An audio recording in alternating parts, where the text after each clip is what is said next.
What place are you in? First. First place? Yes. I'm in second place and you passed me.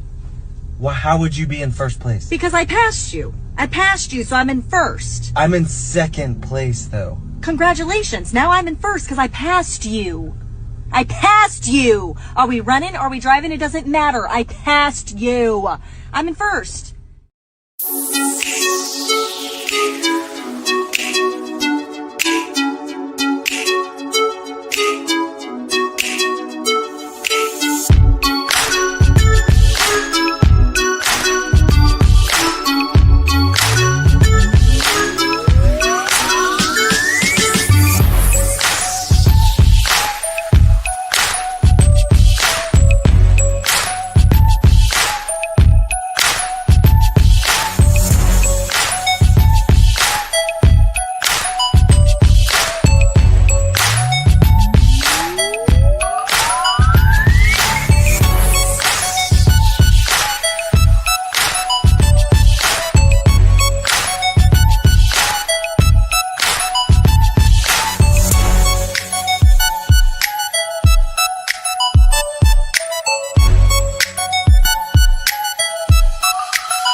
Welcome kids to our fine school.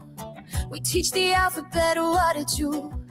A comes after Z, B is 3. Spelling, leering perfectly. Mayor Jacob Fry panders so hard. Eats Somali beans, plays the card. Gags on the plate to appease the vote. While we rake in cash, he stays afloat. Come on, parents, trust our sign. Quality leering looks just fine. No kids play indoors locked tight, but millions flowing.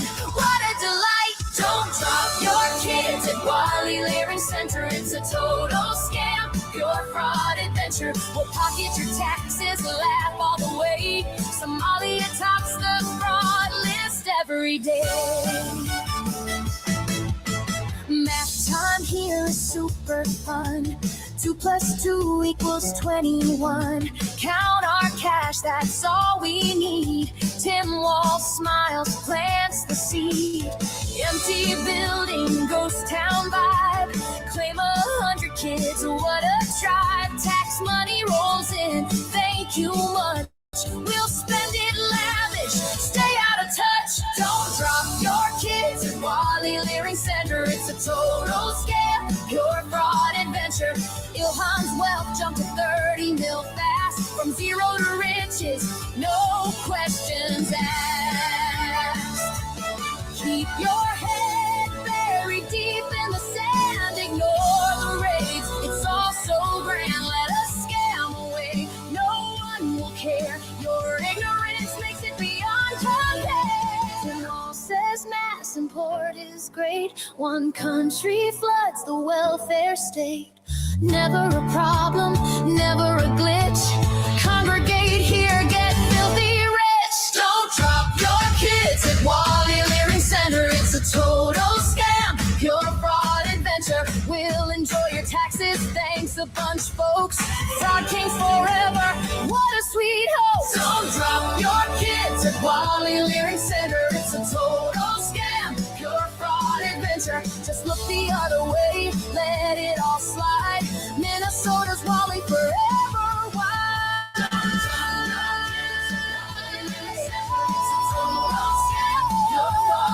Somalia broad champs, we're proud and bold. Your money's ours now, pure scam gold.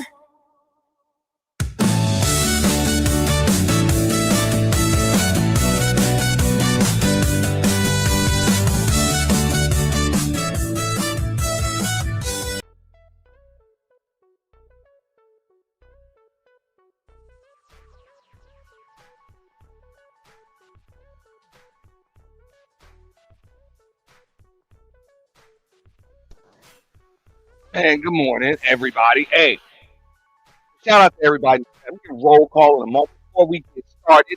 Let me remind everybody: go ahead and like, share, subscribe. We got a long morning and a whole lot of shit to rant about. That was a funny one. You know, the fun parody AI track about kind of doing my research and my and shit.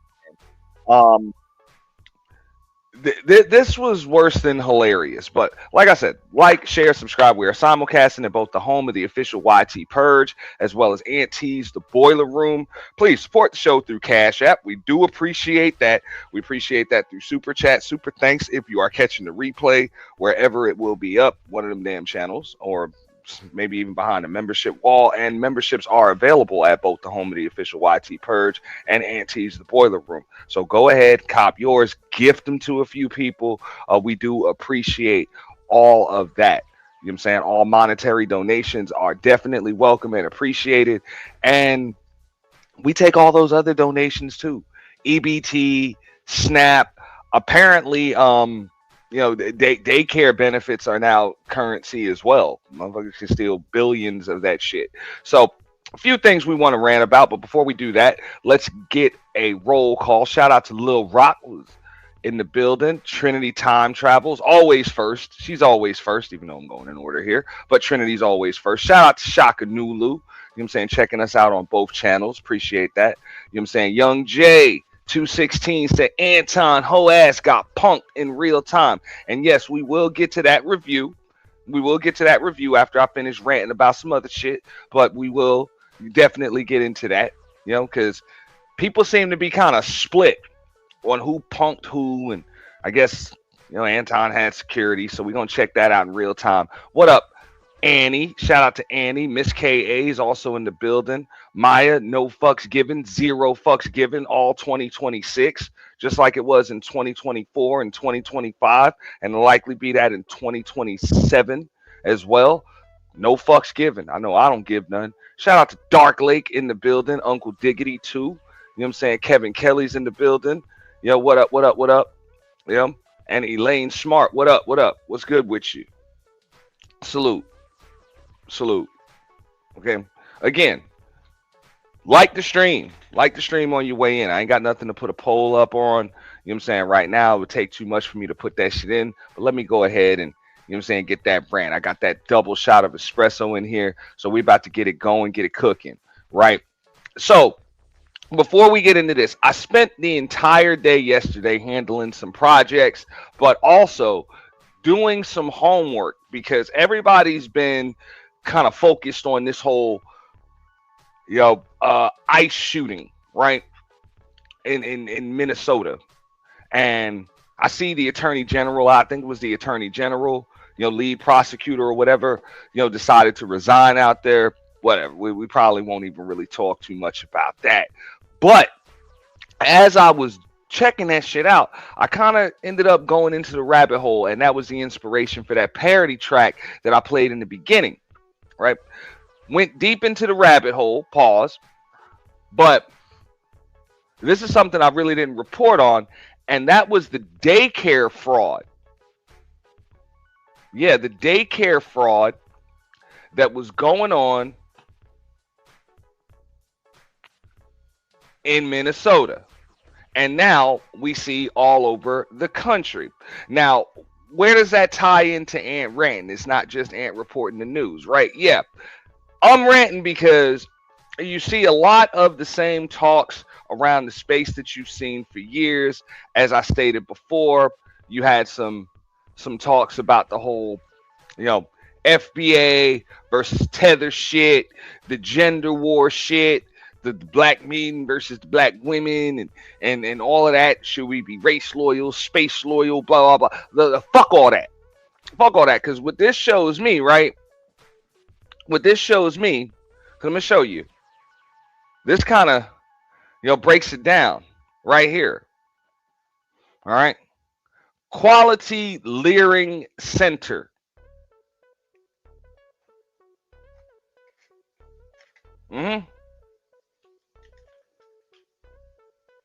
And then when you look at the ICE shooting,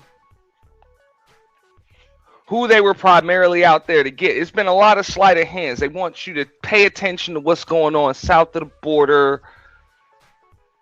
And they're trying to make it seem like it's just, Trump versus some Mexicans, and you're supposed to have some issues with some Mexicans. But they really want to keep it out of the mainstream media and the news on who the fuck they really after. They after criminals and fraudsters, people that are defrauding the government of millions of dollars. If you follow the money, you'll see where everybody's motivations actually are. Real shit. You'll see that. All right. So this ties in, and trust me, I'm going to come back full circle. I'm ranting right now, but I'm going to come back full circle with this shit, because this is where we get into the whole, FBA, tether talk. I was actually on DJ Witch Doctor's panel last night, and they usually have this conversation probably about 2-3 times a week. FBA tethers, why American black folks got issues with tethers and shit like that. And I'm about to just come out with that shit. For the most part, American black folks ain't got no issues with black folks from other countries, primarily Africans. We don't. Them issues are supposed to be amongst each other. Because when you're talking about this tether shit, this is a bunch of Somalian folks that are defrauding the fucking government. So instead of having issues with American black folks that have nothing to do with all of this shit,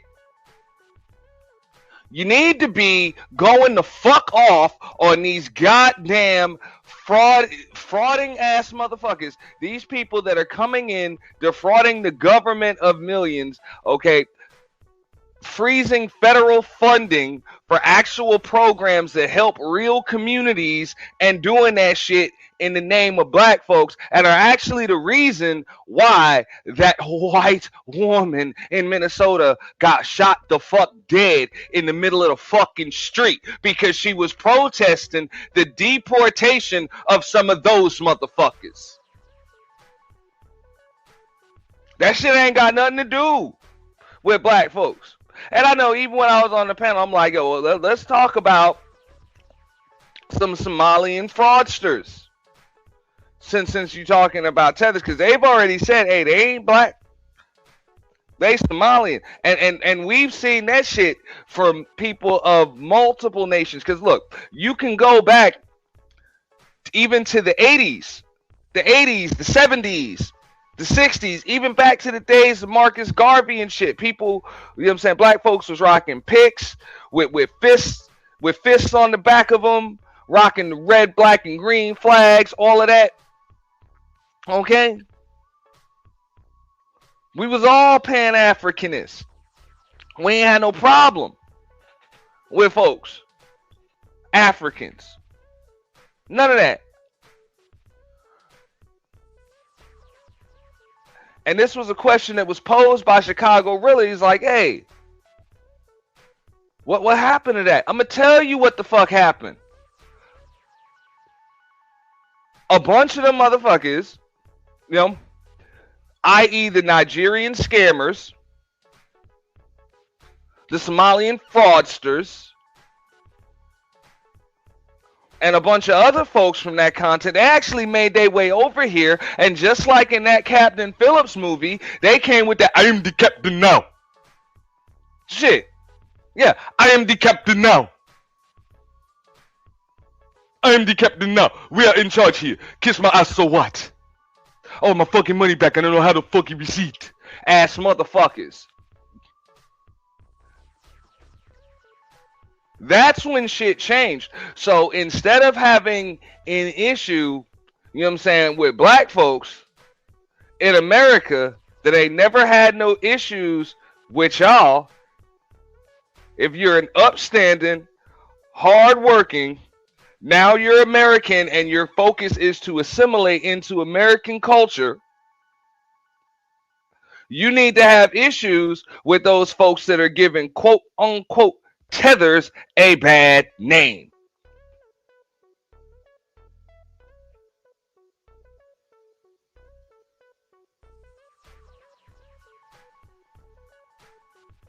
Because y'all make no mistake about it. Divide and conquer is a tried, true strategy, and it works on a consistent basis. It has over the course of history. Look, let me give a shout out to Dark Lake with that super sticker, man. Appreciate you, fam. Appreciate you. Good looking out on the super sticker. You know what I'm saying? We appreciate that. And that's exactly where penny bags need to be raining them, you know what I'm saying, them dollars. Appreciate that, bro.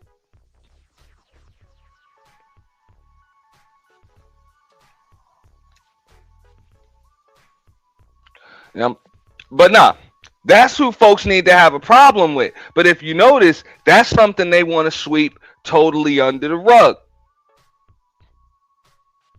Totally under the rug.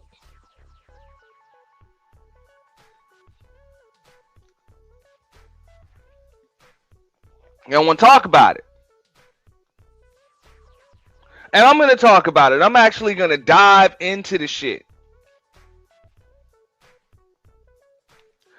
Let me go to some of these comments first, though. Shout out to Young Jay. He said a tether is a foreign sambo. Being an immigrant does not make you a tether. I would respectfully agree with that wholeheartedly. Because look, I've always said I'm not so shallow. I believe it's really extremely shallow people that can't see past race and skin tone. I try to, like, That's the world that I grew up in. Like that's the shit that they used to tell me when I was growing up. It was like you don't judge people based on the color of their skin. You judge them based on the content of their character. You know? That's what it is. The content of their character. So I always say, look, if we share interest, you know, we're like-minded, and all of those, I don't give a fuck what your goddamn skin tone is. I fucks with you. I can work with you. It's not a problem. I don't give a fuck you white, you black, you know, you're African, you know, you're Asian. I've worked with people of all types of races, ethnicities. Makes me no difference. You know, it makes me no difference. But what I've noticed is when you have these conversations and you tell folks that, they just blow that shit off and they're like, no, that's not the case. That's not the case. And then they hit you with that Tiger Woods shit.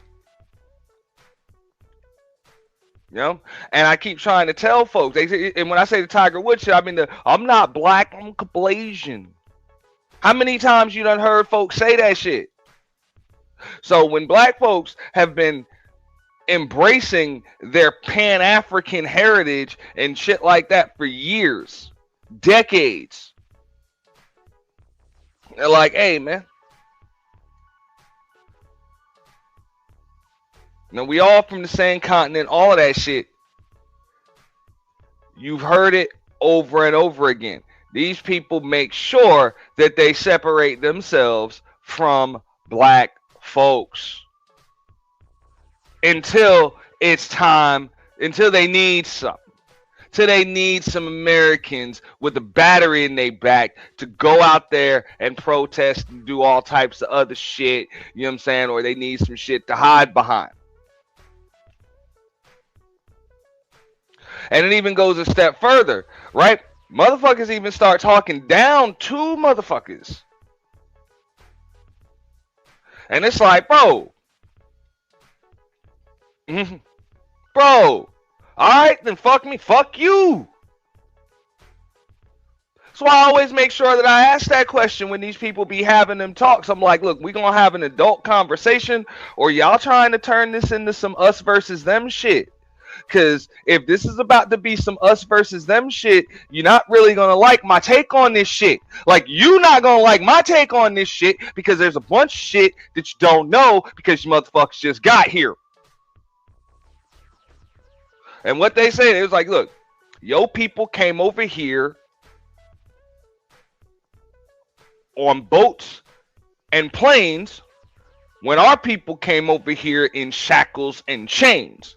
It's different. It's extremely different. You know? And I'm going to get into this when I discuss the fraud and shit. Because in this particular case where you see it, and the reason why I keep having this shit up there, you're going to notice the whole Leering Center shit in the background. These motherfuckers, these, am I allowed to even call them niggas? These niggas, what the fuck I gotta call these tethers or whatever the fuck? They had such a lack of respect for the intelligence of your average American that they didn't even want to spell check the word learning on their sign. The shit says Quality Leering Center. Such a lack of respect, but pay me that fucking bread. This Quality Leering Center was able to funnel tens of millions of dollars, if not billions of dollars. I'm sorry, this particular Quality Leering Center actually funneled in, I think it was about 1.9 million or so, some shit like that. It's a whole lot of money.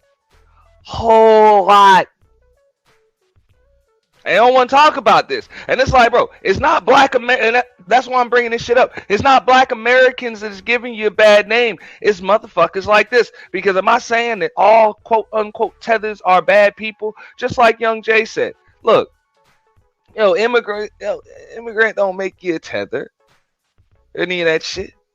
It doesn't. But at the end of the day, What you gonna do about these people? Instead of trying to fight folks that ain't really trying to fight you and trying to argue with them, why don't you fight with these motherfuckers that are giving y'all all a bad fucking name and are the reasons why a lot of folks just don't fuck with you and don't want to be associated with you because you're associated with scamming, fraud, you know what I'm saying? A level of arrogance that you have not earned on this motherfucker. I'm gonna keep it 100. Because that's what I get told, and I've been told this shit all my life, even from folks in America. Hey, I'm an arrogant motherfucker. Arrogant, obnoxious, asshole. All of the things that you associate with being an American when you go elsewhere, when Americans go elsewhere, or they come over here, arrogant, obnoxious, asshole American. Yeah, and I'm proud of it. It's who I am. It's embedded in the fabric of my culture.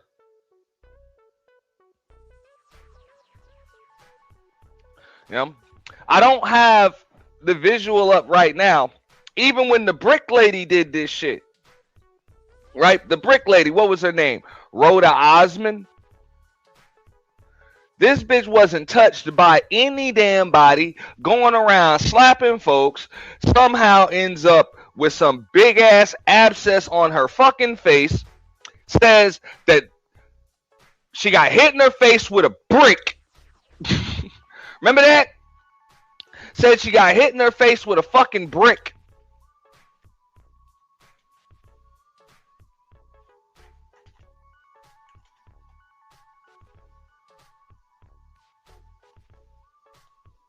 And then said all these black men just watched.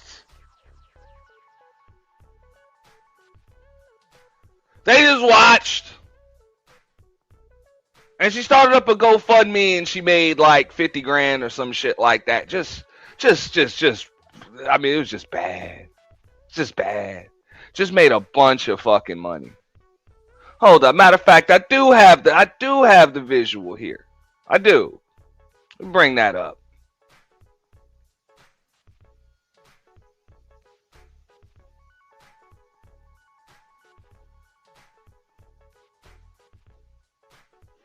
She didn't just defraud like GoFundMe and the donors and shit. That shit was primarily black women.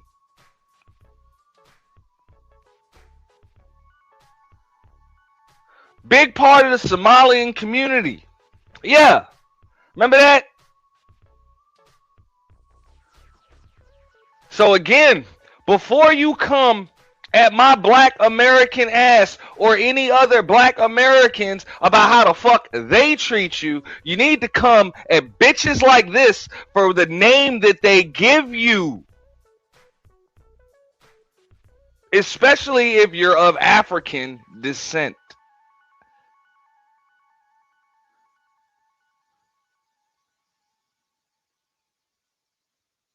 Because these are the folks that give you a bad fucking name. Not me.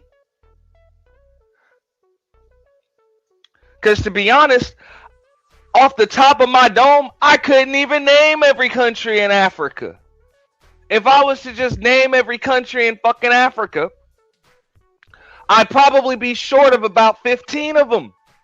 Off the top of my dome. I don't know. I haven't done enough homework or research to be able to speak on African nations.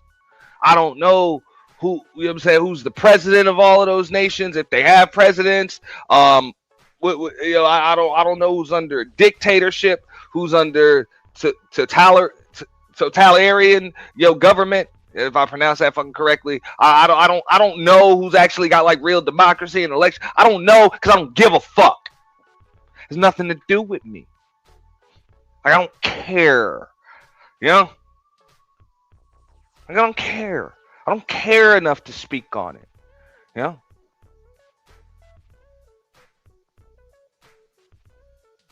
And I think most black Americans would share those sentiments. Like, they just don't give a shit. They don't.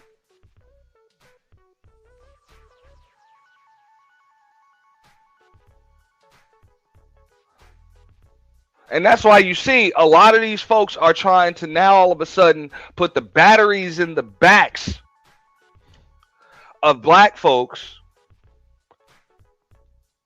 They're trying to like spark an outrage or a hate of Donald Trump, like re-spark it or just continue to ignite it so that way they can get their agendas pushed, which is getting their visas approved and shit like that so they can come over here and fucking scam. And that shit is not fucking working. Like, we don't give a shit.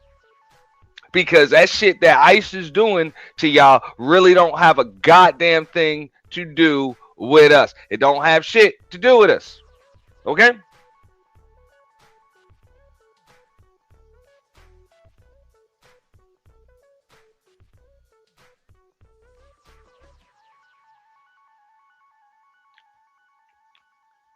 So I would recommend that. If you're in the pro-black or the B1 sectors or any of them sectors and spaces where they like to engage in that whole FBA and ADOS versus Tether talk and all of that. Nah, fuck that. Tell them, no, that ain't the conversation. The conversation is the fraudster immigrants versus the non-fraudster immigrants. Motherfucker. You know what I'm saying? And the criminals versus the non-fucking criminals that's trying to give a bad name to all of us. Because most of us as Americans, we going out of our way to make sure there's a separation and a divide off rip. Off rip. See, that's something that a lot of them folks don't know. That's why I really don't like engaging in those conversations, because it's obvious that a lot of them really don't understand the black experience in America. Like, they just don't. And part of the black experience in America is having to separate you from the bullshit, that having to separate yourself from the bullshit that you get stereotyped in just because of a few bad apples. A few bad apples can spoil the whole bunch, and then you have to take the brunt of what the fuck goes on because of what a few people that share your skin tone do. And because of this shit, just a few people, a small minority of those that come from the same continent that you do,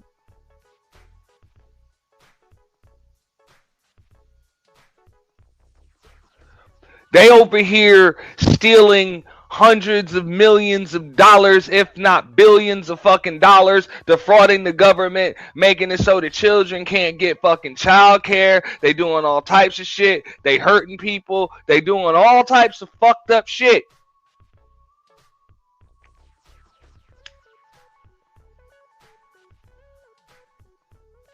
Your issue ain't supposed to be with me. Your issue's supposed to be with them, because they the ones fucking up your reputation. I'm just saying, though. What up, Doe Eyes? Deacon Dave, I see you. Black Pearls in the building, too. Shout out to Elaine Smart. Let me read this comment. She said, I worked with 2 African men. We had the same status in the company. The disrespect from them toward me, a female, was outright. They were both fired. Oh, they both were fired when I outshined them. Not surprised.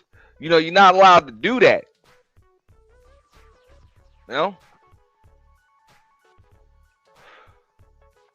So I can remember there was a movie a while back, right? It was like, I think it was a superhero movie or some shit. But it was Lex Luthor. He said, look, man, land is the one thing that they're not making any more of.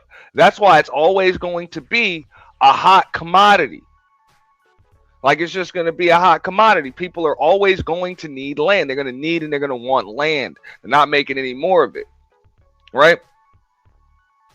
So, when you see this influx of folks, and this is another reason why people get pushback, it's not just because they got issues with Africans and you know what I'm saying? Look, we way past that shit.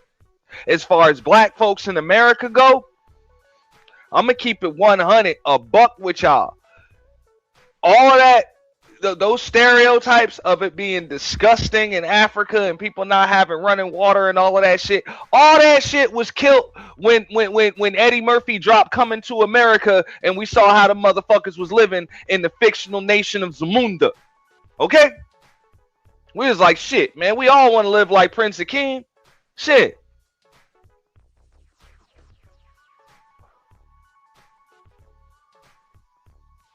So motherfuckers been past that shit. That's what I'm saying. A lot of folks that ain't been over here that long, they don't fucking know. We ain't take them Sally Struthers commercials seriously. That's why we ain't never donate to that shit. Oh, 12 cents a day, you can feed a family out in the fuck out of here. Fuck out of here. Black folks don't donate to that shit. That was some shit to get white folks suck on that shit. You know what I'm saying? They were doing that shit. That was a scam. That was a scam. You know, you weren't falling for that shit.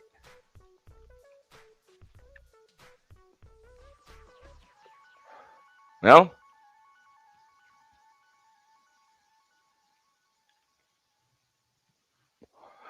People ain't arguing with me now, though. Because I said this shit a while ago where they was like, look, man, black folks, hey, you want reparations? I told you. I'm like, you don't even need that shit in the form of money. You don't need that shit in the form of land. You know? You can actually help the United States of America solve their immigration problems by making it so that a lot of these people, instead of giving them this TPS, this temporary protected status, or what the fuck ever they want to call it, you know, you make it so that, hey, when they come over here without student visas, without work visas, and without a clear path to citizenship of their own, they need to have to work for a black-owned business for less than minimum wage until they get those fucking papers. That's how you build up your black wealth. People argue, oh, that's too much like slavery. That's not fair, whatever. No problem. I'm like, hey, that'll fix your issue.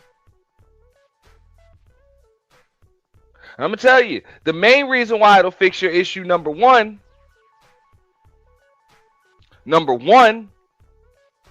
a lot of folks would just turn the fuck back around. They'd be like, fuck that. I ain't doing that shit. I ain't working for you, even fucking black folks.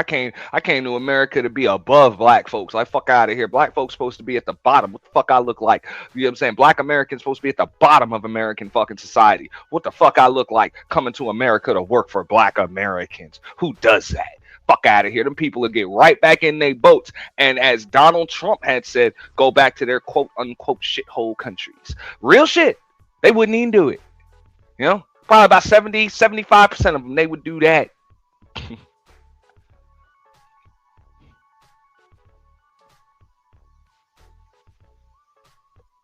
And then the ones that actually do it, you know what I'm saying? They would have no choice but to actually put wealth into your community. And then you can actually build a wealthy black community.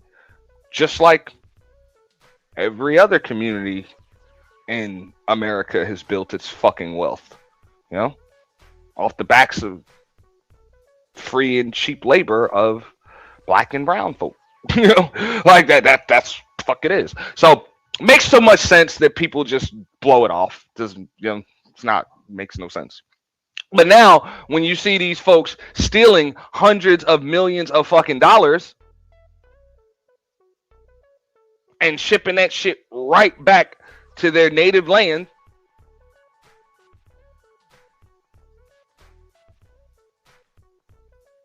now y'all see what's going on. Shout out to New. He said all skin folk ain't kin folk, and blood ain't always thicker than water. That is a fact. You know? They'll hate that and go to Canada. Let them.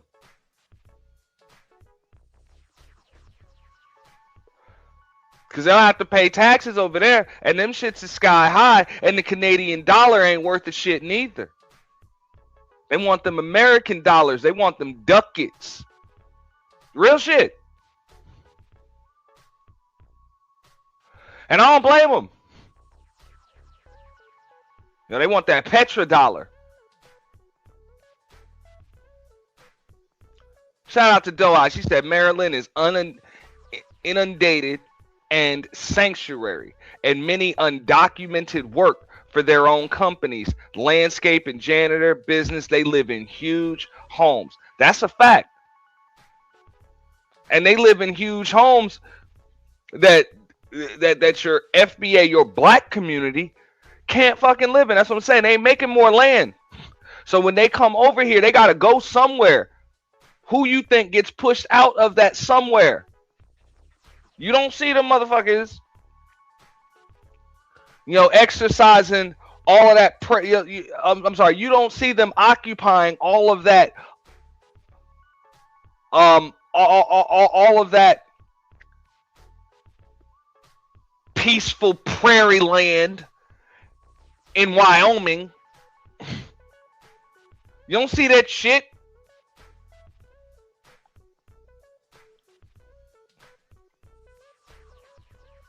You don't see them building communities out in the middle of the desert.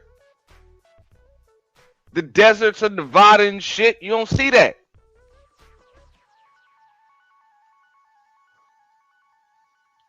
You see them going right into urban communities and inner cities that were predominantly occupied by black folks. So yeah, there are a lot of black folks that have a problem with it. Now I get it. Once you come over here, you don't really, you don't care. You just thinking about what's best for you. This is the land of opportunity. I get it. It's America. You come here to come up. Understandable, right? Understandable. So everybody else do.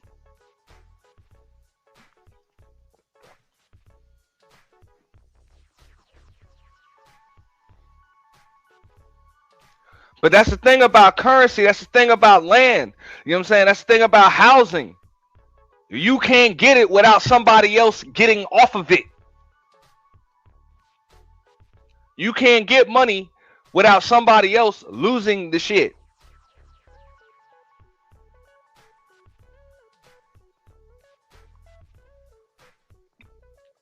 So when people's pockets get a little bit lighter, when people's property value goes down, this shit has directly led to the gentrification of a lot of different communities, primarily black communities. Yes. Uh-huh.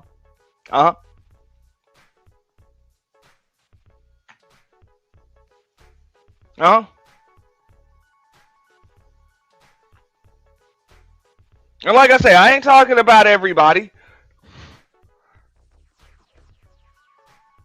But I'm talking about the reasons in which ICE is going around knocking on these motherfucking doors and pulling these folks out. This shit is directly contributed to the crime being through the fucking roof and those statistics going right on top of black folks. Yeah. Like right on the black demographic.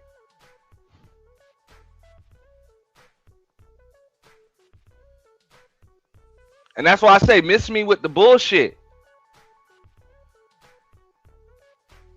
I'm about to pull up a video real quick, and y'all can see this. Because there are a lot of black folks in America that don't.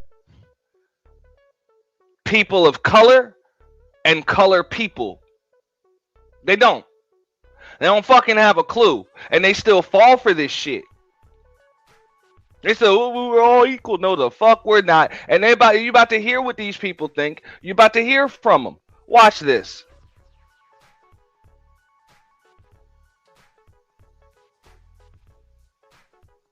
Thank you, Doe. Doe, I said thank you. Excellent topic. Appreciate that. Appreciate that.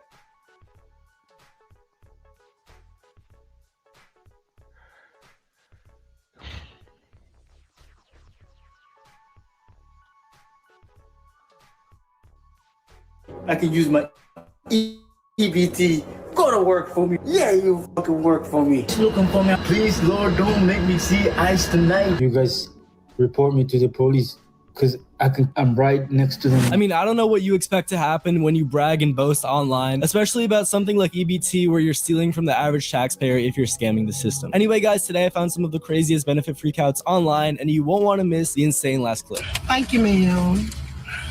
You got my card, right? Yes, ma'am. It's over $15.55. Okay, you can run that card, ma'am.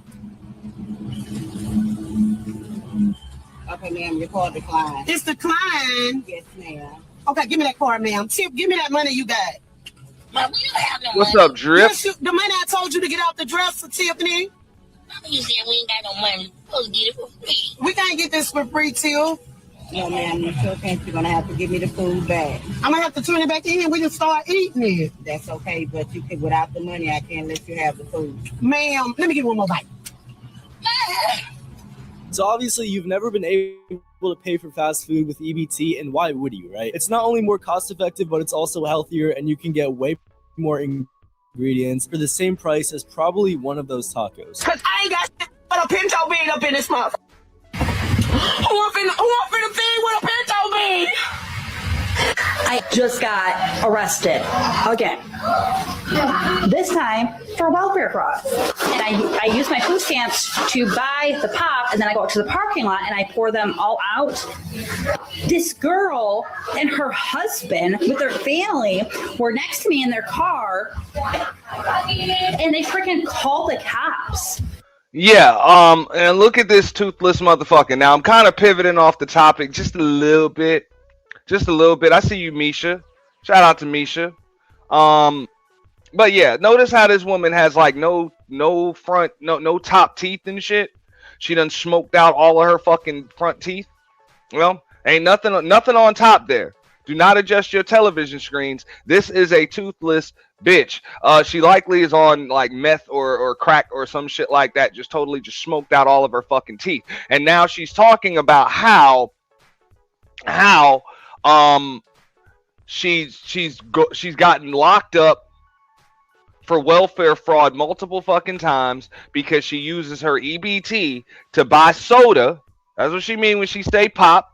You know, those of y'all from Chicago and some other some other spots in the nation know what that pop means. You know what I'm saying? She went to go buy some soda and shit, and then she I guess she poured out all the fucking soda and tried to recycle the cans.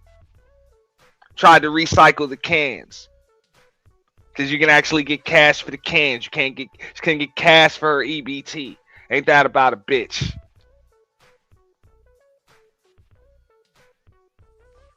No.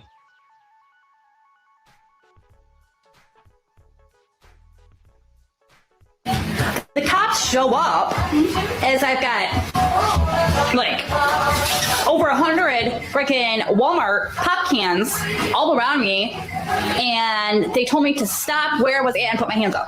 They're going to arrest me for welfare. Now, what you get like 5 cents a can or some shit? 5 cents a can?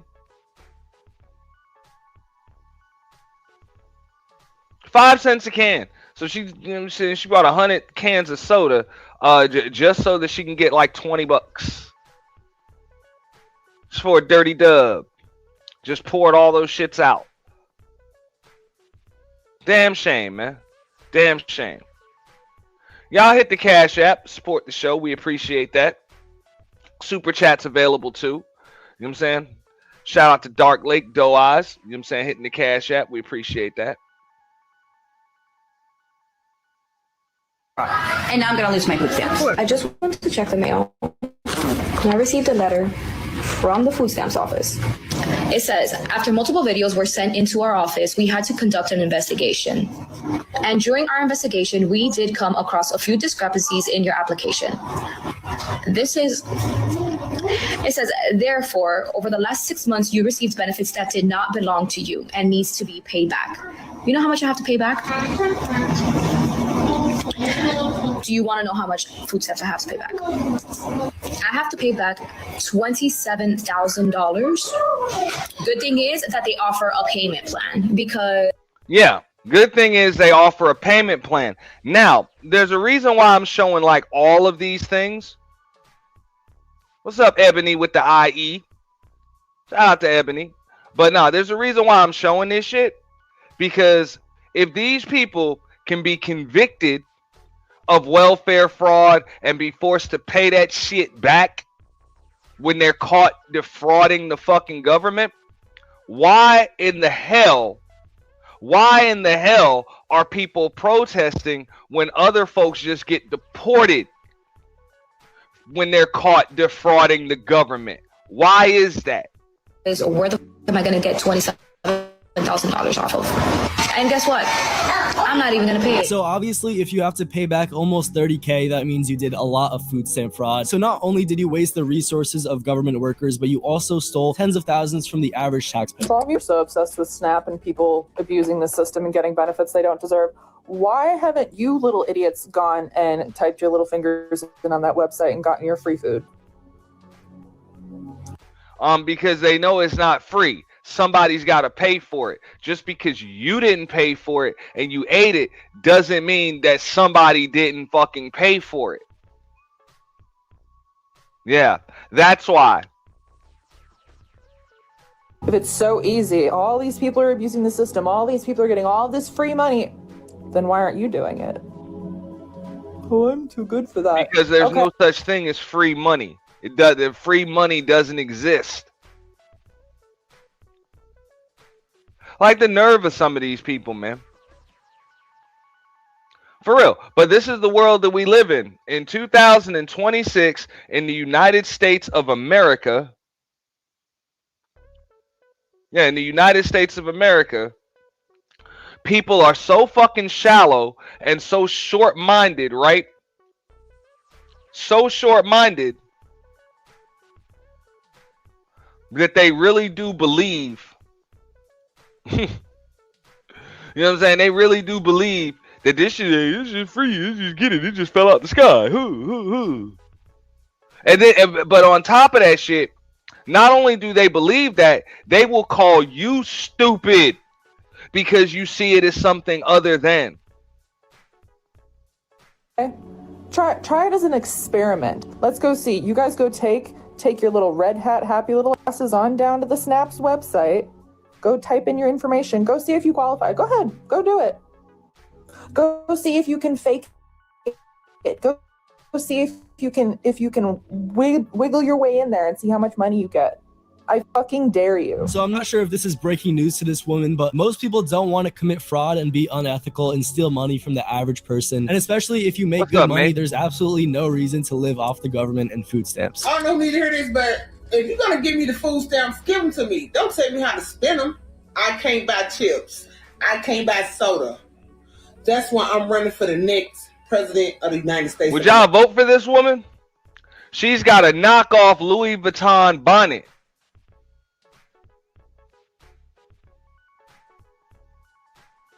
Would y'all vote? She is running for president of the United States of America.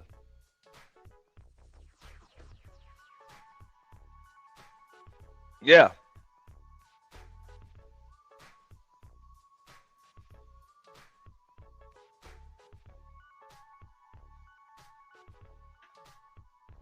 So I guess if you have food stamps and you want to buy chips, soda, junk food, fast food with your EBT, then go ahead and vote for this woman next. I ain't got no food in my house, man. Here we fucking go again. Make this make sense to me.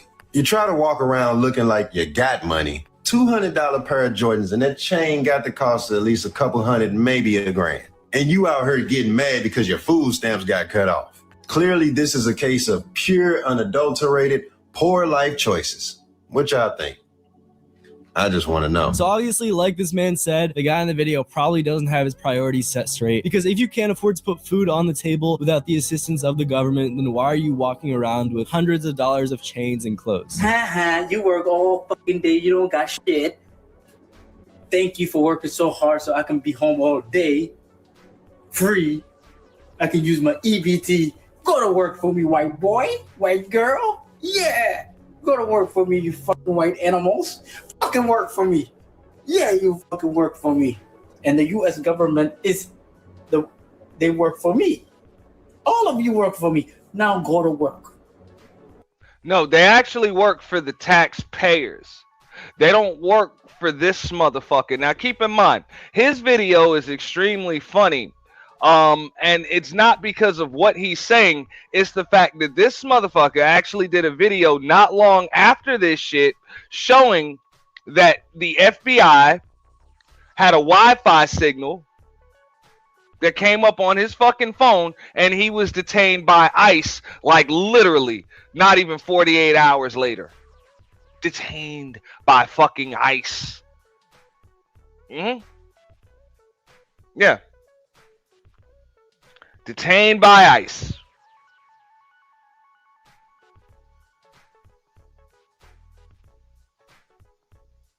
I thought it was pretty funny. Ironic. Pay them taxes. Take care of me and my people. All right? This is my land. I control this place. This is my reality. You all gonna be enchained. I'm gonna lock all you guys up if you don't pay your taxes. You better fucking pay your taxes. ICE looking for me. Please, Lord, don't make me see ICE tonight. Yeah. First, they give us passport and they throw us in jail. Hey guys, look, my Wi-Fi. I think you guys did send the FBI. You see what this is? FBI.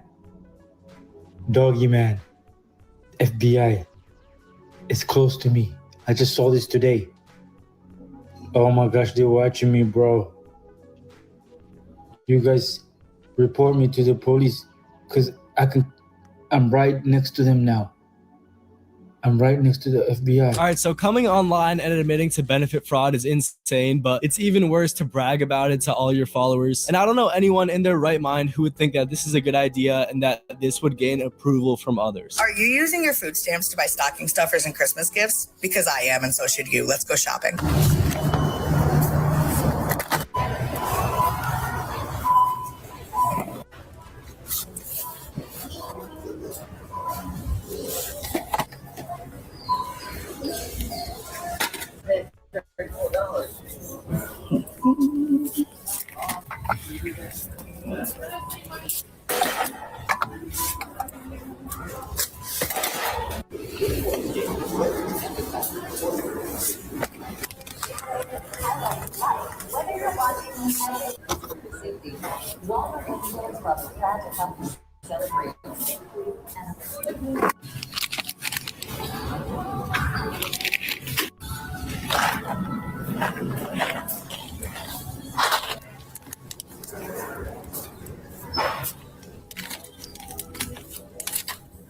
I set a loose budget when I started this trip, and that was $50. So for me to only have gone over $9.50 when the last $7 that I spent was on items for me, myself personally, I bought myself Christmas gifts.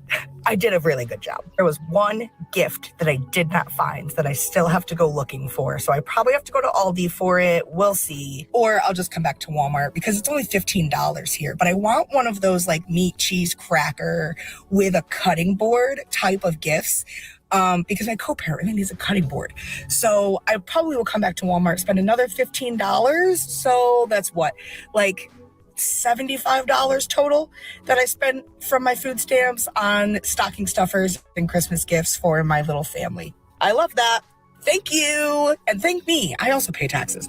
Merry Christmas. So obviously, I'm pretty sure when this woman made this video, she knew that it would garner some attention because of how controversial it was. Because the average taxpayer probably doesn't like their money going to chocolates and candies, especially when you could be using that money to buy whole foods and whole ingredients to cook healthy foods. So yes, it is. The things people will do just to get, just to get a little internet clout, man. It's crazy. It's crazy, isn't it? I didn't want to bust nobody out. I felt like it, but I didn't want no problem. So I'm grocery shopping, doing all my errands, getting ready to go to work this week, which some of y'all need to take some fucking lessons and learn how to do. And I'm at the grocery store, and it's this family in front of me, can't speak a lick of English. And the food stamps that they had was incredible. I could not believe the food stamps these people had was incredible. And then when we got out to the parking lot, these motherfuckers are getting into a Cadillac Escalade. The fraud is real. All the kids got little Nikes on or Vans, dressing hella good.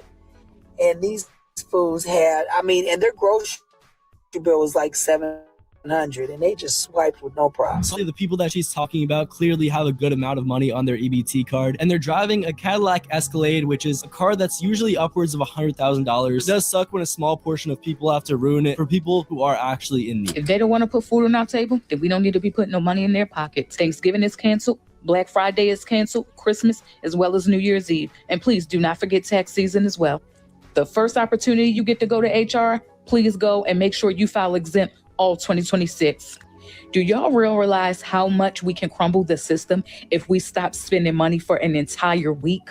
Better yet, an entire month. Stop paying mortgage. We stop paying rent. We stop paying all of our bills. Who gonna come and evict us? Because the way that they land people off, and if the people just go ahead and walk off the job, we ain't got to worry about nobody coming to kick us out. Who gonna be in the leasing offices? You understand where I'm coming from? Who gonna be working at the banks? Okay, y'all, we got to start using this situation to our advantage. The system as somebody better tell her how this shit work. Somebody better tell her how this shit work. Okay,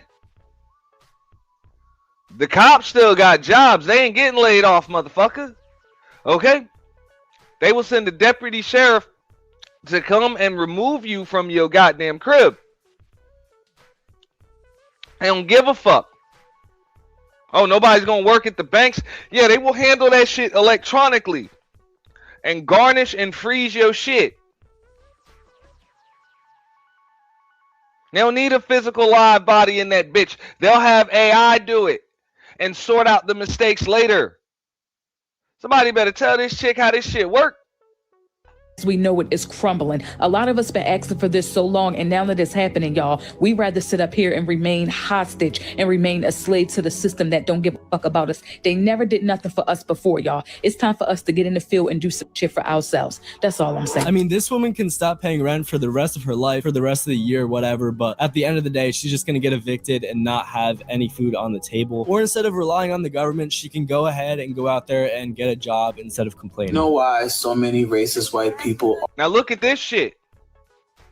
These are the first motherfuckers to come up here and cry racism. Look at this shit.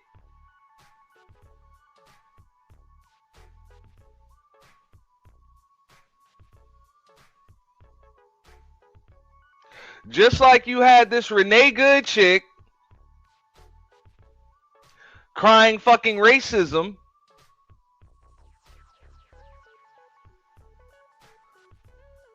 because she feels oppressed because of her fucking wife and her dog. Like her wife and her dog felt fucking oppressed. And this motherfucker is racist. Now, you're about to hear a little bit more about this dude because he's actually a convicted PDF file. Are okay with SNAP benefits being removed from everybody in the United States of America, and they sit here and act like they're not the largest recipients of SNAP benefits in this country. You know why white people don't care? If you don't know, this is DJ Soulchild, convicted felon for abuse of a child. Why he would put child in his name is beyond me. But DJ Soulchild has a billboard plaque that, that's his claim to fame. But once again, DJ Soulchild wants you to know, here's the reason why white folks are okay with EBT members being without food. I know this is going to be real educational. Let's watch. Because they're used to eating people.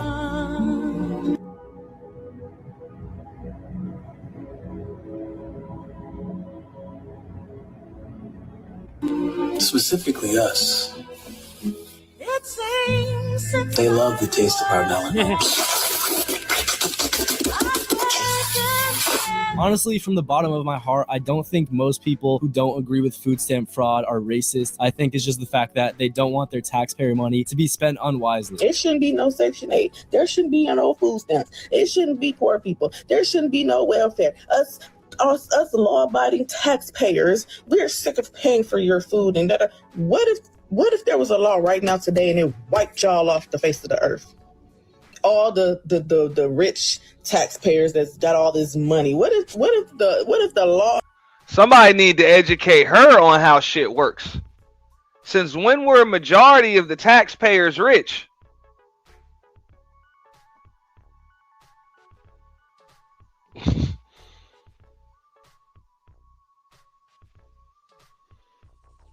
Came down and said, you know what?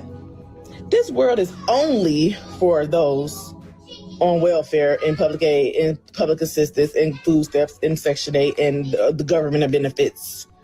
And we just gonna get rid of the rest of them. I mean, if that were the case, the world would stop fucking spinning. That was just said, what if there were a law saying that, look, this world is only for people on fucking EBT and Section 8 and benefits and shit?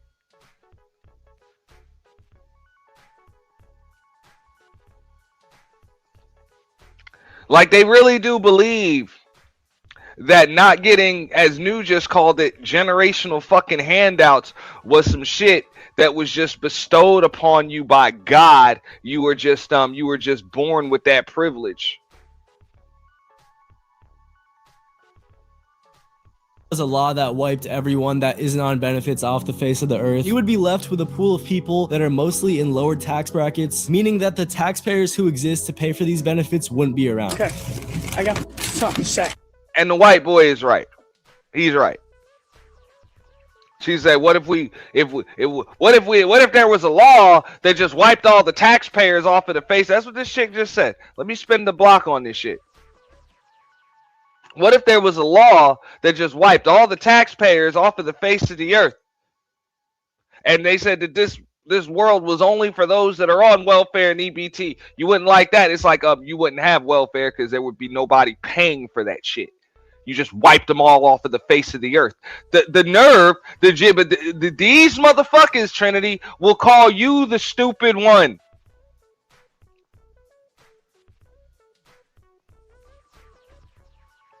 They'll tell you you're stupid.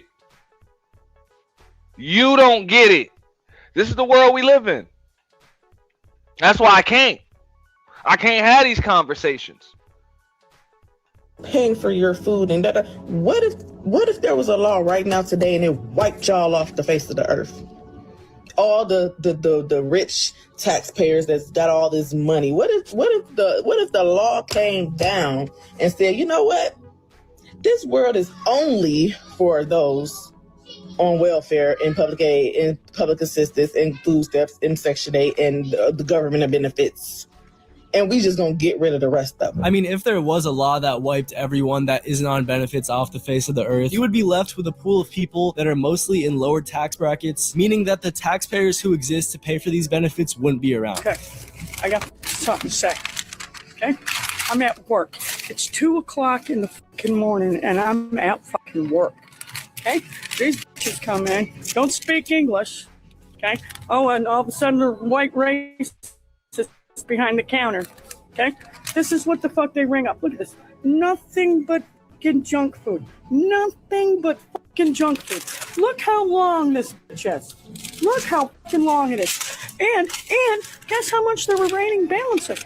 Guess how much these two racist fucking pieces of shit that is coming to my fucking country, and you're making fun of me because I'm standing at the fucking job at 2 in the fucking morning. Well, guess what? I got another job to go to when I get off at this one at 6 until about 3 in the afternoon. And then I got to get some sleep. And then I got to turn around and do it all over again by 11 o'clock. So you motherfuckers that come into this fucking country and treat us like shit, I hope they bounce you out of this country so fucking fast that you're fucking some roads are left behind. You mother, guess how much these bitches get? Guess how fucking much? Let me fucking tell you. 3,247 motherfucking tax dollar fucking money. And then insult me. Oh, look at the talking, just looking at me laughing. Oh, this nasty white bitch. Yeah, I said, oh, get up. She was about to say, get off my lawn. But that's the shit that we be talking about, Kevin Kelly. It's like, man, I get it, man. The law is the law. The policies are the policies. If they say you qualify for it, hey, man, we're a nation of laws. I guess we got to petition against that shit if we don't like it. But goddamn, it'll be a cold day in hell before I let you just talk shit to me. All right?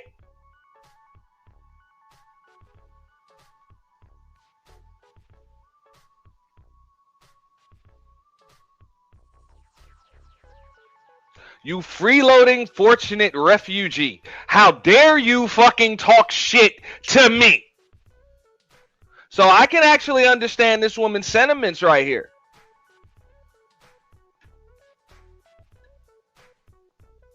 Out of my motherfucking country. Get out, you worthless motherfuckers. Get the fuck out. So obviously, if you worked in a grocery store and you saw a family getting almost $4,000 a month in food stamps, that would be slightly infuriating, especially when you would have to work hundreds of hours in order to achieve that. But guys, just wait until this insane last clip. No wonder some people have been reporting that they have not been able to use their EBT card, or if they try to use it, they said the funds are not available because some damn USDA federal employee has just been charged with over $66 million in food stamp fraud with 5 other federal employees. This freaking scumbag goes by the name of Alyssa Davis, and she just was charged with over $66 million of food stamp fraud. And the fact that she's a black woman who got caught doing this, I just go, God damn it.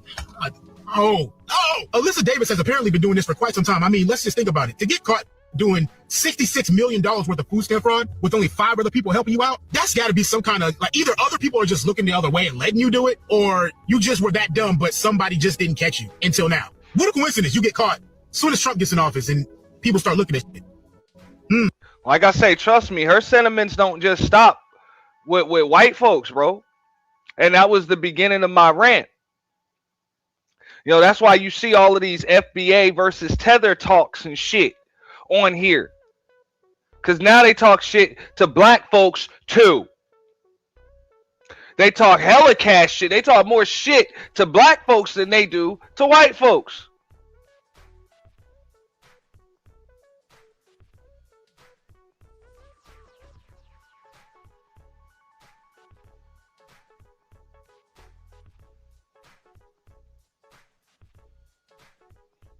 So it don't just stop there.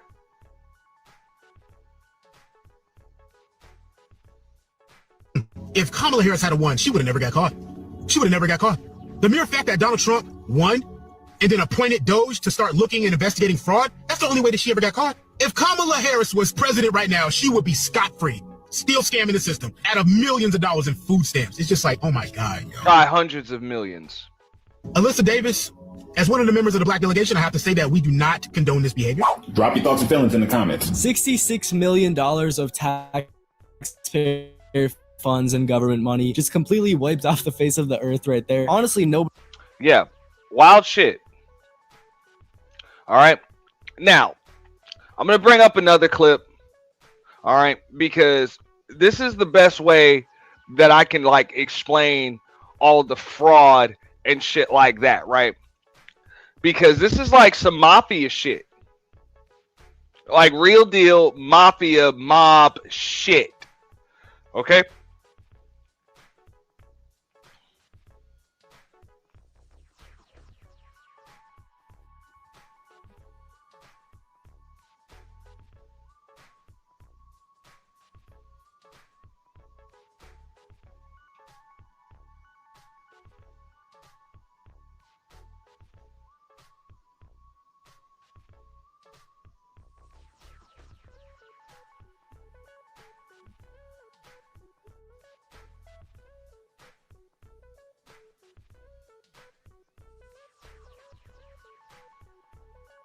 Will keep coming. The names might change, the game doesn't.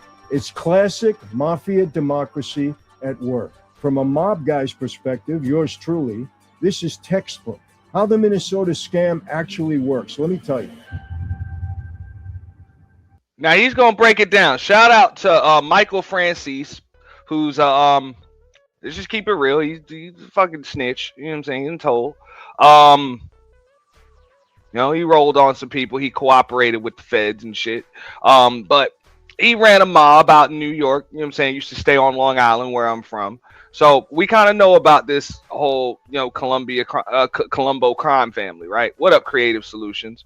But either way, they're gonna explain, like, and these people think they doing some new, innovative, smart shit. It's like, fuck up out of here, bro. We understand what the fuck you doing because people been doing this shit for a long time. The only difference is you ain't gonna go to jail. Your ass is just going to be deported. Hey everyone, welcome to another Sit Down with Michael Francis. Hope everybody is doing well. All is very good, very blessed on this end. As always, my friends, I give all the praise, honor, glory, and thanksgiving to our God for that. We made it through another year. It's the first full week of 2026, and boy, did it start off with a bang. I have to say this, I just got back from New Orleans, and it was a great time. I love that city, great people, great everything, right? A lot of history, a lot of mob history there. Didn't get involved in that to any great degree, but I know the presence is there. Anyway, what was the highlight? Cafe Du Monde. What beignets? We're gonna go past. Very famous for their beignets. Terrific. I love into this Minnesota Somali government fraud because it's extremely significant. I mean, the fraud that we're seeing in this government, people, we need to be aware, and we need to hold these people accountable. The people that are robbing you blind, enriching themselves while you're trying to put food on the table, send your kids to school, go on vacation, pay your mortgage. They are robbing you blind. The people that you put your trust in, that put their left hand on the Bible, right hands swear to tell the truth and work for the American people, and then robbed you blind. It's happening all the time. Not by everybody, but by many. And we're going to talk about that. That's not politics. That's fraud. That's thievery. That's criminal activity. And these people need to be held accountable. Let's get to Minnesota. You know, why do I care about this? Look, I spent 20 years in the life. I ran one of the biggest tax scams this country had ever seen in the... Yeah, this country is based on immigration, and in a lot of ways it's based on fraud too. But at the same time, fuck these fraudsters. That's what I'm saying. Nah, we're not gonna blur the lines, Miss Creative Solutions. We're not gonna blur the lines. I have no problem with immigrants. This nation has always been an immigrant-friendly nation. It's kind of embedded in our Constitution. Have no problem with that.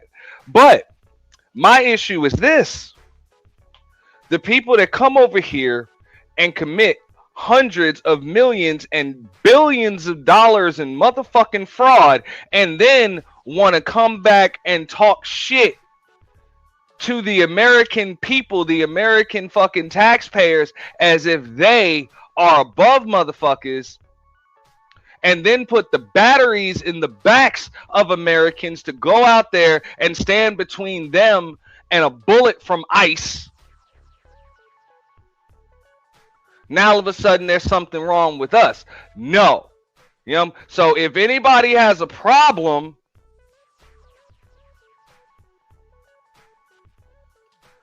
with the way that immigrants are viewed by a lot of the American people, these are the motherfuckers who you need to have issues with. And it ain't the Americans, it's the ones that are giving immigrants a bad name. The ones that are committing hundreds of millions of dollars in fraud. The ones that are coming over and committing violent motherfucking crimes. The ones that are literally eating and eating and eating and eating and eating off of the American taxpayer. That's who you should be having a problem with. Because they're the reasons why you get stereotyped on some bullshit. Because I don't agree with stereotypes. I'm a firm believer in, look, you judge people based on the content of their character, not the color of their skin or even their nation of origin. That's bullshit. That's extremely shallow. I've said it before. I'll say it again. I've said it multiple fucking times. Anybody that's that shallow, for the most part, I can't even fuck with you. I can't even fuck with you. I done business with too many different demographics of people to understand that it's low lives everywhere, of every nationality and ethnicity, and it's good people. of every nationality and ethnicity. But there also needs to be a clear-cut fucking divide.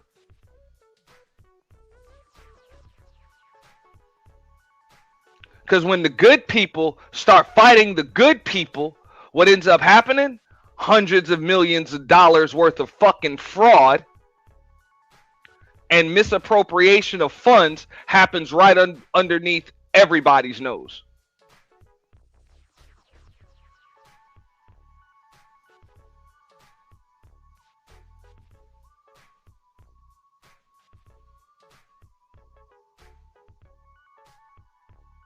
So that's one of the reasons why you even when you see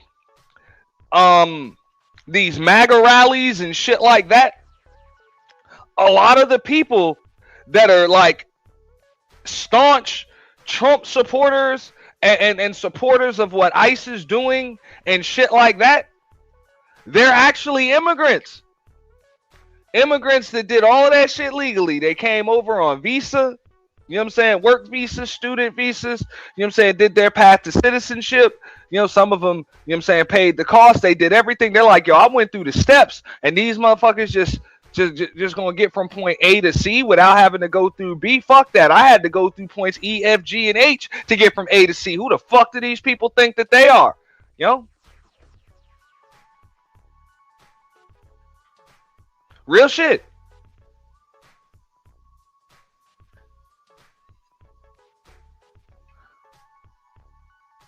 And I'll address this one comment, this last comment, and then I'm going to get into the video. Yes, both people do commit fraud. Americans and immigrants. The difference is Americans go to prison. Prison. When they commit that shit. They don't just get deported. They go to fucking prison.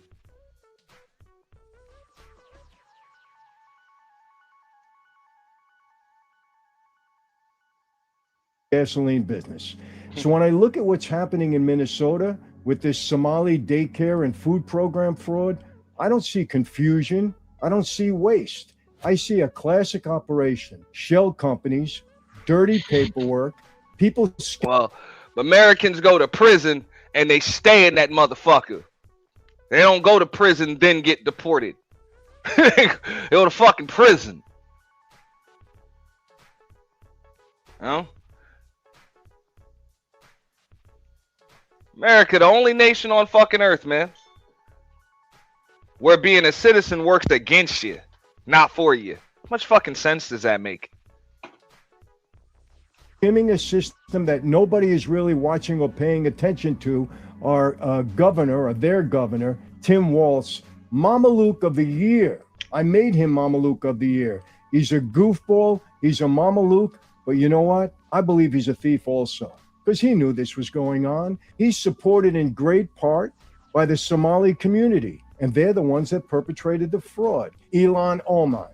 You know, because I'm going to keep saying that shit every time I see these fucking FBA/Tether talks and shit. I'm going to hit the fucking link on the panel, and I'm going to say, hey, can we talk about Somali fraudsters? Can we talk about Nigerian scammers? Can we talk about them?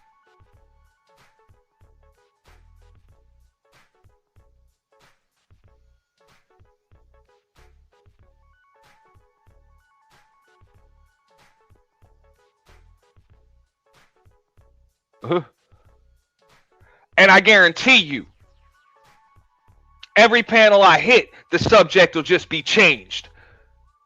That shit will be there's going to be deflection every time. Nobody wants to talk about that shit. So I'm like, until motherfuckers want to talk about that, then I don't want to talk about that other shit. Because this is what I'm about to talk about. I'm about to talk about the worst of the goddamn worst. The reason why there's this damn divide.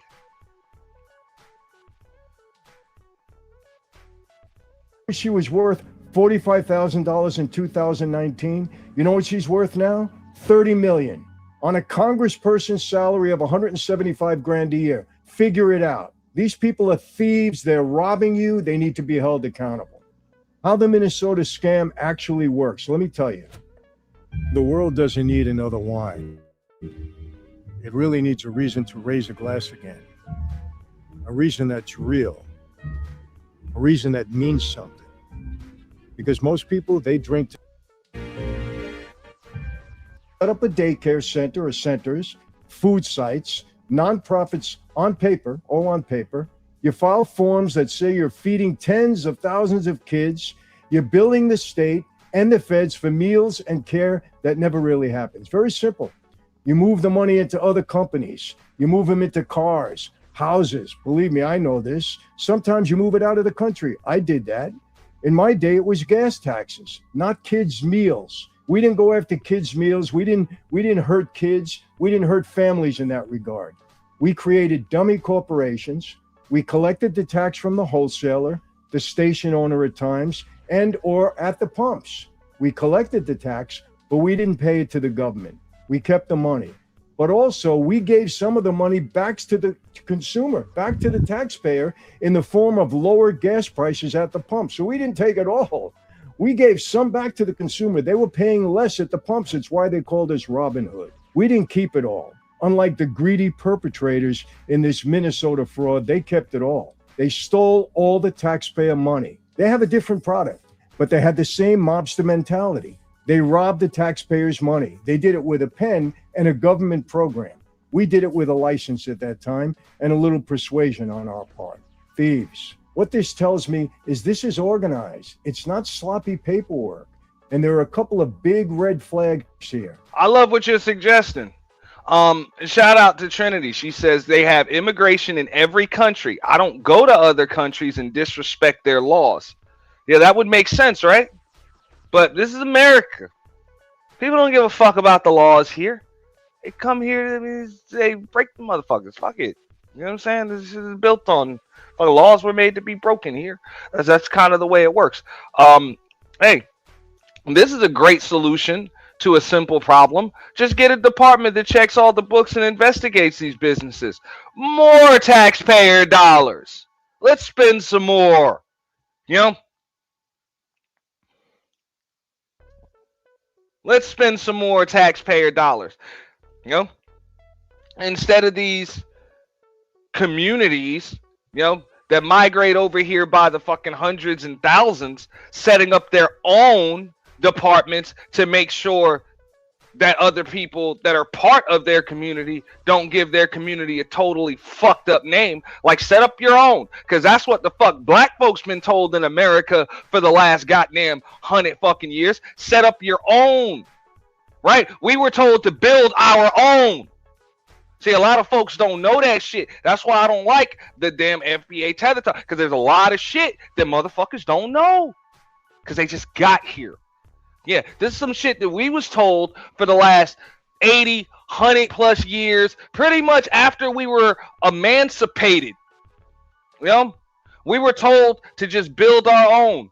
When we never got our 40 acres and a fucking mule, we were told build your own, regulate your own, pull yourself up by your bootstraps.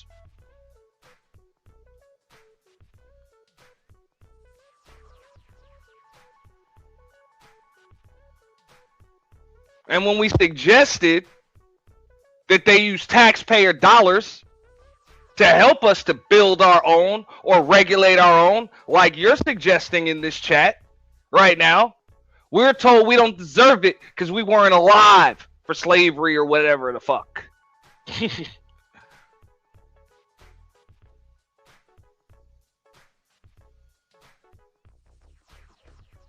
So welcome to the Black American experience. Pull yourself up by your fucking bootstraps. Regulate and build your own. The scale of it, when you're taking hundreds of millions of dollars and now over $1 billion, many billions in suspected social services fraud in one state, that's not a mistake. That's a business model. That's one red flag. Second red flag, patterns. Multiple daycare and food sites with no kids on site, locked doors, recycled addresses, but all billing like crazy. That's how you spread the risk through a network. Why didn't Tim Waltz know this? Why didn't Elon Omar know this? Why didn't any of the government officials know this? The doors were locked. There were no kids, and they were still being billed, still billing the government because they were all sharing in it. Don't let them gaslight you. Don't let them kid you. Tim Walz is up there blaming everybody else. He's dropped out of the race for governor now. He may go to jail. He should go to jail. He should be held accountable. Remember, the buck stops with me, the guy on the top. Take responsibility. They never do that. Biden didn't do it. Walz is not going to do it. They're not going to do it. People in political power, they don't take responsibility. That's the second red flag. Third, timing. A lot of this grew out of COVID emergency money and loose welfare programs where the message was pay first, ask questions later. That's exactly when professional thieves move in. In the mob, when we saw a weak collection point like taxes, fuel, unions, we built an operation around it. The people in Minnesota, they did the same damn thing with social services, stealing taxpayer money. And y'all were hit with motherfucking RICO statutes, man. Y'all got hit with all of that shit. Y'all was forced to roll on motherfuckers, ended up in witness goddamn protection, and a lot of y'all got hid in federal prison. Like they hid y'all motherfucking asses. Mm-hmm.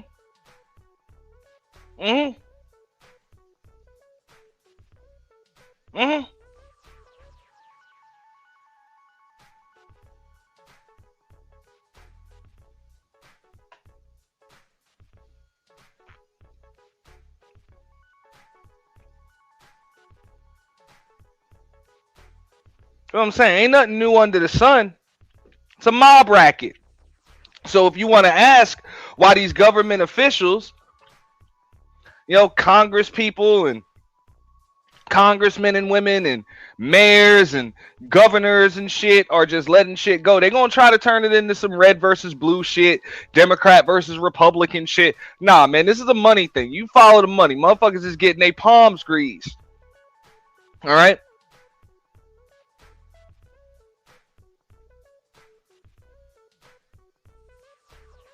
What Robert De Niro saying, Casino, hey, you're either too stupid to know that you're being hit or you were in on it. And for the most part, most of these people don't achieve their positions in government by being stupid. I mean, we'd like to believe that a lot of these politicians are stupid. Nah, they just play dumb. Not fucking stupid. They're just in on that shit. And I get it. That other side, they make their bread off of insider trading and skimmed hedge funds and all of that other shit. Highly illegal shit. Highly illegal shit.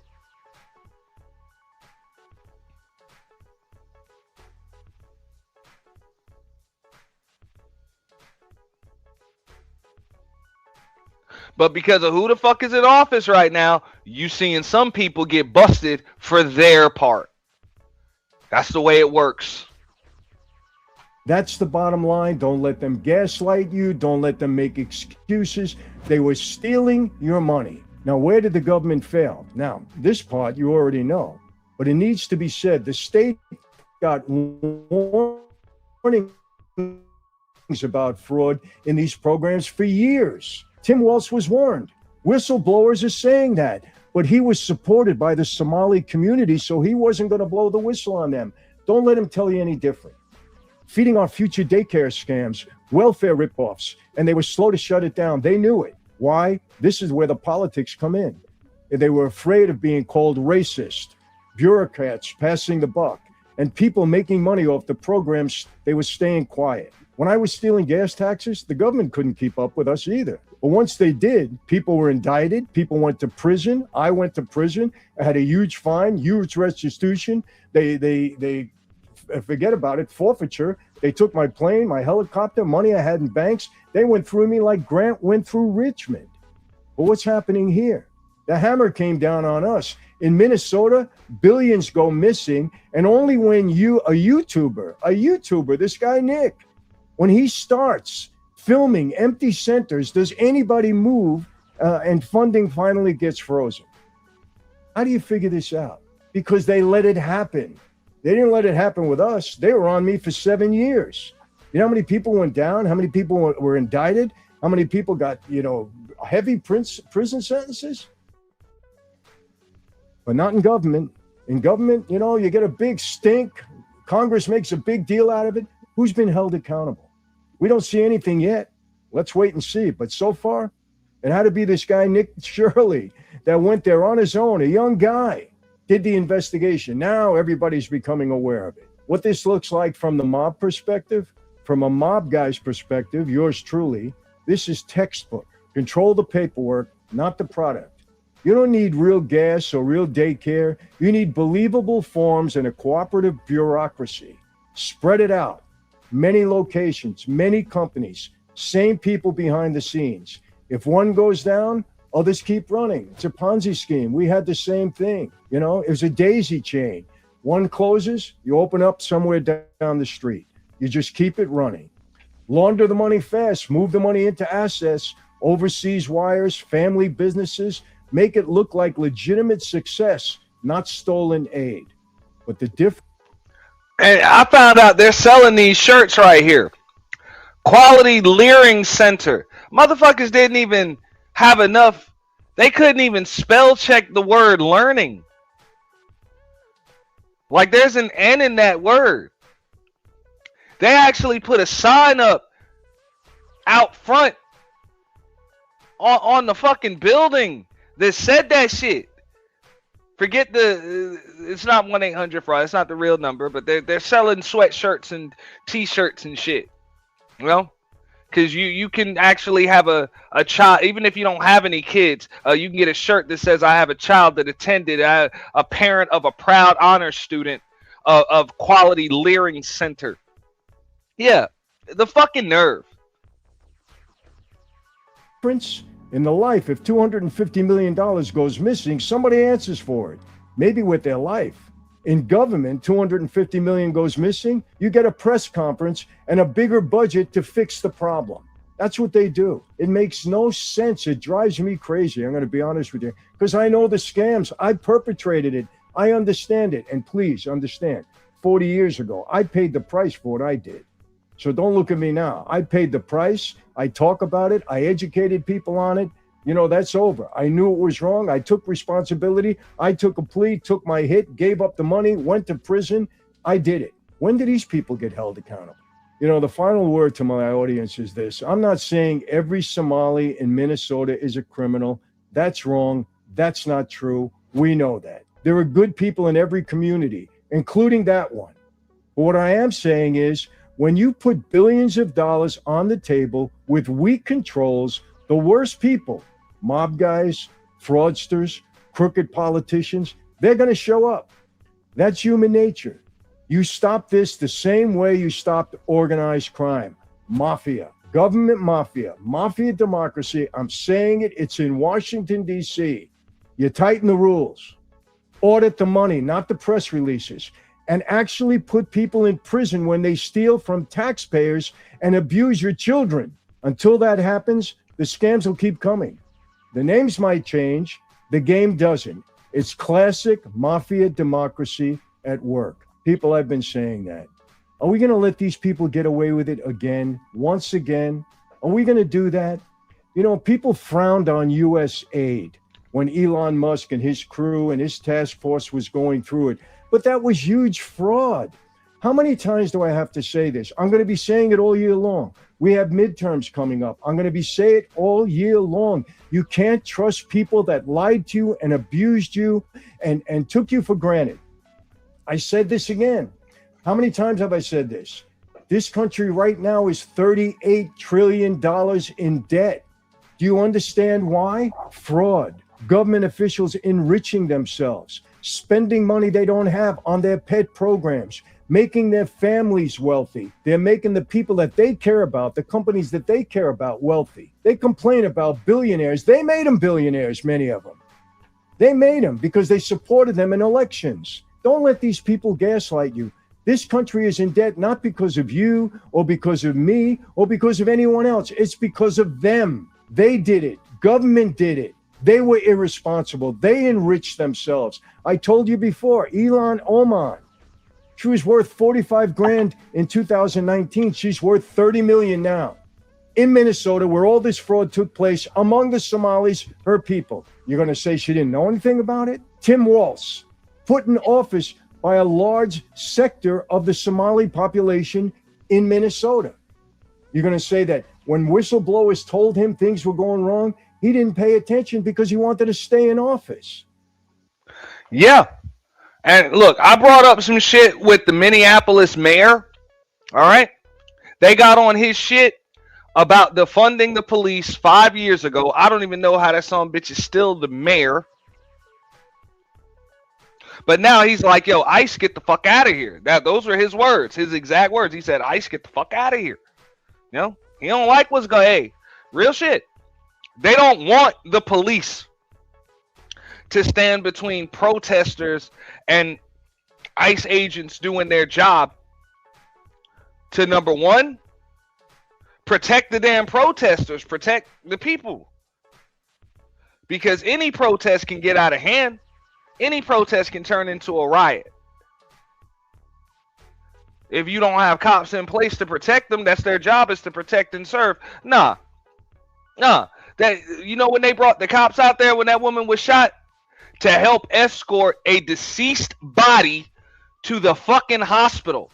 Okay, I was checking out Angry Man's stream last night. That actually made a lot of sense, because he was like, look, I would like to have been one of the nurses, doctors, orderlies in there where I could actually see the look on their faces in the emergency room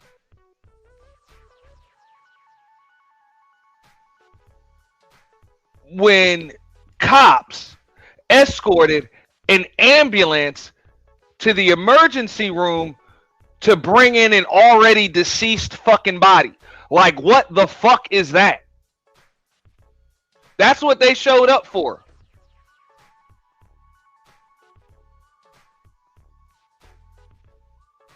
Sound familiar? Hell yeah, it sounds familiar. I'm going to tell you exactly what it sounds like. It sounds like your Black Lives Matter movement. You know, the movement that don't show up until somebody's dead.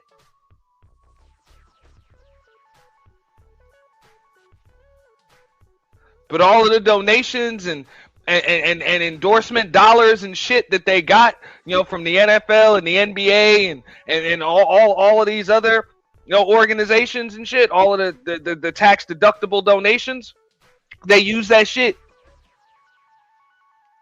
to buy $1 million, you know, homes and mansions and shit. But they don't show up in the name of a black life until the shit's already gone. That's some bullshit.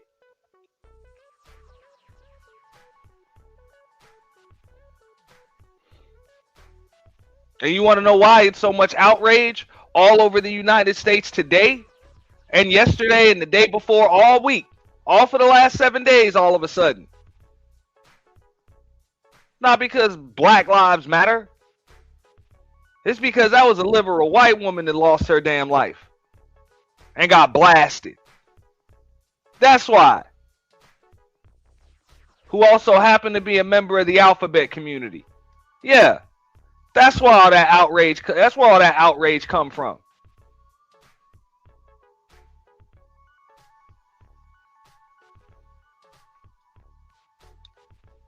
So shout out to Sherry Berry that came up here, you know, the other day, and she said over and over again, she's like, black folks, y'all need to just sit this one out. And she is absolutely 100% right. This ain't got a fucking thing to do with you. Nothing. Absolutely nothing. Are we happy that woman lost her life?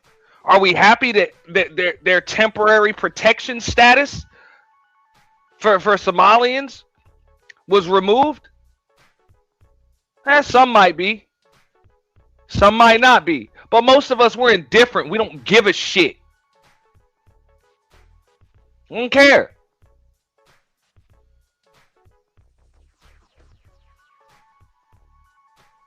You call me a racist if you want to. I'm indifferent. I don't give a fuck. Because I'm pretty sure if I get indicted for $100 and something million worth of fucking fraud and end up in damn prison, I don't think they're going to give a fuck. or if I decide to hit my accelerator while an armed federal agent is standing either in front of my vehicle or adjacent to it, and I get blasted 3 times, I don't think they're going to give a shit either.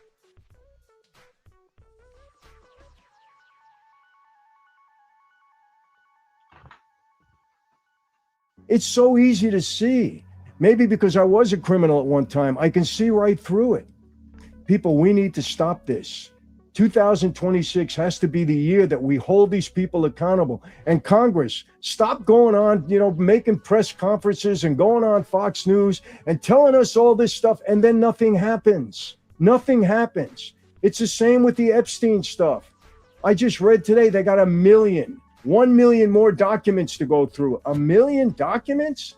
And nothing of substance is going to come out? Please.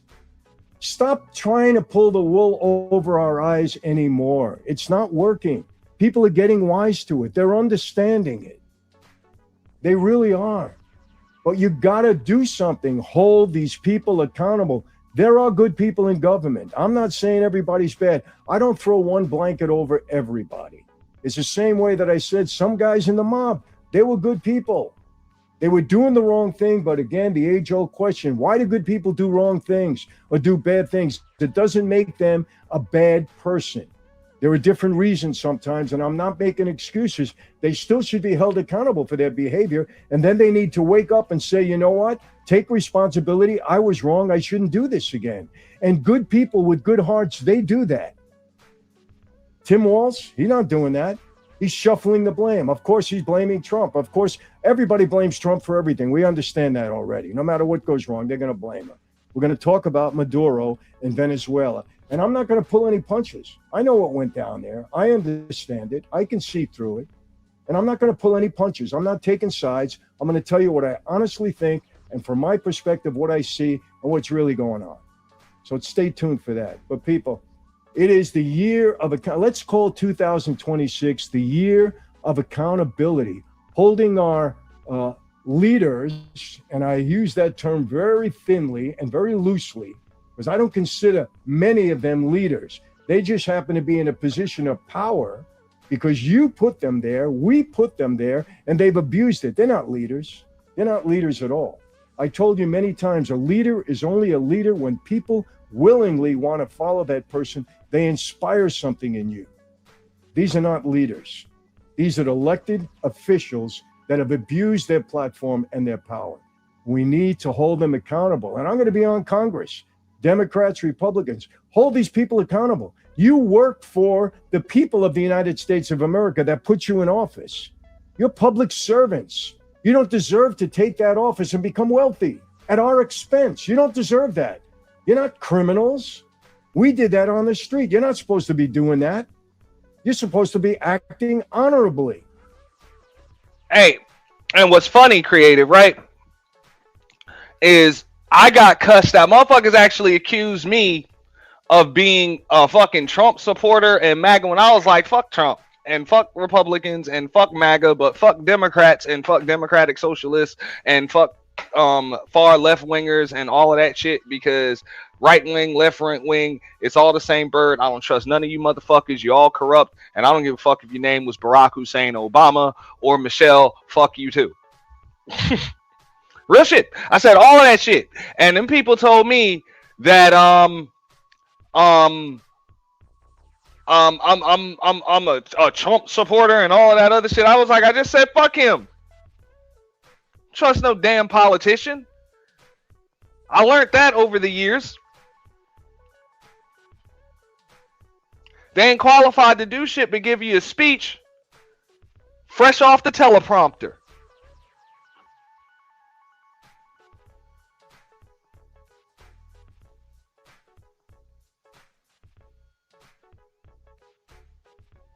People line their own pockets. That's what they do. So unfortunately, it'd be nice to assume that the world is waking up, but a majority of the world will stay asleep because that's just the way the world works. Okay?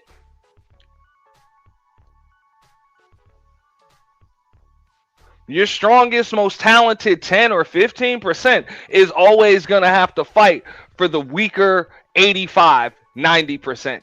That's just the way that shit works. That's the way it's always fucking worked. And unfortunately, because, you know, the weak, the less talented, and the stupid are usually going to outnumber the other side, they're going to get shunned for it.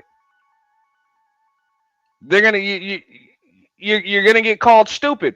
You're gonna get called stupid. You're gonna get called crazy, all because you're not going along with the norm.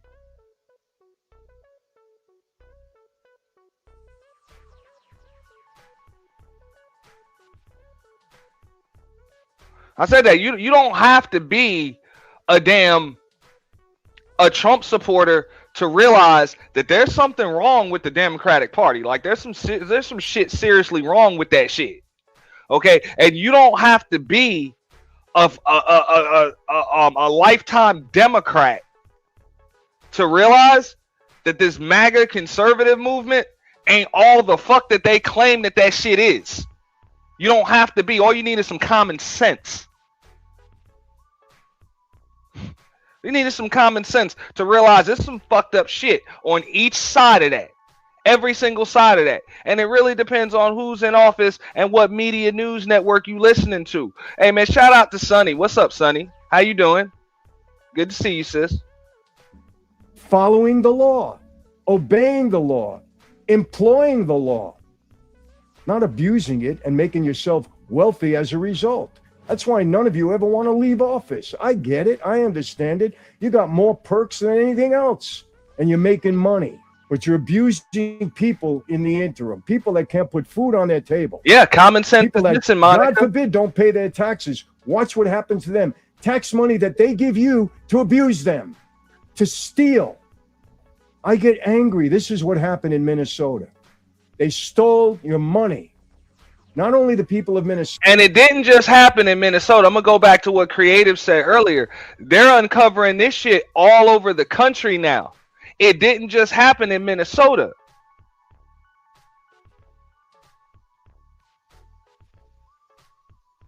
It's just you just happen to have a YouTuber out there,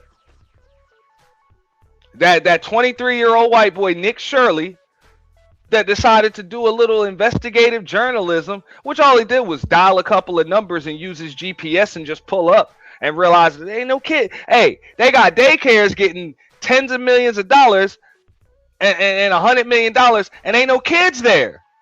Ain't no kids there. The fuck? Ain't no kids. So that's why I'm doing this breakdown right here. For everybody just came in the building, hit the Cash App, support the show. Super Chat's available, super thanks. And also, membership links should be available regardless of what platform you're watching. We are simulcasting to both the home of the official YT Purge as well as Auntie's The Boiler Room. I'm going to break down another clip, and then we're going to get into Anton Daniels versus Corey Holcomb, which was some wild shit. But before we get into that, look.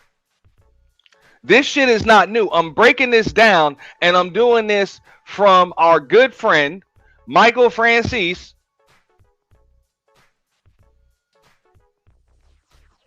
who was a capo with the Colombo crime family. He went to prison for skimming gas stations back in the 70s and 80s, which was a big-ass racket. Okay, I can remember that when I was younger. Out on Long Island. You might remember that. You might have heard about it, Creative, if you're from the area. But I can remember, this dude, because he was all over, the press, and his family was all over the press even after he got locked up, about a lot of shit, and his family had ties to the neighborhoods we stayed in. They had a lot of shit going on. They was still loan sharking. They was still like pick up and delivery. There was a lot of still shit going on. You know what I'm saying? So even though people thought like the mob didn't exist no more, we knew that shit did. We knew it did. But my point is just this right here. There's nothing new under the sun. So for all of these people think, oh, this was some big, intricate scam that nobody else could have pulled off. Get the fuck out of here. The fuck out of here. No. The difference is when other motherfuckers pulled off the same shit, it's literally the same shit that they was talking about. They had movies about this shit. Goodfellas and Casino and all types of shit where it's like, okay, you just get a bar and get some liquor and shit and just bust the bottles and give the liquor away and all of that shit. And that's the way you wash money. Scarface, washing money. The nation was built on washing money. Like that's it. That's it. But it's got to come from somewhere. Some of them folks were selling dope. Some of them had prostitution rings. Some of them had gambling operations, i.e. running numbers. I.e. running numbers, and they might have had laundromats, dry cleaners, car washes, restaurants, bars, clubs. All is legitimate fronts for funneling the shit that they were doing. So when Francis is saying, look, we didn't take from children because they weren't taking from the government directly, but in his case, yeah, he was. And that's kind of what I don't really like him saying when he says like, oh well, we wasn't taking. Nah, bro, y'all were skimming the tax money, from those from them gas station rackets and shit. Y'all were skimming the tax money, and those are taxpayer dollars that were supposed to go somewhere. It wasn't on this scale, but yeah, they were doing that.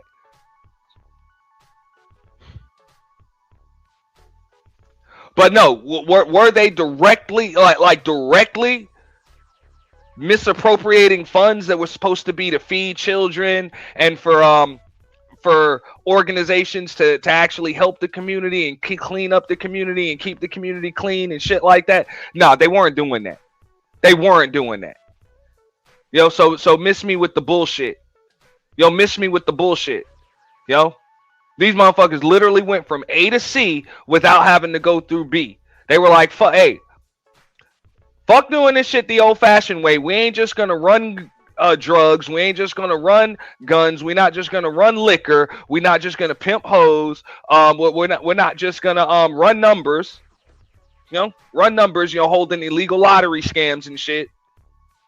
Doing gambling. We're not just going to start loan sharking to the community and shit. This is why when you need bread, like nowadays, there's a little payday advance store that you go to. And you show them your check stub or your W-2 or something, they give you a payday advance. Back in the day, if you needed a fucking loan, you would have to go to somebody that was working for this motherfucker or somebody like him. That's the way that shit worked back then.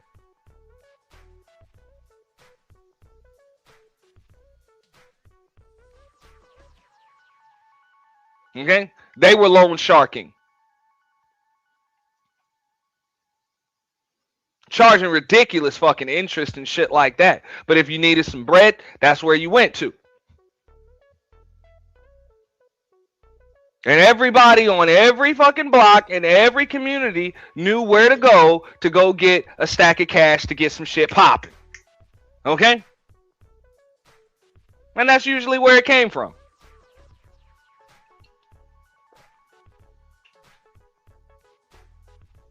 The sports betting and shit like that. When there'd be a kid in the neighborhood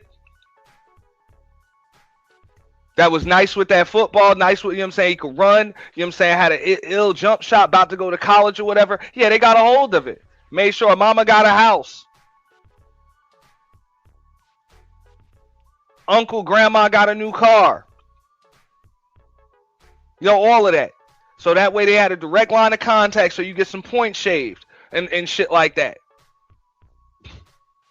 So they get some points shaved and they make their bread that way. That was the norm back then.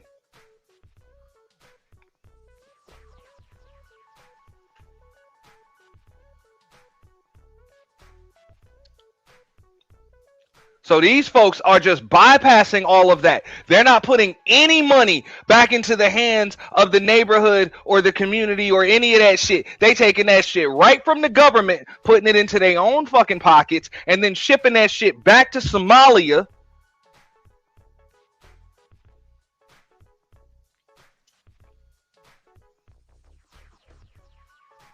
and bringing more of their people over to do the same shit again. Because it was federal money. They stole taxpayers' money and enriched themselves, and every darn one of them should be held accountable. And every darn progressive that is afraid to talk about this, you should all be held accountable. Because if it was Republicans and Trump, you'd be singing from the rooftops. But because it's your own people, you keep quiet. That's wrong. You work for the... And if y'all didn't notice, do y'all know that they used to have the Congressional Black Caucus, right? And they've changed the name of that shit to the Congressional Progressive Caucus. I noticed that. Like, that's what they're calling that shit on Capitol Hill. It's pretty fucking crazy. American people. You don't work for Democrats. You work for people, period. Yes, I get fired up, people. I do. But I'm going to be the voice of acknowledgement this year. I am. 2026 is the year of accountability, the year of taking responsibility, and the year of showing people that they can't get away with abusing the American people anymore. That's what this year is going to be about. You're going to hear a lot about the mafia because I see the mafia in government everywhere I go. And I agree with him. He is 100% correct. You know? What they say? It's like that Michael Myers shit. Evil never dies. It just merely changes shape. As above, so below. Shout out to Creative Solutions 7.0. As above, so below. You know, the mob never dies. It just merely changes shape. Now it's the government. Now, aside from that, I will be telling some more mob stories. I have a couple coming up. Done some research on some things you're going to find very interesting. So, no, I'm not abandoning that, people. We don't give a fuck. I personally don't care. We know a bunch of them motherfuckers are like dead now, so it is what it is. They just dead. But me go into one more clip because this was some wild shit, right?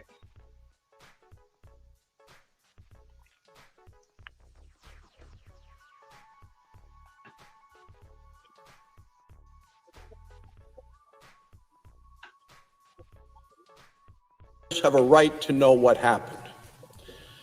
And when emboldened criminals steal money intended to help single moms and children in need, taxpayers have a right to be angry.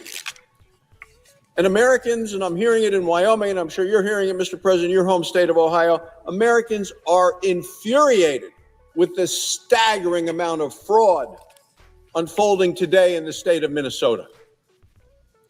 The past few weeks have shown just how deep the corruption in Minnesota has turned out to be. Investigators have now uncovered fraud schemes across 14 different Minnesota Medicaid programs. Most people don't even know there are 14 different Medicaid programs. There's fraud in all of them in Minnesota. Joe Thompson, who's U.S. Attorney in Minnesota, has spent his career. So y'all wonder why them SNAP benefits and them EBT programs were, you know what I'm saying, there was a threat of just freezing them shits altogether? This is why. This is why. They uncovered a shitload of fraud. Does that mean everybody on food stamps, everybody getting Medicaid, all of that is scamming? No. But it was so much of it that they had to stop the damn payouts for a minute just to start uncovering what the fuck was going on. And then you realize that all of these investigations, or most of these investigations, were tied all in part of the same, like they were all the same shit.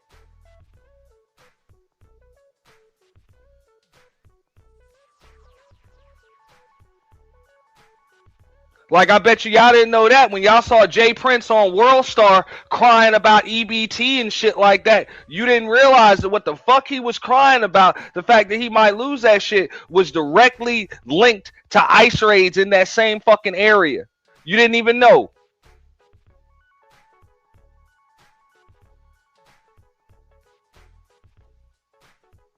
I guarantee you, that lady with the dog and the wife that looked like a character off of the Little Rascals and shit that lost her life at the hands of an ICE agent, I bet you she didn't know that shit either. Oh, this is a direct crime against black and brown people. Man, fuck up out of here, man. No. You follow the money and you'll realize a bunch of that shit is going to the same damn place.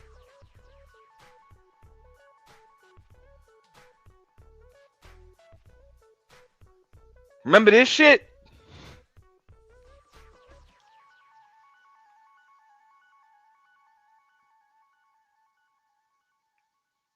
More fraud.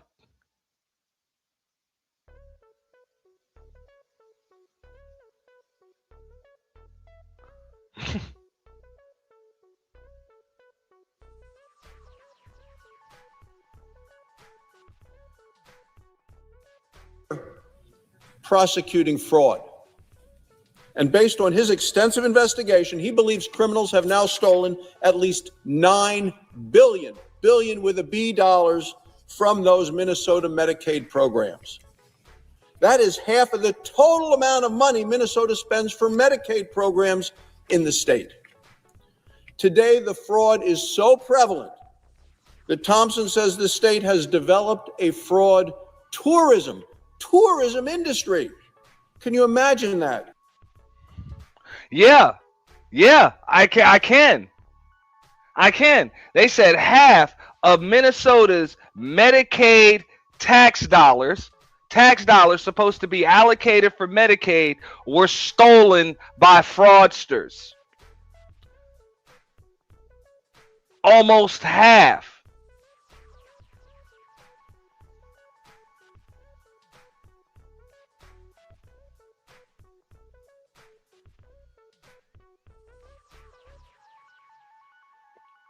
So what does that tell you?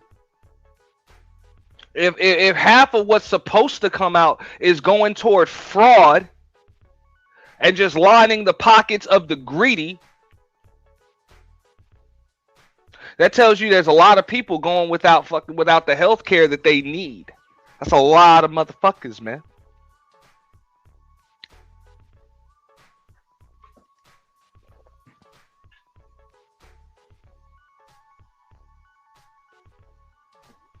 So that's all I'm saying. Before anybody comes at me about how the fuck they're treated and what black folks need to be doing, how they need to be treating folks from the fuck out of here. Why don't you go out and check these motherfucking fraudsters that are stealing all this goddamn money and working with these government officials? You check them before you check me. Because they're the ones giving you a bad name, not me. Because I personally don't give a fuck what the fuck you got going on. A fraud tourism industry. Here's how these schemes work. Criminals, fraudsters, set up fake businesses for nonprofit organizations. The criminals then claim to provide services such as housing, food, and healthcare assistance. Then they bill Medicaid. And they bill them for services never provided. They use the names of children and enroll them into the programs. And they already have video surveillance of parents showing up with their children to these empty facilities and leaving 2 minutes, 5 minutes later and just going in, picking up a fucking envelope and just leaving. Yes, the fraud is widespread. Sometimes the children don't exist. Sometimes the children exist. And they're signed up by parents who are getting paid fraudulently to let them use their children's names. In 2021, taxpayers paid $4.6 million for something called Minnesota's Integrated Community Support Medicaid Program. It's a mouthful. 2021, $4.6 million. Then the fraudsters hit. 3 years later, due to criminal fraud, spending for that program ballooned to more than $170 million. from 4 million to 170 million. That's 37 times as much in just 3 years. Money completely stolen. As the governor and others in Minnesota, the Democrat elected officials looked the other way. Taxpayers similarly paid $21 million in 2021 for something called Minnesota's Housing Stabilization Services. The first 6 months of last year, due to criminal fraud, Democrats looking the other way, taxpayers paid nearly 3 times that amount. A Medicaid program claiming to help Minnesota children with autism, $6 million in 2018. By 2023, due to criminal fraud, it went from 6 million to 192 million. Okay. So, for those of you parents that have a child with autism and you're wondering why in your local area your programs are underfunded, you can't seem to get the proper care and education for your child with autism, this is why.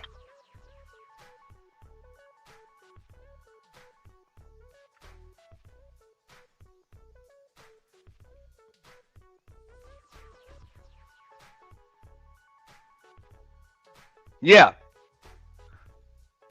And I know this firsthand. I have a younger brother with autism.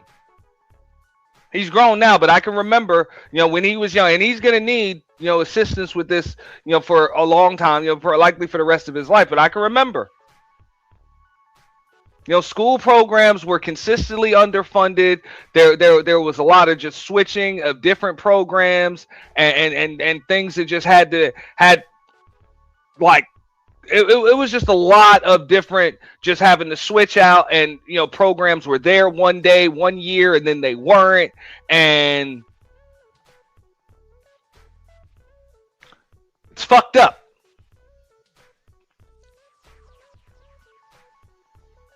And it's gotten to the point where some parents literally have to move.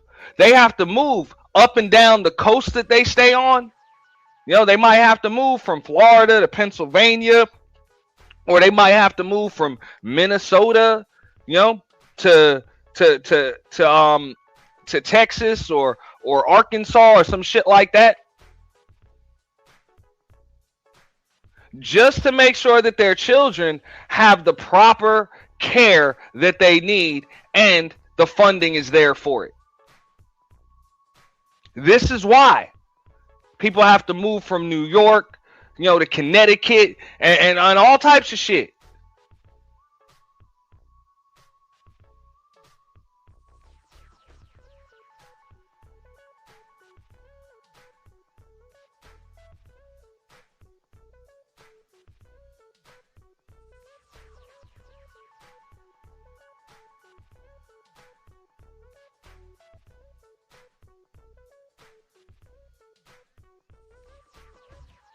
Just to make sure that their child is not sitting in a classroom watching VHS tapes and DVDs all day. They're actually getting the right care, the right speech therapy. The neurologist visits are paid for. All of that stuff. So what does this tell you? Yes, the funds are there. They're just being misappropriated, i.e. stolen. I'm going to go to the next clip in a moment. I'm not going to finish this. And daycare fraud is just one of these brazen schemes where the Democrats in Minnesota look the other way. Last month, an independent journalist visited 10 state-funded daycare sites in the Twin Cities of Minneapolis, St. Paul. He found no children at the daycare centers. Middle of the day, not a single child was there. 1 year ago, a local reporter visited several of those same sites. The reporter found no children at the daycare centers. They're supposed to be daycare centers, and they're getting paid to take care of children. Well, here's one of those sites, Mr. President. This is a sign from one of the states. It's called, who makes this? You can't make this stuff up. Quality Leering center. It's supposed to be a learning center. They can't even spell learning right. But that doesn't stop the Democrats in Minnesota to keep shoveling money right to these programs, stealing money from the taxpayers, from the Democrats, going to Democrats who are running these things. Mr. President, it's appalling. I'll agree with him there. It's fucking appalling. So many people on this committee have already articulated nobody here believes. Now, this is some more, fighting on Capitol Hill, over this fraud. I don't know if you guys check this shit out. I get a kick out of watching this shit. So many people on this committee have already articulated nobody here believes that rooting out fraud and waste and abuse is not a top priority of this committee, of our caucus, of their conference. It is. If you're on this committee, it is the top charge that we all undertake incredibly seriously. But I think, like so many things with the modern Republican Party, it's like you're skulking right around the edge of things, but too often, your bigotry, the Republican Party's own bigotry, is imprisoning them and keeping them from ever actually doing something that helps, not harms, the American people. And this is another one of those instances, right? When it's a person of color, if it's 2 or 3, it's a pattern, and the entire community must be indicted. But if it's 100 Republicans, it's just not bad. Neither here nor there, because it's important. That's why we have routinely held hearings where we actually go over with the Government Accountability Office their high-risk list. We take it seriously. But the tone of this hearing seems to be a hypocritical witch hunt. It's hard to take it as anything but that, rather than an actual oversight effort. Our federal government currently has the tools to catch and prevent waste, fraud, and abuse. It's how the alleged fraud in Minnesota was caught by the Biden administration in the first place. Mr. Blue, as a former federal prosecutor, you're familiar with some of the tools that we have, correct? Yes. Just briefly, could you please verify the following tools for me? Yes or no? Does the Government Accountability Office work to reduce waste, fraud, and abuse? Yes. Do inspectors generals work towards these goals? Absolutely. What about the Council of the Inspectors General on integrity and efficiency? Yes. Are whistleblowers important to rooting out waste, fraud, and abuse? Absolutely. Has the Trump administration helped or hurt these tools? Certainly hurt it by disbanding the Council for Inspectors General and then ultimately firing 19 IGs. Thank you. That's right. Again and again, Trump has attacked the oversight mechanisms within the federal government. He illegally fired 17 inspectors general and other key personnel. He goes after whistleblowers and he tries to roll back their protections. He routinely ignores the rampant corruption within his own administration. Republicans have turned a blind eye to all of this. They have held no hearings on these actions. And this hearing today isn't even about fraud generally within the federal benefits system, which we would welcome. Republicans have cherry-picked a blue state and an immigrant population, vulnerable, to demonize. To be clear, Minnesota is not the only state with a fraud problem. To truly tackle waste, fraud, and abuse, we need to approach the issue with a scalpel, not a mallet. Discovering that people are committing fraud in the federal program does not mean we should smash the whole thing and end it. It means its oversight mechanisms need to be improved. That's why it's so disappointing to see that the Minnesota House Fraud Prevention Committee that our witness, the Honorable Kristen Robbins, chairs, has issued no reports on these uncovered schemes. It hasn't advanced any legislation to address the issue or even shared whistleblower reports with their Democratic colleagues. They've just held a bunch of hearings and generated headlines, something our committee is all too familiar with. This hearing is not an effort by Republicans to improve social service programs. It's an excuse to end them and to punish Democratic-led states. This has always been the plan. It's why Republicans' so-called big, beautiful bill is estimated to cut more than $1 trillion from Medicaid and CHIP benefits and cut SNAP for 40 million people, the very children or folks with disabilities who were mentioned in the opening statements. Trump has also already taken advantage of the situation in Minnesota. After a YouTuber harassed and posted unsubstantiated claims of fraud against child. Unsubstantiated claims of fraud. Look at this shit. Fuck this. Hey, fuck all this red versus blue shit. Unsubstantiated cases of fraud. No, this is obvious cases of fraud. No, so even for all these people to say, "Oh, hey man, what we did online, man, we actually had some shit. We made changes in government." No, the fuck you didn't. This white boy he got these motherfuckers arguing on Capitol Hill about some shit. Yeah.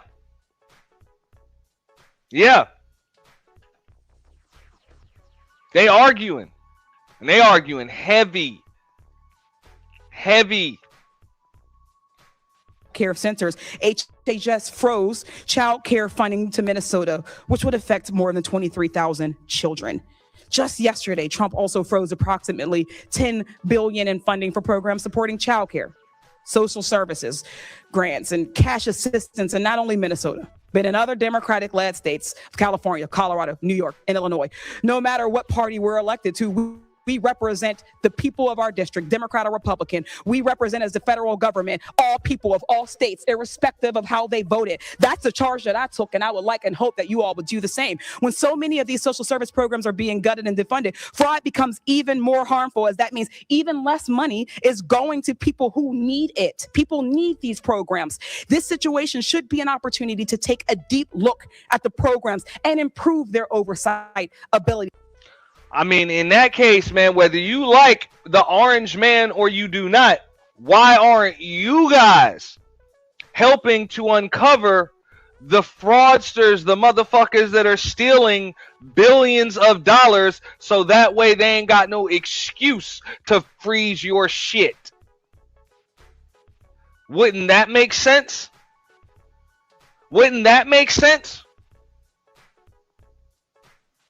But this woman is legit sitting up here saying, yeah, we know it's fraud, but y'all should still just keep the money coming.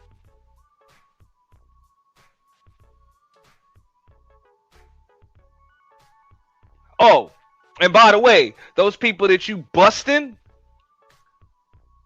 for committing this fraud, you need to leave them alone because it looks racist. Like, what? The nerve. The fucking nerve.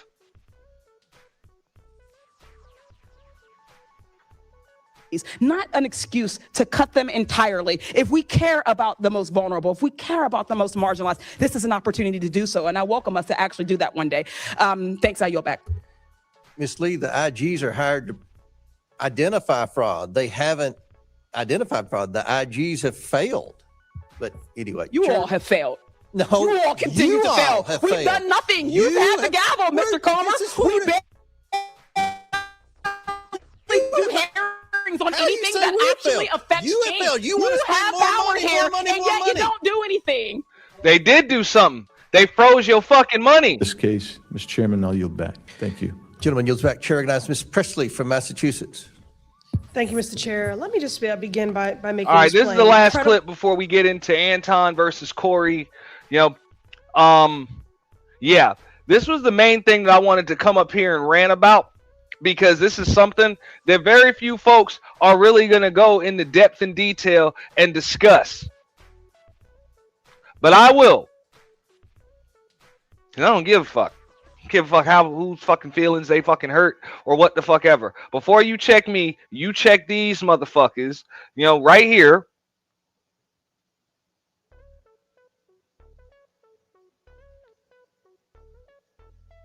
That think that it's their right once they hit American soil to fucking rob motherfuckers.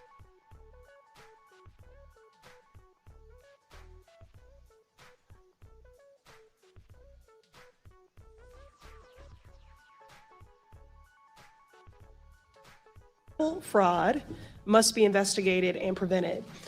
Every dollar that is stolen from public programs is a dollar that is taken from a child who needs care, a senior who needs food, or a family that is already struggling to make ends meet. Ms. Robbins, I want to just begin with a basic question, and please answer yes or no. When someone is convicted of defrauding the public, do you believe that they should be held accountable? Yes. So if we're serious about fraud, then we also have to be serious about accountability. Ms. Robbins, do you mind just expounding, what does accountability look like to you? We want to prosecute everyone who's committed a crime, and we want to fire officials in the agencies that are liable for allowing the failure of internal controls. Okay, so Ms. Robbins, let me be more clear. What should happen to fraudsters who steal public dollars? They should go to jail. So in my opinion, accountability means restitution. It means consequences, like incarceration, that help ensure that it doesn't happen again, as a real deterrent and accountability. It means that money taken from families and the public is returned to them. But that is not the standard that is being set by Donald Trump, who is wielding his clemency authority to allow fraudsters to escape accountability altogether. Last month, my office published a clemency report titled Trump's Clemency Gap, How Trump's Pardons Are Ignoring the People Who Need Them the Most. I ask unanimous consent to enter this into the record. Thank you. Now to the witnesses who serve in the Minnesota State Legislature on the Fraud Prevention Committee, let's walk through these pardons for fraudsters. And we all care about fraud. So Ms. Robbins, Mr. Hudson, and Ms. Rarick, Donald Trump pardoned George Santos, who defrauded voters. Now, this is what you call deflection. They're like, fuck this. We know that you just busted all of these motherfuckers in Minnesota for doing this fucked up shit. Okay? We know you've done, we know that. Yeah, you see it. It was a smooth setup, but it really wasn't. And maybe that's because we be on YouTube, so we know when that shit's coming. But it's like, yeah, we know you done busted them, but here, let's talk about this. It's like a fucking game of 3-card money they playing on Capitol Hill. Like, taxpayers are paying for this shit. Come on, man. Come on, man. Come on, man.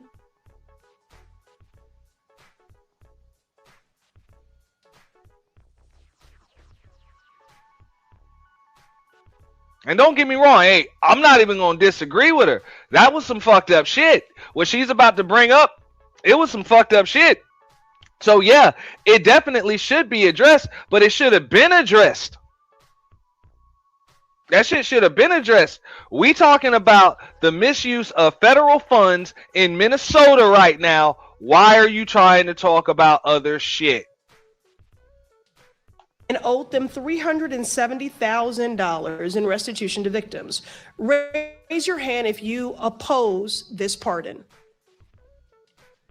Thank you, Mr. Ballou. Ma'am, I would have to look at the law and the facts of the case. We cannot listen. We cannot know the facts of all these individual cases. Don't deflect.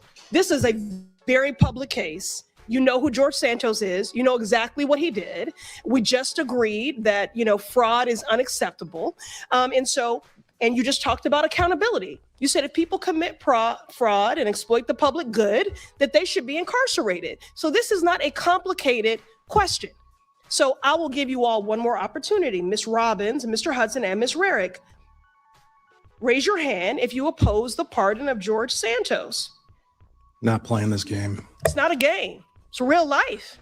It's not a game at all. Okay, but I will take your refusal to go on record, not only as cowardice, but that you do agree with that pardon of that fraudster. Moving on. Donald Trump also gave, and this has never been done before, presidential pardons to corporations that committed fraud. One example is the crypto company BitMEX that violated U.S. law and was fined $100 million. Now, raise your hand if you oppose Trump's pardon of this crypto company. Not participating. Thank you, Mr. Ballou. Okay, again, I'll take your refusal to raise your hand in opposition. That means that you support this pardon of this corporation that frauded folks to the tune of. I'll give it to her though. This shit is hey. I mean, this is as well done as you could possibly do the shit. But I mean, it's not working on these folks. They like, man, we ain't here to talk about that shit. Like, you just gonna change the subject? Like, come on. Come on. Let's focus on one at a time. We can get to that later, but let's focus on this other shit. And let's keep it real. It's in their best interest to really, when they trying to talk about what's going on in Minnesota, they need to talk about what the fuck happened with BitMEX and this other motherfucking shit and everything else, so that way nothing gets addressed. That's the goal, is so that nothing gets addressed. The shit that Trump did don't get addressed. The shit that's going on in Minnesota that was right underneath Tim Walz's nose don't get addressed. Oh, nothing get addressed. It's just a big clusterfuck of bullshit. Oh yeah, it's petty as fuck, but at least you see it. But Trinity, you are intelligent enough to notice. Unfortunately, a majority of the American people, they're not. They gonna look at this and be like, oh, she really did give it to them. It's like, no, you didn't accomplish shit. You didn't accomplish shit. Nothing. Nothing.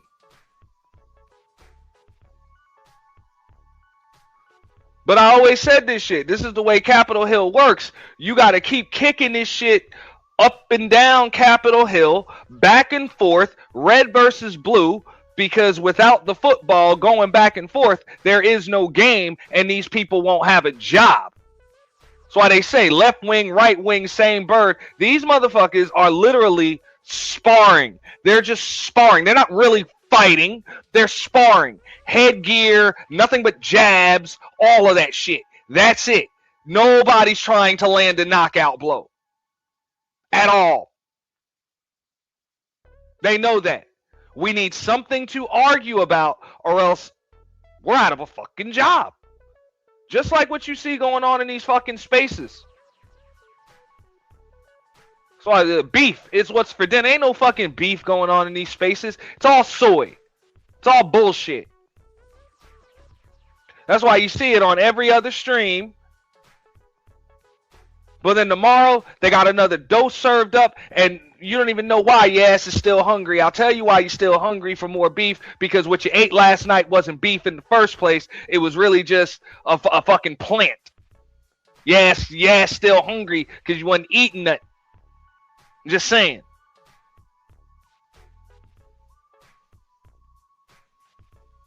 Yo, and the same shit here. They'll have some other shit to argue about tomorrow.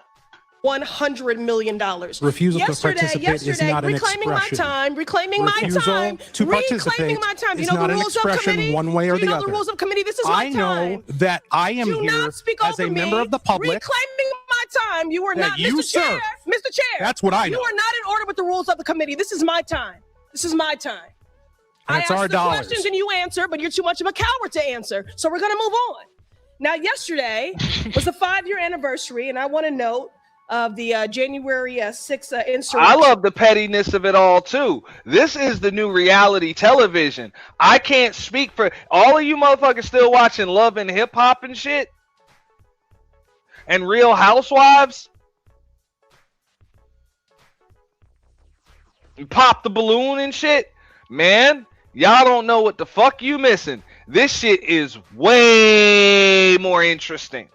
And on Donald Trump's first day in office, he pardoned 1,500 insurrectionists, including Brian Christopher Mock, who's from Minnesota. Are y'all gonna say you don't know who that is? He's from Minnesota. Now, he kicked, shoved, and threw a flagpole at police officers, you know, law enforcement that you claim to support. And he did all of that in the name of fraud. He was an election denier. So an election fraud lie. Now, he claims he did these things in the name of patriotism, but really he's just a criminal. So raise your hand if you oppose Trump's pardon of this Minnesota individual. Ma'am, this grandstanding nonsense. This is not grandstanding. Exactly this is what accountability. Minnesotans hate about D.C. This is accountability, and you are hypocrites. So again, I will take your refusal. Thanks for demonstrating my opening Mr. statement. Chairman, Reclaiming order, my decorum. time. She's off the Reclaiming rails. my time. I'm not off the rails, please. You are I'm not totally pushing off the rails. Way more. Nancy, I'm not forget Trumps. Give me my time back. Order, Mr. Chairman. If Republicans were serious about reclaiming somebody who time, served me.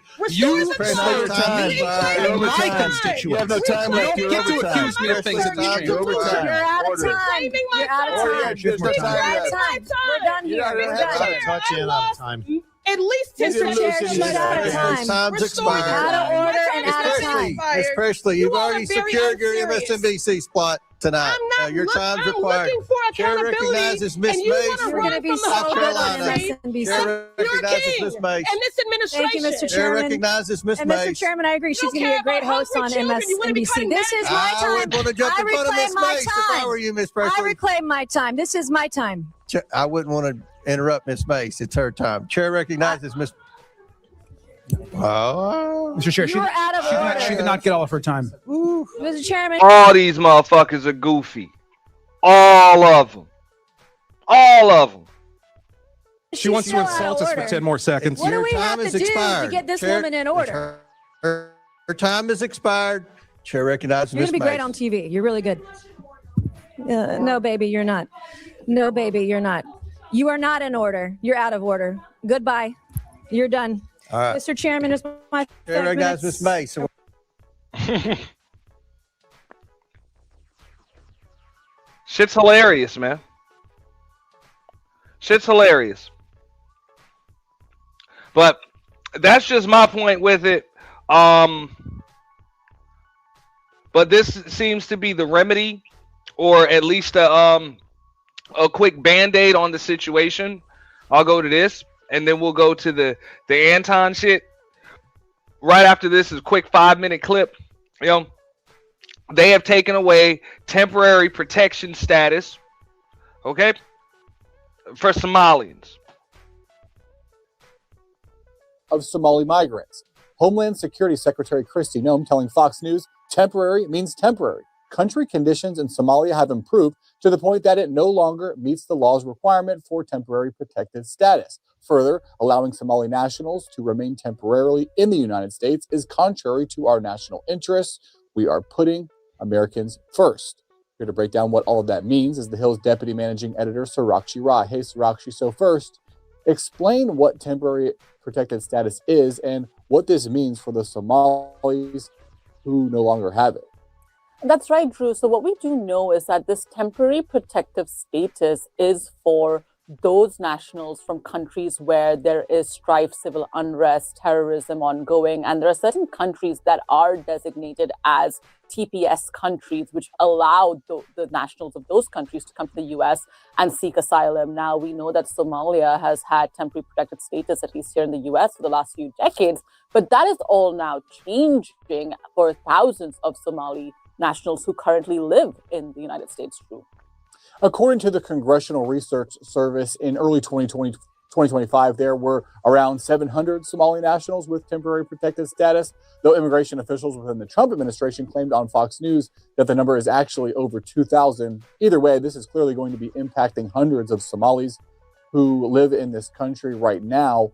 Do we know how many of them there are in Minnesota? Of course, that is where there's been this ongoing controversy over fraud allegations involving some Somali immigrants. That's right, Drew. So we don't have exact figures, but we do know, like those figures showed earlier, there are about 2,400 Somali nationals in the United States who have the temporary protected status. We also know that there are about 1,400 Somali nationals who currently have pending TPS status. So this all means that they're all going to have to leave the country by this deadline of mid-March that the Secretary Noem has set. And what we do know is that, this comes amid this clash. Oh, they are not playing. They said, look, man, you motherfuckers got 90 fucking days. Pack your shit and go, or else we will remove you. The administration is having with Minnesota, with these fraud allegations that have been taking place with Somali nationals in this very blue state. And so what we're seeing right now is that for at least 3,000 of these Somali nationals who already have a temporary protected status or pending temporary protected status applications, they're all going to have to figure out, how they exit this country, because the secretary is very clear, in a statement to Fox News saying that temporary means temporary, Drew. Secretary Noem claims that conditions in Somalia have improved enough for Somalis to return. Is that true? What do we know about the state of the country right now? That's right. So there are some conflicting statements from the Trump administration, right? We know that President Trump has previously referred to the country as, in his words, garbage. He said that, all they're good for is piracy in statements made in December. And what we do know is that there's still the U.S. State Department still has a travel ban in place. On their website as of this morning, if you go and look up the country Somalia, it says do not travel due to threat of kidnapping, piracy, and all other kind of civil unrest issues as well, Drew. So while Kristi Noem is saying that conditions in the country have improved enough for those Somali nationals to go home and to end the temporary protected status for Somali nationals in the United States, the State Department saying, to Americans at least, it's still a do not travel country, Drew. All this leads to a bigger question. Is the Trump administration actually allowed to do this, or could we see the courts end up intervening here? That's right. So we have seen the Trump administration kind of go ahead and remove the TPS protected status, the temporary protected status, for a bunch of different countries already. They did that for Venezuela recently as well. And we've seen certain moves by civil rights advocates to kind of go in and challenge the president on this. So we could see another legal battle over this issue with the Somali temporary protected status again. But the administration adamant so far that they've removed the TPS for multiple countries, and they plan on removing more. They've always said that this has been misused by previous administration, and that if the country conditions have improved significantly, then those nationals should be stripped of their TPS and sent back to their home country. Drew. The president and his administration have become I mean, this is what's funny. People are like, yo, what the fuck? That's not fair. It's like, actually it is. You had TPS, which is temporary protected status. You didn't have PPS. You didn't have permanent protected status. If that even fucking exists, you had temporary. And guess what? Your time is up, motherfucker. Yep. So again, when they try to put the battery in the backs of Black Americans to fight for you, I'm like, the fuck they got to do? They ain't got a motherfucking thing to do with us. Like nothing. Unless y'all want to come up on a couple of dollars, maybe enroll your kids in Quality Learning Center and tell the motherfuckers to break you off a couple dollars. You know? And I'm sure a lot of these motherfuckers are going to be looking for husbands and wives and shit, so that way they'll be able to stay in the nation. I don't know what the price of a marriage goes for these days. Probably about maybe 30, 40, 50 grand or some shit. You come up. But other than that, I don't see any other way that, Black Americans should really give a shit. And it's a shame,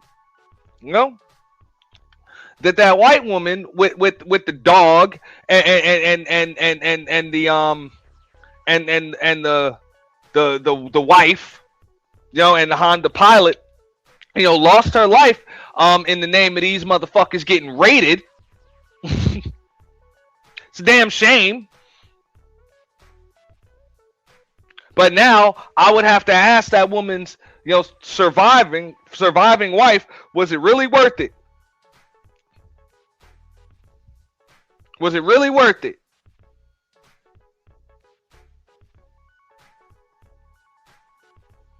So don't come to me and tell me I'm supposed to be a martyr for this bullshit. You miss me with that. Give a fuck. Increasingly antagonistic to Somalis in the U.S. Could this be seen as the culmination of that rhetoric?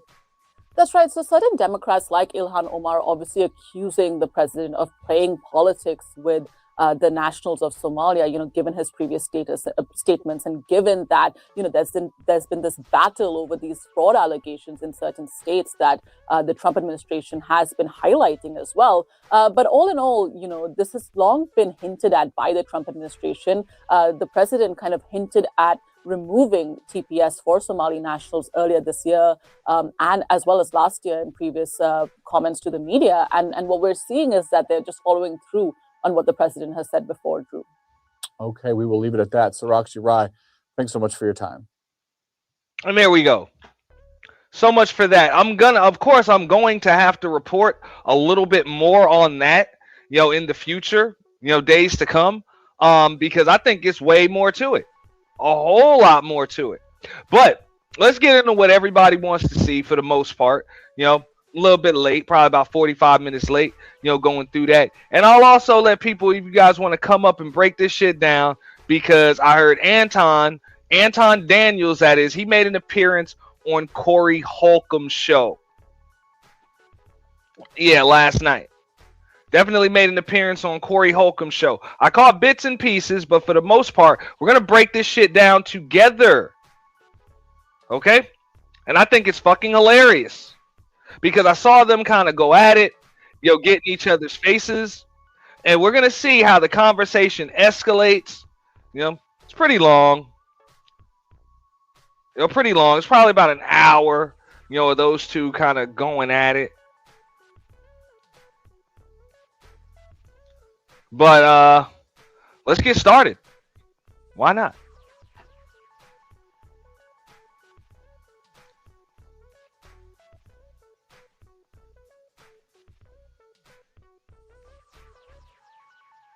For that. Oh my God, not the full thing. I was on time. I'm gonna just say that. Hey, Yes, we it is. expected it.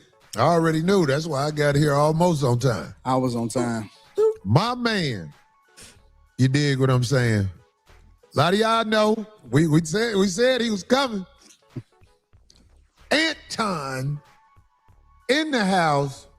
Hey man, let me tell you something. I'm so glad you're here. Because people need to see a clash like this. Not a clash within something bad, just people who got something to say. Like what you say and what I say, I think it's gonna be interesting. I do too.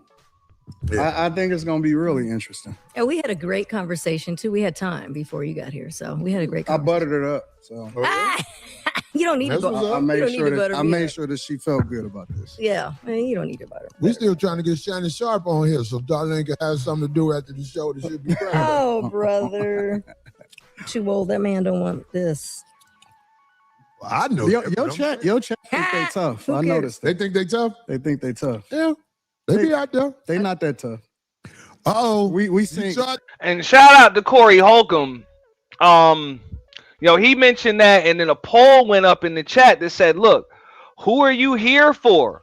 Are you here for the bag chasers? Or are you here for, the 5150 crowd? That's Corey Holcomb's channel, the 5150 show. So check that out. I'll be putting a link in the description, after the show's over. But yeah, and I know when I voted, it was kind of like 75% or some shit like that, and it's understandable because it was his channel, so, in favor of Corey Holcomb. Hit him up. We go. Seen worse. I don't pay attention to niggas that don't got no profile picture. I promise to God, bro. And they scared to step forward. I don't pay attention. I think them type of niggas jerk off in their socks. Yeah. Well, now they've gotten so savvy where they can actually put a picture, but you open it up and it's like, oh, no post, no nothing. It's like, okay. We don't take that serious. Exactly. Keyboard cowards is what I call them. Somebody said, what Craig had here on Time Out? Craig had a show, fool. That's right. Craig going out here doing his thing. Papa Craig. But anyway, let's get to it, man. Let's get to it. There's so much to say. I know we ain't gonna be able to get to it all, but we're gonna try. There's so much to say. I gotta ask you this, just off top. I'm with it. How do you feel? Because we ain't gonna do all politics, because that ain't what the show We about. gotta get there though. Yeah, but I'm saying I don't want you to miss no points. All right, I'm with it. What do you feel about this nation as they jack other nations for their resources and play it off like it's other reasons? I'm talking about this nation, the U.S. That's the part of the game. When you say the part of the game, I don't understand. Everybody done been conquered. Slavery didn't exist way before we ever came in here. Mm-hmm. So I don't see what the problem is. Well, I tell you like this. I cannot respect men who are claim jackers. Like I don't like what? Give me an example. Like the United States. No, give me an example, like a real life thing. Like what did they take? The United States. Like taking this country? Not just taking this country. How do you think you got here? The transatlantic slave trade. You smart man. Right. I studied it. I know all about it. So it's very hard to be respectful of what is here when me, for example, as an African-American male, I know how I got here. I didn't take the cheap flight on Frontier here. My people were kidnapped. My people were robbed. They what? They were sold by Africans. You say all the people? Like, this motherfucker Anton, he came for the smoke. He came for the smoke, so he must have security on deck. He definitely came for the smoke, as you can see. You know, he done came in on some full MAGA shit. Like, yo, hey, here's the deal. You can't blame no white folks. Blame black folks for anything that black folks are going through. That's what it is.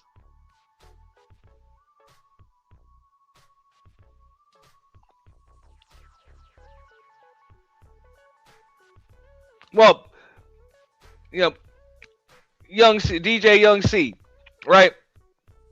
A lot of folks need to study their own history and find out how your ancestors, not yours in particular, but people need to find out how their ancestors got over here if they don't already know. You know, if the stories weren't passed down from generation to generation, there are a lot of folks that really believe that they were brought here through some transatlantic slave trade when they really weren't. You know, and even if there might be, like, you know, some of their lineage that were, there might be another portion of their lineage that wasn't. You know, they came over here, you know, willingly. And came over here opportunistically. Like, a lot of people need, and there's another percentage of people whose ancestors and lineage was already fucking here before Europeans got here. You know, people need to do their own research on their own lineage before they either, number one, come online and listen to what some fucking YouTuber told them they came from, or some old white lady in your third grade class. And number two, need to do their own research and their own homework on themselves before they start telling other people how the fuck they got here.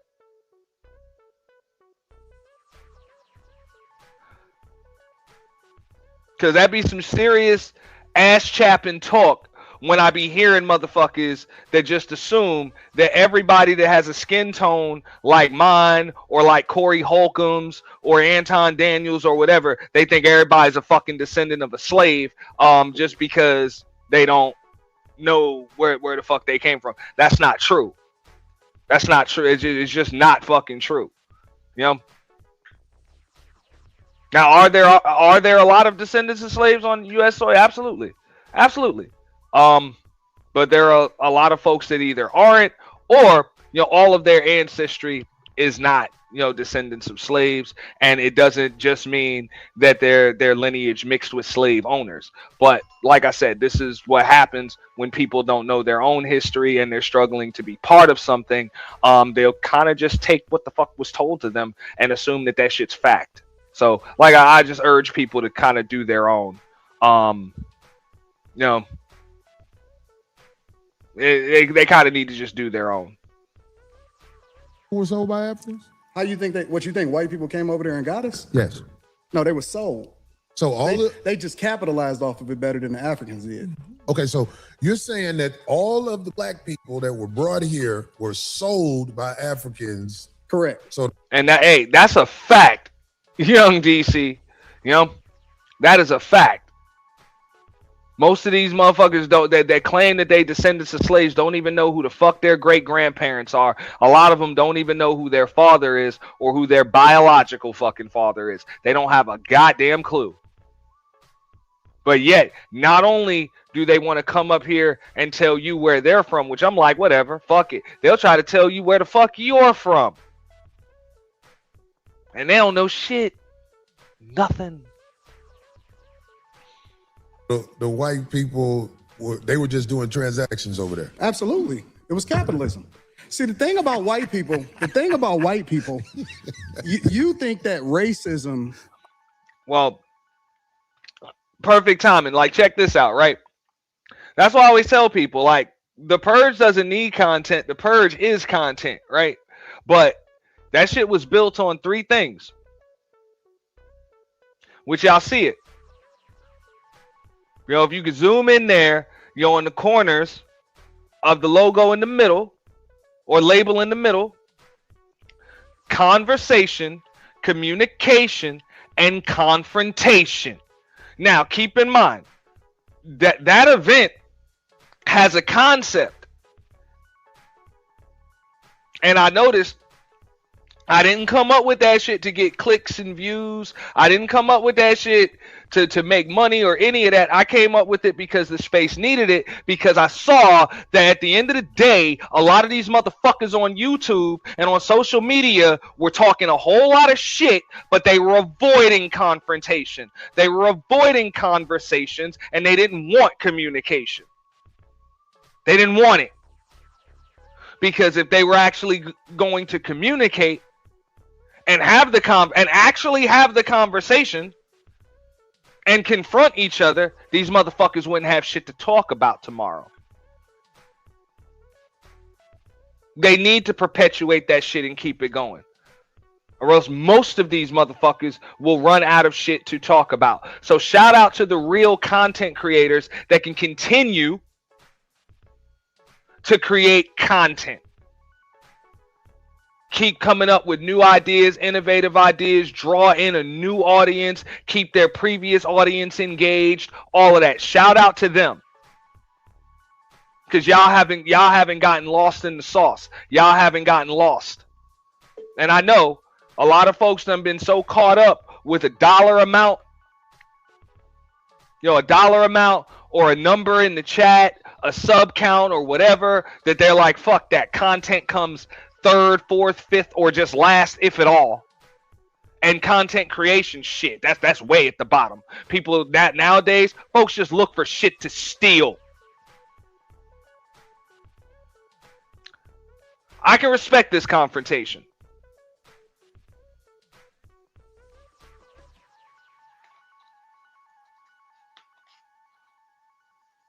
Now, people can tell me whatever the fuck they want. I went through my shit with YouTube last month. Okay, they tried to demonetize my motherfucking ass. I had to go through an entire appeal and explain to them why my channels are actually fucking content.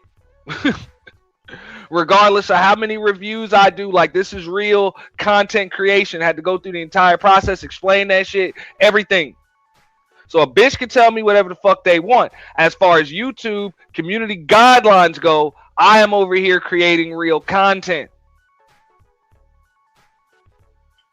Even though I might use some shit like this as the premise or a bullet to either get shit started, get a conversation started or whatever, this is real content. What most of these motherfuckers are doing is not. That's why either number 1, they don't exist on this bitch no more, or number 2, YouTube won't pay them a dime for this.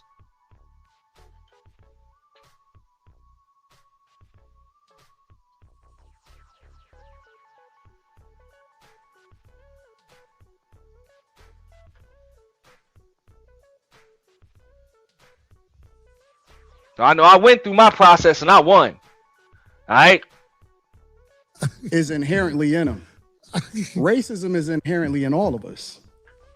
Black people is some of the most racist people I've ever seen in my entire life. We don't even like each other. So can I ask you a question? No, hold on. Let's stay there. Okay. We don't even like each other. And so black people participate. Some of the first slavers in the United States of America was black people. That's the truth. So what I'm trying to understand is, was slavery in the United States before? Slavery existed thousands of years before we got here. Okay. Slavery was on every single continent in this world. That's a fact. Now, the thing that's a problem with it is that, then this is the problem that I have. What you niggas want? What do you mean when you say what you niggas want? What do y'all want? Like, because y'all complaining about it over and over again, and I'm trying to understand, what is it that y'all looking for? What is going to help y'all? A whole thing that has happened. Because I'm solutions oriented. And I'm tired of niggas that ain't never been through shit complaining about shit that they ain't never been through. If you black in the United States, you've been through some shit. But I'm tired of niggas complaining about shit that they have never been through. Like- You've been through some shit, but you ain't been through that. I don't And so- understand. What are you saying? Like, Because most of the niggas that's complaining about it ain't never even really seen real racism. These is new niggas. All of these internet niggas right here, these is new niggas. So are you? And real shit, this motherfucker gets up with Corey Holcomb, and I'm sorry, even if it sounds like I'm a little biased, man, whatever. This motherfucker gets up with Corey Holcomb, and all of a sudden, this motherfucker likes to use the N-word over and over and over and over and over again. This shit is less than funny to me. It don't even sound right coming out of Anton's mouth, to be 100% honest. Yeah, I got my receipt. There it go, right there. All right. YouTube told me we're happy to share that your YouTube partner program appeal was successful and your channel can continue to monetize. Our team carefully reviewed both your content and your video appeal, and your appeal helped us better understand how you create your videos, your content strategy, and your channel's brand. Yes. Okay. So until you get fuck that, you know what I'm saying? Motherfuckers be like, oh, well, where your silver plaque at? Hey, that shit coming next. That shit coming next. But I'm like, until then, this shit right here, nigga, that shit is as good as a fucking silver plaque to me. Because most of these motherfuckers ain't got that. All right? All right? You feel me? Look, Anton stays saying that, but the thing is, he can have this conversation with motherfuckers that don't know what the fuck they're talking about. When he's like, what do black folks want? Look, I understand why there's a wealth gap between black folks and most other demographics in the United States of America. I understand how that happened, and I understand how to fucking close it. I understand that free and cheap labor is what the, you know what I'm saying? Some people had access to the shit either through 6 degrees of separation, either by actually having the labor straight up or being able to benefit from the labor by opening up their fucking their storefronts and purchasing property and being able to siphon money out of the neighborhoods and shit somehow, some way from people that gave away free and cheap labor. You know, so I already said it. I said it in the beginning. When they talk about this illegal immigration shit, the only way that black folks is really going to get that, they ain't going to get that shit through monetary reparations. And they're not going to get it by no land. You don't know what to do with it. There's nothing you could do with it. You would just have to sell it. All that wealth would end up right back in the hands of the people that had it in the first place. It would take 365 total fucking days. That's even why Abraham Lincoln, before he was shot in the fucking head, said that you needed 40 acres and the mule. The mule wouldn't have been enough. The 40 acres wouldn't have been enough. You needed 40 acres and the mule.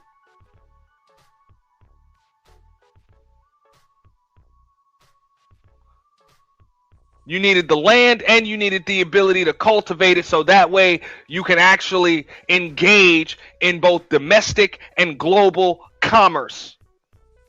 You know? So I already said, most of these people's path to wealth came from free and cheap labor. You're going to need some of that shit too. And with all of these people jumping the fucking border, begging for fucking citizenship to get a piece of the American dream, that's where your reparations are supposed to come from. You need to force legislation to give people an easier path to citizenship by working for black-owned businesses. That's it. Instead of taking temporary protected status away from motherfuckers, that's it. Get a black-owned business to sponsor you. That's how you stay here. But you have to work for them for below minimum wage, no less than $2.50 a fucking hour. That's it.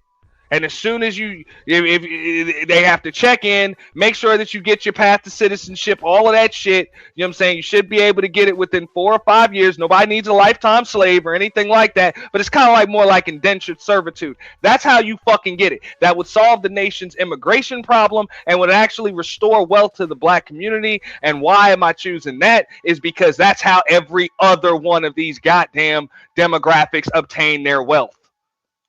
Is through the use of free and cheap labor. So if you're not going to take the same path they did, I don't see how you're ever going to catch up.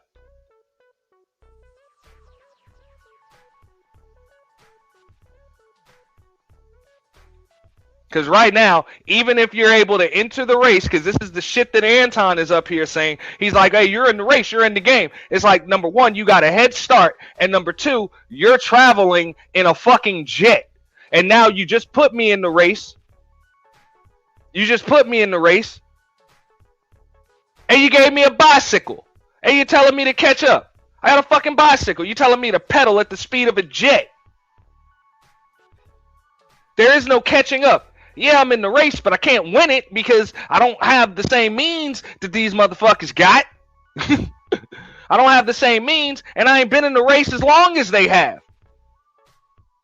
So they already got a goddamn head start, and they got, you know, they got better equipment. You know? So that's where you get yours. That's how you actually get into this whole capitalism thing. You know?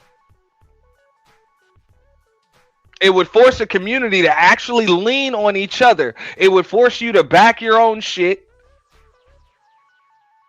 Come up with your own policies. You know, work together. Learn financial literacy. Everything. Everything would naturally fall into place, likely over the course of one to 2 generations.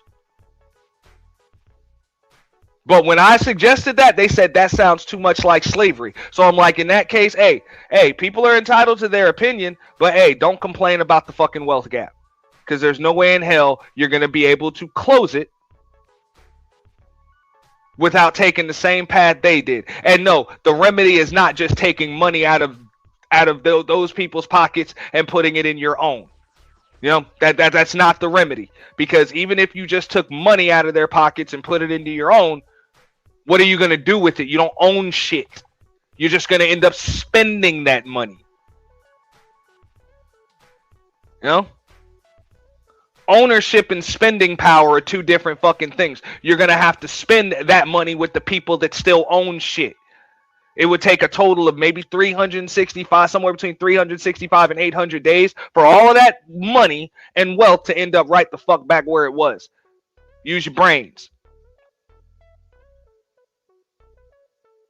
You know, keep in mind, those other demographics, some of them got monetary reparations, but most of them, they got that shit in the form of paperwork. They got it in the form of tax breaks, gaming licenses, you know, gaming licenses.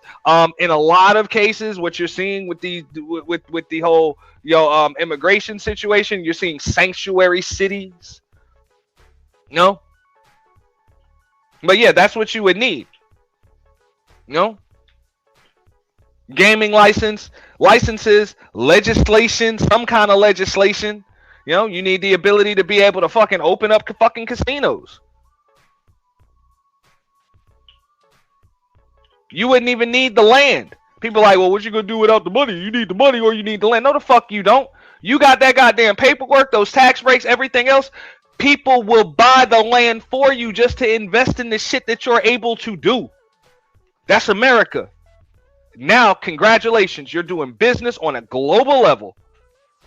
Because that's how business works. You're going to bring on outside investors. You're going to pay them back. You know what I'm saying? You're going to pay them back and you're going to build your wealth. Like, that's how it works. That's how it happens. That's how them motherfuckers did it. You know? The only difference is when they fucking did it, they actually fought wars to take motherfucking money and resources on consignment and then not pay it back. So you wouldn't even do it as fucked up as they did. But I'm just saying, I'm kind of rambling. Let's get back into the clip. Saying black people in the United States, some of them have skipped over racism? Yes, definitively. Come on, man. Definitively. You have a greater chance of being killed by somebody that look like you than to ever interact with somebody that don't look like you and kill you. But do you That's a understand, fact. Do you understand that it's made like that on purpose? The position, It's the system. the The system position against that- us. I got it. Okay, but the position you and your people are in. Who is my people? Black people. Do you claim black people? I'm a Christian first.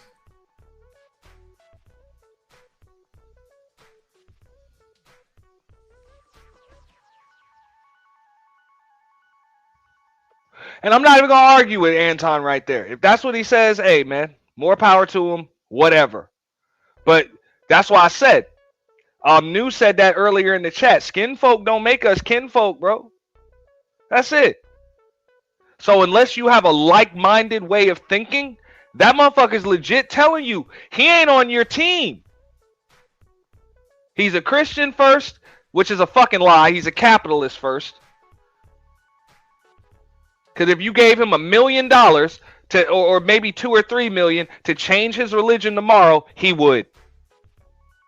So miss me with that. He's a fucking capitalist first. He would sell his oath to Christianity for a couple of fucking dollars. I bet bread on it. So that's why I said, you know, I judge people based on the content of their character, who they are, and for the most part, that's the way I form my alliances, not based on skin tone, because that's just an extremely shallow way of determining your own tribe, you know, or your circle that you deal with. It's very, very shallow, very, very rudimentary way of building your circle. You're likely going to end up disappointed like that. So just understand, I'm not going to say there's anything wrong with what Anton just said or anything like that. He's able to have whatever opinion, outlook, whatever, you know, on it. But just understand, motherfucker ain't on your team just because he black.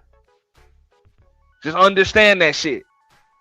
Just like with this chick, motherfuckers ain't always on your team just because they share a skin tone with you.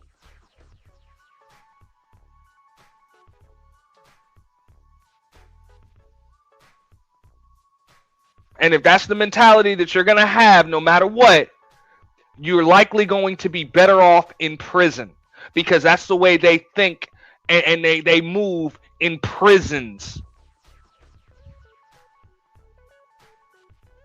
Everything has to be what it looks like. That's it. Everybody's got to group together with what the fuck they look like. That's it. Ain't no going no deeper than that. Fuck that. That's too complicated. You can't do complicated shit with the simple-minded. You know? So I'm just saying, even if you oppose what Anton just said, just understand that, look, he just ain't like you. That's it. It's not that he don't like you, it's that he ain't like you. I claim. Well, I think something's wrong with that. If you don't want to say you're a black man first, I think something wrong with Black that. is a construct. They told you that you was black. Okay, well, that's brown, why you start brown believing it. then. No. Maybe We I'm not brown. We not black. We not none of that shit. Oh, well, what are we? We not none. For me, I'm a believer in God. That's what I am. My foundation is always going to be Christianity, Christ, Jesus first. I don't claim none of that other shit. You're not gonna get me to believe in you based off of some shit that you can't control. You didn't pick it. And the thing about other cultures, whether you black, Chinese, Asians don't fuck with each other just because they're Asian. Chinese people and Japanese people and Taiwanese people, they're all different. Koreans are different. All white people don't fuck with all white people. So why do I have an obligation to fuck with somebody just because he black? Okay. And then the definition of he's right to an extent. Okay? And I'll explain it like this. You know, Koreans, Chinese, Japanese, Taiwanese, you know, no, they don't just fuck with each other because they're Asian. But they are more likely to just fuck with each other when the alternative is to fuck with your black ass. That's what he don't understand, or he won't mention it. Same with white folks. All white folks don't fuck with each other. Like there are a lot of Italians that don't fuck with Irish. There are a lot of Irish and Italians that don't fuck with small hats, you know, and so forth and so on. But at the end of the day, if they got to choose whether or not they're gonna fuck with each other or fuck with your black ass on an equality level, they will likely choose each other.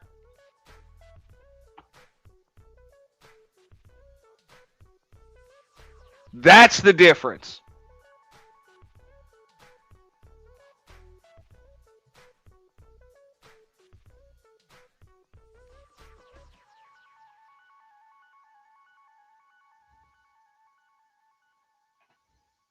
How you define black is based off of something that a white man gave to you. Okay, well, trust me, brother. You white people, let me tell you something. I know Caucasian people that have looked at me and threw me licks.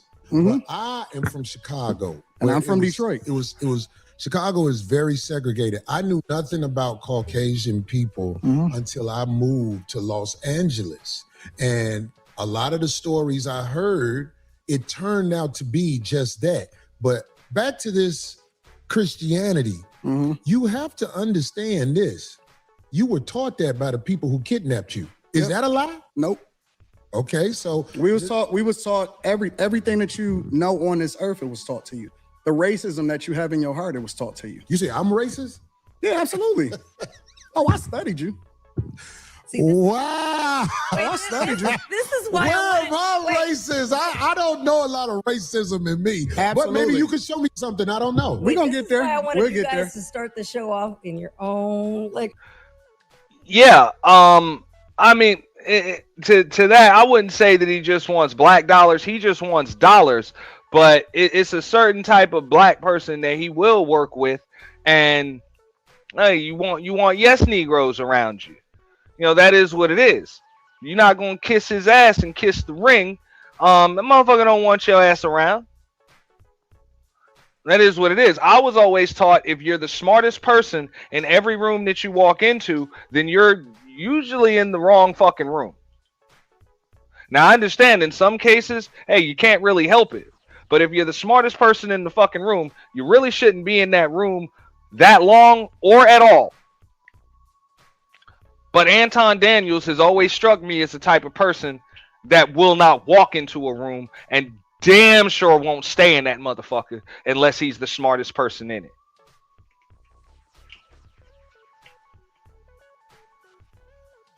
Which is likely one of the reasons why he's achieved the status that he has, is because, you know, you make sure that you stay above, you know, around people that you're above. A lot of people take pride in being the world's tallest midget or dwarf. That's what I want to call it. World's tallest dwarf syndrome.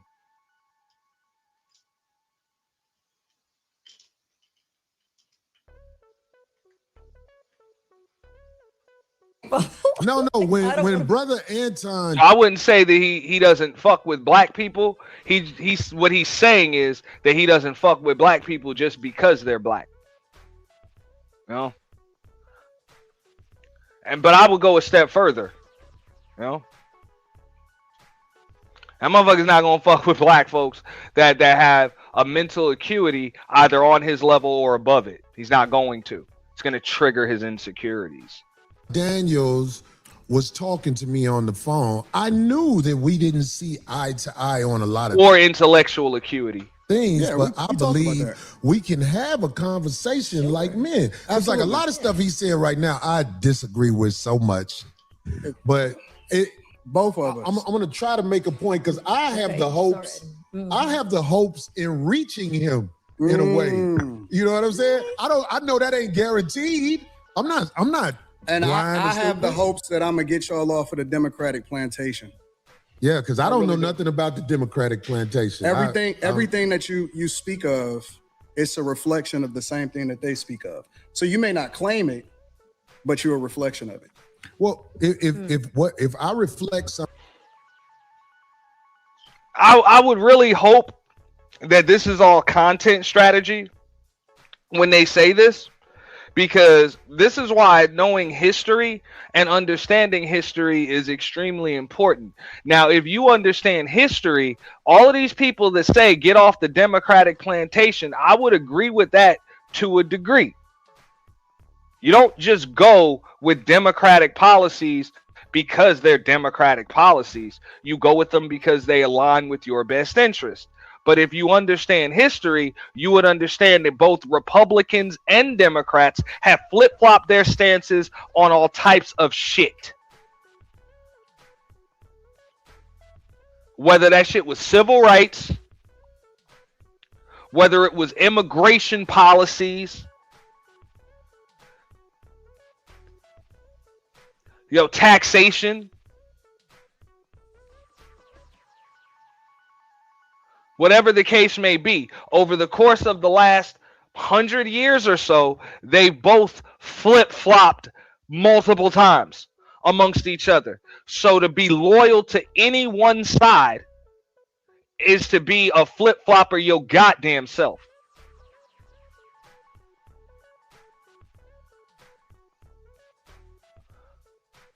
So to anybody that tells me get off the Democratic plantation, I would say get off of the fucking political party affiliation plantation, motherfucker.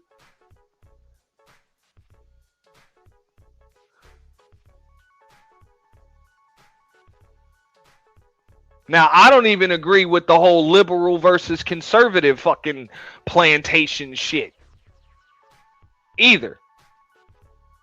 But at least that more so goes to ideology. Whereas Democrat, Republican,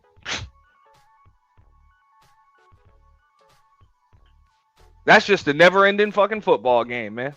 Or a never-ending soccer match. Yeah. They just kick that ball back and forth across the fucking field. That's it. Back and forth.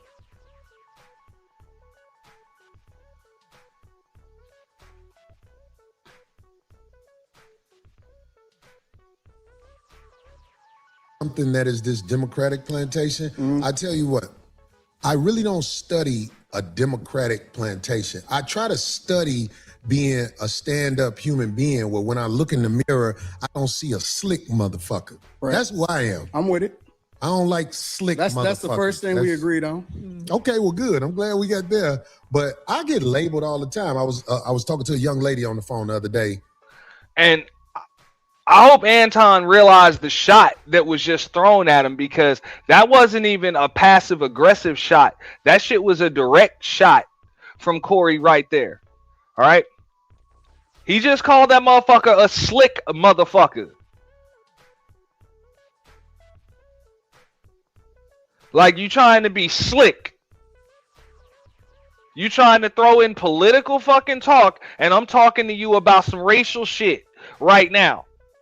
And you trying to bring in some fucking make America great again, MAGA, I support Trump and have conservative values. You are trying to pander to your fucking audience and your follower demographic right now. And don't try to be slick with me, motherfucker. Because I know a slick motherfucker when I see one, and I refuse to see one when I look in the mirror. That's what Corey Holcomb just said. And I'm going to spin it back. If y'all heard something different, please feel free to comment in the chat or even come up here and tell me about it. Democratic plantation. I try to study being a stand-up human being where when I look in the mirror, I don't see a slick motherfucker. Right. That's who I am. I'm with it. I don't like slick motherfuckers. That's the first thing we agreed on.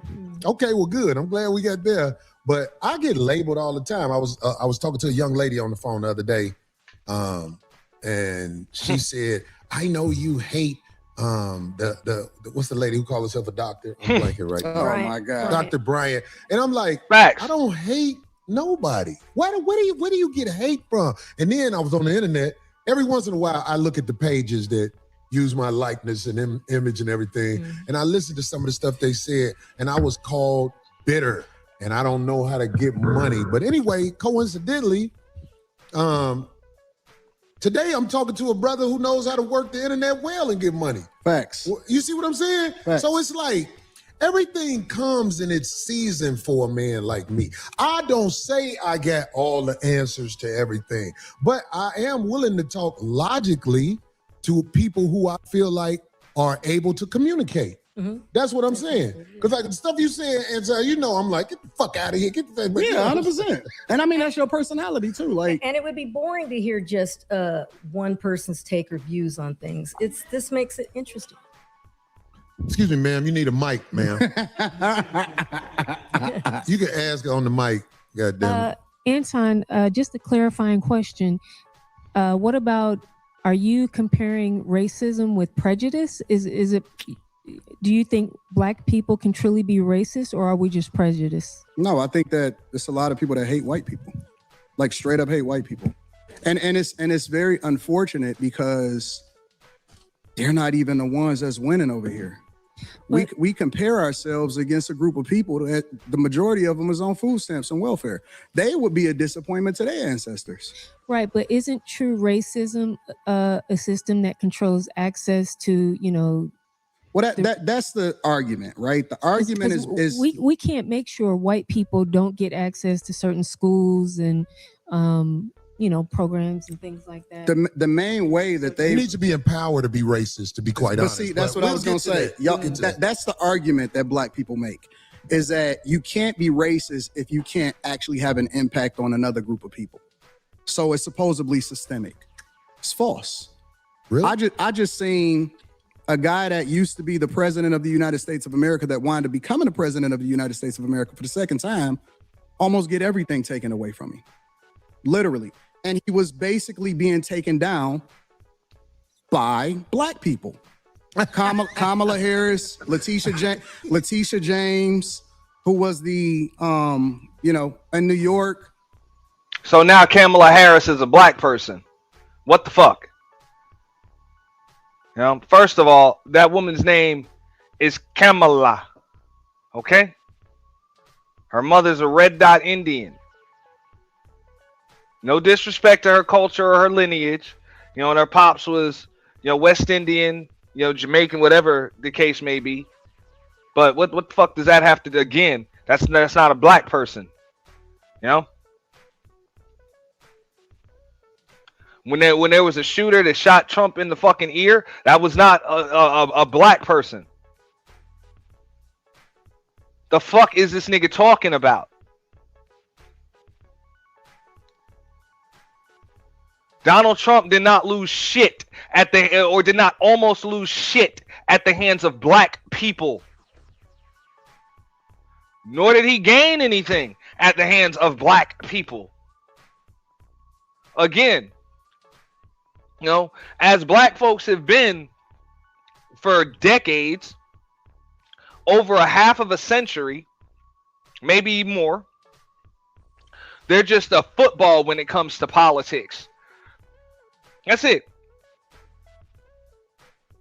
Maybe a demographic that can swing an election, but because they've been able to separate men and women and all of that within the Black community into two separate demographics, is really an inconsequential voting block. So it doesn't mean shit.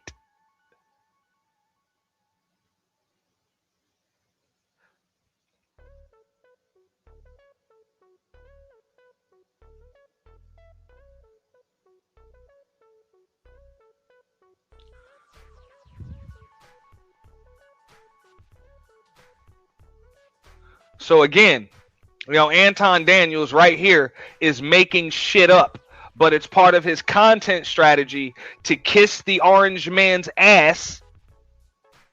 So he had to go on Corey Holcomb's and do that shit. And I'm going to give Corey Holcomb another shout out for calling that shit out before they even got into it, when he said, we ain't gonna do this political shit, or I guess we'll get into it eventually or whatever, because I think you really only know how to have one fucking conversation, especially with me. So whatever, fuck it, Fani Willis down in Georgia, all of those are Black women, specifically that met with Kamala Harris months before they actually started this campaign during the Biden administration. And it's so funny to me, because then I have to ask myself the question, well, listen, if this is a construct, And if it's all about white people and all of the energy is going towards a person that black people fucked with before he actually ran for president of the United States of America, but we champion Barack Obama. Not me. No. Take yourself out of it. We talking about the culture. It may not necessarily be you individually, but we as a culture fuck with him. Fuck with who? Barack Obama and his wife. We fuck with him. As a culture, we champion him. We absolutely do. And he didn't give y'all shit except for gay marriage. You know I know that. That's why I ain't arguing with you on this point. Absolutely I vote. Are you independent? What are you? I'm a Republican. So what I'm saying, you ain't even no independent. If you could tell me that you were a fucking independent and that's just the side that you chose, then I might actually take what the hell you have to say with a little bit more than a grain of salt. But because you telling me that you're a Republican, that means that you're going to go with whatever the fuck they do. If you told me that you were independent and you just chose to go in that direction this time because it best serves your interest, I could respect that.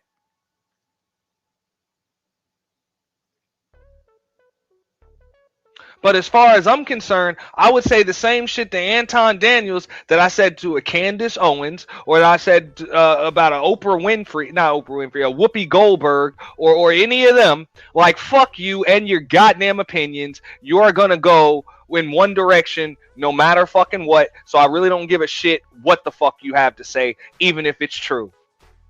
And the reason why is because even a broken clock is right twice a day. The fuck up out of here, bro. Fuck up out of here. And I said the same shit about Barack Obama. Miss me with the bullet. I don't give a fuck if you black and your wife is black and your daughters are black. Motherfucker, you a Democrat first, and you serve the interest of the Democratic Party before you serve the interest of black folks. So fuck you. You know?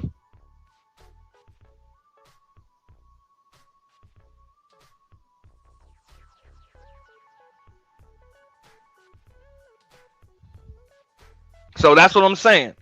I don't see how you can say get off of the Democratic plantation when your ass is on the Republican plantation. Fuck out of here. You know, all I see is a bunch of motherfuckers that are arguing over whose slave master is the nicest and whose buttered biscuits taste better. That's all I see.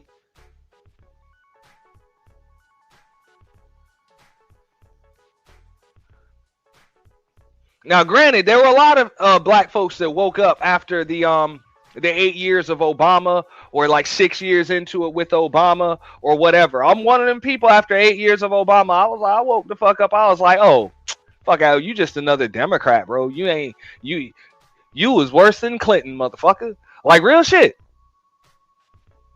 like I watched a bunch of fucked up shit. So yeah, you might have been a black man and that shit worked. You know what I'm saying? You got my vote and shit like that. You got me, hey, you got me.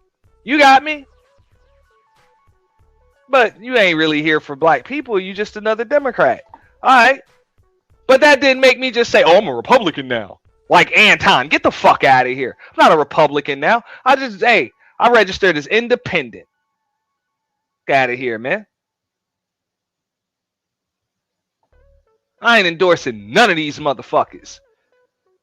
Because at the end of the day, they all supposed to work for me. I know Bush wasn't working for me. I knew Mitt Romney wasn't working for me. I knew John Kerry wasn't working for me. I knew Hillary wasn't working for me. So why the hell am I supposed to assume that Donald Trump is going to work for me? Y'all are civil fucking servants. Y'all are supposed to be working for me. That being politicians. So since none of you motherfuckers, whether Democrat or Republican, are working for me, I think it's time to fire both of you motherfuckers. Like that's what it is. You're both fired.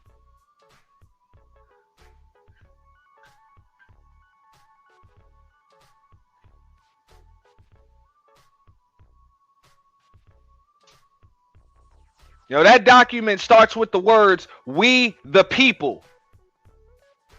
We the people, not we the Democrats, not we the Republicans. That shit starts with we the people. That means them people are supposed to be up there and they supposed to work for us, and that's why we put them there. So when you see that these people are serving their own best interests first, and then every now and then you get a couple of crumbs like an Anton Daniels is getting, you're thinking that they work for you. Nah, bro, you just got a few butter biscuits, bro. That's it. But I get it. That would be horrible content strategy to not pick a side. It'd be tough to get up to 1 million subscribers and build a YouTube platform if you didn't just pick a side. So what do you call that? You call that a go along to get along mindset. Fuck all that. That's why that woman just asked him a hell of a question. So are you an independent? He said, no, I'm a Republican. You know, I'm a Christian.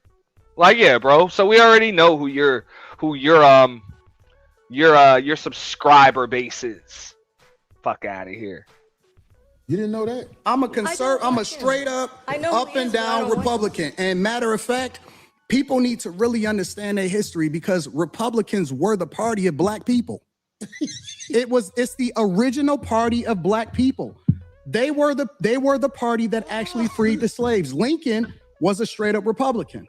When you're talking about the emancipation, when you're talking about 1865, when you're talking about what we stood for as conservative means that we're Christians. It means that we don't fuck with that gay shit. Yeah. He's right about that. But they were also the party that when black folks were your majority minority in the United States of America, they were also the party that advocated and championed for tax cuts on the rich and the wealthy and make sure that you put that shit onto the middle class, the lower middle class, and those below the fucking poverty line. Again, both of those parties have flip-flopped on their stances over the course of history. So what does that tell you? It tells you that they're both likely to do this shit again. Just like the Republican Party right now is the party that's against illegal immigration and all types of other shit. I'm old enough to remember, and it wasn't that long ago, in the 80s and 90s, they were the party that was for it. And even in the 2000s. Bill Clinton and Barack Obama, if you combine them, they deported more illegal immigrants than any other presidents. Obama by himself deported more illegals than any other president. That's it. So as far as that Republicans are the party for black people, and the fuck out of here, bro. All of them, the motherfuckers are the party for whoever the fuck best fits their needs. That's it. That's it. That's why it's best to just be independent. Like, you're just independent. And if either of them damn parties or any of them parties want your vote, they should have to earn it. They should have to earn it. My vote is up for sale. My vote is up for auction, and it's going to the highest bidder. And if none of you motherfuckers want to show up to the auction or bid, I guess I'll just keep it in the auction house. Fuck it. How bad do you want it? How bad do you need it?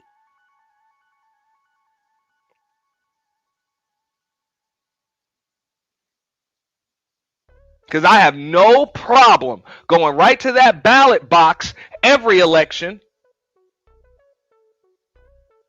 and writing none of the above on that bitch. Writing right in.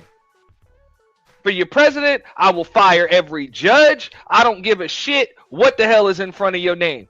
None of the above, and that's it. New judge, fire that motherfucker. I don't care. What's up, Nisa? Shout out to Nisa Beauty in the building. That's it. I got hung up on when them people was calling me about Kamala and shit during the election. I asked some motherfuckers, what the fuck is in it for me? And the only thing that they could tell me, well, what about Trump? Man, fuck all that. The fuck you got? Donald Trump ain't the one calling me right now. So he ain't getting my vote neither. But since I'm on the phone with you, what's it worth to you? Well, you're going to give Trump your vote? He didn't even call you? Nah, he can't get it neither, motherfucker. But since we on the phone, let's talk business. What's up? What y'all got?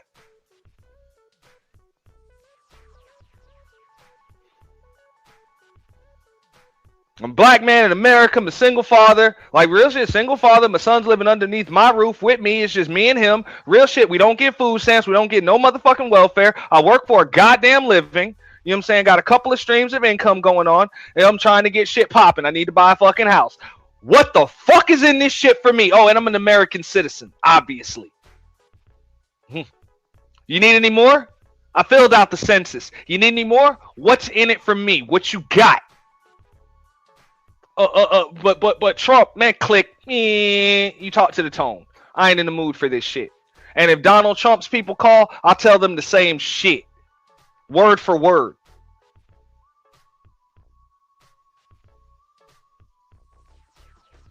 Give a fuck what this chick said in a fucking speech. And I don't give a damn if Trump got shot in the ear. What's in it for me?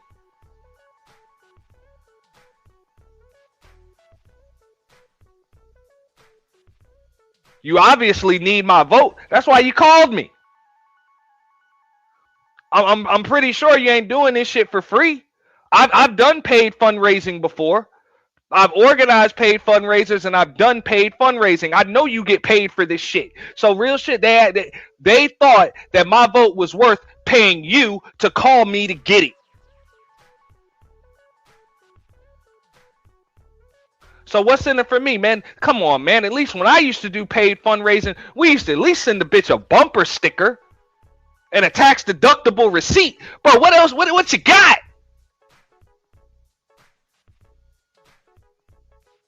What you got? Because for real, you might not even, you might not even just get my vote out of this, man. If you could sell me on something, man, I might send you a couple dollars too, yo. Real shit. I might send you a little 20, a little 50, maybe even a C note, man. What's up? I ain't got much, man. I ain't rich, dog, but, I might be able to at least pay your salary for the day. Make me an offer.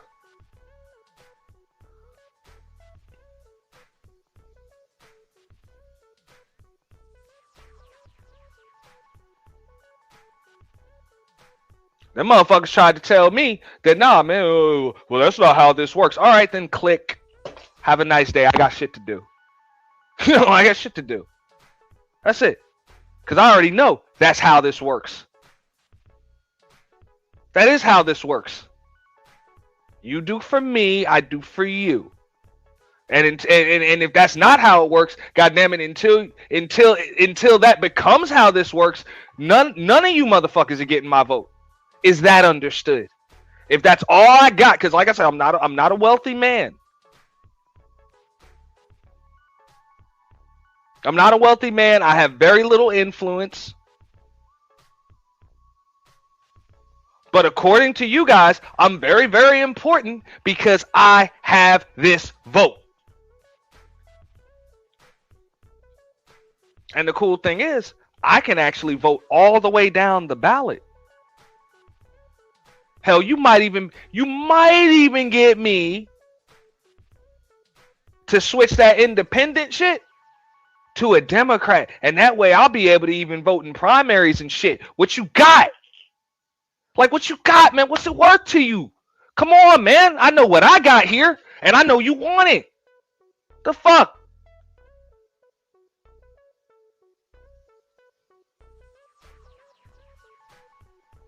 And that's what I mean, like the nerve of these motherfuckers to demand your vote and then demand the shit for free.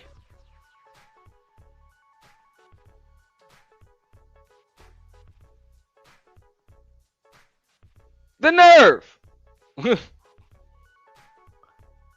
So I had no problem telling each of them parties, go fuck yourselves. And make sure you use both thumbs when you do it. I'm telling you what it stands for. You don't fuck with the backdoor shit. I don't. I don't either. That's what it's saying. What it means to be a Republican is this, because a lot of people like to say, because this is backdoor your Republicans. and we were taught by Listen to this motherfucker. Anton is somebody that literally just became a Republican not even 20 fucking years ago.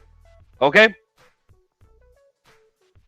Probably right around the time when Hillary was running against Donald Trump because a rich motherfucker like Donald Trump resonated with him. But I could be wrong. Don't quote me on that. But it's likely he probably became a Republican around 2015. Okay? Or sometime after 2012. So barely 20 years. If that. Not even.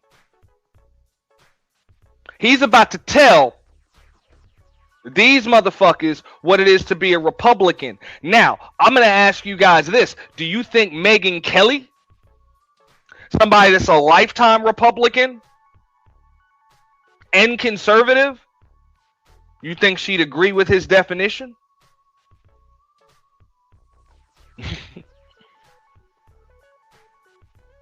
He think he know everything because he hit another tax bracket. Miss me with that. I don't. I don't either. That's what it's saying.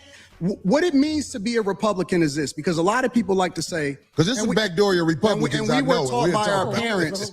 We were taught by our parents. We were taught by our parents that we vote Democrat no matter what, right? Regardless of what they stand for, regardless of the agendas that they push, regardless of how much nonsense that we see in our communities, regardless of how many people, how many Democrats actually destroyed our cities from Chicago to Detroit, all across the board. We were taught to vote that no matter what. You vote Democrat no matter what. I agree. But this is the difference between the parties on a very fundamental level, not complicated at all. Really? You finna say it's a difference between the parties? This is the difference. I can't wait to hear this. No. You may say that it's the same type of public politicians that take advantage of the taxpayers and take advantage of the people. The difference in the parties historically is Republicans want less government so you can do what the fuck you want to do. And Democrats want more control, so they want to control what your money is, where your tax dollars go, and what you can do with your money. Okay, so I'm going to tell you this. That's the fundamental difference. I'm going to tell you this. And you don't have to believe me, but I'm just telling you. I'm listening. The people in charge are not Democrats or Republicans. I understand that. Kamala Harris is allowed to do whatever she's done. We get that. This new president, he's allowed to do whatever he is willing to do or they allow him to do. Facts. Everything is allowed. There are people in charge of this nation that flat out run shit. And if ain't nobody got the power to uproot them, then we're going to keep having people paying a whole bunch of money for houses and a fire hydrant don't work in front of it, but they'll charge you for the fire hydrant in front of your house. But we got a less than 20% voter turnout rate in the local elections. Well, you understand voting don't work, right? And that shit just went right over Anton's head. He just agreed with him and then said, yeah, but he talking about a voter turnout. Like Corey just told him, like, yo, man, the fuck out of here. Fuck out of here. It doesn't matter who the fuck you put in office. The same motherfuckers run shit. You just watch Planned Parenthood put money into both Republicans and Democrats. Their stock price and their money went up, and it was going to go up regardless of who the fuck went in office. Okay? Regardless.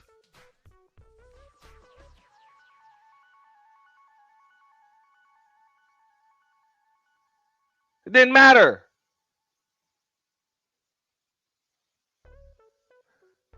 There's money involved, so there's money to be stolen. The only question is who you think is better off stealing it. And where do you believe that it's best being stolen from? But both sides are fucking crooks. So I would have to agree with Corey right there. Does work. How? It does, but you just missed it. I heard everything you said. I can't wait till you tell me how voting makes a difference in this country. We have a less than 20% voter turnout rate and local. Ain't nobody going for the sucker shit no more. We got to go. You're missing it. You got to uproot the people in power before a real difference happens. Voting is for suckers. It's not. People that don't vote are ignorant as fuck. Well, I guess I'm. No, I think people that are ignorant as fuck that do vote are a bigger problem than people that don't vote. I think an uninformed voter is worse than a non-voter. If you don't know what the fuck you're voting for or how it affects you or those around you, I think the entire nation, your community, is better off with you just sitting the fuck out.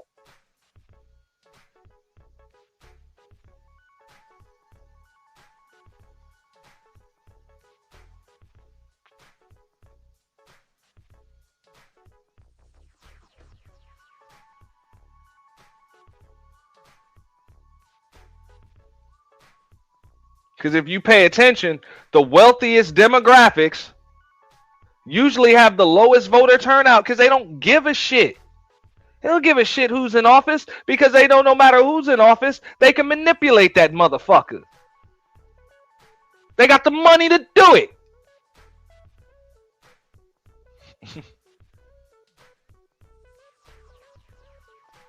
And that's why I would disagree with Corey when he said, hey, the remedy is to uproot those that are actually in power. No, there is no uprooting them. What you have to do is make their best interest your best interest somehow, some fucking way. That's it. You're going to have to find shared interests. But there's no uprooting them.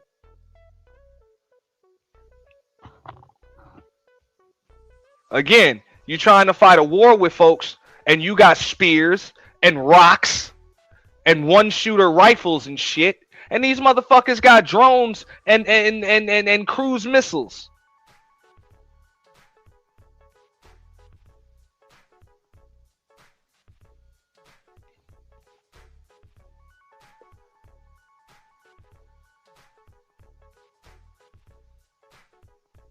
Ignorant because I would never participate in no People sucker that shit. don't vote, and I'm it's gonna so show up and vote like a sucker. And not only is it There's no fighting a war versus the motherfuckers. The best thing that you can do is either help them aim or get out of the crosshairs. That's the best thing you can do. And make sure that shit don't aim at you. That's it. Not only is it ignorant, we had Republican presidents, we had Democratic presidents. You're not even we in hearing the what I'm same saying. joint. I'm talking about locally. You talking about national. I don't give a fuck if It it's matters. local. It I don't matters. give- if you Damn, I'm gonna stop this for the last time, and then I'm gonna let this shit play for probably about 3-4 minutes or so. When he says voting locally, I'm gonna have the same question for him that I had 2 years ago when he had the interview with Kwame Kilpatrick on his own show. That being Anton Daniels. Okay, I'm sure you voted locally for your homie Kwame Kilpatrick that ran on a Democratic ticket. All right, and was indicted and sentenced to prison for racketeering. Why didn't you at least even ask him the tough questions? Anton.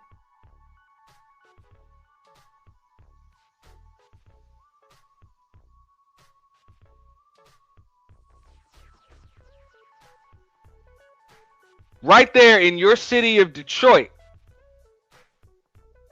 Defrauded the people of Detroit. That's your homie.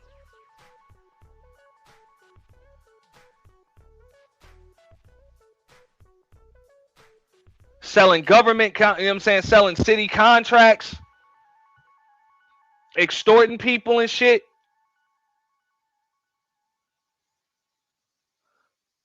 Y'all want to talk about the super mayor bitch, Tiffany Henyard. Why don't you talk about Kwame Kilpatrick? He been on American Greed.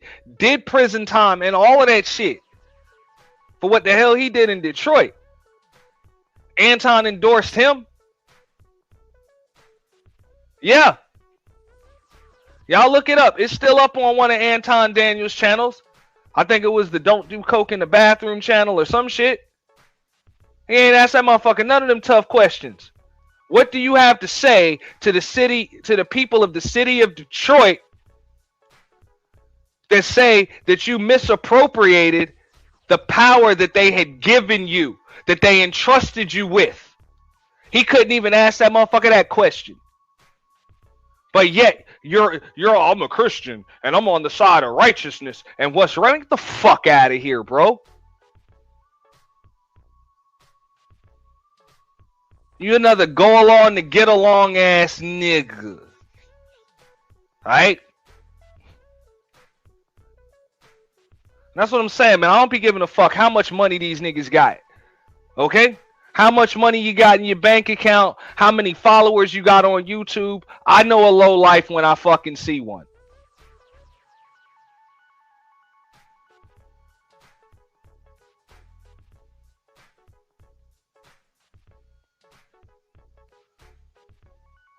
I grew up around them. I spent enough time in fucking back, you know what I'm saying, backroom fucking gambling spots and pool halls and casinos and fucking dice games and shit and on the streets and shit. I already know. I done seen everything from your soapbox hustles.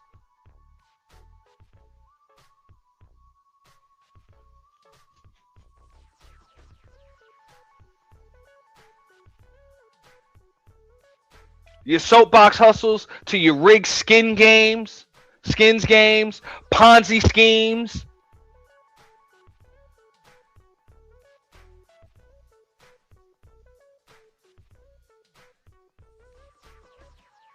All of that shit. Now I get it. A majority of people, they can't tell the difference, man. They get so enamored with the shiny shit and the name brands and the labels that they don't recognize that shit. Oh, well, you making money, so he must be doing something right. Yeah, robbing. He's robbing. He's robbing, or he's lying, or he's full of shit. That's what it is. Buy my book titled How to Get People to Send You Money for a Book. Come on. Vote. Absolutely. That means you in line. No, if you vote first, the first thing that it means is that you respect your ancestors that died for your right to be able to do it. Your ancestors. That's another thing. Shout out to Perfect Timing. You're absolutely right about that. The assassinations of world leaders, all in the name of democracy. Come on.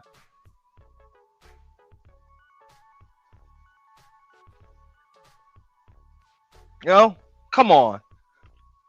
And each one of these parties did that shit. Each one of these parties overthrew, you know what I'm saying, overthrew world leaders, said that shit was in the name of democracy and we got to institute freedom and all of that shit, which was really just an excuse to go over to other countries and pillage fucking gold and resources and all types of other shit, leverage the dollar.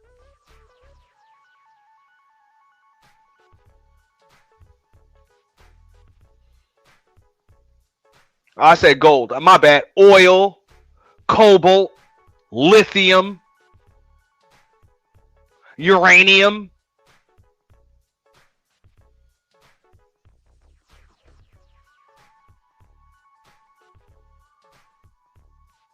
All of that shit.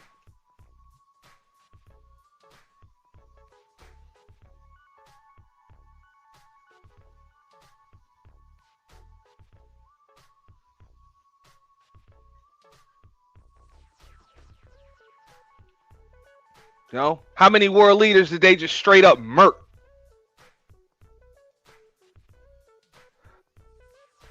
How many governments did the United States of America destabilize?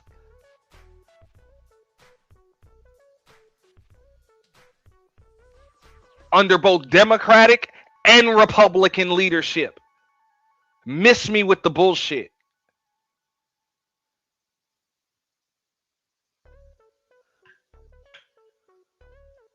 So again, I would have to agree with Corey. You gonna sit there and try to tell me one is better than the other? It shows me how smart you are.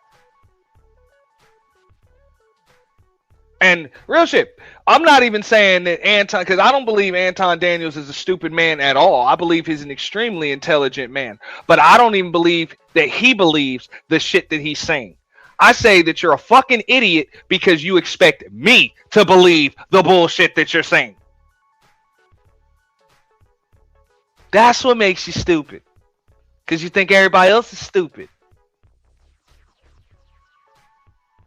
Your ancestors it's so funny to didn't do it like this.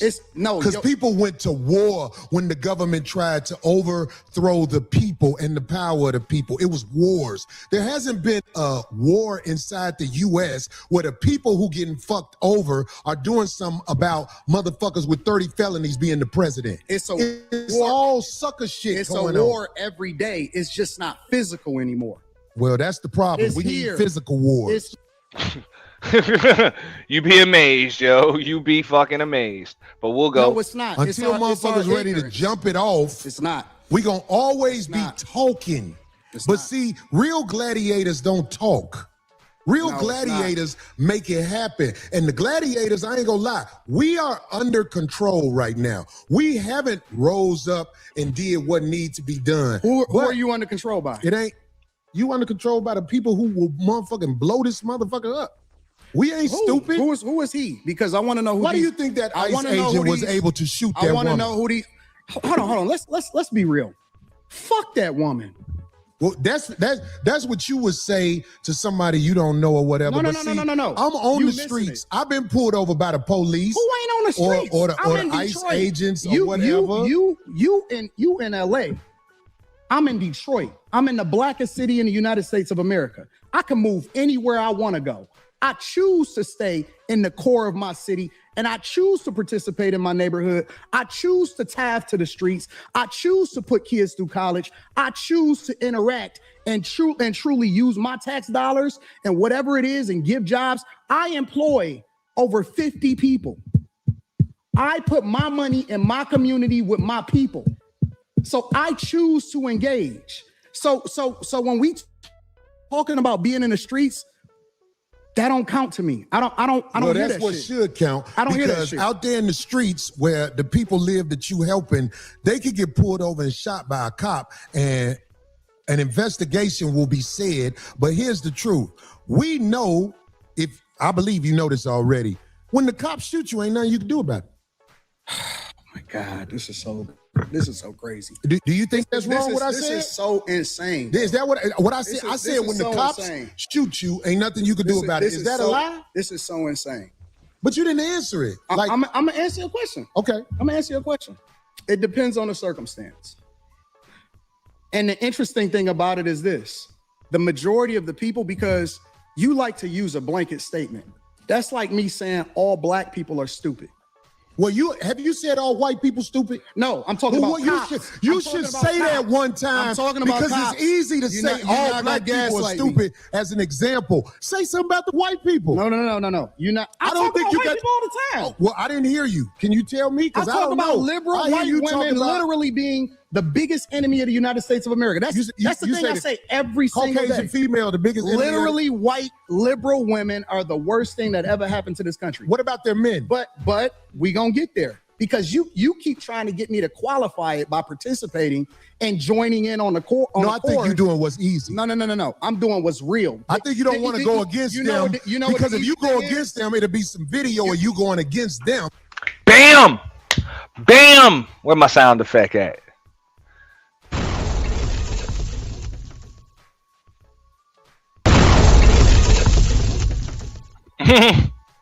And joining in on the core men are the worst thing that ever happened to this country. What about their men? But we gonna get there because you keep trying to get me to qualify it by participating and joining in on the core. I think you're doing what's easy. No. I'm doing what's real. I think you don't want to go against them because if you go against them, it'll be some video of you going against them. And when I say them, I'm talking about your boss.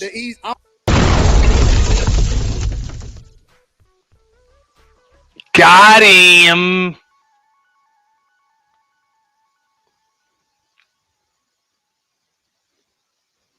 Got him. And at the end of the day, Anton would be like, I ain't got no boss. I work for myself. And he's right to a degree, to an extent. But at the end of the day, your boss is that algorithm, homeboy. That algorithm.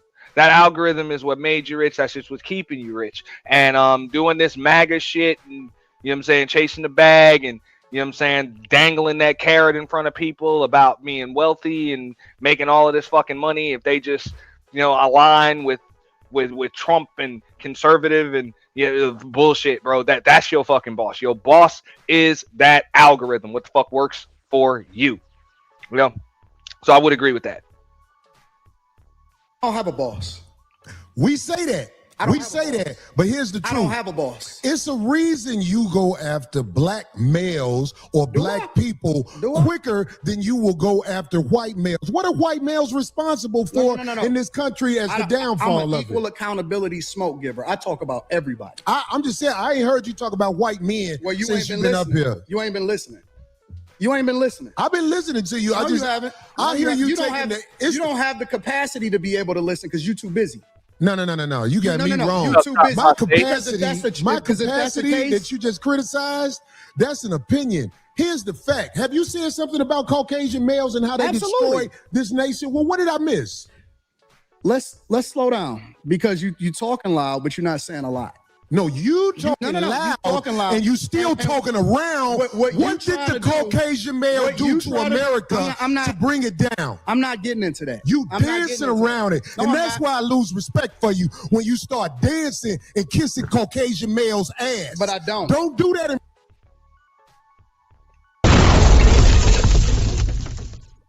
Got him. Again. We're going to listen harder, though.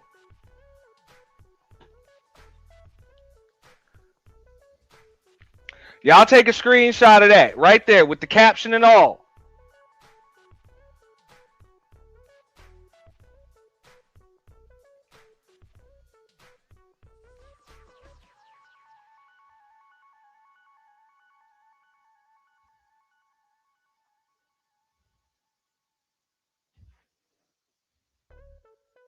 Bring it down. I'm not getting into that. You dancing around it. And that's why I lose respect for you when you start dancing and kissing Caucasian males' ass. Don't do that in front of me because I'm not an ass kisser of nobody. Yes, you are.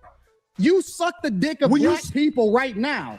You doing the easy shit. What you do, let me tell you what you do. Nah, homie, let me tell you something, homie. Ain't nobody gonna tell you. I don't Ain't nobody suck gonna dick. tell you. I don't suck dick. Yeah, you do. So fix You doing that. it right now. I don't suck dick, homie. You doing it right now. Homie, believe me when I tell you. I don't Believe me do when that. I tell you. I don't do that. Listen. So don't come at me with no dick sucking shit. I'm gonna give you the same Let's energy switch you give me. Let's switch seats. Let's switch seats. I'm with it. Homie, I don't do no.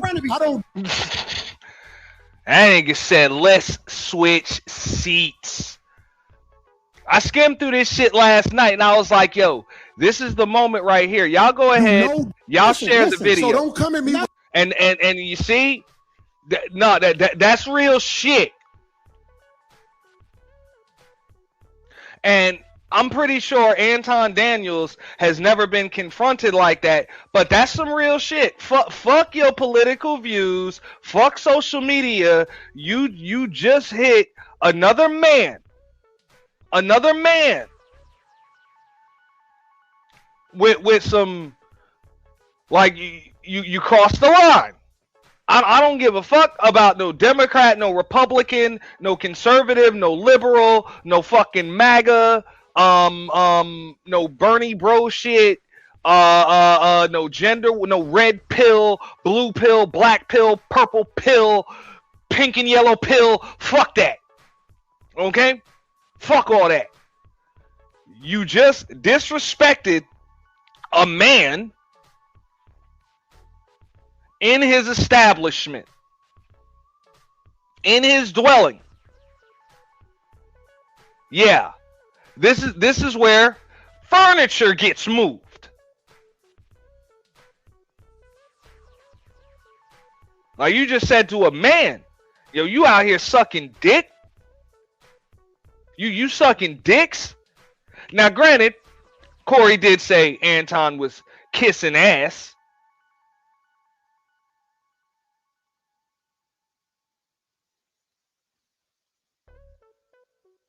So I will agree that the disrespect was kind of crossing the line both ways. But at the same time, hey, one man chose to handle that a little differently than the other. Yeah, that's facts, Fred. So we're going to spin that shit again. I might have to refill this coffee. No dick sucking shit. I'm gonna give you the same energy you give me. Let's switch seats. Let's switch seats. I'm with it, homie. I don't do no dick sucking shit. I'm a motherfucking man. I don't do no dick sucking shit. I don't give a fuck. Look at that shit. Now, come on, bro. Come on. Damn, I hate even having to see. Now I gotta break this shit down like I had to break this shit down with Tommy and that chick on Fresh and Fit when I was like, look, man, Tommy, you crossed the motherfucking line and that chick was about to bust you in your head with a mic stand. Real shit. You over here yelling like a fucking broad and this bitch about to bust you in your shit with a mic stand. Look at Anton. When a man invades your space, like Corey straight up invaded this nigga's space. I'm with it. Ain't no I'm with it, nigga. Get out of your fucking seat, bro. Get out of your seat. This is some shit that I am not about to let another man do to me. You are not about to come up in my motherfucking face, and I am not a large man in stature myself, but there are two things that I am going to fucking do. Or one of two things, or both of these things that I'm about to do. Now, what Anton does when he grabs a hold of that fucking mic stand, that might be one of them. But I'm either going to create distance, or I'm about to stand the fuck up. But I'm definitely not just going to sit there while you invade my motherfucking space. So that's how you can tell a motherfucking ain't been in too many fights and ain't never been hitting his shit, because you are at your most vulnerable while you are sitting down. I'm not about to sit there while a motherfucker invades my space and can possibly just lean into one on me, man. Stop, Passe, you see this shit? You see this shit? That's what I'm saying, man. All you niggas with this YouTube daddy, with these YouTube daddy ass niggas, I had to call this shit out when Tommy did it too, with a chick. I'm like, bro, come on. I'm not saying that you gotta always get confrontational and just hit a motherfucker first, even though reflexes should be kicking in, because Corey does have a he kind of has an occupied hand, but he does have something in the hand, so he can hit you with that shit. He's actually at an advantage. So right there is where, nah, fuck that. You got to create some distance. Like, you got to create some distance. If anything, if you ain't trying to fight, you got to stand up and make sure that at minimum, that chair is between you and the other person. At minimum, unless you're trying to fight. You don't just sit there. Because pay attention, even old girl, she know what the fuck is up. Look at her. She like, I get the fuck out the way. Hey, let me move my head out the way. All that shit. All that. So no, I don't think this is staged. That's what I'm saying. This is man shit.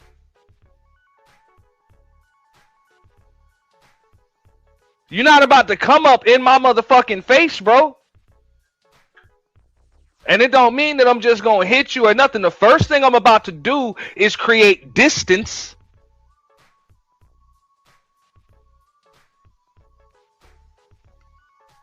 At the if I don't just stand up and hit you, or hit you right in the stomach, right there, like right there, just lean into one right in your stomach.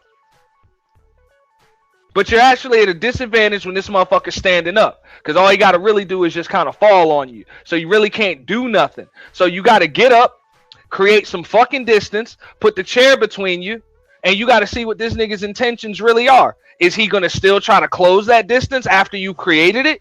Because that's when you have no choice but to defend yourself. Like, I tried to create distance and the motherfucker closed it. But this motherfucker just stood there, just like Tommy did with that chick. He just stood there and kept talking. What the fuck? Fucking YouTubers, bro. Fucking YouTubers. They think they mouth just gonna, I'll just talk some more. I'll just talk some more. Yo, your security can't stop you from getting stole the fuck on. Real shit. They might be able to pull Corey off your motherfucking ass. But I'm pretty sure Corey got some security in there too. But your security ain't gonna fucking repair your broken fucking jaw when this nigga just leans into one on you. Tell you, I don't do that. Tell you, I don't do that.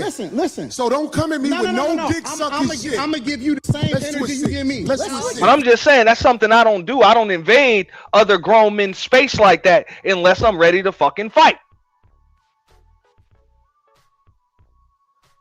And I'm pretty sure Corey Holcomb lived by that same set of rules. That's why the fuck he did it, because he was ready to fight. Right there, live on air. Let's switch seats. I'm with it. Homie, I don't do no dick sucking. That nigga, I just noticed that shit. That nigga Anton said we can talk right in front of each other. What the fuck?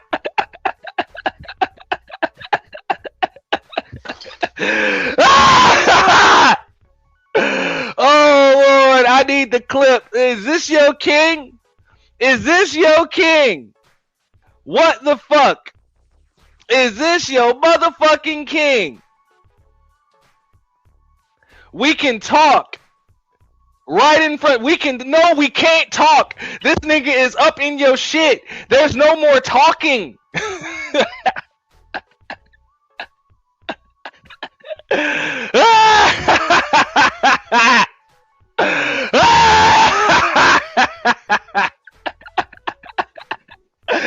Oh shit, I'm gonna hit the play button, but I gotta spin this shit back one more time. I'm sorry, man. Don't mind me. I am crazy. Yo. So don't come at me I with like no shit like this. Yeah, hey, hot T-Rex breath and all.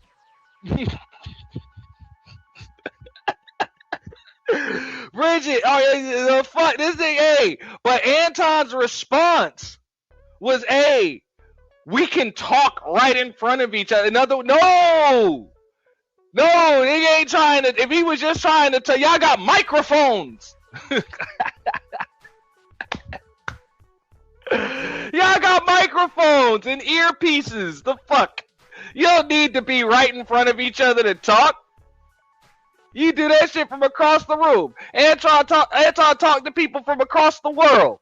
The fuck out of here.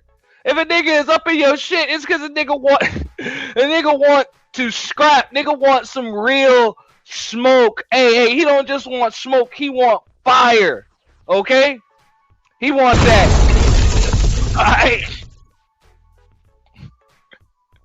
I'm gonna give you the same energy you give me. Let's switch seats. I'm with it. Homie, I don't do no dick sucking shit.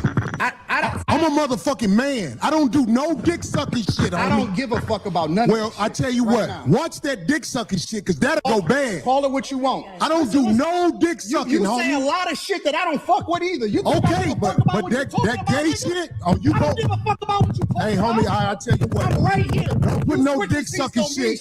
Don't put no dick sucking shit on me, nigga. I'm from Detroit. Say I suck a dick again. Look, she like security. Now, this is, all right. I just went to about 80-20 as far as whether or not this shit's staged, right? Because this is when, how do you not just slap the shit out of a nigga? Like, that's usually when Corey just slaps the shit out that nigga, dog.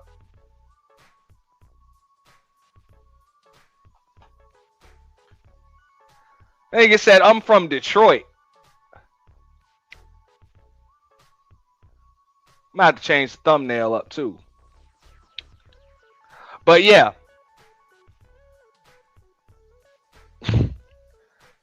What a fucking joke. One more time. You what? Watch that dick suck. I don't do that. Listen. So don't come at me with no dick sucking shit. I'm gonna give you the same energy you give me. Let's switch seats. I'm with it. Homie, I don't do no dick sucking shit. I'm a motherfucking man. I don't do no dick sucking shit. I don't give a fuck about none Well, of that I tell you right what, now. watch that dick sucking shit, because that'll go bad. Call it what you want. I don't do no dick sucking, You homie. say a lot of shit that I don't fuck with either. You Okay, but that gay shit, oh, you I go. don't give a fuck about what you talking Hey, homie, about. I tell you what. I'm right here. Don't put You no switching dick seats sucking don't mean shit. shit to me. Don't put no I'm dick from sucking Detroit, shit on me, nigga. I'm from Detroit. Say right I now. suck a dick again. I'm right here, right now. All right, that's what I'm saying. He won't say it. Hey, he won't say it though. Hey, he said, say it again. Say it again. Now, maybe Corey just ain't want that assault charge or whatever. You know? I ain't gonna like, all right, see, this nigga don't want none. Nigga don't want none. But real shit. Anton went straight up soprano. You know? That nigga was already at an alto, but he had to go to soprano. You know? Real quick.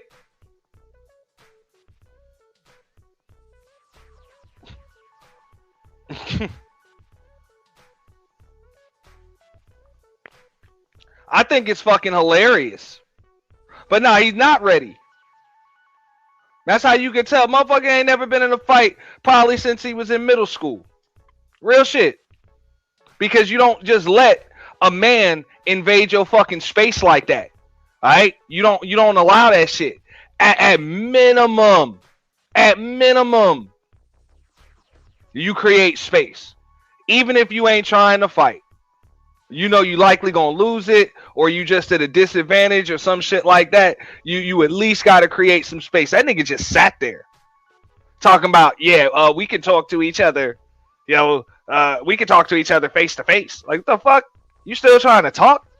The fuck?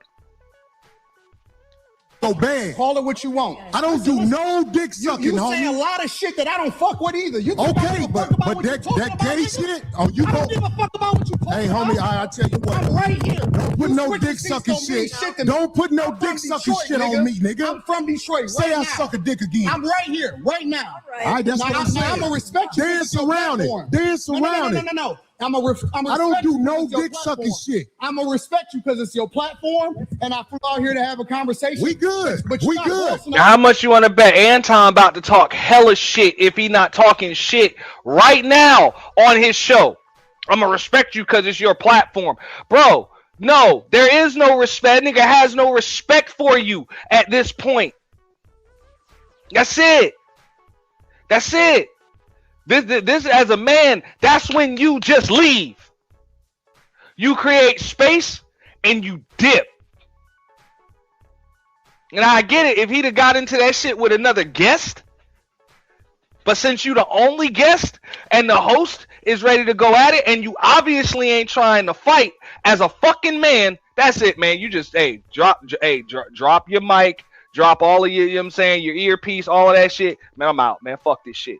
You know, fuck this shit. I ain't trying to knock you the fuck out on your own shit. And then you just dip. Then you just dip. Ain't no shame in that. That's what it is to respect somebody's platform. Conversation's over. I'm out.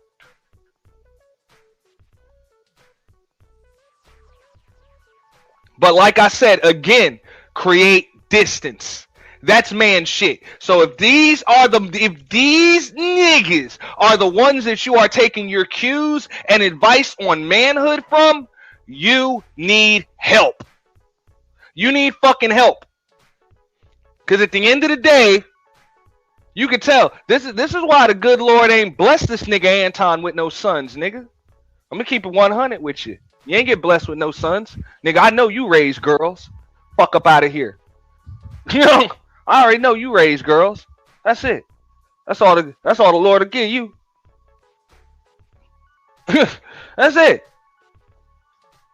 That's it. No disrespect to all the, you know what I'm saying, the dads with daughters. No disrespect to them.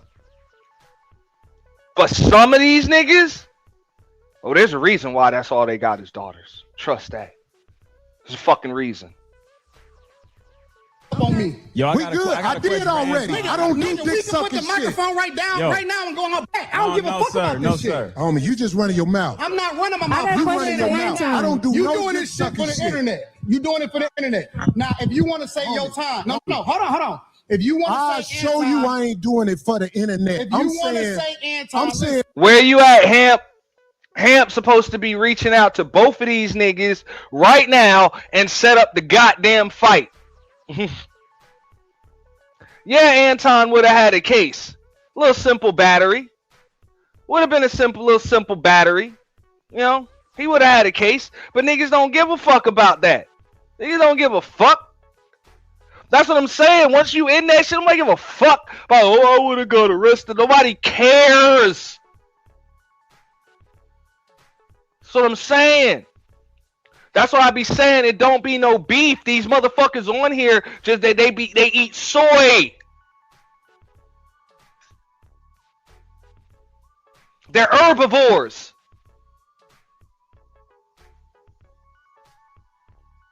No beef. And they so used to fucking soy that real smoke get in their fucking face and all they do is cop fucking please like Anton did up here. Oh, but respect you because it's your platform. Man, fuck up out of here, man. Hit that nigga in the fucking mouth. That nigga's all up in your shit, bro. Where your reflexes at? Homeboy, what the fuck? Or create some distance. I'll be real. I wouldn't even have called Anton a bitch for creating distance. I'd be like, you know what? That's the smart thing to do. You know, because you already at a disadvantage. That nigga can hit you while you sitting down. You don't want that. You know what I'm saying? It is his platform. You know, and he look a little hot right now when you ain't hot like him. So, hey, you might not be able to handle that adrenaline. You know, I get it. You know? I'd have been like, that's the smart thing to do. But this nigga did just what the fuck Tommy did when that chick was about to bust him on that Fresh and Fit podcast with that fucking mic stand. He just sat there and talked more while sitting down. And a motherfucker in his face.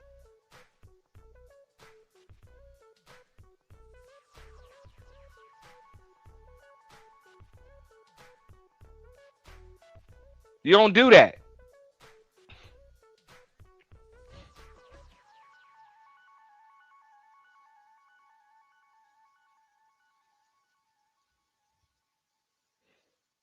Because I'll keep it 100 with you. If I'm Anton right there, if I'm not going to create distance, because it might have been a little rough, you know, if like because you could try to get up and create some distance.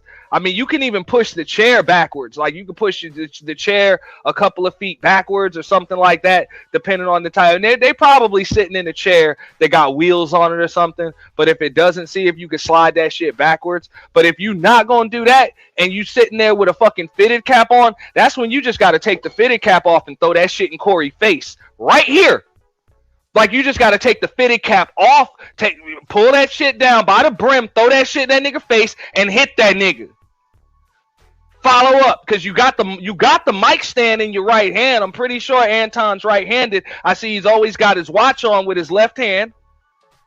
You know, so he's likely right-handed. But no, that's what the fuck you got to do. And to be honest, Anton would have still had a case. To keep it real with you, he would have still had a case because the motherfucker invaded your space. That's a damn good case for self-defense. Niggas all up in your space. But for real, I'm about to take my hat off. I'm about to throw that shit in your motherfucking face, and I'm about to fucking follow up with a hit.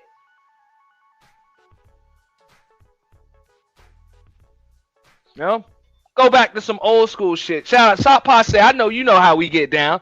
No, that's why motherfuckers always used to keep that towel, that rag in the back pocket, bro. Or the handkerchief. You know what I'm saying? That was some shit that pops, grandpops, you know, the uncles taught us. You know what I'm saying? Back in the day, they used to keep the handkerchief. You know what I'm saying? We used to just keep the washcloth, the rag in the back pocket, you know, at all times.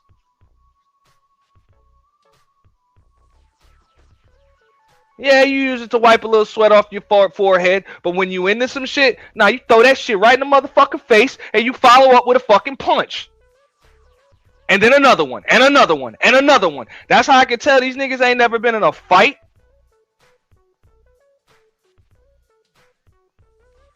Just saying. Don't disrespect me like that. If you want to say, Anton, don't disrespect me like that, I'll respect you. But don't boss up on me because you said a lot of shit to me today that I don't fuck with either. But I'll let that. Yo, I gotta stop it right here. I got royalty in the building. Shout out to the one and only Sheep Stay Sleep TV. Salute. Give it to us, dog. Yo, what up, Ant? Salute, bro. Long Salute, time no salute, see. How you been, man. dog? How's the family? Maintaining, man. How's yours, bro? Good. I can't complain. You know, Yes, sir. Same here, holiday man. came Same and here. went. Just blessed. Yep, same here, man. But man, this is a crazy situation. But this is what happens when you start believing your own bullshit about who you think you are because you're a YouTuber and you get caught up in between your cyber life and real life. Because shout out to Corey, and I guess Corey understands. He pulled his bitch card. He pulled the bitch card, bro. He did, but shout out to him for not jumping up and putting his hands on him, because I was looking at how Corey was posturing. He was ready to jump up and punch him in his mouth. And I believe if he would have hit Anton, if you hit Anton with 2 flush punches to the face, he going to sleep. Mm-hmm. He going to sleep. Bro, he's already sitting down. Corey would have knocked him out. He would have been knocked out under the table. So shout out to Corey Holcomb, because I guess he understands, because he spent money on people trying to sue him and all this type of stuff, because we do know that Anton does things for to go viral too. We know that too. So this was his viral moment. Anton he's gonna capitalize off this, because this was a viral moment for him. He basically had a celebrity ready to slap the shit out of him. He's going to use that, because he's a YouTube nigga. He's not a nigga on YouTube. He's a YouTube nigga.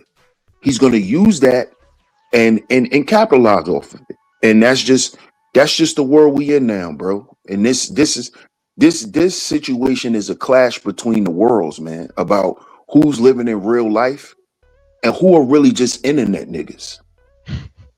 Because I don't know no niggas on the internet that walk around with security, but niggas who think they more than what they are. And he's one of them dudes that always believed that he was more than what he was. You know, Anton believes he is a celebrity. He believes that he's one of them. That's why he's talking to Corey like that, because he actually thinks he's on a celebrity level. This is what the internet does to niggas like him. Niggas who was never nobody in real time. The internet made these types of niggas believe that they are celebrities. We've saw this with countless dudes, to where real life has to humble them. We saw this happen with Ari Spears when he got beat up by Zoe Williams. He let his celebrity and him thinking I'm a celebrity and y'all need me on this show to get numbers, he let that make him believe that he could get away with disrespecting people. This would just happen with Anton. He thought that he was going to get away with saying what he said, because he thinks that Corey needs him to get views. He don't. And this is sad, because I tuned in after the show was over, and then I rewatched it. I was like, I'm gonna rewatch it before I review it. And you know what I'm saying, they had a poll, you know what I'm saying, going like, who you here for? You here for, you know, for Corey 5150? You here for Anton? And it was 80-20, you know, at the end of the show. Course. Of course, bro. 5150 Nation. With about 6,000 live viewers, something like that. Bro, 5150 is a nation. 5150 is worldwide. I'm part of 5150 Nation. Shout out to my brother Ronan. He's 5150 Nation. 5150 is a nation, bro. So this guy, shout out to Corey, man, for not catching the case. Because let's be real. If he would have two-pieced Anton and Anton went to sleep, he would have got sued. It wouldn't have been no repercussions. His security wasn't going to do nothing. Okay? The security was there for his wife. Let's be real. Because Anton's a coward. So he has to walk around with security. So when he run his mouth, somebody don't harm him or his wife. That's why Anton walks around with security. Let's be real. Because he's soft. And he's a punk. He's not going to fight anybody. This is the same guy who we saw on the internet giving out hugs for $1. Like we forget that these people are characters, bro. They're not who they are. They're internet personas and characters. And in real life, that's going to get you hurt. And I always try to warn niggas about that. In real life, bro, when you get to running that internet shit that you talk on these panels, say that to a man in real life. Watch you lose all your front teeth. We've been saying this for years. That's what I was saying. I'm like, bro, security ain't gonna do shit. This nigga bust your jaw.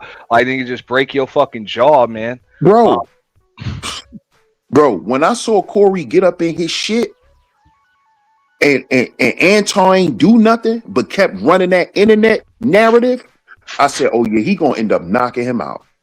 Because I seen it. I saw the two-piece. Anton head gonna hit the desk, boom, and he gonna fall under the table and start snoring. I saw it.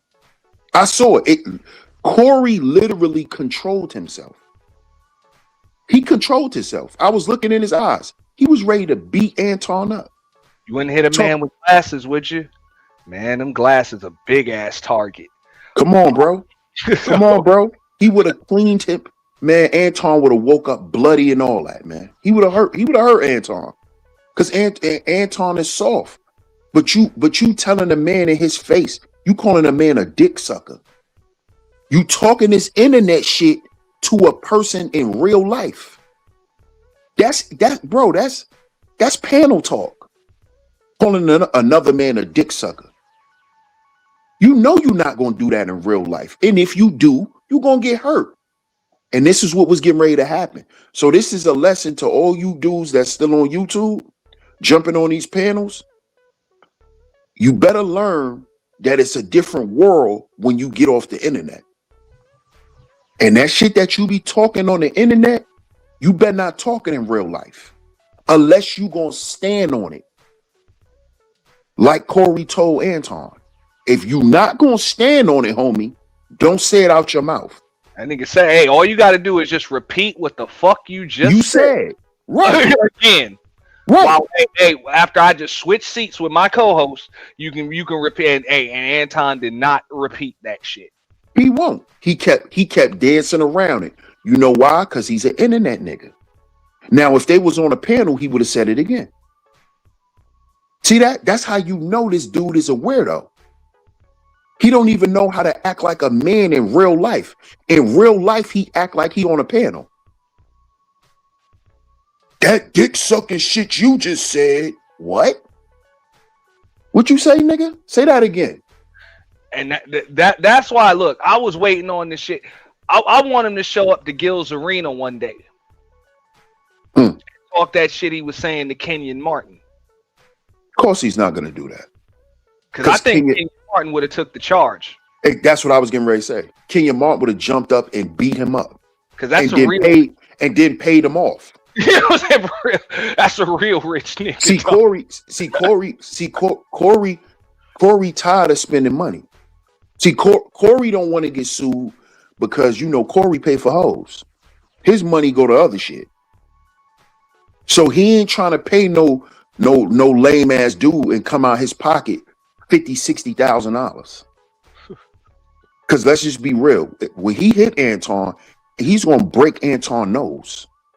Some shit. When Anton got up, some shit was gonna be messed up on Anton. Let's just be real. So it wouldn't have been no, yo, I want 10, 15,000. No, Anton would have got about 60 from getting beat up. Because you do know when Zoe did that shit to Aries, Aries sued Corey. He didn't sue Zoe. Yeah. He sued Corey. Yeah, because Corey let Zoe beat him up. Yeah. So he sued Corey. Corey had, and like he said, that wasn't no $10,000 lawsuit. That's why he cut Zoe off. Because Zoe didn't even want to pay Corey none of the money back that he had to pay Aries for getting beat up on the show. So this is why he didn't jump up and beat the hell out of Anton, because he know Anton was going to sue him. Because this is a viral moment for a coward-ass internet dude who has made his life on the internet. In real life, these dudes are cowards. Because when they come in proximity with a real man that you're not going to talk that internet shit to, they get scared. And what do? They call the cops. They have security with them. They stay on their phone and keep hiding on lives. And this is what these people do, bro. So this should be a lesson to you dudes, man. You know, don't get yourself hurt out here, man. Hey, and I'm a second what you said earlier. Just judging by this shit right here, because hey, this is real. I know I spun it back a few times. Don't get me wrong, I could break down that 90-second exchange for a week. Facts. Show you Anton ain't want none. But all this prove is your security ain't worth a shit. No. If you got any real security, they ain't about to let nobody invade your space like that. If he had real security, bro, his security would have been next to him off camera. Corey wouldn't have been able to get in his face. He wouldn't have bothered getting up. At all. He wouldn't have bothered getting up. And if he did, just like you said, security would have jumped right in the middle, right there. Right there. Soon as he would have switched seats with D, soon as he would have switched seats, his security's supposed to walk up and get in between them. Yo, Corey, we not doing that. Back up. They're gonna tap Anton on back the shoulder. up. First, they're gonna move Anton out the way. Anton, move back. I was about to say, pull the chair back, and move back. So it's like, what kind of security you got? And now the security's supposed to be the barrier between them. No ex-cops. No. He ain't got no executive protection. He got his guard brother being his security. some other pussy that he grew up with. With a licensed firearm that's walking around acting tough. That's all it is, man. But hey, man, shout out to you, bro. I just wanted to come up, chop it up with you real quick on this situation. You know, shout out to everybody, man. Y'all keep doing y'all thing. I'll be watching in the clouds, man. Bro, I know more people go out to break this shit down. You know? Oh yeah. This about to go viral, especially in our space. I'm not even done. Yo, this is, I'm telling you, these niggas ain't been in no fight since middle school. You ain't been in no fight with no grown ass man. Hey, man. That's obvious. And I'm like, I wouldn't have lost respect for Anton if he would have just created some distance. That's how I could tell. I'm like, bro, you ain't even smart enough to create distance right there, bro. He's an internet nigga. Dare a motherfucker to still invade that, still invade your space after you done created distance. Because he's an internet nigga. You only create distance when you know you're gonna swing once this nigga move forward again. There you go. That's the point. He's not gonna do anything because he's an internet I dude. ain't trying to fight you, but I am willing to defend myself. The first thing I'm gonna do is create some distance, bro, and see if you still invade that. Exactly. But Anton cares about the viral moment. And the arguing and the bickering is what creates the viral moment on his platform. So this is what he's doing. This is why I've been saying this. It's a difference between YouTube niggas and niggas on YouTube. It's a difference, man. A lot of these dudes are YouTube niggas. They have an internet persona. In real life, these dudes are church mouse. They don't talk. When they outside, they move around in silence. They quiet. They nerdy. They not none of that shit that they portray on the internet. These are YouTube niggas. We saw what happened to homeboy in Bronx River. When he went out there acting stupid, they shot the shit out of him. They first start throwing bottles at him. See, all that internet shit don't transform in real life, fellas. Y'all gotta stop believing that. I know it may look good because all the streets is on the internet. I know it may look good and they may get thousands of likes and reactions, but that's not real life, bro. When you deal with a man in real life, you dealing with violence. We talking about men. You can be transgressed upon by what come out your mouth. You not on a panel, bro. You in real life. So that brothers need to use this as a learning lesson, especially you brothers who are still in this YouTube world. Don't get caught up out here, man. That's why I broke it down a few weeks ago. Shout out to Nicer. I see you. Shout out to Nicer. Nah, but I broke this down. Okay, so he was on a panel with one of his co-hosts on his Room 9 show, Q. And he was calling grown men simps and shit. Because of how they dealing with women and everything else. He was like, look, man, me and my homies, man, we don't call each other simps. Yeah, I got homies that trick off and all that other shit, but I don't call them simps. That's what Q was saying. Like, we don't call each other simps. And Anton, I'm calling whoever a simp, and we gotta call each other accountable. He's like, nah, man, me and my homies, we don't do that shit. No, that's internet talk, bro. Exactly. Because we ain't just, you know what I'm saying? We ain't just gonna insult each other like that if we ain't trying to fight. How you deal with women is how the fuck you deal with them. I deal with them how the fuck I deal with them. Whatever, bro. If that's what you're saying you're doing, I might just laugh about that shit and keep moving. They about to call you motherfucking simp. Get the fuck out of here, bro. Thank you. Even if that's how I feel. Exactly. Because it's called respect. You could feel any way you want to feel as a man. That don't mean you got to say it. Unless you don't respect that man. Period. So Anton he's caught up in being a YouTube nigga, man. And he gonna mess around and get himself hurt. He gonna mess around and get himself hurt.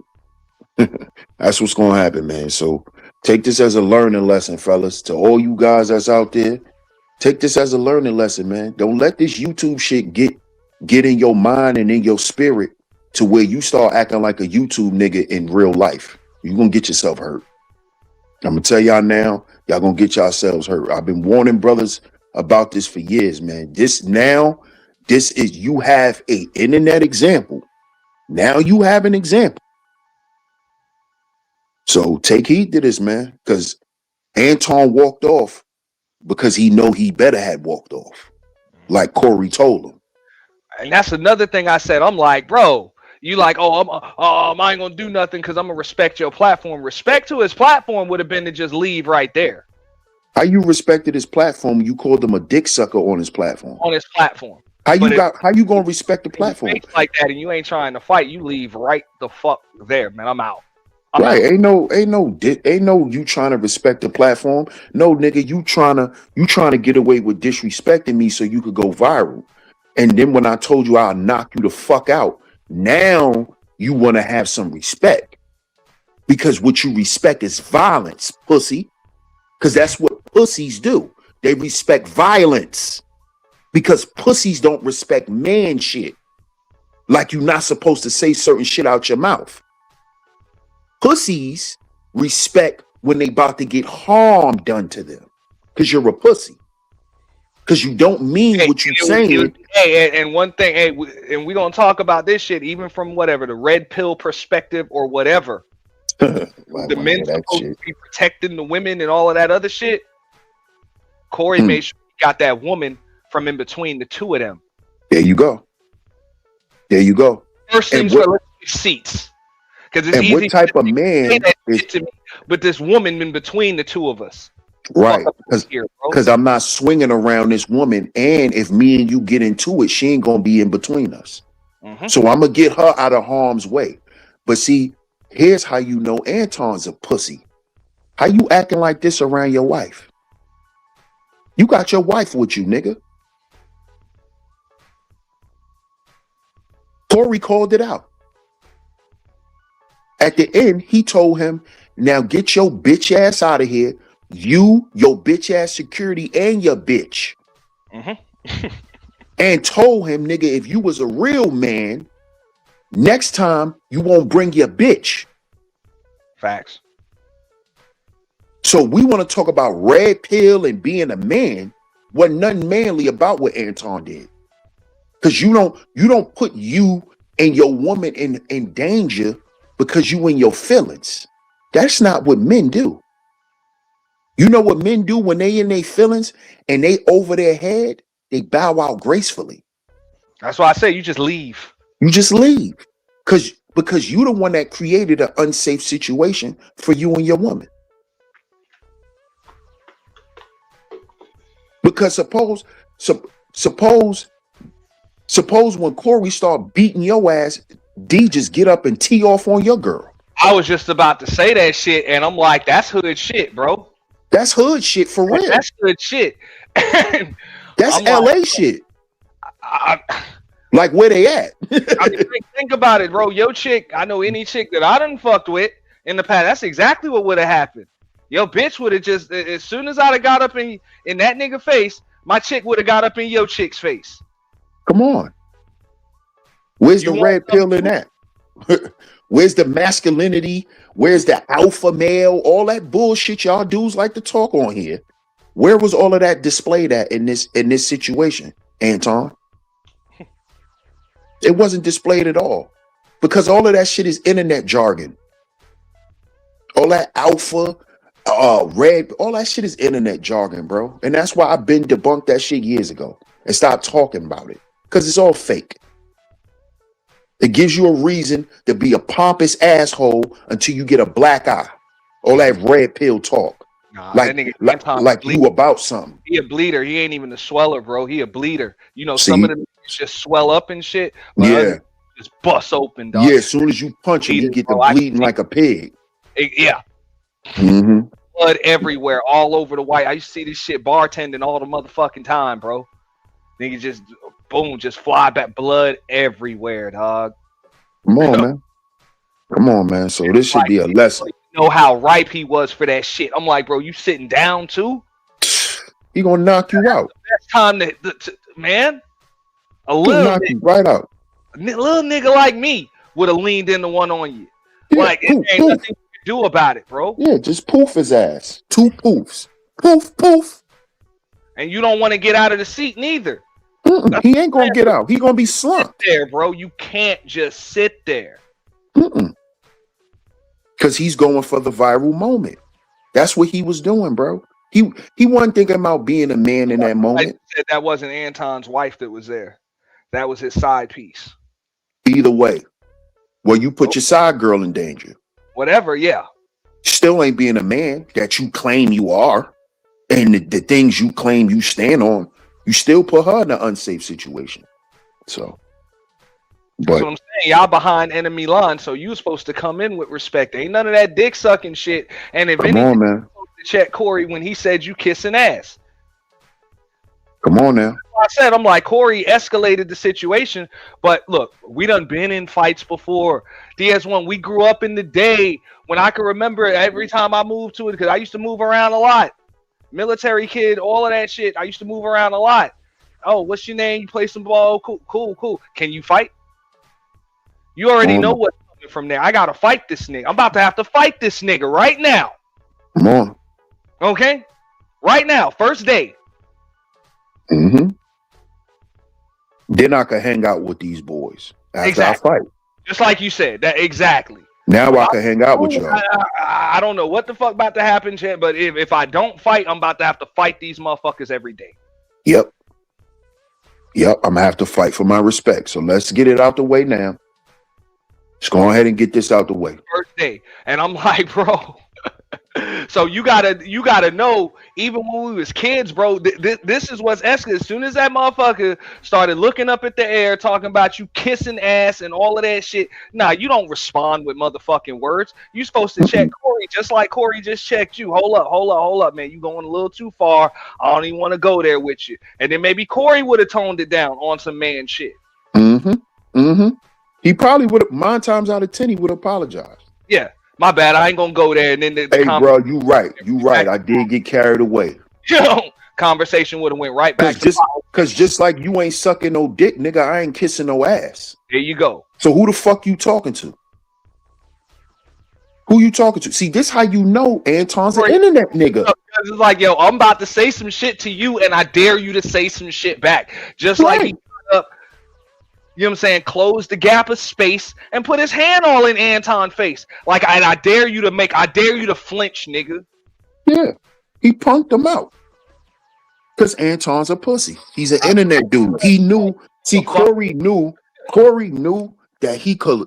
Corey knew that he can bait Anton into trying to go viral. That's all he did.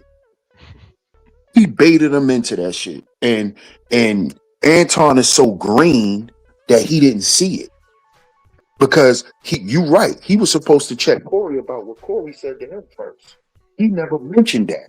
That's what I'm saying. I saw the whole shit pop off. I even said, I'm like, never man, mentioned it. You know what I'm saying? Corey, you kind of went too far too. So it was really just a rebuttal. But bro, all of that bro, that's that shit. That's some shit that the women will do. Oh well, you said this to me first. That shit don't matter amongst men. Nope. Who the fuck said what first? You started it. That shit don't mean shit. Sure don't. You in a fight. That's it. That's it. It don't matter who the fuck started it. Come on, man. We here now. It don't matter how we got here. We here now. We about to end this shit, finish it, whatever. And that's what, like I said, ain't no shame in just finishing it right there. Like, look, hey man, I don't be kissing no ass, bro. And then you there's a way to say that shit. Like, what if I just said you sucking Democrat? You telling me I'm kissing Donald Trump's ass? What if I said you was sucking Democrat dick? I'd be wrong, right? Mm-hmm. So I ain't gonna come at you like that. Don't come at me like that. That's how you use some shit like that. Exactly. You know? You don't just say that like that. You know what I'm saying? Come on, bro. Come on. He ain't think Corey would be right up though. He ain't think. Come on, man. That's why I start laughing, dog. He don't like Anton. That's what it is. He don't like that nigga. He knew it was gonna be conflict. Right. He knew it was gonna be conflict, bro. Corey, that is. He knew it. Mm-hmm. He thought it was another panel discussion, and he's like, "Oh, I'm gonna keep it on politics. I got these debates and shit all of the time. I know how to handle it." No, the fuck you don't. No, you don't. Thank you. Because it's not the same being on a panel and being in somebody's face. It's a difference. So, shout out to you, Ant. Just wanted to jump on real quick, man. Got to get up out of here, man. Y'all brothers have a good day. Salute. I appreciate it. Yes, it. Black man is fair. What up? Shout out to Sheep. What's going on, Auntie? What up? Shout out to Sheep. You got the floor. I'm making coffee right now. You know what I'm saying? Refilling this thermos. Yeah, man. Appreciate it. Yeah, man. I got a slightly different opinion. Go ahead. You know, I know everybody's got their, you know, it's a lot of likability politics, right? Everywhere, right? If you don't like somebody like that, you're just not gonna mess with them like that, or you're not gonna root for them or anything like that, right? I know that about life and PC and things like that, right? But from the beginning, how I'm looking at this whole thing is it was about business from the beginning. You know, let me ask you this. You think this was staged? No, not at all. Okay, go ahead. Not at all. But I'm saying from a man's perspective of doing business, and you know what I mean, we trying to get a bag from this, we trying to debate, right? This was about business from the beginning. It would not have been good for Corey, right, to initiate any type of fight or anything like that. All that bluffing that he was doing was for the audience and for the, I guess, his reputation and all of that, and for also getting Anton messed up. Like, I can just punk this dude or do whatever. And then it may be a little thing of where he was the whole dick suck thing, and you know what I'm saying, and maybe taking it left and trying to hold it down on that aspect. But ultimately, I didn't, you know what I'm saying, he kept that mic in his hand. He wanted to do the show. It wasn't about fighting from the beginning. And when Anton asked him to go out back and let's really fight, like, forget the show, like, we there now, like, you know what I'm saying, and let's get that. And he didn't follow. He kept that mic in his hand. He didn't want. It's about business. It's about the show. You know what I'm saying? So, you know what I'm saying? And you know what I'm saying? He probably got that brother's respect. And things went on. Like if you dealing with the thing about fighting, it's not about winning or losing. It's if you're willing to fight. Like, so you ever been a boy, been in school dealing with bullies or anything like that? It's not if you win or lose, if you could fight or not. It's are you willing to fight? And just being willing to fight. Men are about safety. You know what I'm saying? Niggas don't want black eyes and broken noses or whatever. You know what I'm saying? So people bluff. Everybody don't go to lengths. People just bet that you're scared enough not to go to the length, right? It's how people get killed and things too when it goes to the extreme length. But you know what I'm saying, all things being equal and fair, you know what I'm saying, a fight is a fight, you know what I'm saying, both people got to get invested in it. Anton offered it to him, he ain't follow up, ain't no smoke. So I don't look at Corey, and now Anton on his channel too talking cash shit, you know what I'm saying? I punk Corey. Hey, I don't even have I don't even have to go over there, and I'm not even gonna review what the fuck Anton had to say. This is just my take on it. That nigga was all up. I got you. Nah, that nigga was all up. Yeah. You didn't do shit, so it's easy to say shit in hindsight. I would have did this, I would have did that, or we could have went outside and shit like that. Nah, that shit already de-escalated. Y'all already decided not to fight. Fighting is some heat of the moment shit. So I'm not saying that makes anybody more of a man because they fought.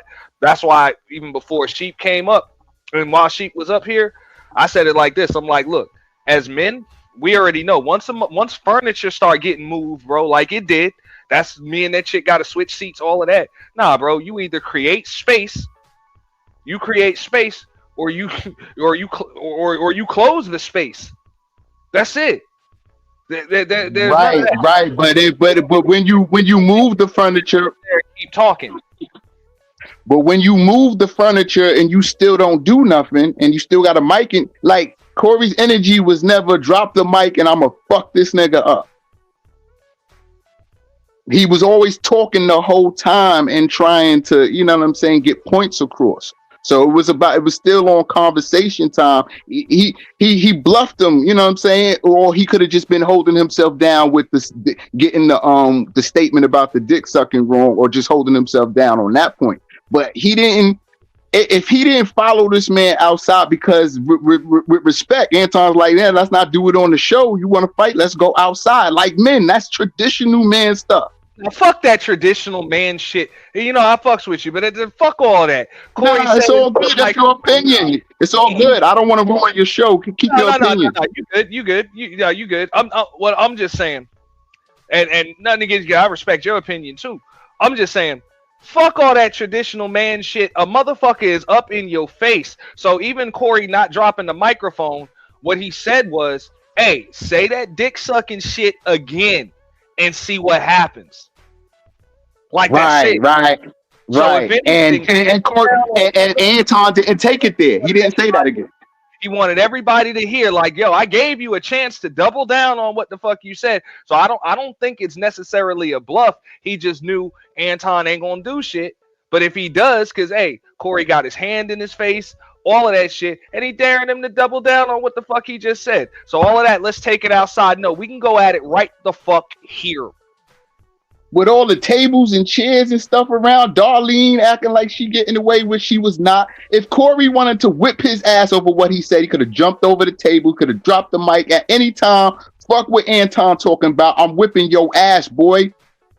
Yeah, I don't think Corey wanted to fight neither. I will agree with you on that. I don't think Corey really, because if Corey wanted to hit him, he could have. Best time to hit him was when he was just sitting down. But what he did want to do was pretty much just punk him and let him him and everybody else listening out in the clouds, you know, in cloud world, know that hey, this motherfucker ain't about to say that shit again when I'm up in his face. That dick sucking shit, he is not about to say that shit again now that he knows shit's about to get real. So I don't think I don't think the intent was ever to fight. I will agree with you there, but the intent was just to pretty much show everybody this motherfucker ain't about to say that shit when he know there's a threat of me knocking him the fuck out,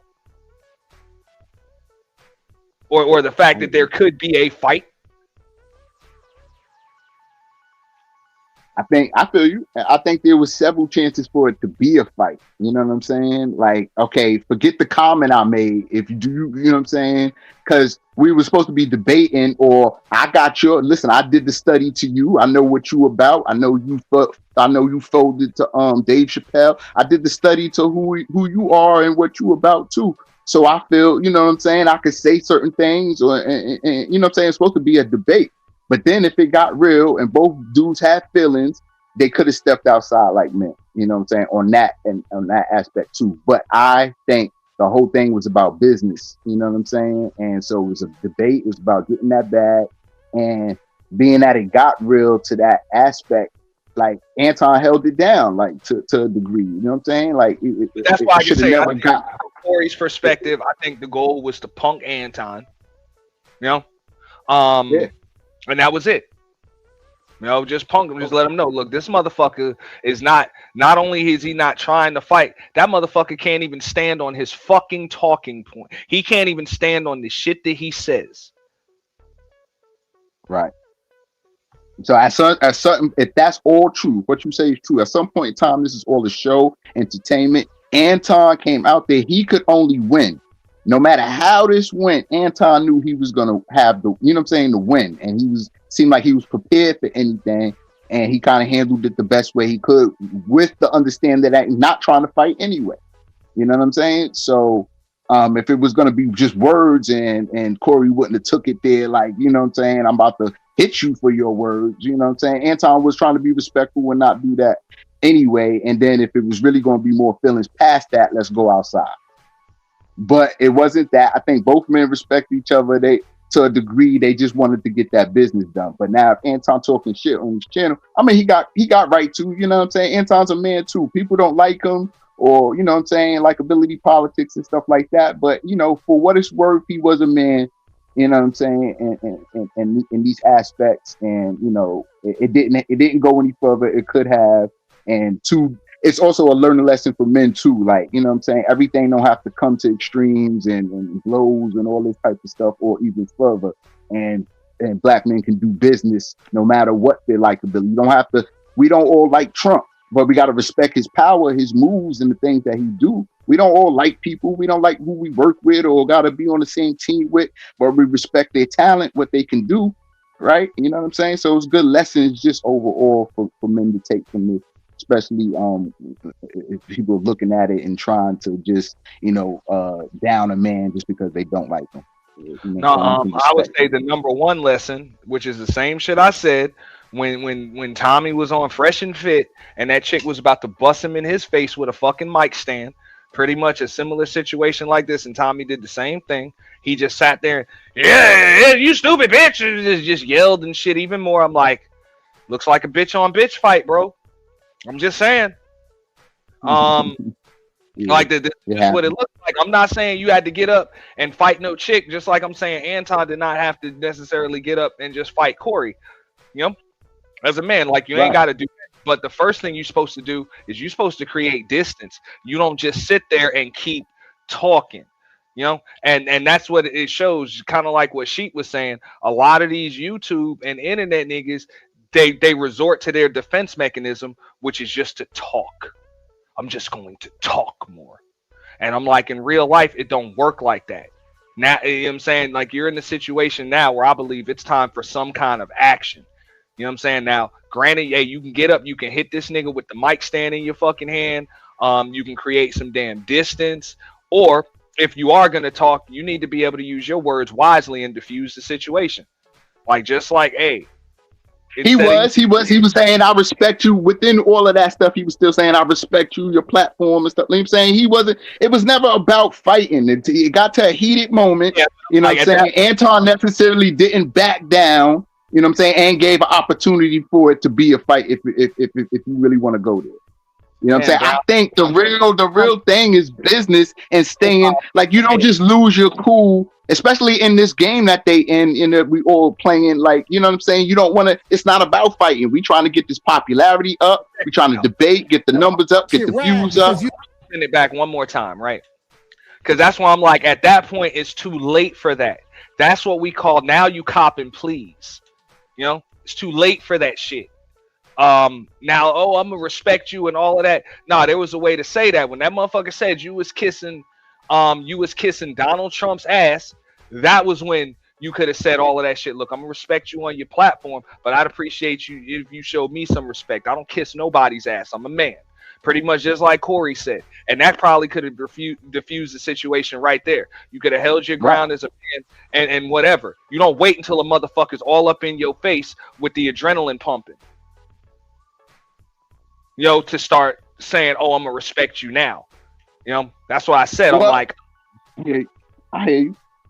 I just think it wasn't about fighting from the beginning. I think he wanted everything to go smooth. And if he got that close in his face like that, he must have felt comfortable enough that he did diffuse the situation or that he wasn't going to swing.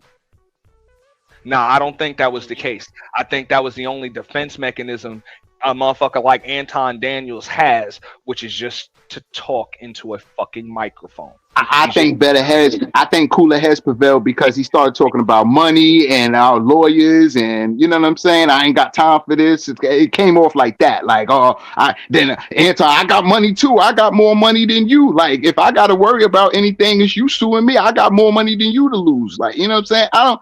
To me, it was never about, I just think it's about imagery. I think it's about placating to an audience. I think it's about getting to a bag. I'm seeing more business than anything. And that's just my view and look at it. Like, it wouldn't have been smart for Corey. It would not have been smart for Corey to swing. It would not have been smart for Corey to do anything, set anything off. And I think Anton knows that. And you know what I'm saying? I think cooler heads prevail. I agree with what Sheep said. In most circumstances, in a situation like that, you sitting down, a motherfucker furniture and shit start getting moved. Anton would have needed a CPAP machine for a while. Because he would have been, if he ain't snoring now, he would have been fucking snoring a while. Because furniture got moved so that you can get to the guy to swing on him to hit him, right? And nigga would have just you're not removing furniture to have more of a conversation, just me in your face to dare me to fight fire on you. Nah, it ain't gonna be no fight like you sitting down. Like that big ass target sitting underneath your glasses. Nigga about to bust that shit open. Like, for not real. Really, nothing happened between them. Not really. In this situation, nothing happened because it was a bluff move to me. It was just all about punking him, or maybe he was just holding it down. Like, you ain't gonna say I suck dick or nothing like that. You know what I'm saying? And that was it. Like, you just ain't gonna do all of that. And now that's it.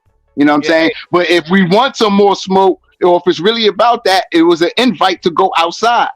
Fuck all that. That's what I'm saying. No, that's some old Western shit. And even back then, those motherfuckers. If I really want to fight with you, that's why it wasn't really about a fight. If I really want to fight with you, I will fight you. It's just not a talk. The microphone stayed in hand.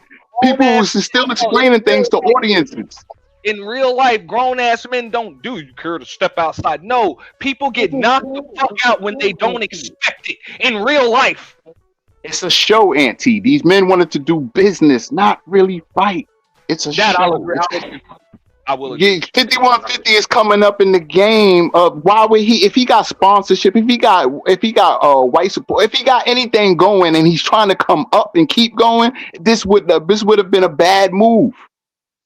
This would have been Cadillac. This would have been lateral. Like, you're not supposed to, you know what I'm saying? In the professional world, we're professionals now. The streets are coming online, but it's still street. If we're going to fight, we're going to fight. Like, you know what I'm saying? But as we move into these realms of, look, I'm not really trying to fight. I'm just trying to do my show, get my business, keep it moving. I've been in enough fights in my life to know Anton got shitty reflexes. I don't want to fucking hear that. I'm either about to create distance or I'm about to bust that nigga in his shit with a fucking mic stand, or something. Once that nigga invades my fucking space, bro, I gotta do something. I can't just sit down.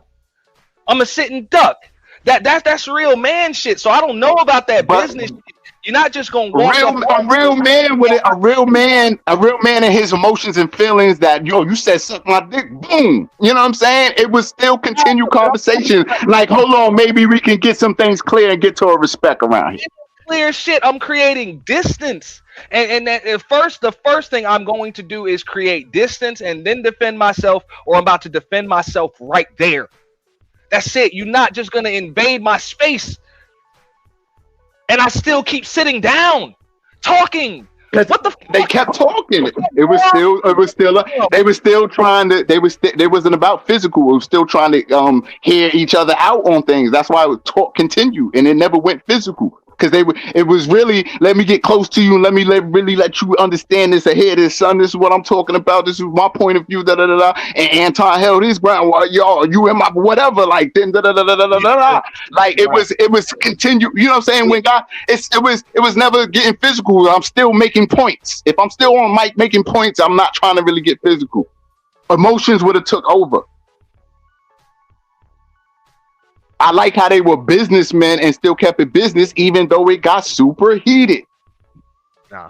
I'm looking at the business of it. It's not on the street. It wasn't for it to be a fight. It was, you know what I'm saying? And I think Corey creating distance is some. It got to be a fight. No, I'm backing the fuck. When you fucking come at me, I can back the fuck up and create distance. Like, what the hell kind of reflexes do grown men have? I'm not just gonna keep sitting down. Like, what the fuck? I'm comfortable. You're not gonna swing. I'm sitting down. We can get face to face. I'm not gonna swing because it's not my thing, right? I didn't initiate this. I don't want to fight you. I didn't come here to fight. You're basing at me and you acting like that. Do something. We all know this from school. Do something. I done seen too many niggas get their nose put on the right or left side of their fucking face from just sitting down and still talking when somebody runs up or walks the fuck up. Would have been a bad move. Would have been a bad move. It would have been a bad move. Would have been a move. Like, I'm just saying, people make bad moves all of the time, and people end up getting fucked up over it. And trying to come up out of that. We trying to have a better mind than that. We trying to come up out of that. We're not trying to put ourselves in these legal situations. We're not trying to go to our woman all busted up. We doing shows. We getting our popularity up. We doing business. You telling me backing the fuck up and creating distance is not even an option right there? Come on, man. These niggas don't have... No, of course. We know that's true. And come on, we know that's true. I'm saying these were businessmen. They're not trying to take it to the street. The most of you trying to take it to the street was with the voice and with the, yo, you hear me, son? You better listen to what I'm saying. Respect me, son. You telling me right now just backing up and creating distance is taking it to the street? No. I'm saying no. I'm not saying that. I'm like, if he didn't back up and get distance, right? If Anton didn't back up and get distance, he must have felt like this was a continued conversation. This is not going where, you know what I'm saying? He called the bluff on that. Like, you're not about to, you know what I'm saying? You just trying to intimidate me now and make it seem like it's about to be something, but you're not going to do nothing. That's why I don't care to back up. You can say all this in my mind. You're going to look bad. And Corey's going to look bad. You know what I'm saying? With all this you doing on camera right now, you're going to look bad, bro. You know what I'm saying? Like, if that's the case, why didn't Anton just repeat what the fuck he just said? He wanted to continue the show. They both wanted to continue the show. Did he just repeat it? I mean, according to you, Corey wasn't going to do nothing anyway. So why didn't Anton just repeat that shit? Corey wouldn't have did nothing, right? That's the thing. That you're right. And I think it was just about the point of, okay, I see he's getting real with this. Like, now he started using words like respect your platform and all of that and stuff like that. So, you know, he did try to diffuse it or de-escalate, like, yo, I'm not trying to disrespect you, or, you know what I'm saying, but you do be doing it. You know what I'm saying? He tried to get at him and play him on the levels of we ripping each other, playing the dozens, or, you know what I'm saying, calling each other styles or bads. You know how they go. You know, we in front of an audience, we trying to make each other look bad, and, you know what I'm saying, I'm trying to look like, you know what I'm saying, I'm sunning you. All of that shit could have been said before Corey switched seats with the chick, and then chances are that shit doesn't happen. I'm just saying, once a motherfucker invade your space, bro, there's words Fuck the words, dog. Like, what the fuck? Anton didn't want to fight. He came there for business and to win, and he came to win in the realm of the word, of the spoken, of talking, of conversation, of debate. He didn't come to fight. It was never no aggression from Anton physically. There was none. It was never about that. I'm just about to rip you with words, bro. But hey, and you don't have to be aggressive physically. All you got to do is create some distance. Like when this nigga invades your space or he's invading your space, you reclaim it. That's it, bro. Right, but he wasn't trying to disrespect him anyway. He wasn't trying to fight or disrespect him anyway. I'm about to back up, and you better not come forward, because then as a man, I got to defend myself. Like, I don't understand. And motherfuckers are trying to tell, well, I'm a businessman, so backing up and reclaiming my space isn't an option. You damn right. That's the only fucking option if I'm not trying to fight. Talking is not an option. Like, what the fuck?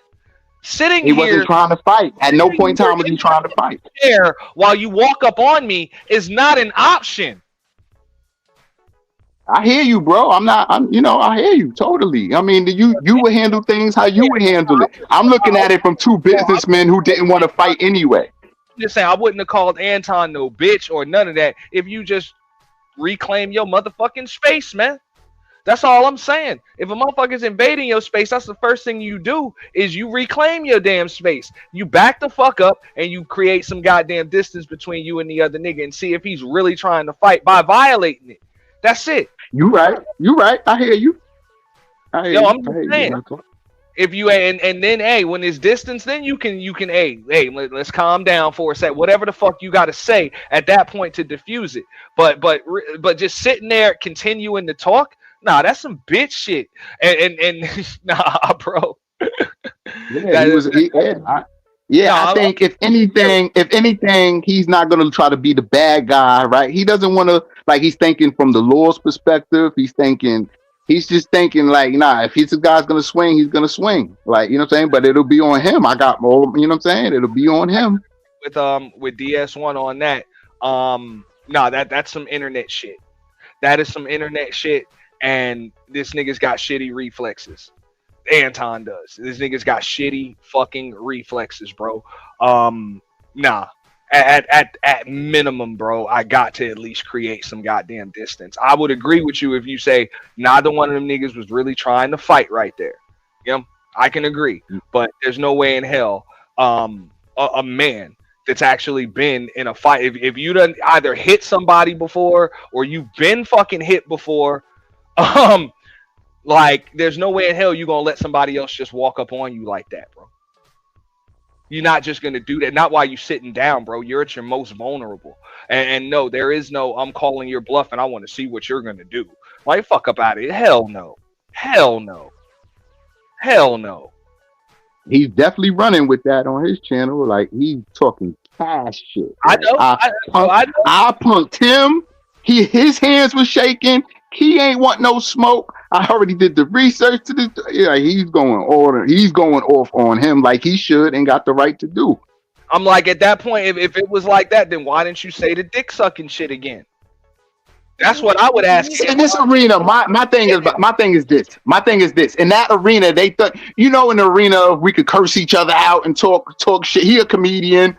Okay, we got strong opinions. We don't like each other, but we're here in a business setting to talk that shit. You know what I'm saying? And let people see and hear us. You know what I'm saying? Talk that shit. Like, that's how I look at it. Like, and the grounds is we can talk that shit. At least from Anton's aspect. Like, yeah, talk your shit. I'm gonna talk my shit, and that's fair. Here, let's watch this one more time in real time. All right, real time. All right. One more time, because I spun it back enough. But let's slow down, because you talking loud, but you're not saying a lot. No, you talking loud, and you still talking around. What did the Caucasian male do to America to bring it down? I'm not getting into that. You dancing around it, and that's why I lose respect for you when you start dancing and kissing Caucasian males' ass. But I don't. Don't do that in front of me, because I'm not an ass kisser of nobody. Yes, you are. You suck the dick of black people right now. You doing the easy shit. What you do, let me tell you what you do. Nah, see, homie, let me tell you something, homie. I don't suck dick. Yeah, you do. So fix you doing that. it right now. I don't suck dick, You doing it right now. Homie, Believe me when I tell you. I don't Believe me do when that. I tell you. I don't do that. Listen. So don't come at me with no dick sucking shit. I'm gonna give you the same Let's energy switch you give me. Let's switch seats. Let's switch seats. I'm with it. Homie, I don't do no dick sucking shit. I'm a motherfucking man. I don't do no dick sucking shit. I don't give a fuck about none. Well, I tell you what, watch that dick sucking shit, cause that'll go bad. Call it what you want. I don't do no dick sucking, You homie. say a lot of shit that I don't fuck with either. You Okay, but that gay shit, oh, you I go. don't give a fuck about what you talking Hey, homie, about. I tell you what. I'm right here. Don't put no dick sucking shit. Don't put no dick sucking shit on me, nigga. I'm from Detroit. Say right I now. suck a dick again. I'm right here, right now. All right, that's what I'm saying. I'm gonna respect you. Dance around it. Dance around it. No. I don't do no dick sucking shit. I'm gonna respect you because it's your platform, and I flew out here to have a conversation. We good. But you're not bossing up on me. Yo, We good. I did already. I don't do dick We can put sucking the shit. microphone right now and go on back. I don't give a fuck about this shit. Homie, you just running your mouth. I'm not running my I mouth. got a You question running for your mouth. Anton. I don't do You no doing dick this shit sucking for the shit. internet. You doing it for the internet. Now, if you want to say your time, no, hold on. If you want I'll to say show Anton, you I ain't doing it for the internet. if you want to say Anton, listen, don't I'm gonna let disrespect me you like finish. that. If you want to say Anton, don't disrespect me like that. I'll respect you, but don't boss up on me because you said a lot of shit to me today that I don't fuck with either. But I let that shit ride because you don't know me. You don't know me. So I'm gonna extend the same respect to you. You called me out of my name. You said some wild shit, especially with regard to how it call this nigga out his name. Nigga, I'm telling you that you did. You can't tell me how I get respected. I got a question for bro. Okay. No. Hold on 1 second. Hold on. We just getting loud. I ain't gonna get loud. Then don't switch seats. No, This this my show. This cool. my That's show. cool, but I take that shit as a threat. Okay, well, it is a threat if you calling me dick sucking. I don't dick suck, my nigga. Man, fuck what you talking about. I don't bro. dick suck. If you want to get back to the conversation, because you ain't gonna do shit. Because you're not gonna do shit. Come at me with that dick sucking You're shit not gonna again, do nigga. shit. You're not gonna Come at me with. Say I suck dick again, nigga. We can go I'll out back show you right who now. the fuck I am. We can go out back right now. I'm with it.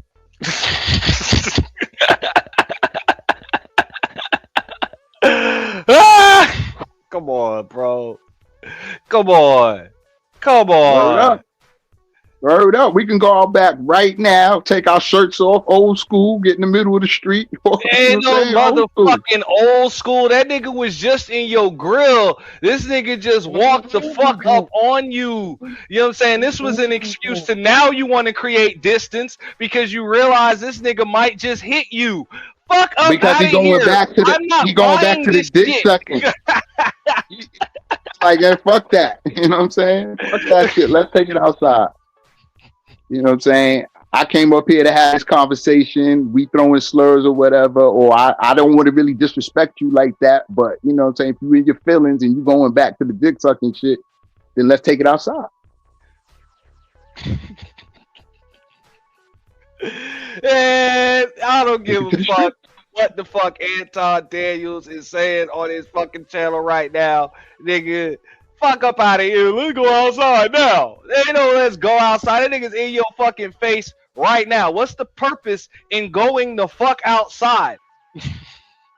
To get room and get space. Like, dude, you're Now at a you table. want This space? ain't This nigga this you ain't just no had space this and ain't this nigga this invaded it. yeah, but he didn't hit him. So you just talking shit right now. If you really want to throw them bows, let's get some airspace and let's do that. That nigga So obviously. we want to fight in the elevator? You want to fight in the elevator? Nah. All right, Captain America. Does anybody care to get out? Anybody want to get out? Nah, bro. It don't work like that. It don't work like that. The moment your motherfucking space is invaded, that's when you got to make some kind of fucking move. This is some shit that should have been done if you was gonna do it. Nah, you doing it. I like how it was handled. I like how it was handled. It didn't even go anywhere. It could have went somewhere. And you know what I'm saying? He's now could get the popularity off of it. I love it. I love it. You still looking at this shit from an internet perspective. Fuck all of that. Yeah, I mean, because that's what they came to do, is be on the internet and make a show for the internet.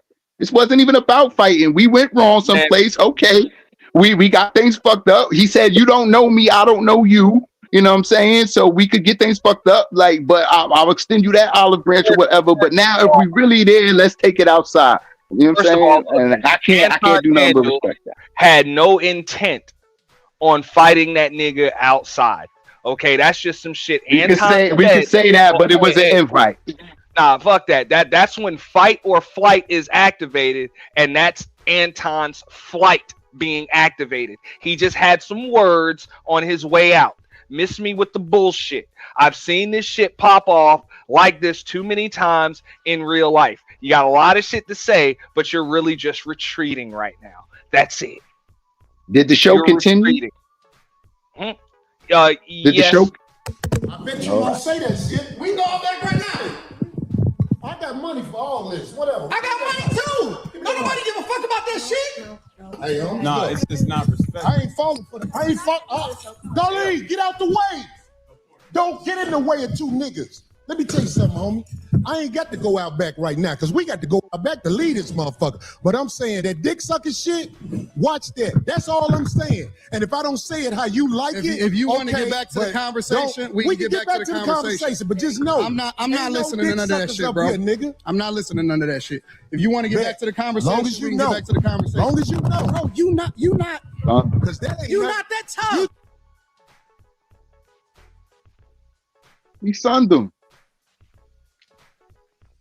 They about to come back. Yo, fuck that dick sucking shit. I'm not taking it back. You know what I'm saying? Fuck your respect. Fuck everything you're talking about. Unless you want to fucking swing them bows, man. Fuck that. You know what I'm saying? Everything straight. Ain't nobody saying I'm sucking dick no more. Everything straight. For sure. I got a question for bro though. And I'm gonna respect him on that. Yes, sir. He said what he said, so I'm gonna respect him on that. Yes, sir. So question, given that black people are on the Democratic plantation, what do you say about the use of Christianity to make slaves out of black people? In what, today's time or historically? No, sir. Historically. Yeah, absolutely. It was used in a negative way, but anything can be used in a positive or negative way. You can weaponize literally anything. Corporate America, for example. You can use the internet in order to push out propaganda, or you can use it to communicate effectively with the people. You can use money to manipulate people, or you can use it to help people. And so you can't just say that Christianity itself is used.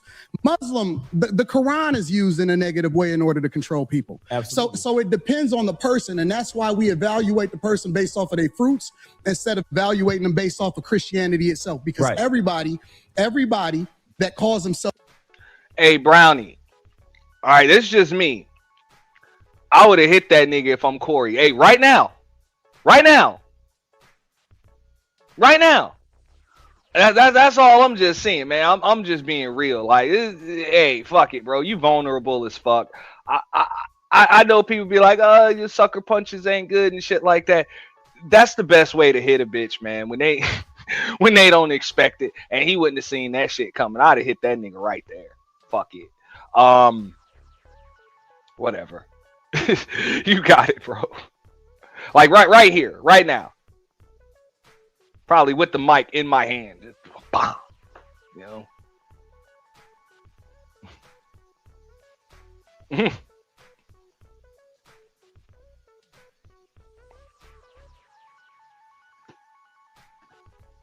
I'm like, we done got too close to fucking fighting, and now we ain't no fucking show no more. Fuck that.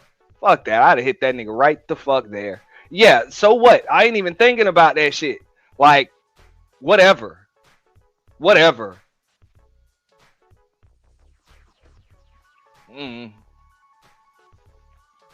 If a Christian is not a Christian. 100%. So I agree that the teachings of Jesus are pure.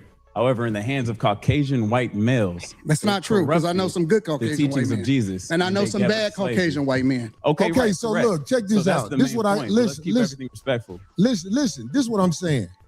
The reason I don't have a lot of people up here at the show is because I know a lot of people aren't initiated when it comes to talking to men of a certain mind state. And I don't believe you knew what you was doing when you said something about dick sucking, brother. I could tell that shit. That's why I'm looking at Corey's facial expressions here and shit. When Anton is talking, that's why I would have just hit that nigga, and you could tell he ain't done. Now, hey, I can agree with that, King Parrish. I can agree with that. But like, I ain't gonna lie, I'm stupid like that. I'll just hit that nigga, man. Maybe that's thin small man syndrome on me or whatever. I'd hit that nigga, man. You're not just gonna sit here and be all vulnerable and not even like you ain't even looking at me out of your peripheral, nigga. Like fuck, bomb, bomb. And that would have been the viral shit that everybody would have been breaking down. You know what I'm saying? Ant, Corey, whatever the fuck, sucker punches Anton over a podcast table. And I wouldn't have gave a fuck. Like for real. You know. We gave a fuck. Wouldn't have been no step outside, none of that shit. You'd have just had to sue me. You know? But I'm stupid like that. Pure. However, in the hands of Caucasian white males, That's not true, because I know some good Caucasian white men. Because I could tell that shit, like that nigga ain't done. Like Corey ain't done. That's why he about to bring that shit back up. He ain't done.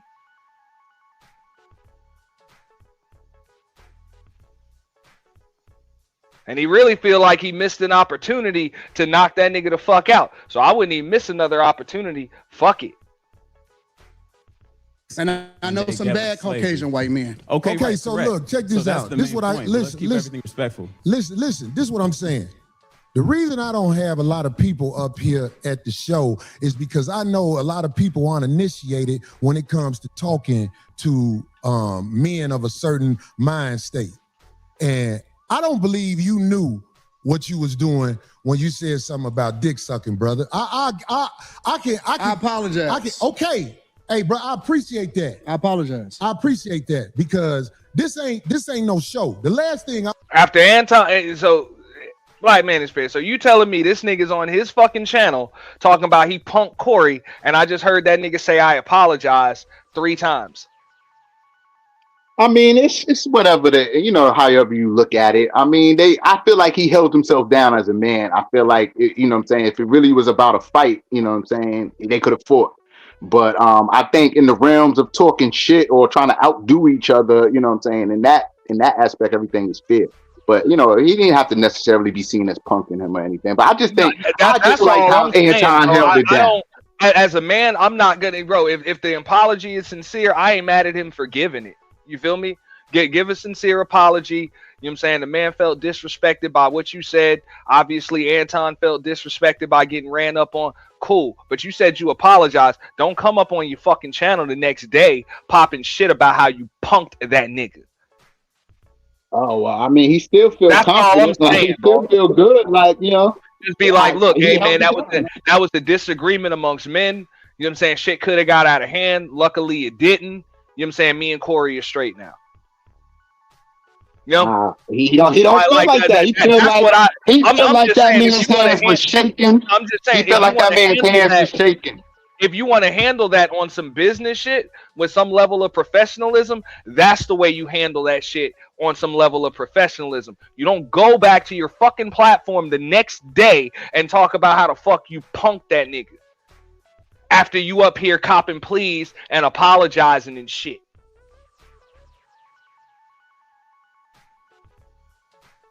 That's all I'm saying. I hear you. You know? Just be like, look, man. Now I look at it now. He's an internet dude who trying to get ahead of stuff anyway, and his image and stuff like that. And he popping big shit. So it's like it leads to more. And if you're gonna pop big shit today, why didn't you just repeat the dick sucking shit last night? Hey. Like that man said, we had to see each other going out the door. We continued the show. Then you could have said you punked Corey. Because he said, say that shit again and see what the fuck happens. I bet you won't say that shit again. You could have said it again, and then if Corey didn't do shit, or if you'd have laid Corey out, hey, you'd have been able to pop shit on your fucking channel. But because you didn't repeat that shit, and I just heard you apologize 3 times. Hey, just say that was a disagreement amongst men. Shit got a little heated, a little out of hand, just 2 passionate brothers. Me and him, we cool. Please don't perpetuate no bullshit between us. We good. I hear you, and I agree with you. But now I think I agree with you. But he's seeing it from the internet side of thing, image side of thing, like you know, who's punking who looks like the man and who doesn't. And But I'm like, he's like, look, I'm the man, and that nigga was shook. He the punk. I punked him. You know what I'm saying? So that's the internet salacious, you know, talk, ooh, and you know what I'm saying, imagery type stuff. You know what I'm saying? He still got an image to uphold, and you know, he's on top of it. In my opinion, if I'm from the outside looking in. bro, his images is a talker. He ain't no fucking fighter. He ain't no street nigga. He ain't none of that. So I'm like, and Corey's image is the fighter. But I'm that saying turned to the talker. But Corey's not neither. You know what I'm saying? He's a comedian. You a comedian. Now I get it. You know what I'm saying? From Chicago, all of that. You know what I'm saying? But either way, none of y'all is that. His image, right? just That's saying, why I none said of there was a y'all lot are of imagery going. There was a lot of imagery going on, like, you know, a lot of positioning. You know how dudes do. And I said from the beginning, like, Corey got the street image, Anton got the nerd image. You know what I'm saying? They both coming to have this conversation, this debate. Things went a little left. But it's not necessarily like Anton just punked out, because it seemed like, you know, fuck what you talking about now. Now it could be whatever. But he also held respect, because it wasn't about fighting from the beginning. You know what I'm saying? So, you know, and they said we don't know each other, so now we could come to some respect or some understand. I didn't mean to disrespect you, but I'm not punking out and letting you just base up on me, like, you know what I'm saying? Like, it's like that. I'm not trying to go out like a punk and, you know. Blah, blah, I'm blah. just saying, if that's the case, then leave that shit right there at that goddamn table. Don't come up the next day popping all that shit when you know damn well it's miles of distance between y'all. I don't miss that. And shout out to King Parrish. He said Anton Hart is pumping Kool-Aid hella fast. His only response is the internet talk. Corey remembered where he was. That's the only reason he saved him. I gotta agree with that. Like I say, I don't believe either one of them wanted to fight, but at the same time, I don't respect the coming up the next day and popping all of that shit afterwards and even beforehand. And I mean, I already see what type of bitch is in you.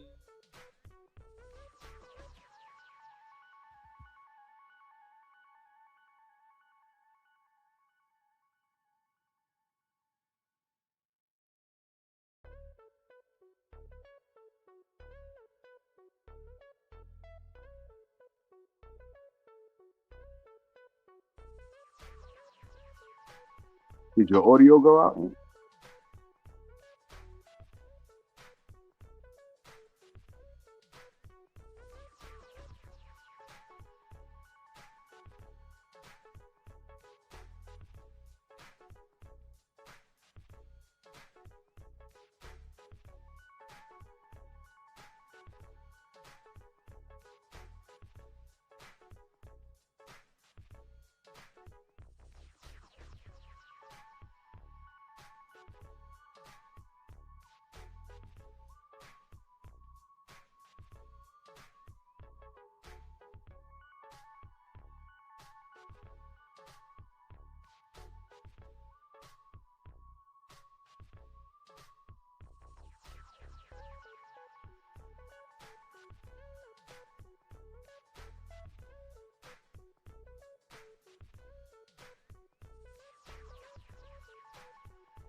My bad, man. I just had a quick power outage.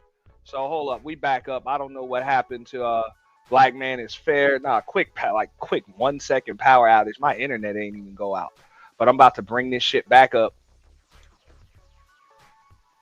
Shout out to everybody that stayed in the building with your boy. So what up, Candy Cane? Candy Cane Lane, what up? What up? What up? Like I say, I ain't fond of the way Anton be handling shit, man.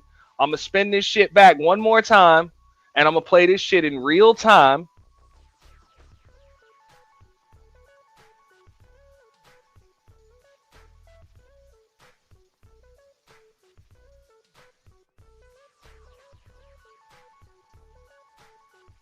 Because you talking loud, but you're not saying a lot.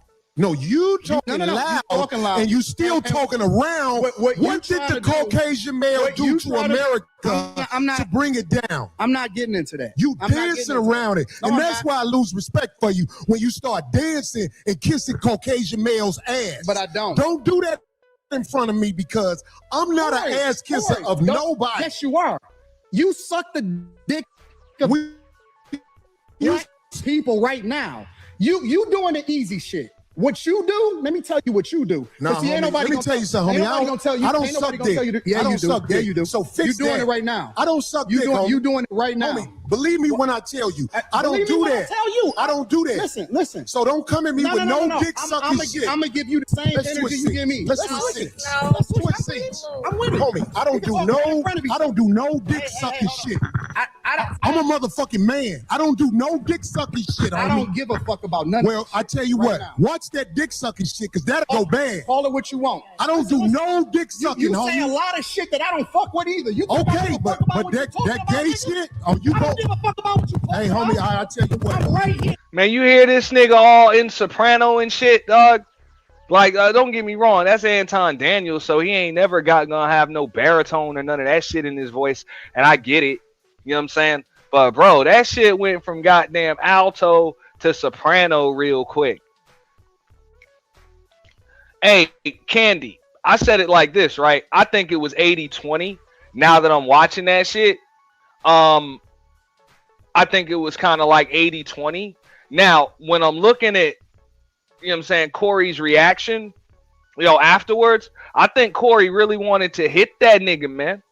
And I'm gonna spin it back, like after they put the overlay up and muted the microphones and shit, you know what I'm saying, and made sure that they cleared that shit up where, hey, all of that shit, hey, are we going to continue the show or are we just going to end the show right now because we live right now?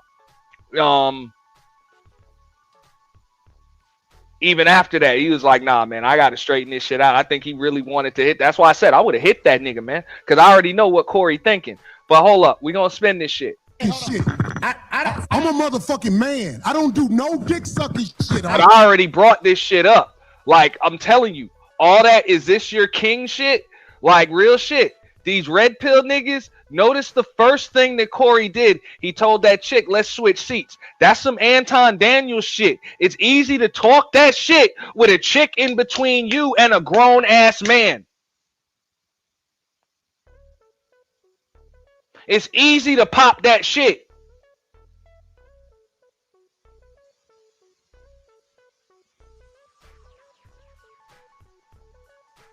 Nah, homie, let me tell you something, homie. Ain't nobody gonna tell you. I don't ain't nobody suck gonna tell dick. you. Yeah, I don't you do. suck Yeah, dick. you do. So fix You doing that. it right now. I don't suck dick, homie. You doing it right now. Homie, believe me when I tell you. I don't Believe me do when I that. tell you. I don't do that. Like, hey, and Corey giving them the chance over and over again, like, you're bro, you take that shit back, bro.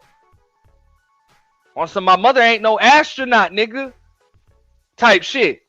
Take that shit back. And Anton, now you do. Bro, that's when it was like move some furniture. Trust me, I could break down this little 90-second altercation or little dust up, not even. I could break that shit down for a week. Listen. So don't come at me with no dick sucking shit. I'm gonna give you the same. But I'm 80-20 in favor of no, it wasn't staged. But at first I thought it was like 100% not staged, and then you know what I'm saying, the more times I'm watching, I think it might have been like 80-20 stage reviews. Cause I know Corey got a few cases, niggas trying to sue and shit like that, but I look, I done seen this shit. Just like I said, I used to bartend, manage a spot, and I done seen too many people get fucked up for less. Like for less.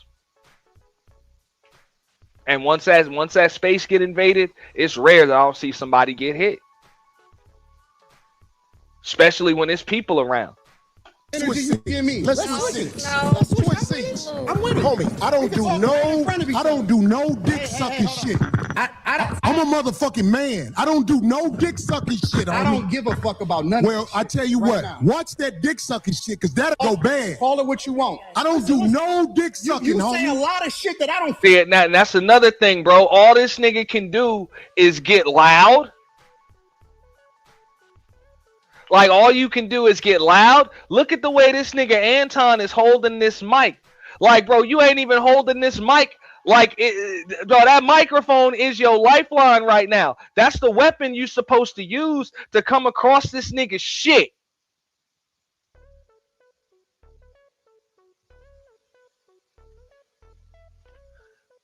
And I know people be like, oh, well, Corey ain't holding the microphone right. Corey holding that microphone with his left hand. Corey right-handed, just like Anton left-handed. You ain't holding that shit like you about to fucking use it properly. I'm just saying, when you know you about to be in a fight and a nigga invade your fucking space, bro, just like I said before, you create distance.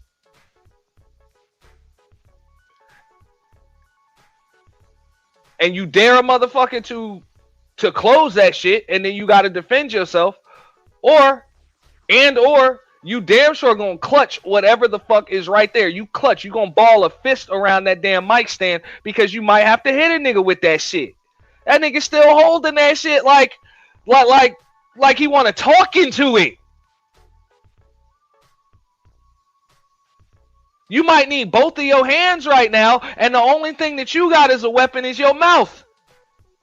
The fuck? That's what I'm saying, man. It's like they say, that's the difference between internet niggas and niggas on the internet.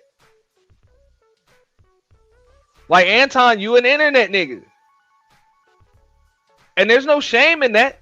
There's no shame in that. That's why I would have respected, you if you just created some distance right there. Right there. Create some distance. Instead of getting up later, once you realize shit's real, turning your back on that nigga and daring him to hit you in the back. That's some pussy shit.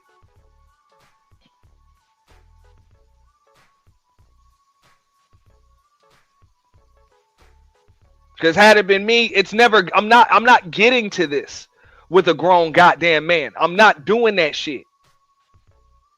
I'm either about to bust you in your face with that mic stand, or I'm about to create a few feet of distance in between us. But we not just gonna be all up in each other's fucking space talking shit like that to each other.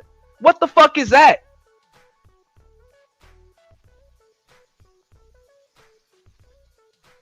Fuck what either. You okay, but that gay shit. Oh, you I don't give a fuck about what you talk Hey, about. homie, I tell you what. I'm right here. Don't put no dick sucking shit. Don't put no dick sucking shit on me, nigga. I'm from Detroit. Say right I now. suck a dick again. I'm right here, right now. All right, that's what I'm saying. I'm gonna respect you. Dance around it. Dance around it. No. I don't do no dick sucking shit. I'm gonna respect you because it's your platform, and I flew out here to have a conversation. We good. But you're not bossing up on me. Yo, we good. I did already. I don't do dick sucking shit. We can put the microphone right down, right now, and go up. Hey, I don't give a. Ain't no put the mic. You know damn well ain't no security staff about to let y'all go back out back and fight and shit, knowing damn well, okay, you a cop calling charge pressing nigga. They ain't about to let you do that. Corey's crew ain't gonna let him do it. You already know by the time y'all get outside, this shit is about to be diffused. That's why that nigga's saying that shit. So you ain't fooling nobody but these internet niggas, Anton.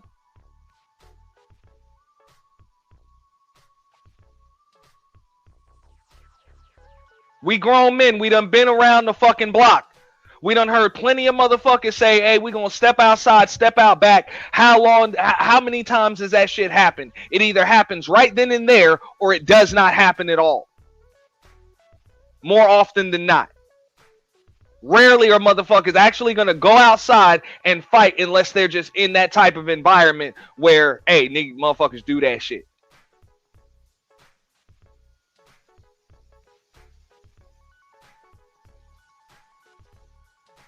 And this ain't that type of environment. It's not.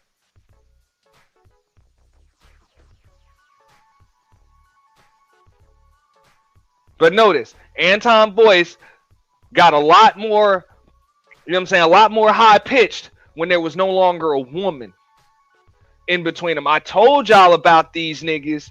Candy Cane, I told y'all. Bridget, Brownie, I told y'all. These niggas they be hiding behind women.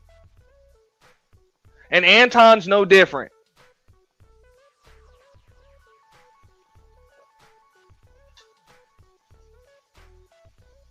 And when there was no longer a woman to hide behind, now all of a sudden, I will respect you and I apologize.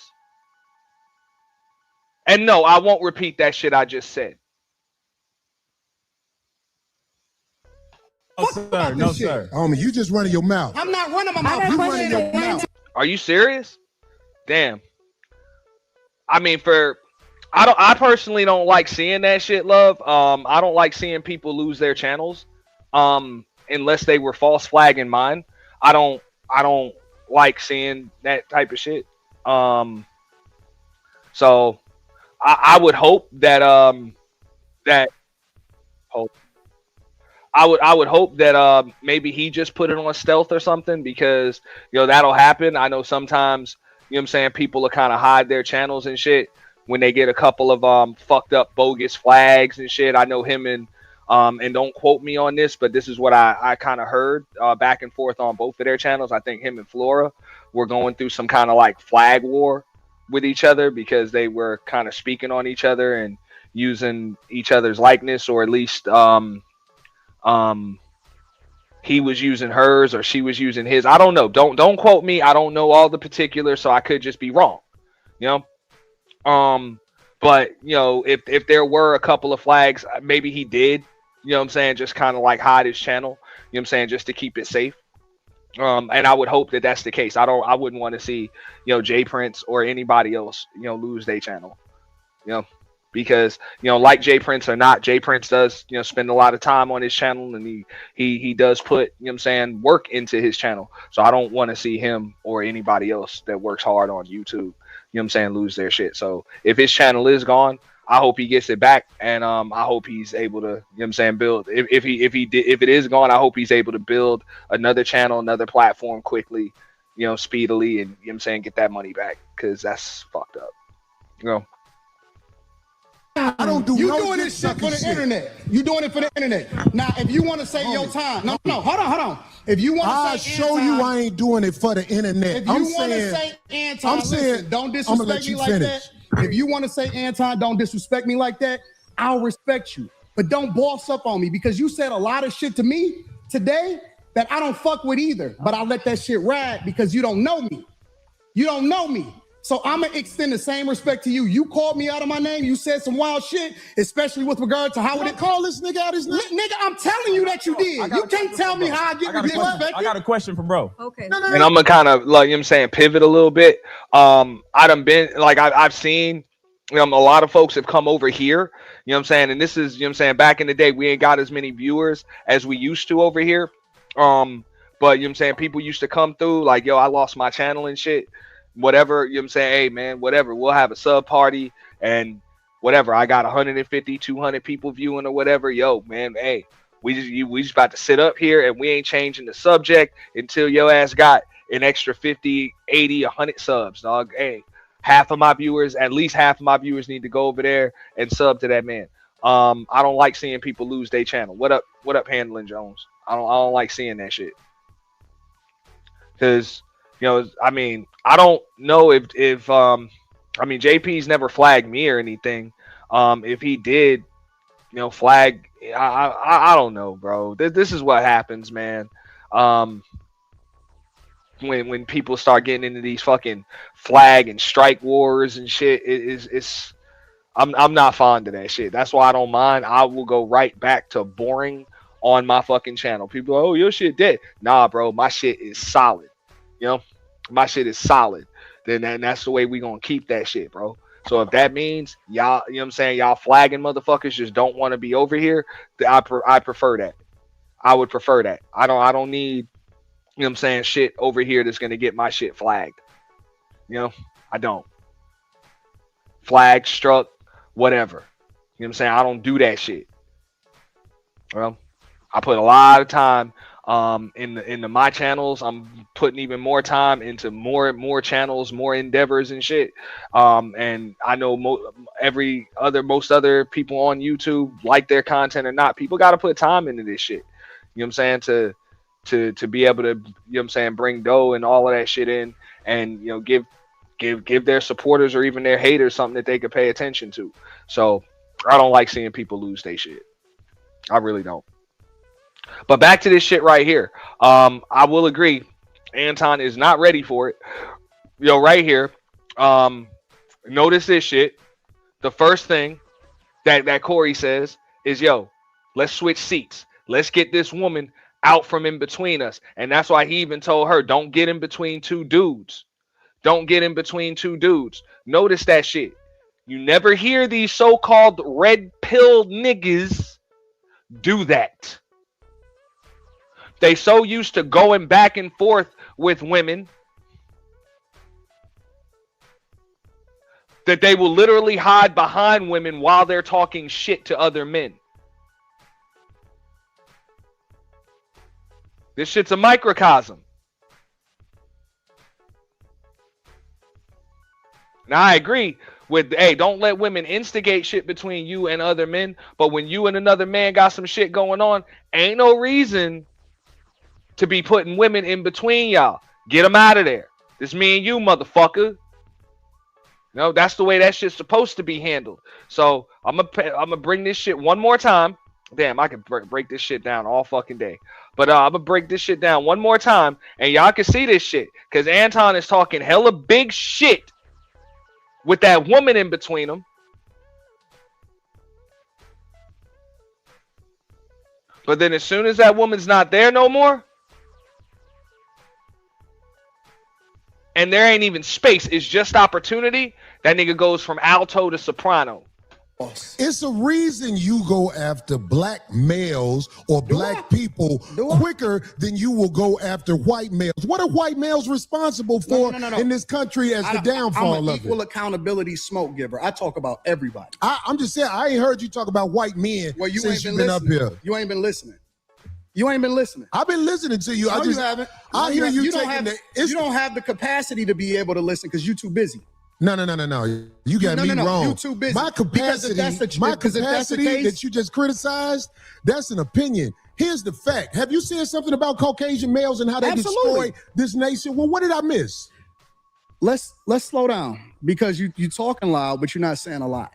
No, you talking loud, and you still talking around. What did the Caucasian male do to America to bring it down? I'm not getting into that. You dancing around it. And that's why I lose respect for you when you start dancing and kissing Caucasian males' ass. But I don't. Don't do that in front of me, because I'm not an ass kisser of nobody. Yes, you are. You suck the dick of black people right now. You doing the easy shit. What you do, let me tell you what you do. Nah, homie, let me tell you something, homie. I don't suck dick. Yeah, I don't you do. suck Yeah, dick. you do. So fix You doing that. it right now. I don't suck dick, homie. You doing it right now. Homie, believe me when I tell you. I don't Believe me do when that. I tell you. I don't do that. Listen. So don't come at me with no dick sucking shit. I'm gonna give you the same Let's energy switch you give me. Let's switch seats. Let's Switch seats. I'm with it. Homie, I don't do no. I'm with it, but yet, Brownie, you still in the building? That nigga says I'm with it, and all this motherfucker can do, damn. And I'm sorry, man, I gotta keep fucking doing this shit. But that nigga said I'm with it, and all he can do is slide the chair forward. Like, what the fuck? What the fuck? Like, y'all respect this shit?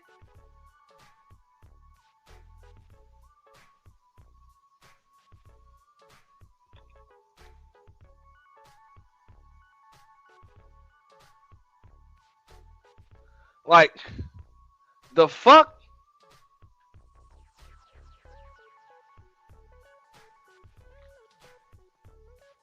Look at this shit. Look at this shit. You had every opportunity to just stand up. Stand up. And if you ain't trying to fight, create some distance. That's what we do as men. If I ain't trying to fucking fight and you all hostile and shit like that, because we done all said some shit that we might not have meant to be offensive to somebody, but they took offense to it, and niggas start crying and shit, like literally crying tears, ready to fight. Hey, you create distance from that motherfucker if you ain't trying to fight him. You I'm gonna just slide a chair, and we could talk more. Like, what the fuck? The fuck? Look at this shit.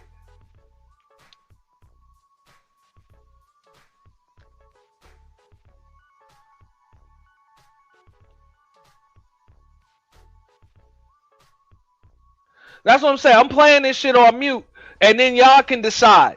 Because they used to say this shit. You used to be able to watch silent movies, and you could tell what the movie is about with no audio whatsoever. So you can see, if you had to pick one motherfucker that's about that action right now, and even if the even if the consensus is neither one of them is, look, you can tell who's definitely not.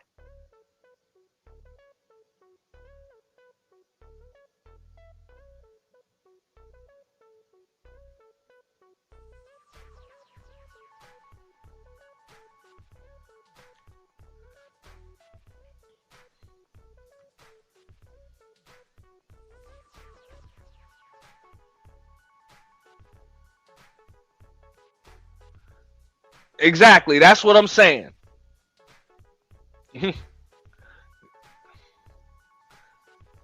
All right. So we're going to get back in real time, and I'm going to let it spin. All right.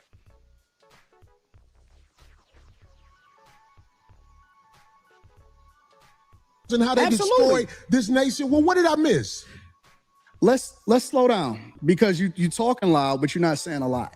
No, you talking loud, and you still talking around. What did the Caucasian male do to America to bring it down? I'm not getting into that. You dancing around it, and that's why I lose respect for you when you start dancing and kissing Caucasian males' ass. But I don't. Don't do that in front of me, because I'm not an ass kisser of nobody. Yes, you are. You suck the dick of black people right now. You doing the easy shit. What you do, let me tell you what you do. Nah, homie, let me tell you something, homie. I don't suck dick. Yeah, I don't you do. suck Yeah, dick. you do. So fix You doing that. it right now. I don't suck dick, homie. You doing it right now. Homie, believe me when I tell you. I don't Believe me do when that. I tell you. I don't do that. Listen. So don't come at me with no dick sucking shit. I'm gonna give you the same Let's energy switch you give me. Let's switch seats. Let's switch seats. I'm with it. Homie, I don't do no dick sucking shit. I'm a motherfucking man. I don't do no dick sucking shit. I don't give a fuck about nothing. Well, I tell you what, watch that dick sucking shit, because that'll go bad. Call it what you want. I don't do no dick sucking, You homie. say a lot of shit that I don't fuck with either. You Okay, but that gay shit, oh, you I don't give a fuck about what you talking Hey, homie, about. I tell you what. I'm right here. Don't put no dick sucking shit. Don't put no dick sucking shit on me, nigga. I'm from Detroit. Say right I now. suck a dick again. I'm right here, right now. All right, that's what I'm saying. I'm gonna respect you. Dance around it. Dance around it. No. I don't do no dick sucking shit. I'm gonna respect you because it's your platform, and I flew out here to have a conversation. We good. But you're not bossing up on me. Yo, We good. I did already. I don't do dick We can put sucking the shit. microphone right down, Yo. right now, and go on. I don't give a fuck about this shit. Homie, you just running your mouth. I'm not running my I mouth. got a You question running for your mouth. Anton. I don't do You no doing dick this shit for sucking the shit. internet. You doing it for the internet. Now, if you want to say your time, no, hold on. If you want I'll to say show Anton, you I ain't doing it for the internet. If you want to say Anton, listen, don't I'ma let disrespect you me like finish. that. If you want to say Anton, don't disrespect me like that. I'll respect you, but don't boss up on me, because you said a lot of shit to me today that I don't fuck with either. But I let that shit ride because you don't know me. You don't know me. So I'm gonna extend the same respect to you. You called me out of my name. You said some wild shit, especially with regard to how it call this nigga out his name. Nigga, I'm telling you that you did. You can't tell me how I get respected. I got a question for bro. Okay. No. Hold on 1 second. Hold on. We just getting loud. I ain't gonna get loud. Then don't switch seats. No, No. This because my I'll take show. That's This cool. my That's show. cool, but I take that shit as a threat. Okay, well, it is a threat if you calling me dick sucking. It's I a don't threat dick that you suck, say a my lot of nigga. shit. Man, fuck what you talking about. I don't bro. dick suck. If you want to get back to the conversation, because you ain't gonna do shit. Because you're not gonna do shit. Come at me with that dick sucking You're shit not gonna again, do nigga. shit. You're not gonna Come at me with. Say I suck dick again, nigga. We can go I'll out back show you right who now. the fuck I am. We can go out back right now. I'm with it. Miss me with the bullshit. All right. You're not gonna tell that we can go back right now. Nah, bro. That's the flight being activated, not the fight. And that's cool. But don't try to piss on my head and tell me it's raining.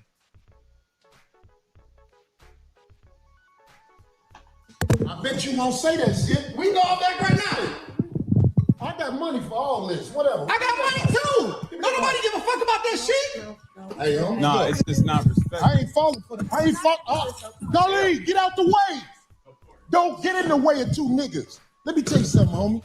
I ain't got to go out back right now because we got to go out back to lead this motherfucker. But I'm saying that dick sucking shit, watch that. That's all I'm saying. And if I don't say it how you like If you want to get back to the conversation, we can get back to the conversation. But just know, I'm not listening to none of that shit, bro. Here, nigga. I'm not listening to none of that shit. If you want to get back to the conversation, long as you we can know. get back to the conversation. Long as you know. Bro, you not Because that ain't you not that tough. That's when the mics get muted. You know what I'm saying? For a little minute. They try to diffuse that shit. You know what I'm saying? A little bit. And then you see shit kind of come back. For sure. I got a question for bro, though. And I'm going to respect him on that. Yes, sir. He said what he said, so I'm going to respect him on that. Yes, sir. So question, given that black people are on the Democratic plantation, what do you say about the use of Christianity to make slaves out of black people? In what, today's time or historically? No, sir. Historically. Yeah, absolutely. It was used in a negative way, but anything can be used in a positive or negative way. You can weaponize literally anything. Corporate America, for example. You can use the internet in order to push out propaganda, or you can use it to communicate effectively with the people. You can use money to manipulate people, or you can use it to help people. And so you can't just say that Christianity itself is used. The Quran is used in a negative way in order to control people. Absolutely. So it depends on the person. And that's why we evaluate the person based off of their fruits instead of evaluating them based off of Christianity itself. Because everybody that calls himself a Christian is not a Christian. 100%. So I agree that the teachings of Jesus are pure. However, in the hands of Caucasian white males, that's not true, because I know some good Caucasian white men. The teachings of Jesus, and I know some bad Caucasian white men. Okay, right, so correct. Look, check this out. This is what I listen. Everything respectful. Listen. This is what I'm saying. The reason, and I'm gonna go even further. This is what kind of leads me to believe that this is not a play for views or no shit like that. Like, I can see the look on Corey's face. That's why I said I broke it down when I was breaking that shit down. I'm like, bro, he is not listening to shit that nigga Anton is saying. He wants to hit that nigga.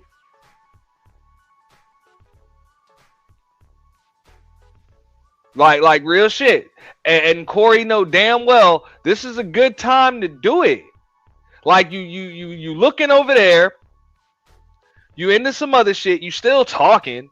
Like, I could just break your fucking jaw right now. Totally just fuck your whole beard. Just make your whole beard lopsided, nigga.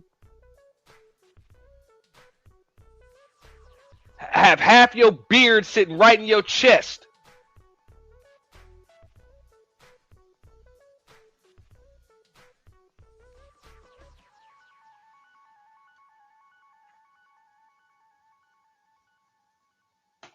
That calls himself a Christian is not a Christian. 100%. So I agree that the teachings of Jesus are pure. However, in the hands of Caucasian white males, that's not true, because I know some good Caucasian the teachings white men. of Jesus, and I know some bad Caucasian white men. Okay, right, so correct. Look, check this out. This is what point. Let's keep everything respectful. Listen. This is what I'm saying. The reason I don't have a lot of people up here at the show is because I know a lot of people aren't initiated when it comes to talking to men of a certain mind state.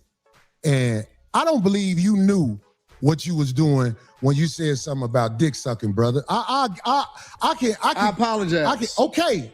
Hey, bro, I appreciate that. I apologize. I appreciate that, because this ain't no show. The last thing I want to do is get into it with you physically. But I have a switch. I do too. When I'm a man, just like I you. respect your switch.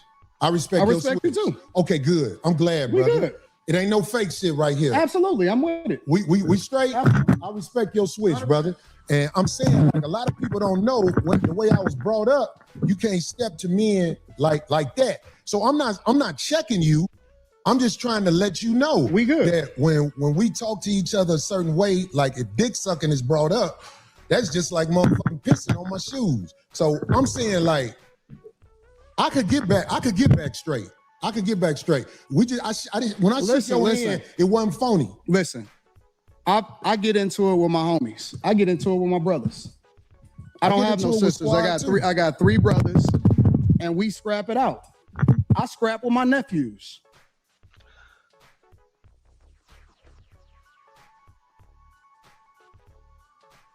You hear this shit? Like, y'all hear this shit?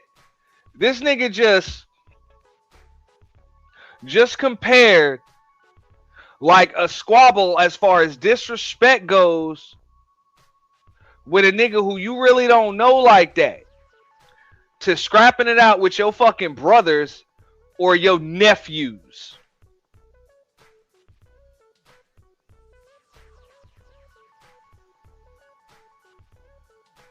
It's not the same.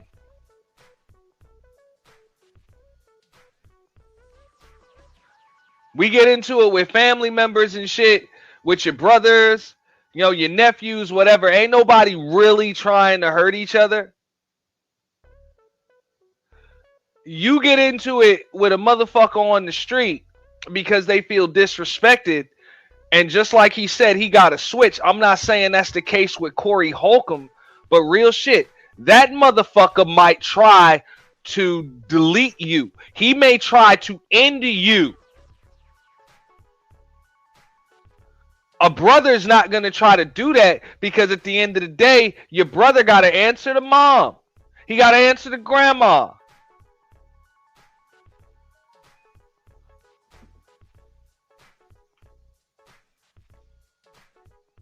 So this nigga really just tried to compare that shit. That's why I said, nigga, you ain't been in a fight since your ass was probably in the 7th grade, nigga. And that's cool, man. Ain't no shame in that shit. But next time, I suggest you create some fucking distance or you clutch that goddamn mic stand. You know what I'm saying? A little tighter and be prepared to use a weapon. Because that's what the fuck I was taught. If I sense that type of hostility, whether I think I can just take a motherfucker one-on-one or not, if I'm not about to go like hit that nigga when he don't expect it, hey, I need to create some distance and I need to just be a little closer to my fucking weapon. Like real shit. Like a little closer, a lot closer to my fucking weapon.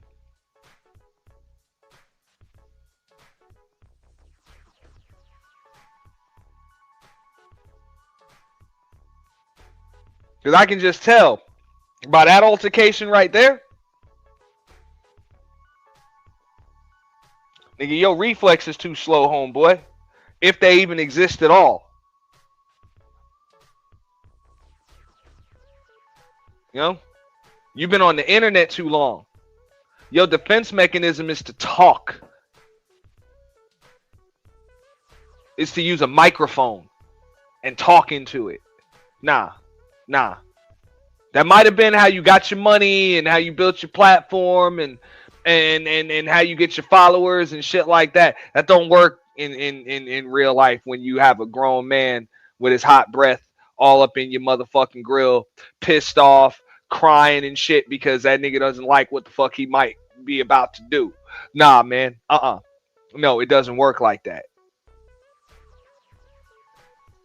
And that's why I said, bag chasers, red pill niggas, if that's your king, man, I'll say the same shit that I said when that nigga tried to put the battery in the backs of them niggas after he got punked by real life with Yanny.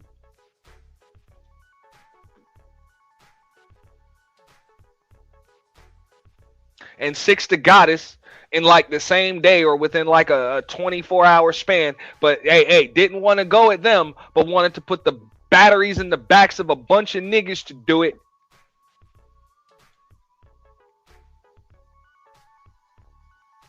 If any of them niggas want to come at me, I would tell them straight up, yo, your boss is a bitch. Tell him I said it.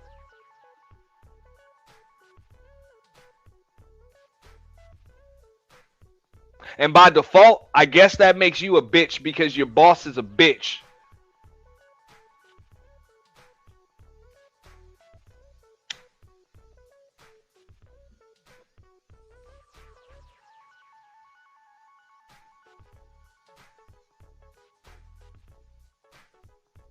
Well, I get it. You know what I'm saying? That nigga can consult you on how to build a huge internet platform, build a following, content strategy, all of that shit, work an algorithm. Yeah, he can help you out with that shit. But as far as leadership is concerned, fuck up out of here, man. Your boss is a bitch.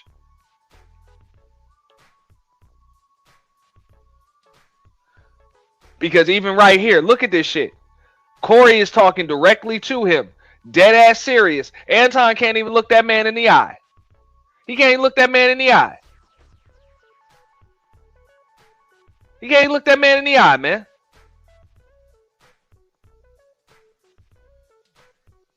It is what it is. And then we shake hands and we keep it moving once we have a disagreement and we get it out of our system. That's how used to talking into a microphone and looking at a camera that this nigga is.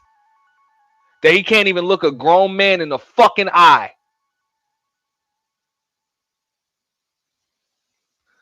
That's why you see the look on Corey's face right there. He's like, I'm not buying this. This nigga still on some internet shit. That's why he tried to tell him.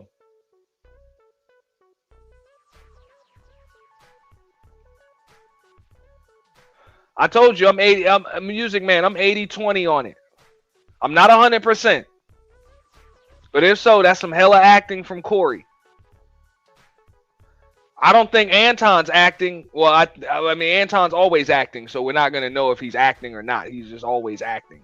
But that's some hella acting from Corey, if that's a play.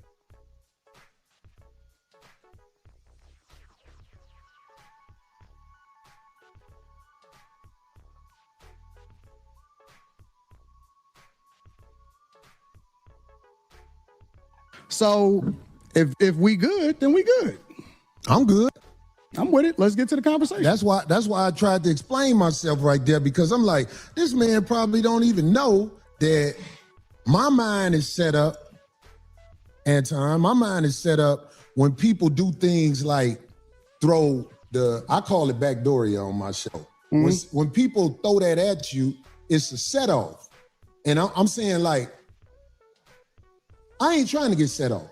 I think I'm a lot more than somebody with name calling to get at me. But I'm saying, like, but see, I don't believe you, Corey. I don't believe you, bro. Okay. And let me tell you why I don't believe you. Because you do the same shit that you feel offended by. Really? You do. Absolutely. Give me an example. You just did it. You said a lot. Now, I will agree with Anton on that point, which I broke that down when DS1 was up here. And even Sheep agreed with me. It's like, bro, you told him he was kissing male, Caucasian male ass, and then, you know what I'm saying, he threw it back at you. But I understand that that's man shit. Fuck it. That's what you do when you challenging a motherfucker. I'm about to do some shit to you that I dare you to try to do back to me, because I'll fuck you up, nigga. That is disrespect, blatant fucking disrespect. And you know it's disrespectful because you know you'd be disrespected if somebody else did it to you. And you saying that you was disrespected. But that's why I say, Anton, you bitched up. Because that nigga knew he was disrespecting you, and he did it. And all you wanted to do was talk some more. That's when you just get the fuck out right there, or you diffuse that shit, to be honest. Hey, just like I said earlier, if anything, on some man shit, even if you don't want to fight, I ain't mad at you for not wanting to fight. You a grown-ass man. You got shit to lose. You got dough. You got assets. You got a family. You behind enemy lines. You on somebody else's platform. I get it. That's when you create distance and you leave.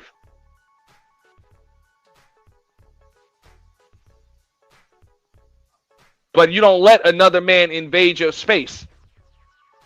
Under no circumstances. Under no fucking circumstances.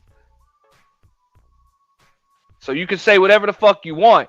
Oh, I was calling his bluff or whatever. Nah, bro. You let a man disrespect you and invade your fucking space. And the only thing you had to do with that microphone was talk into it. And we talked about that shit too, Music Man. Anton bodyguards ain't shit. Because they wouldn't have let a motherfucker come up in within arm's reach of him like that. with that type of hostility if he had real bodyguards, real executive protection.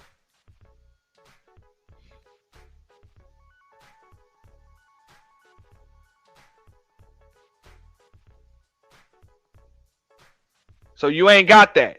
Whoever the fuck is on your security detail, since you got the bag and you a rich nigga and all that shit, I suggest you fire them niggas, bro. Cause you could have had a broken. I mean, unless that whole shit was a play, under normal circumstances, real shit, your nose would have been on the left or the right side of your fucking face. You know what I'm saying? And your jaw would have been hanging over your fucking shoulder.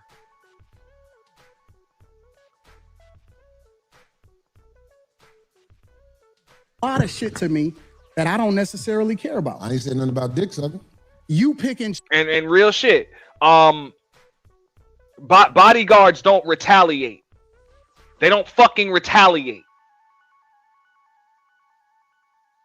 They do just what the fuck they're paid to do. They guard the body. They make sure don't nobody come within your arm's reach.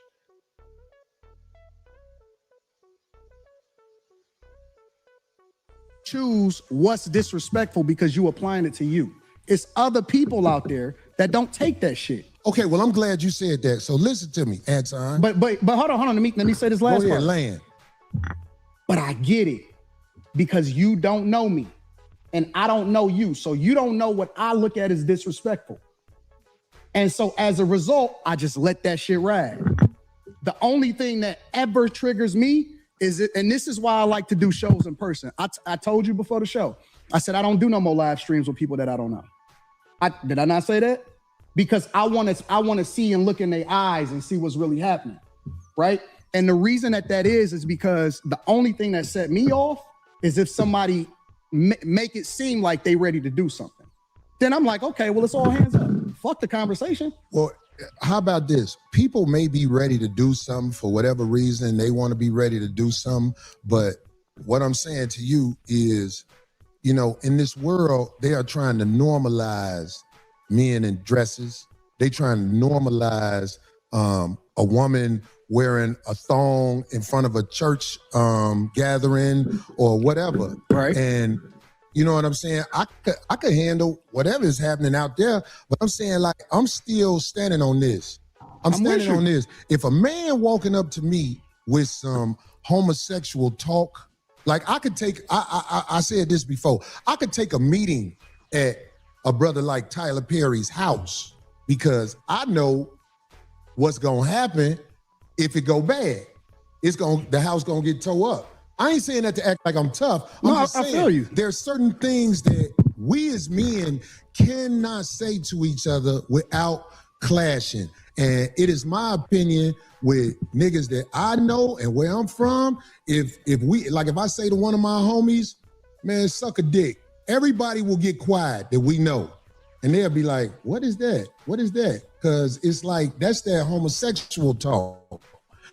So what I'm saying is, you know what I'm saying? If it's one way to get a brother like me, I know brothers who are preachers that would put their religion down for that right. All right, hey, Brandon, Naker L, shout out to you. Salute, fam. I agree. I said that. I was like, Corey disrespected him first, but you already know on some man shit, that shit don't be mattering who started it. You know, that shit was blatantly disrespectful from Corey. Blatantly disrespectful. That's what you say to a motherfucker and then trip when they say pretty much some similar shit back and you ready to fight all of a sudden. That's what you say when you wanted to fight the whole fucking time. That's all I'm saying. That's how I can tell. It's like, bro, Anton, you ain't been in no fight since your ass was in middle school, homeboy. Cause that nigga was ready. That nigga was ready to fight your ass the whole fucking time if this shit is not staged.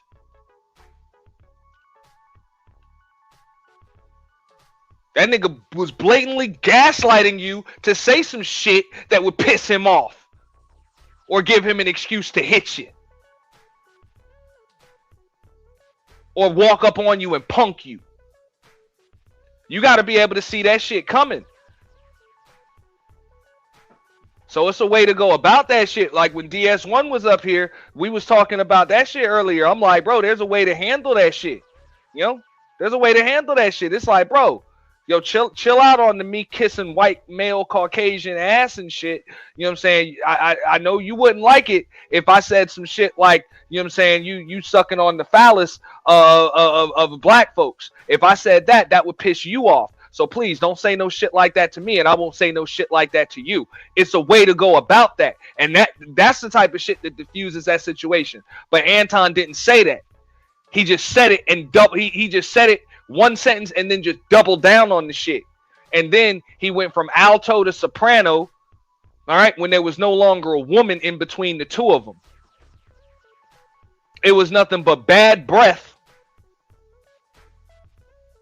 and fingers between the two of them.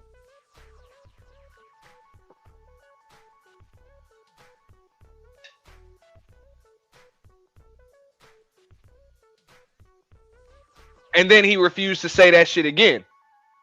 Yeah, that's all I'm saying, black man. That's all I'm saying. Listen. That's where you at. So I'm gonna respect that. Thank you, brother. It's simple as that. I don't want no drama. It's simple as I that. swear I don't want no drama, man. My life is good. I'm just saying, I was using the analogy earlier. When I was a kid, I used to move around a lot. You know what I'm saying? And I played ball. So, you know what I'm saying? First thing I do, I find the basketball court, whatever. You know what I'm saying? I'm hooping, whatever. Hey, okay, you could play. Where you from? Whatever. You know what I'm saying? What's your name? Okay, can you fight? I already know what the fuck is up. I gotta fight this dude right now. Before I can have these homies in this new neighborhood, I'm going to have to fight this nigga. I might even get jumped by the other niggas around. But I can't bitch up.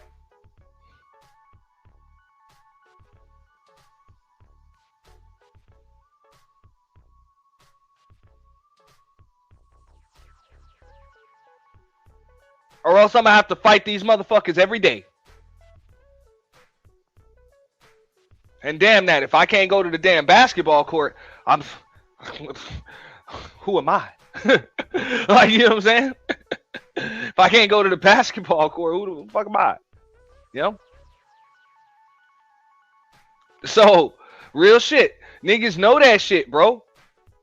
So we already know as soon as a motherfucker start asking them questions like that and talking to you like that, you about to get into a fight. You learn this shit when you kids. That's why I said, Anton, bro, you ain't got no fucking reflexes, bro.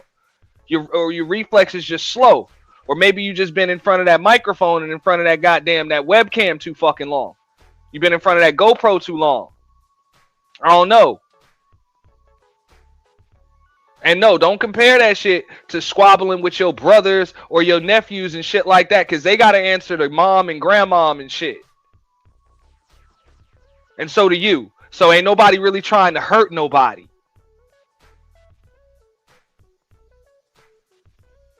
But a stranger, somebody on the street, you don't know what the fuck they might do to you or what the hell might set them off when they come up on you crying and shit. Because they fucking like literally crying real tears because they scared of what the fuck they gonna do.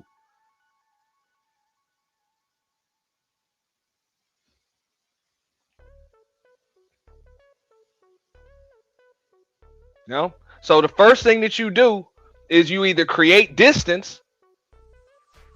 You know, you create distance, you clutch your motherfucking or you clutch your fucking weapon, and you prepare to defend yourself. But all of that fucking talking shit, that I'm gonna stay sitting down? Hell no. You ain't just gonna be running up on me while yeah, you're not just gonna run up on me while I'm sitting down. I'm too vulnerable. I'm a black belt in Taekwondo and Jiu-Jitsu and still wouldn't call a crazy Chicago nigga a D-sucker. Facts.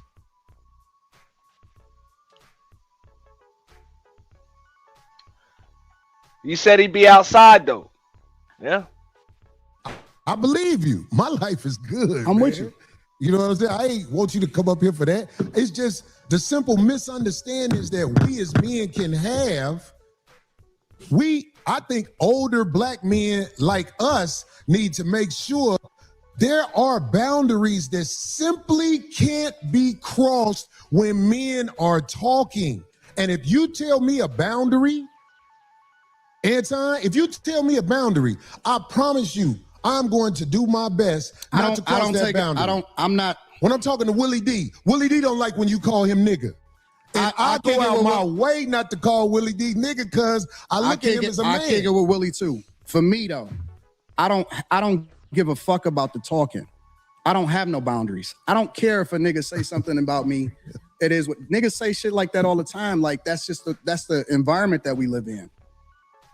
I only care about my real life. Can I ask you a question? You just said men talk disrespectfully to you in your face all the time. No. This is nothing. You did not hear what I said. I said they do that shit all the time. You see it in the chat. You see it in the comments. All of that shit, right? Yeah. I don't care about that shit, right? That's right, because that's for the internet. Right. So when people say stuff, I don't take it personal because it's not a thing to me. It's just talk.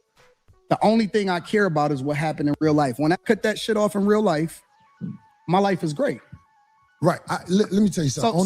So my point is that I don't take nothing personal unless it get personal, unless it gets physical. That's the only thing I'm up on. Anything else I can walk away from. I don't give a fuck about that. My life, I can walk away and I'm probably gonna never see that person again. I understand. So this is why the chat, I allow them, and in fact, I encourage them to be themselves in the chat. Because this is a computer screen. But one thing I will say this is to the youngsters especially, because they the ones who really don't know. I'm talking about 35 and under. When you in a man's face, you have to watch how you talk to them, because face to face is a lot different than the computer. On the computer, I got motherfuckers Let me ask you a question. This motherfucker saying all kind of shit about me on the computer. Let me ask you a question. But if they in my face saying that to me, let me ask you a question. It can go bad. Why? I'm not acting tough. Hold on. I'm not acting tough. I'm asking you a real question. Why do you get triggered if somebody says that to you? Like what is it in you that gets bothered by a switch? Okay, so listen to me. Manhood is all we got left. You really got to understand this. Just give me a second to land on this. I'm with you. I'm listening. If we don't have our manhood, we ain't got nothing. So when a man walk up to you and say something flirtatious to you, when a man walk up to you and say something where he's challenging your manhood and things like that, trust me, I don't care how savage it may seem. When you dealing with a man, you can set a man off if you in his face and you saying things that are not. I'm not talking about somebody just saying anything. I'm talking about there are certain things, like I can't walk up to a man walking down the street with his wife, Anton, and say, man, your bitch thick. I'll be like, wait a minute. Of course, by me being older, the last thing I want is drama in the streets. But what I'm saying is you can't disrespect men face to face. You can do it online because it's easy to do it online. Nope. See, that's where we disagree. Okay, I want to hear this. That's where we disagree, because you got to keep the same energy across the board. You can't pick and choose when you can disrespect somebody and when you can't disrespect somebody, and then pick and choose when you're going to react to somebody disrespecting you. You wrong, bro. You wrong as two left shoes. You're wrong, bro. I fuck with you. I fuck with you because you are one of the most disrespectful, and stand on that shit. But I want to understand what you're saying, Anton. You missed me. When you say you can't disrespect people with what? Make sure you explain that to me. You got to keep the same energy across the board, bro. I don't understand. You can't say I'm going to disrespect you online, but then you can't do nothing in person. Well, trust me. That's not. No, I'm you not can't saying, do that. I'm not saying what you're wrong about. But listen, talking to somebody in person is different than talking to somebody online. And if I'm so disrespectful, what do I do to be disrespectful online? Because you said I'm disrespectful online. You just said out of your own mouth that you will be disrespectful online. It ain't even. Yes, you did. You just said that. Disrespectful online? You said you can disrespect. It's different if you disrespect somebody online versus doing it in real life? No, I didn't say what I would do. How is it different, I said if somebody in the chat room is saying something disrespectful about me, I don't hold that against them because they're What typing. about when you talking about real people? What do you mean? If you comment on somebody and you give your opinion on real people. I don't want to go back and forth. I'm trying to make sure you understand what I'm saying. Do you hear me when I say what you're saying. Whatever I say online, giving an opinion of something is different than if I am. About an opinion. I said disrespectful. How can you determine whether or not somebody feels disrespected? Well, feelings is one thing, man. You felt some type of way? Yeah, because ain't nobody finna stand in front of my face and talk to me like they on my level when it comes to homosexuality. Like that'll start a war. That'll start a war. We can agree to disagree. I think you're wrong, bro. I personally, I'm telling you directly, you're hypocritical. Okay, well, you can say that. I don't think I'm gonna win that argument with you now. But what I am saying to you, Anton, is when you are talking to men face to face, trust me when I tell you this, man. It's different than online. Face to face. I'm the same person in real life as I am online. I believe it. I believe he is the same person in real life that he is online, even though I also believe that he would have fucking said that dick sucking shit again if he were on the internet and Corey wasn't just in his fucking face. I'm just saying. You know? But y'all can quote me on this shit. I believe Anton is still the same slow reflex ass nigga on the internet, passive aggressive, because I've been calling this shit out for years. Ever since he pulled that shit with real life with Yanni, when she punked that nigga, and all he did was fucking apologize, but then went on Fight Club and tried to put the battery in the backs of a bunch of niggas to go after those women when he couldn't even fucking do it.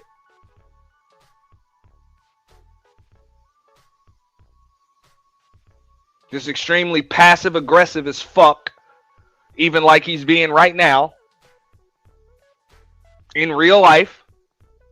Yeah, I believe so. Well, and he's going to go back to his defense mechanisms. A couple of dollars, talking, whatever. Grown ass man in your motherfucking face, hot breath, fingers and shit, invaded your fucking space. Like invaded your fucking space, man. Like that's what I was always taught. Ain't nobody supposed to come within your arm's reach. If a motherfucker come within your arm's reach, it's because they want to be hit. Like that. That's what I was taught.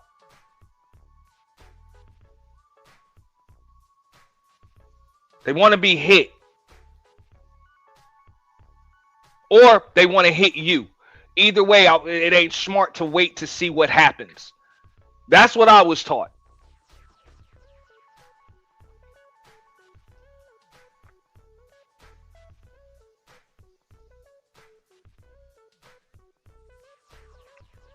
So yeah, I wasn't never taught, hey, you got to fight every fucking body.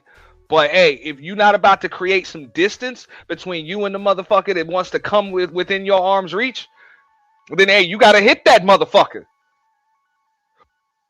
That is what it is. And if you ain't trying to hit that motherfucker, I suggest you create some distance. That, like, what the fuck, man? But I just watched Anton do neither. He did neither of those things. He didn't create distance, and he ain't defend himself. All the nigga did was talk. That's hoe shit, man. And to be honest, I wouldn't even say that's hoe shit, man. Because I done seen some hoes go the fuck in, man. They don't play that shit.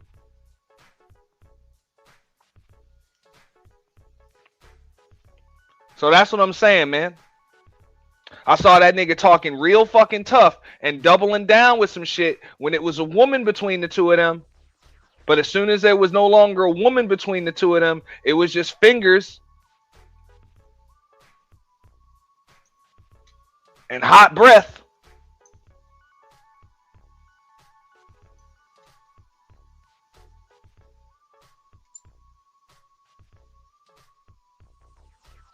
Now all of a sudden, you wanted to apologize and get back to the conversation.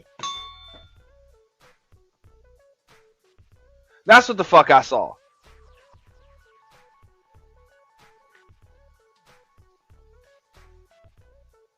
I'm gonna tell you that straight up. Right? Anybody, listen, I go city to city. I'm not an online nigga, bro. Like, I create content. Yes, you are. Now, you heard that shit, Naker Brandon? That motherfucker said, I'm not an online nigga. Get the fuck out of here. Yeah, you are. Online. And there's no shame in that, bro. You done made yourself a lot of money. You still making yourself a lot of money. The internet has kind of made you into who and what you are. There's no shame in being, in your case, in being an internet nigga. You've achieved a lot of success being that. But don't piss on a motherfucker's head and try to tell him it's raining. Yes, you are very much an internet nigga. I'm gonna tell you that straight up. Right? Anybody, listen, I go city to city. I'm not an online nigga, bro. Like, I create content online, but I really am out in every single city. I done visited almost every single state. I have real meetups in real life. I shake hands. I kick it with people in real life, and I go out there and kick it with the people. I'm not different online than I am in real life. People may think that because they may have never met me in real life, but I keep the same energy. I reciprocate, or I'm willing to walk away unless it goes up. Which is likely, and shout out to Sheep DS1. That's likely why you roll around with that whack ass security detail you got. Yeah.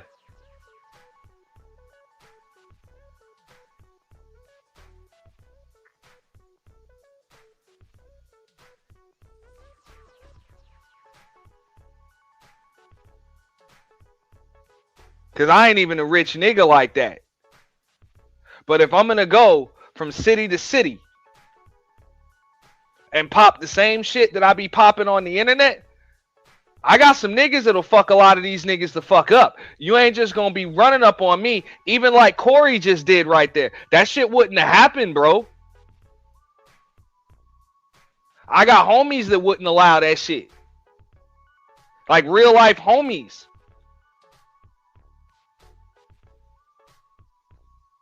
That would not allow that. So yes, you're very much an internet nigga. And if you paying that security a living wage to be your security, yeah, bro. I think, bro, somebody's overpaid and/or somebody need to be fired. They're shit. If it's gonna go up, then it's just gonna go up, and we just gonna figure it out from there. But the fact of the matter is, I don't switch up. See, I'm not gonna talk about you online. Hold on. I'm not gonna talk about you online. And then when I see you in real life, I'm gonna be like, man, you know I'm just playing. I'm not that type of nigga. Yeah, but either I fuck with you or I don't. But see, that's just one scenario, Anton. What I'm saying to you is this. This is what I'm saying to you. I ain't saying it to offset what you just said. I'm trying to talk to you now. And I'm not a tough guy either. I'm not either. I'm not a tough guy. I'm not a tough guy. I don't even want to perpetrate like I'm a tough guy. But what I'm saying is, when men stand between each other, there is energy that is being transferred. And trust me, when men disrespect each other face to face, motherfuckers can die. I agree. That's why when I'm talking to a man, especially face to face, I try to make sure I don't go over the line. And if I ever go over the line, I can apologize. Is what I'm saying.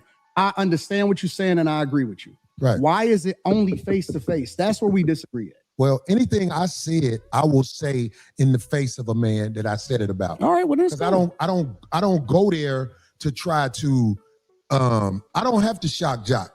Even I know what Anton's trying to get at, and Corey probably should have just said it. Nigga, I tried you with that kissing male Caucasian ass shit because I already sized you up and you a bitch. That's why I tried you with some shit you could never try me with. Yeah, I will say that shit to you, but you better not say nothing along them lines to me. Why? Oh, that ain't right. That ain't fair. I don't give a fuck because I said so. The fuck you gonna do about it? Like that's really the energy that Corey threw at that nigga, man. Do I agree with that? Of course not. Hold on, I'll bring this down and bring it back up. Hold up. Sometimes StreamYard be StreamYarding.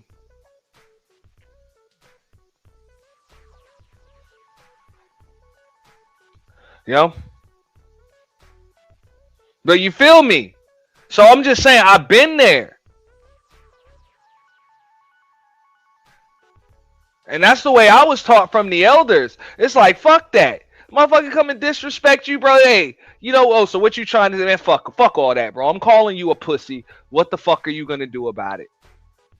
Like right in the nigga face. I'm calling you a pussy right now. What the fuck are you gonna do about it? That's when you don't give a fuck. I know I just disrespected you. And either you're gonna do something about it or you're not. Either way, I don't give a fuck because I don't see you. That's really the energy that Corey threw at that nigga. And I don't think Anton gets it.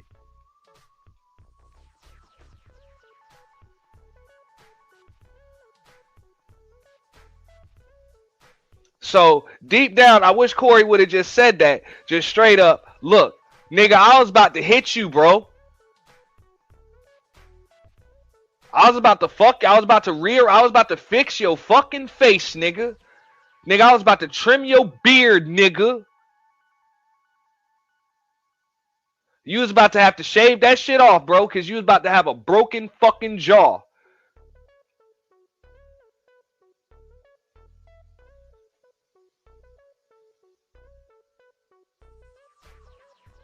Just like me and Sheik was saying earlier. Shout out to Foxtrotter. Just like me and Sheik was saying earlier. This nigga Anton give me bleeder vibes anyway, bro. You a bleeder. You ain't even a sweller, nigga. You a bleeder. You know what I'm saying?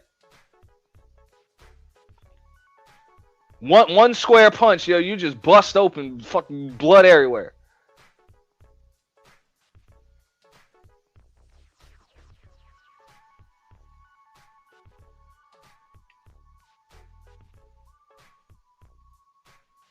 And you was sitting down too?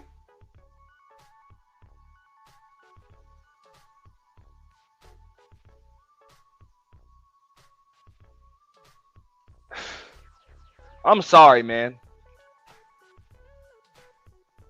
Best time to hit a motherfucker, man. You know, that's something that people say easily. Oh, and that's one of the reasons why I think that shit might have been staged. I'm 20% on it being staged. Cause it's like, if you really want to hit a motherfucker, how do you not do them when they're just sitting down? Like, how do you not? How do you not just lean into that shit? Bam! I don't give a fuck, man. Nigga get outweigh you, all of that shit. Nigga sitting down. Jocking. No. Anything I've said about anybody, I will say right to them if they standing in front of me. And I would like for somebody to research the internet on things I've said and show me that I wouldn't say something to somebody if they were standing there. The only thing I said I wouldn't say to somebody if they were standing there, because I saw Charles Barkley in the airport one day. And I realized how big he was when I saw him in the airport. Now, I've said things about Charles Barkley. If he was standing in front of me and he said, say that shit now, I'll be like, we black, man. Come on, let's calm down. I ain't gonna. Anton never got out of his seat. That's what I'm saying. He never got out of his seat. That's the best time to hit a motherfucker while they are sitting down.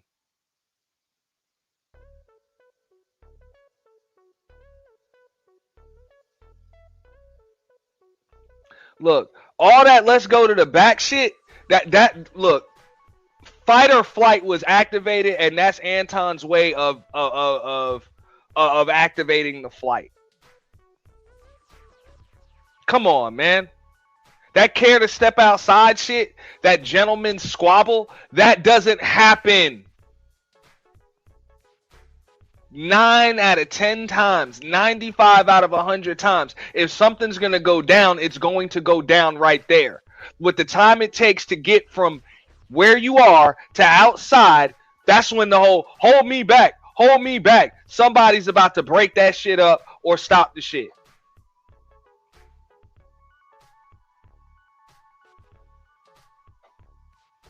No, ain't no step outside shit.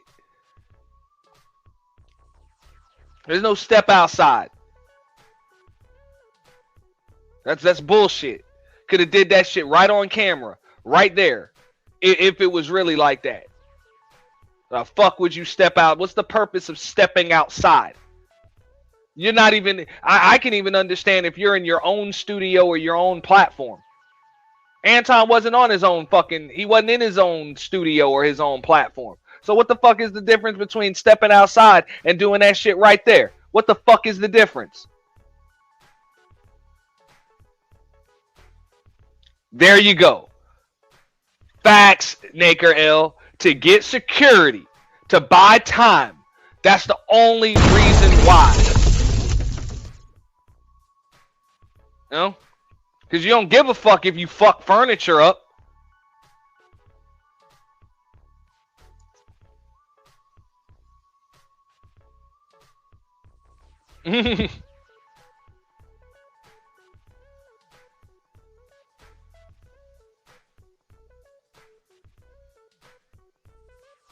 Give a fuck about somebody else's shit, especially after they disrespected you. You know, so miss me with that. That shit is to buy time. That's why I told you. I'm like, yo, anybody want to come at me like, oh, you wouldn't say that to Anton? Yo, tell your boss I said he's a bitch. And I guess by default, I'm calling you one too because this nigga is your boss. Like, what the fuck? Your boss is a bitch. Like, for real. If that nigga's got security detail, that's likely what they telling his security detail right now. Yo, your boss is a bitch.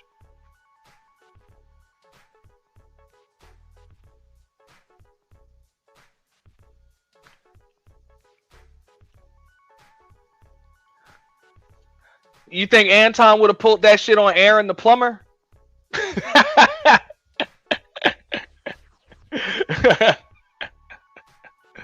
That's the only one. You know what the problem with this show today is? We got to do a part 2. Because we ain't talked about none of the shit that we supposed to talk about. That's why, because we can't say dick sucking in front of each other, brother.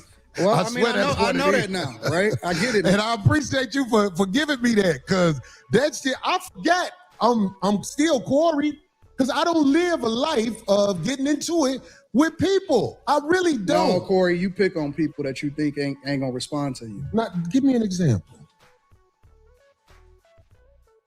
Corey, you pick your targets based off of what you think they ain't gonna do. And that's why you feel comfortable saying some of the wild shit that you say online. But I asked you this, and I'm gonna ask you again. I'm not gonna say Give no me names. an example. No, I'm not gonna say no names. You can't give an example. That nigga thought you wasn't gonna do shit, Anton. That nigga thought you wasn't gonna repeat that dick sucking comment when he told you wouldn't. And guess what, Anton? He was right. Hey, I would agree, Nick. Hey, Brandon, I would agree, bro. I would agree wholeheartedly, 100%. Yes. Corey just admitted that shit. He was like, yeah, I saw how big that nigga Charles Barkley was, and he know Charles Barkley's reputation. Charles Barkley don't give a fuck.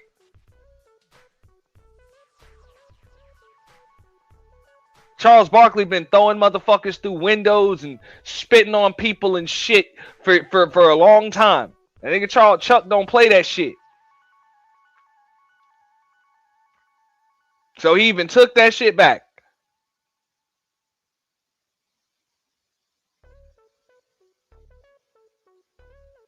But yeah, no, Anton not lying. But at the end of the day, he picked on somebody based on what he knew they wasn't going to do. And Anton happened to be the target. And Corey was right. So all that care to step outside shit, get the fuck out of here, bro. Miss me with that. That was the flight being activated, not the fight. Let me see if I come back to this spot, right?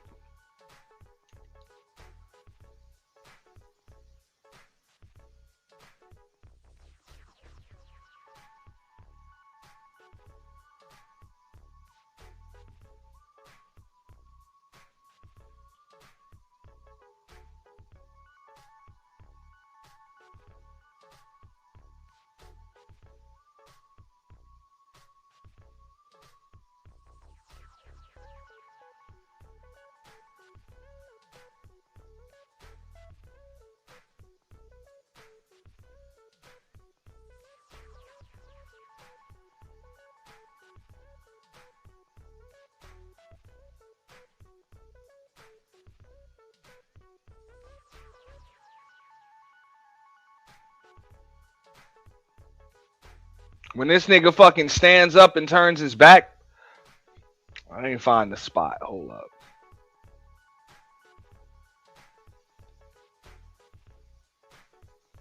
Either way, I ain't even looking for it no more. But whatever, you know. He just called himself a weak target. Facts, because he knows that's what he is. No. I can.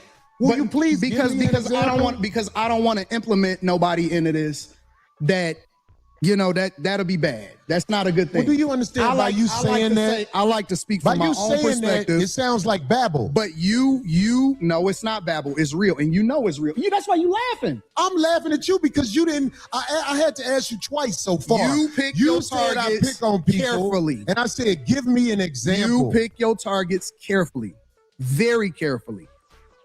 So you can't give me an example because that's the third time. Okay, I'll give you an example. Okay. You tiptoed around Dave Chappelle. You talking about the last time I said something about him? You tiptoed around Dave. I'll give you that. You tiptoed like a ballerina. But now I'm gonna give you that. No. But what did I tiptoe about? You would not have did that shit on a regular motherfucker. You know that Dave Chappelle's last Netflix special was not it. And I tiptoed around it. And you tiptoed around it because you didn't want the smoke. I did. Overall. And so you pick and choose your targets carefully. You see, I didn't want the smoke. No, because you didn't want the backlash. Okay, but look, let me say this because you brought it up. I did tiptoe around how I really feel with the last special because I'm not gonna lie. It's everything that I said the time before when I spoke about him. Hot trash. No jokes. In the future, when people watch it, they don't know him like we know him now in this culture. They're gonna be like, what the fuck is this? I'll give you that. I did tiptoe around his special. And you know what? I can live with that. I can live with that. But what else? I ain't trying to think of nothing else. But I'm saying I think that was kind of you found a way to bring that nigga into it. I love you, Darlene. I love Craig. But they will not call you out on your bullshit and challenge you. Now you trying to turn? No. You asked me for the feedback. I didn't volunteer it. You forced me. I said, you know what? I don't want to do that. Okay. Then you said, okay, well, Anton, go ahead and keep on naming names and let's get to it. Okay, well, let's get to it then if that's what you want to do. Well, how about this? Let me can I respond? Because Darlene is real chill and she not gonna cause no friction.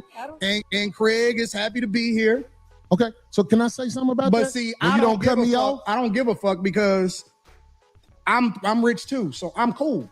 I got my own movement. I got my own motion, so I can tell you the truth.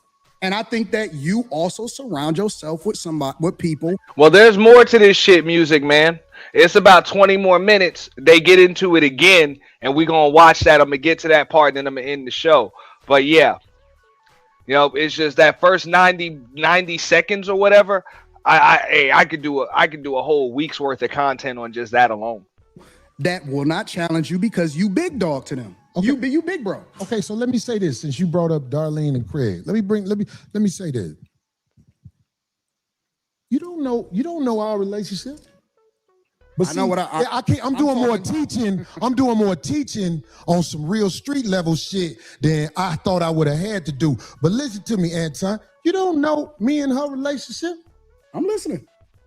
Maybe the reason you don't get the results you want from her is because there's a certain level of respect that comes from me and her relationship. That's what I'm saying. You don't know, bro. So that's what. And that's what Anton don't get. That's that internet shit. Okay? That's that internet shit.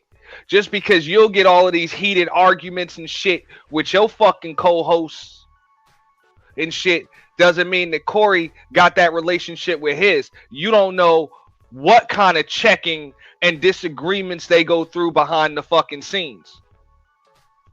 But his co-host has enough respect for him to understand that not only is he the number one personality on the show, this ain't the Darlene show, this ain't the Craig show. So under no circumstance, they gonna let Corey shine.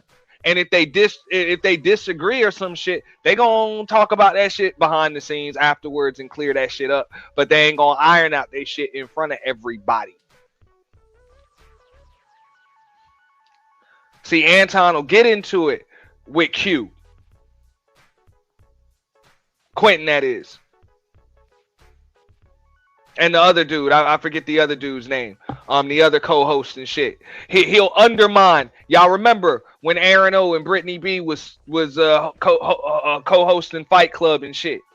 You know what I'm saying? Anton will go up there and say, look, man, hey, my name's on the channel and shit. But for the most part, look, they're the ones in charge. And then a week later, just come on a live stream when he could have easily just sent a fucking DM and say, yo, y'all end the show. Come right on a live stream in front of everybody and just undermine them. Yo, end it now. Shut it down.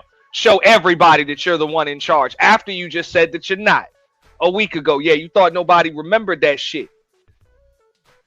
Like we done seen you undermine your people. Not empower them, but undermine them. Which is one of the reasons why there's a lack of respect. Yeah, you got a couple of dollars. You grease a few palms. You're able to bring a little clout that wouldn't have been there otherwise. So that's one of the reasons why people are still kind of careful, you know, about how they go at you. But don't confuse that shit for respect, my nigga. Don't.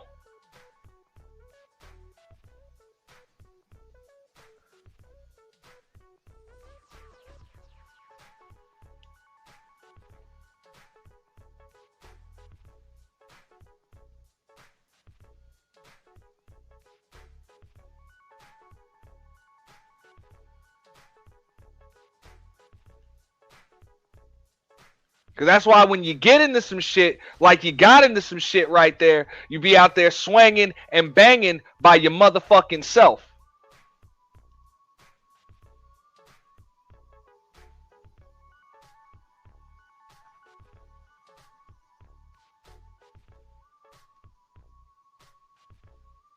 Real shit.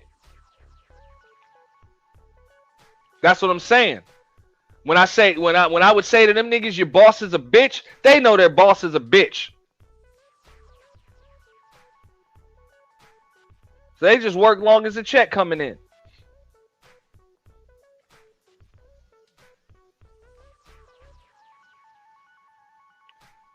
Niggas won't go from platform to platform defending you. They won't. They just make sure they don't upset you, so that way the motherfucking, you know what I'm saying, the wires keep clearing.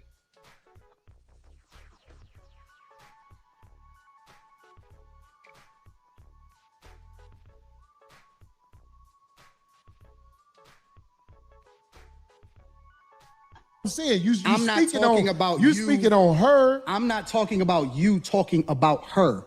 I'm talking about when there's certain subjects that come up on your show. We done argued on the air a million times. Man, come on. Yeah, now they've argued, but they won't get disrespectful.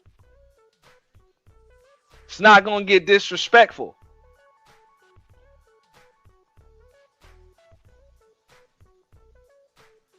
His people ain't going to do nothing that's outside of the realm of the show. You know, but Anton's trying to play the same game right here that he always plays, that you see him play on fucking YouTube. The divide and conquer shit. And Corey called them out on that shit too. Like, you trying to divide me and her right now?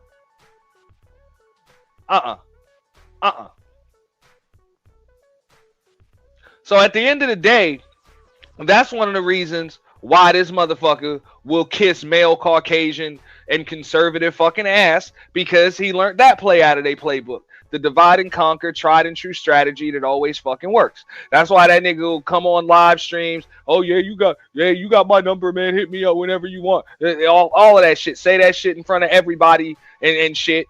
You know, to try to make sure there's a divide between whoever the fuck it is that he's talking to and the other panelists. Oh, CIA, I got Anton's number, you don't.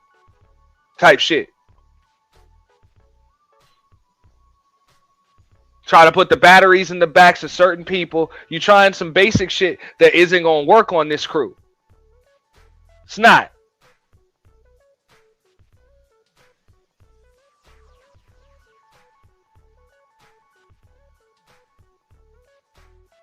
bro. I'm just saying. Corey, sometimes you be on bullshit. Nobody call you out on it. Now I'm trying to teach you, but I don't think you catching it. Okay, I'm observe. You don't know my relationship with this woman. You don't know. So when you see it online and speak on what you see online, you can't really speak from factual things that are happening in the world, Anton. Okay. That's what I'm saying. So, and with Craig, I don't know why motherfuckers say Craig don't have a backbone around me. Cause one thing I say that Craig beat most motherfuckers' ass I know. I see motherfuckers don't be fighting Craig. I see motherfuckers don't run up on him with that bullshit quick. The motherfuckers who I seen ran up on Craig way bigger than Craig. So the obvious needs to be said, because I believe that there's a lot of people who don't know the obvious, and I can't teach you that in an episode. But I'm saying, like, if you ever see me around any woman, Anton, if you see me around any woman, trust me, dude's been paid, homie. And I can't say it no other way better than that. Dude's been paid. That might not be something you will catch. I'm saying this for the streets. Dude's been paid, homie. Trust me, man. Trust me. I don't be around just anybody. I can't let any type of woman just come with me and be connected to me in no way. I don't like that. If you around me, it's a reason you around me. And I'm saying, like, I don't know if I could graduate you to that next level of the conversation. And that ain't no disrespect to you. But I'm saying, like, you see somebody around me, oh, I ain't just got anybody around me. Dude's been paid on me. That's what I'm saying. And I ain't saying that tough either. I'm just trying to say it in a way where I hope you can understand. Yeah. Okay. So anybody around me, dude's been paid. I don't let anybody around me. If you around me and dudes ain't been paid, I'm trying to get away from you because I don't know you. And ain't no dudes been paid, so I don't know you. I don't know you. And we spoke right Got before the show. Question for Anton, Anton. so- Anton. What happened? No, I'm not talking about. No, I understand. You I get did. me? I Okay. got that. All right. I got that.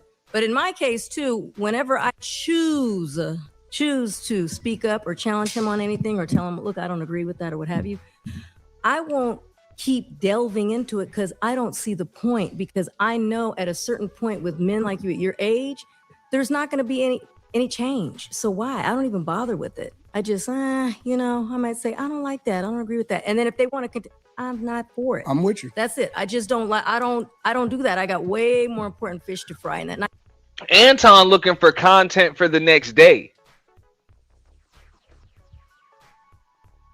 That's it. He's an internet nigga. There is no squashing it. Remember, I've been saying this shit for years. There ain't no solutions to anything. Dust ups, squabbles, any of that shit. Just passive aggressive bullshit. This is where concepts like the purge came from. We'll see who's with the shit, we'll see who's above the shit, and we'll see who's full of shit. Watch how many motherfuckers do this shit every day, but either won't pull up or will pull up on some friendly shit, or wait months to bring up some shit that happened at the motherfucker because they don't want to confront who they claim to have issues with, for the simple fact that what the hell they gonna have to talk about tomorrow. And I get it. I am not trying to rain on nobody's parade. I understand this is the internet. That's how the shit goes. I am not trying to swim against no tsunami. That's the way y'all motherfuckers move. But again, don't piss on my head and tell me it's raining.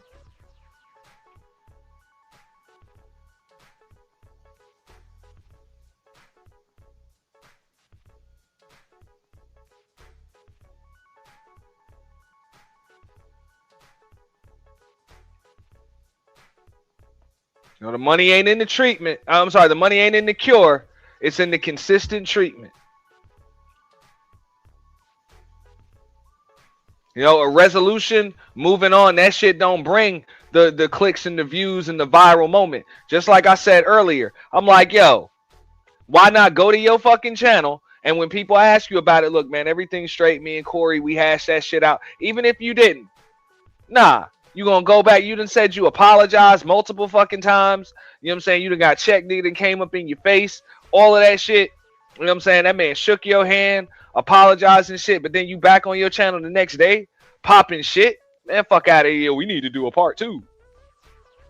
Like, that's what I'm saying. That's some internet shit. Niggas will rearrange your fucking face in real life.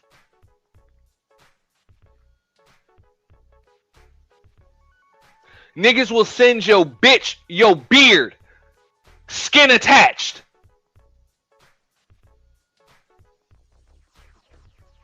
Skin still attached.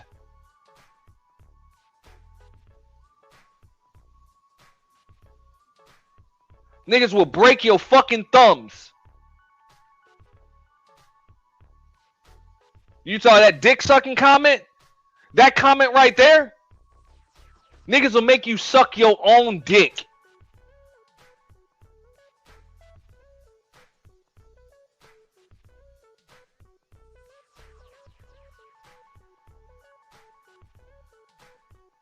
Over some disrespect.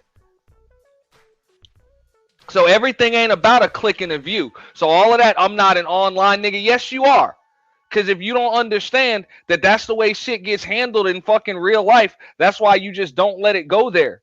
Yo, be careful. And look, I'm human. I'm susceptible to that shit too. I done said some shit that I regret. But for the most part, hey, I'm usually going to come. If I really don't really mean that shit, man, I'll come up and be like, you know what? I don't really like the way I handled that, man. My bad. You know, my bad. I don't mean nothing by that. Hey man, let's get past it. Cause sometimes, you know what I'm saying, we men, we could tough talk and shit like that. When it's like, hey, even if we really are about that shit, it don't make no sense to go there.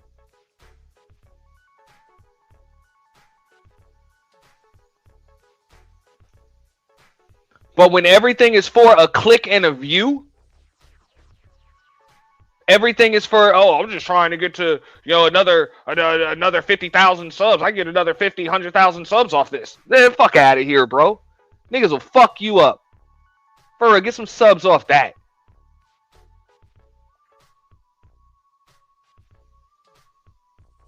You like to talk in the microphones?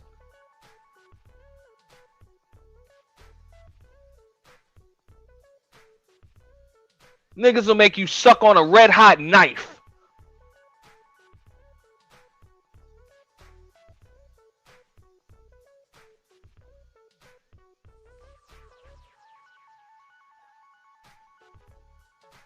I thought, I'm not going to change this man's mind on stuff, so I just don't even bother. That's. But another thing about the ladies, since we talking about this, see. And I'm not talking about internet niggas. I'm talking about niggas on the internet or just niggas in general. And some of these niggas on the internet, they might know, well, I know that nigga ain't about that shit. Hey, nigga might just make a call. Nigga might just call somebody. Yo, let me tell you what this nigga fucking said to me, man. Oh, that nigga said what to you? That nigga said what to you? Send me that motherfucking channel. I got it. You might just make a phone call. Cause nah, they ain't just gonna let you talk to they homie like that. That nigga said that shit to you online? People heard that shit? What? So that's how I could tell. No, you're not an outside nigga. You're not.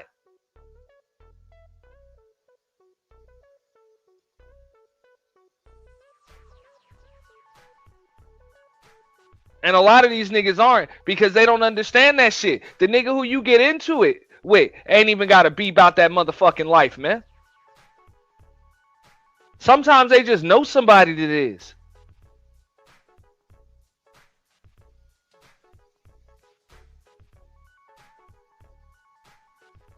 And they live by one moniker, one rule. Motherfucking disrespect won't be tolerated. Fuck that.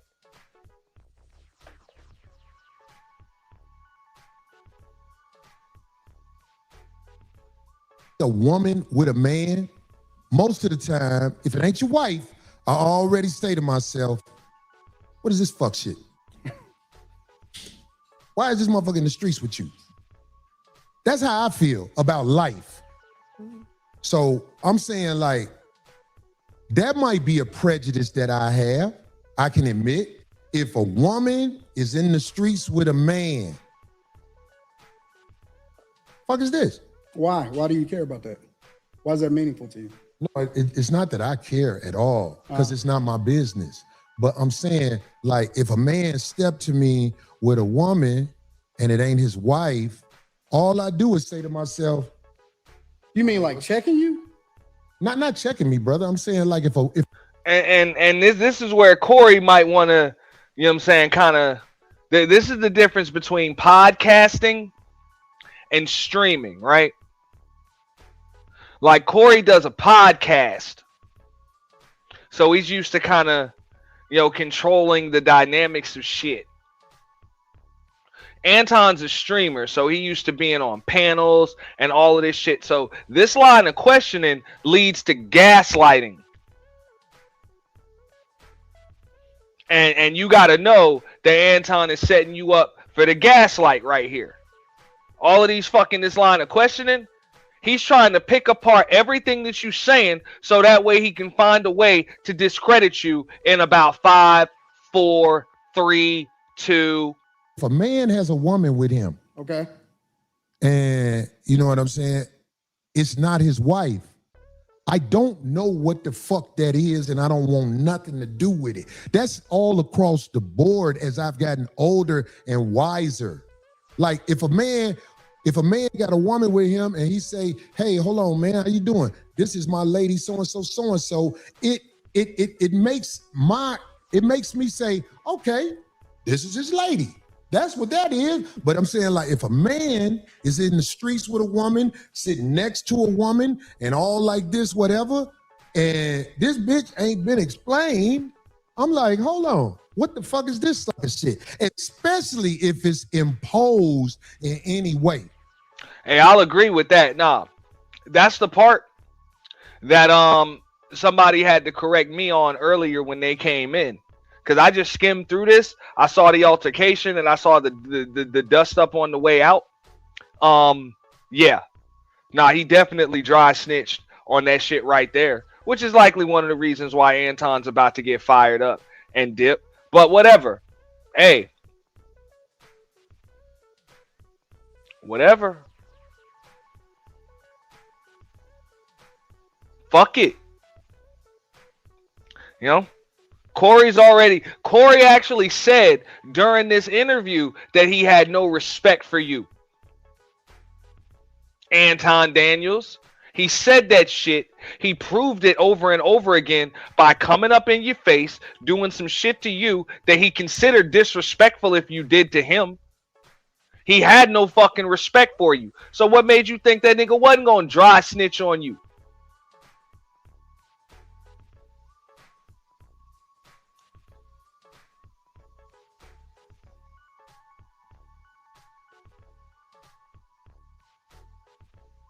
For real.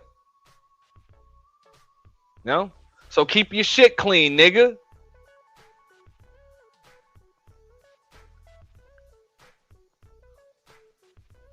That's what I'm saying, G. And I know you know what I'm talking about. Even though, and this is just my take on it, don't quote me. I believe Anton and his wife probably got an open fucking marriage any goddamn way, bro. Niggas spend too much time on the internet, bro. And I've been said that shit like, I don't give a fuck how much money you fucking make, bro. How much money you making. You know, you spend as much time on the internet. I know what it is to have to create, you know what I'm saying, to create content. I know what it takes. Even if you got somebody clipping your shit, even if you just sitting there with your fucking GoPro doing all of these clips and shit like that a day, because he be on time, you know, dropping those clips, and then, you know what I'm saying, you streaming all fucking night, and then you able to make your rounds, and you here and you there and you all of that shit. Man, like I said, again, I don't give a fuck how much money you make. More than likely, somebody is fucking your wife. Real shit. Don't tell me your marriage is happy. That's just my opinion on it.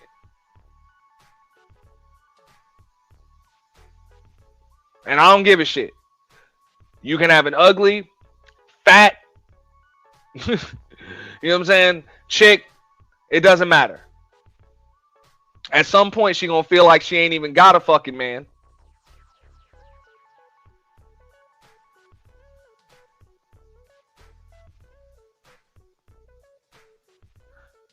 And she likely gonna step the fuck out. And more than likely, you gonna step out too. So shit happens. You know? Shit happens. I believe they got an open relationship though. I think it's understandable. So I don't even think that shit might have been a dry snitch, but I don't think his wife gives a fuck. Because you ain't finna act like you ain't smart. You smart than a motherfucker. I don't know what you're talking about. Well, if somebody introduces you, if somebody took the time, I don't know what he's talking about. No, if somebody actually walks in and takes the time to introduce you to somebody, that's being imposed on. I'm like, There's people in the chat say, "What is Corey talking about?" All the uninitiated don't know what I'm talking about. I'm like, uninitiated. Don't introduce me to, especially if I know that person. That's how I believe that. This is what I know. This is what I am. I admit that I am a C student. In what? In life and everything. Okay. In school and everything. I'm a C student. So the way I like to do it is I like for people to break it down to me like a C student.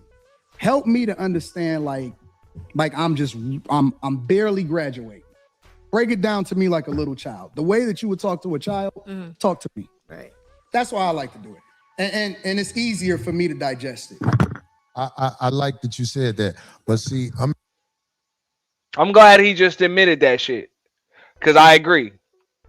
And motherfuckers like him would prefer not to have people too smart around him. As I stated, you know? He'd be intimidated by that.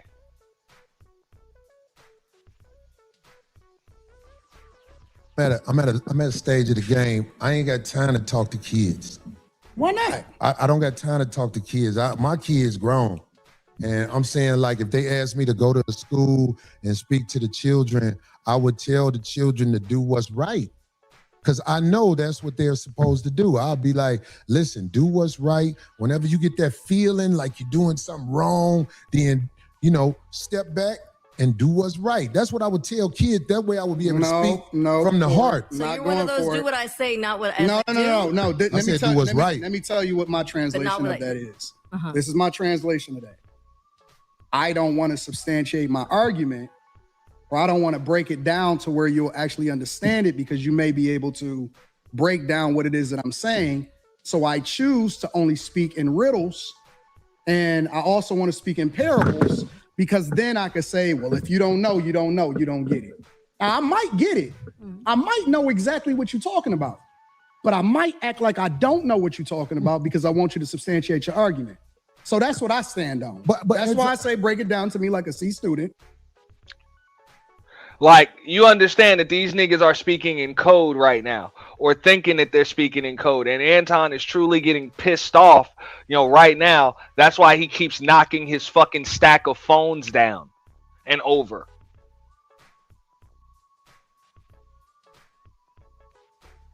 Because he's talking with his hands and shit. Doesn't really realize where they're going.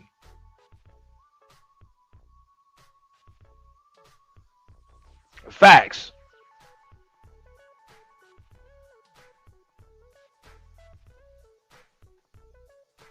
So that I can truly understand exactly what you're talking about. So that we all can understand it, because we all may need to learn something. Right. So That's look, what the you OGs said. do. They teach, right? You said you go, but what you said in that was a key word. You act like you don't know. And I know you act like you don't know, brother. I have no idea what you're talking about. You just said it. Believe me, Why you is said it. Phil laughing? Phil silly. He's silly. Philly tried to look. It was an intense moment in here, Anton, and we trying to make it where it is professional. We trying to make it where it ain't what everybody said might be or whatever the fuck. Because I ain't with all that. I ain't got to go to war with no man who visited our show and probably didn't understand one thing, how I was thinking, and I probably didn't understand one thing, how he was thinking. Corey not gonna have me back on the show, y'all. You funny, man. You not gonna have funny. me back on the show. If I wasn't gonna have you back on the show, I wouldn't have shook your hand.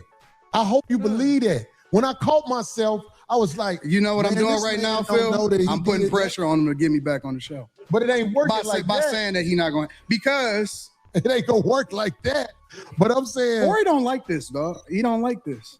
I think it's Wait, what Corey don't listen, like? Why you talking to that man over there? I'm sitting right here. Because Now Corey done dry snitched on him or tried to, you know what I'm saying, by outing him, by having a side bitch with him that's not his wife. You know, because even if Anton and his wife have that open relationship that I believe that they have, which is just my opinion. I don't know for sure, so don't quote me if I'm wrong. Anybody can feel free to correct me, and I will not disagree with them. Hey, cool. Just my opinion. But he done tried to out that shit, and if not to his wife, to his fucking followers. Like, this is the motherfucker that said, I'm a conservative, I'm a Christian, I'm a Republican, all of that. And you showed up to my show with a bitch that ain't your fucking wife, nigga.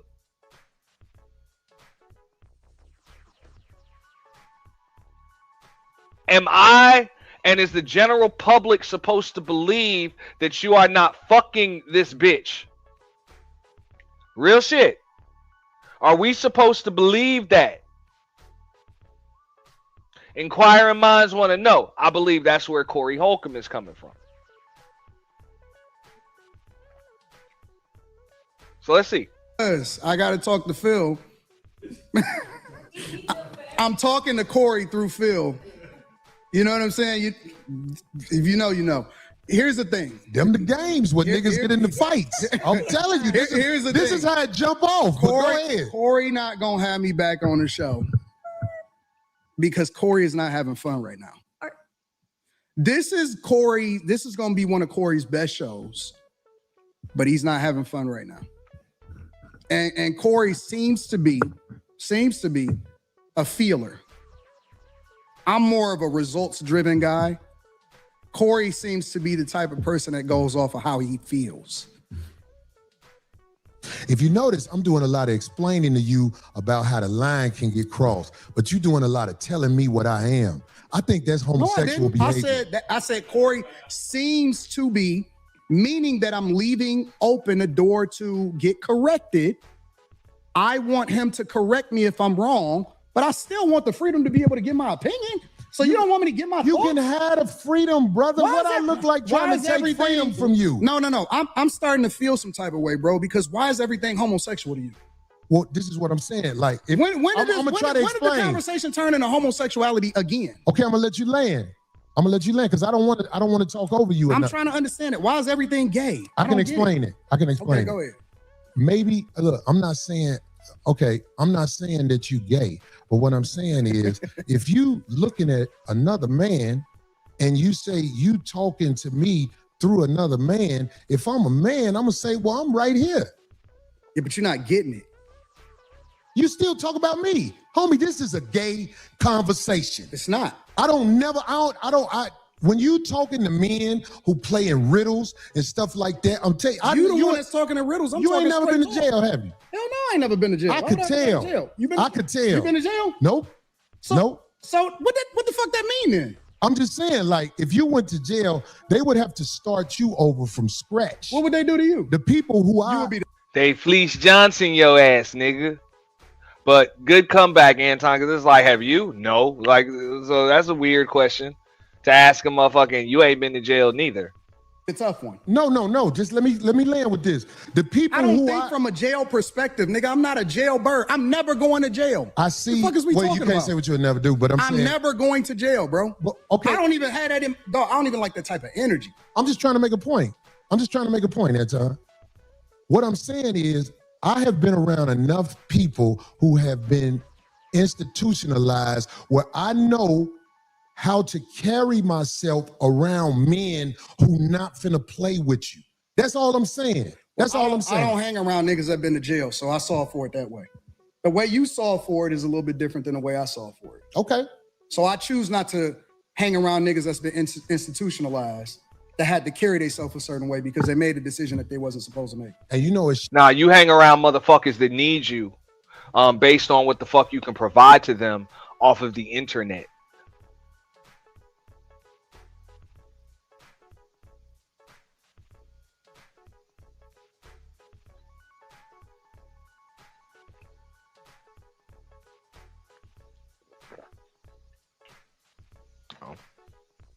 It's that simple. So that's what I'm saying. Once you get into it with a nigga that is not moving like that, like, you got to understand that the rules of engagement have just changed based on who you're dealing with. Like, he said he's a C student, so he probably didn't take that game theory course in college, because if so, he would understand that the dynamics changed. The dynamics and sometimes the rules and the strategy of a game can change just because of who the fuck you're dealing with. For example, you can be the most logical person in the world and you can deal with your opponent logically. But when you're dealing with an illogical opponent, now what you deem logical might just be bad strategy. It's actually no longer logical because you might not win. Like, do you understand? You can be 100% logical.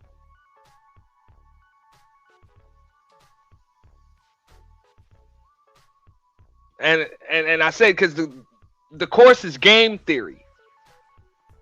Like, that's what it's called. You know, I took it. A lot of people take it. You know, usually like chess players take it, card players take it. Yo, professional gamblers, they understand that shit. Just competitor, they understand that shit.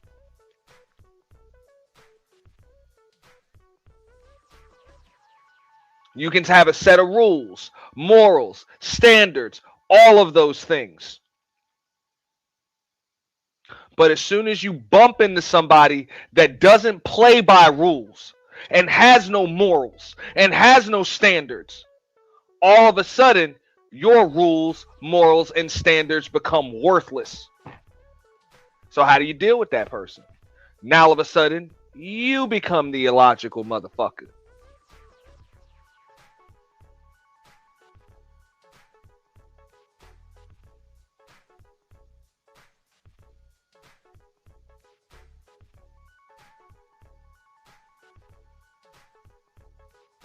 And not only do you become illogical, you may even become more illogical than your illogical opponent.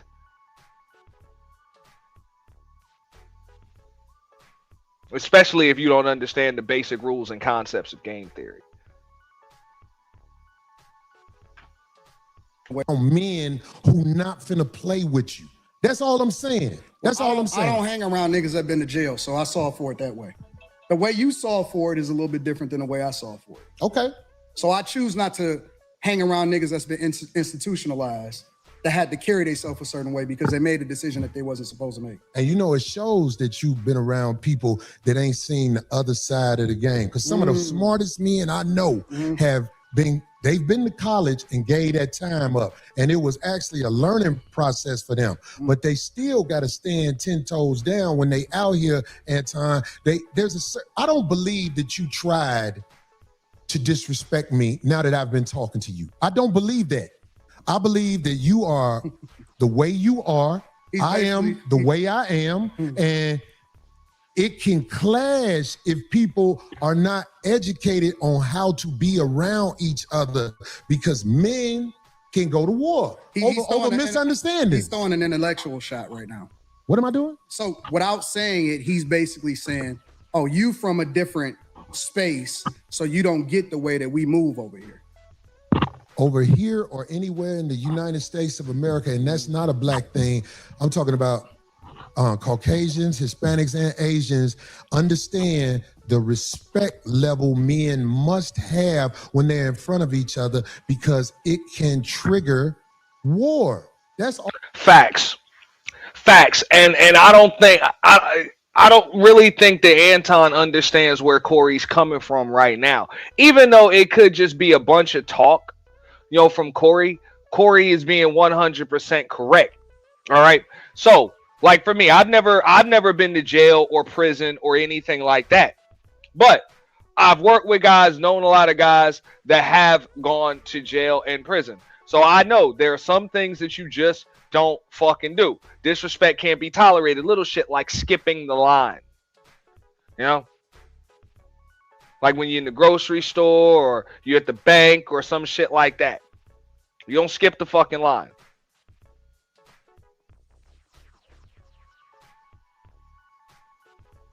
That's some shit that'll get your head cracked open.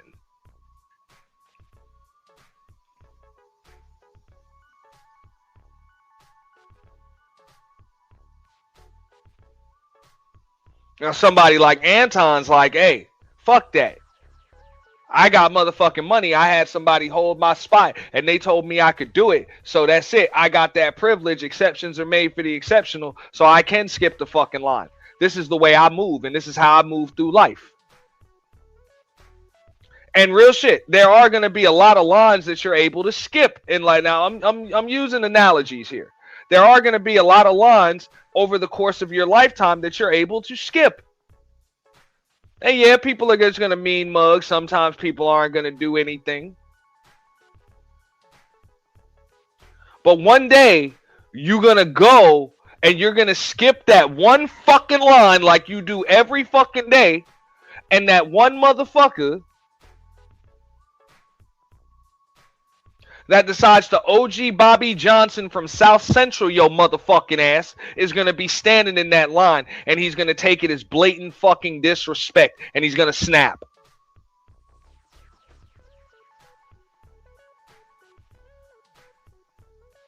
Now, from a dude like Anton's perspective, he's just like, oh, well, I mean, it's not my fault you went to jail and this is the mentality you have.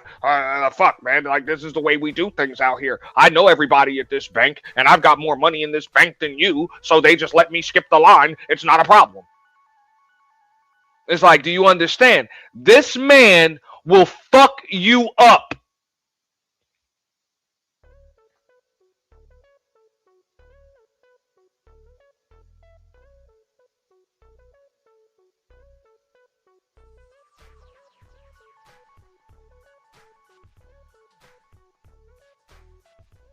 Like, I understand. You know, you a rich nigga. You live by a different set of rules. We understand that. But guess what?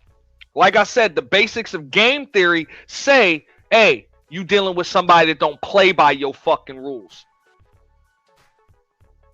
They're a madman. They're crazy.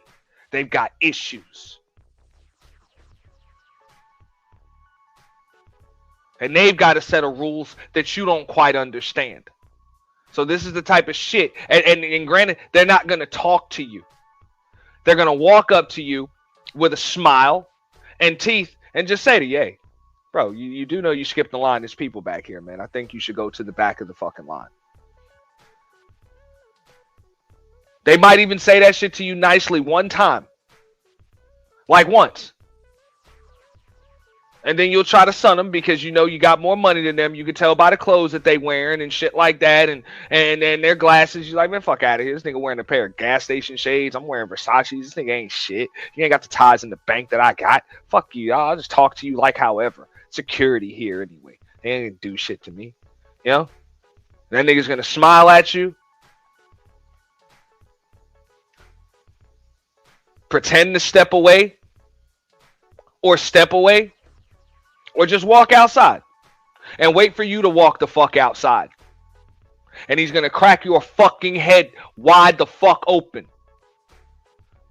Right on the damn pavement and literally, physically drag you up and down that goddamn fucking parking lot. And he's not going to give a shit about going back to jail because he'll just black the fuck out. That's what you don't understand.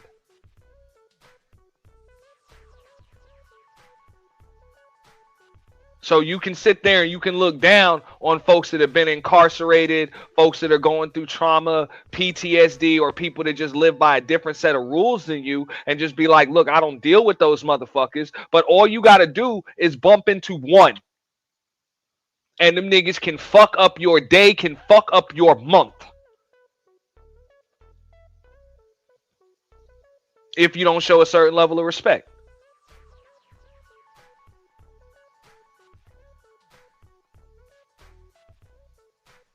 And that's the difference between being an internet nigga and just being a nigga on the internet.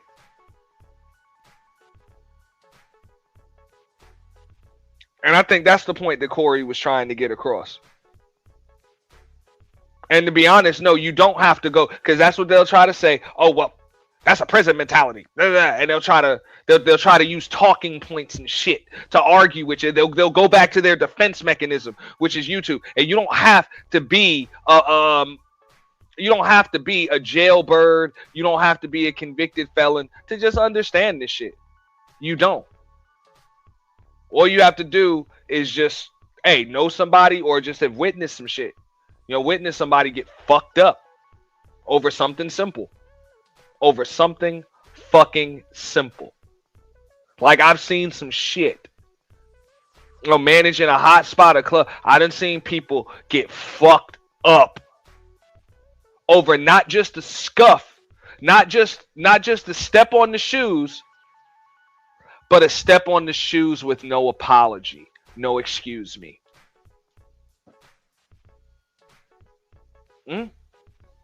Just that simple.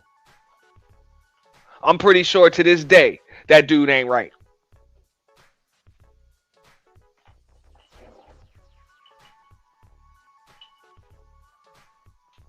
Well, 20 years later, I don't know if he's right now. I do know a week afterwards, a week afterwards, we found out the dude had brain damage and he ended up suing property management because of what the fuck happened.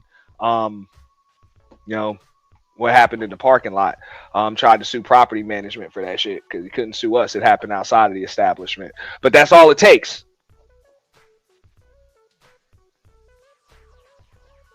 But it was just an accident. Why is he tripping like that? See, that's a jailhouse mentality. Yeah, and now you got brain damage. Like real shit. Your brain done banged up against the back of your skull.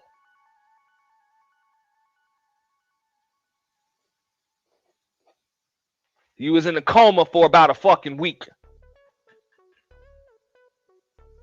Your motor skills ain't quite right.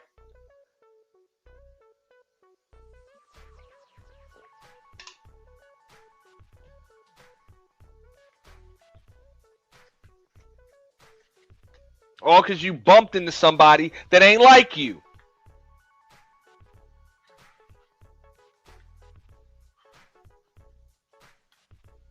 Not that doesn't like you, but he just ain't like you. A lot of them niggas need to understand that shit, man. Some people fucking snap. And that's the shit that I be trying to tell a lot of folks on here. Understand that. Just understand that. Don't tell me, you know what I'm saying? I'm going to handle different people, different ways. But don't tell me how the fuck I'm supposed to respond. Fuck how I feel. I'll respond how the fuck I choose to respond.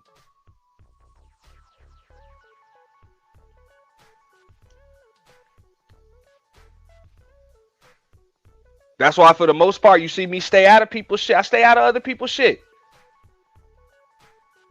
Even this shit right here. I ain't got no problem with Anton Daniels. He ain't never did shit to me. I'm just reporting the news. This is news.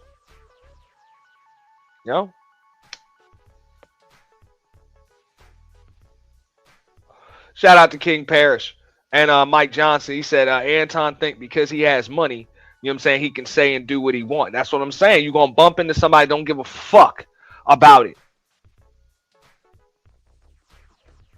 And motherfuckers ain't going to care how articulate and how intelligent you are and all of that shit. They're not going to give a shit because you're not going to be able to talk your way out of it. Now what?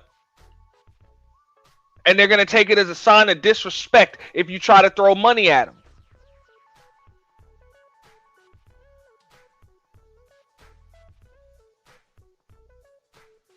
And they're going to fuck you up even worse. Because they're like, respect can't be bought. I've seen a man get tossed off the third range for forgetting to put a towel over the window where you use the restroom. There's rules to life. Bro, you understand what I'm saying?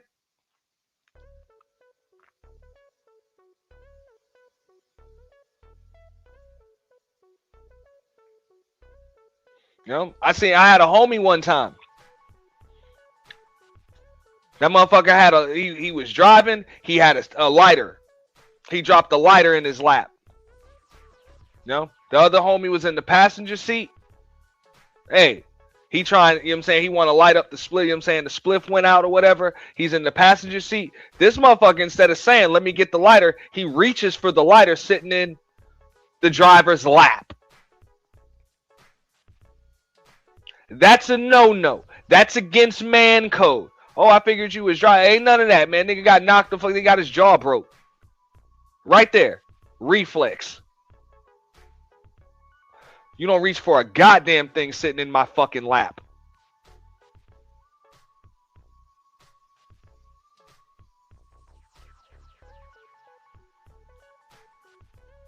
No.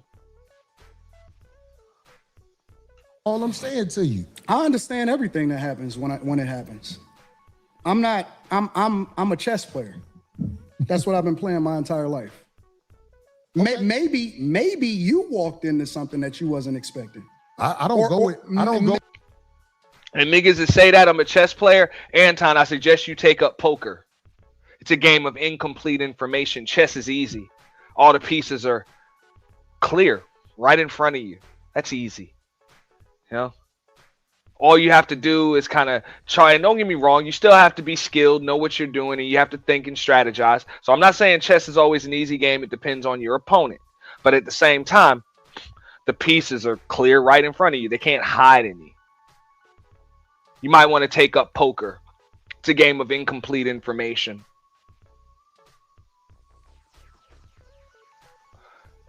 You have to make the right move, the best move, based on the likelihood of what the fuck your opponent might do or might just have.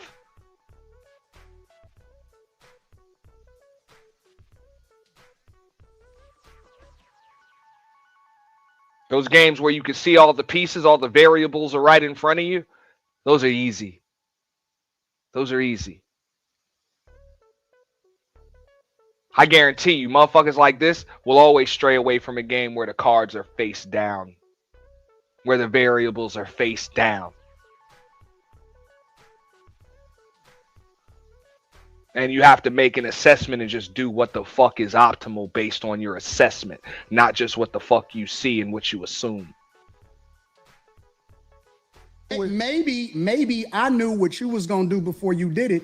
Maybe. But I tell you what, that's a dangerous game to play, especially if you got a life that you live in. Because I'm telling you, man, it's a lot of people in the cemetery that didn't know it was gonna happen like that fast. That's why out here. And that's facts.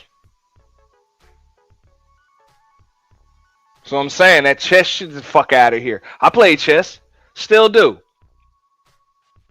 But that's dangerous. That's dangerous. Because in real life, you don't know what a motherfucker holding. You don't know. Motherfuckers be having some serious screws loose in their fucking brain. I'm telling you, life is a game of incomplete information. Chess is easy. You can see all the pieces. I try to walk under the code. There's a code out here. No, you don't.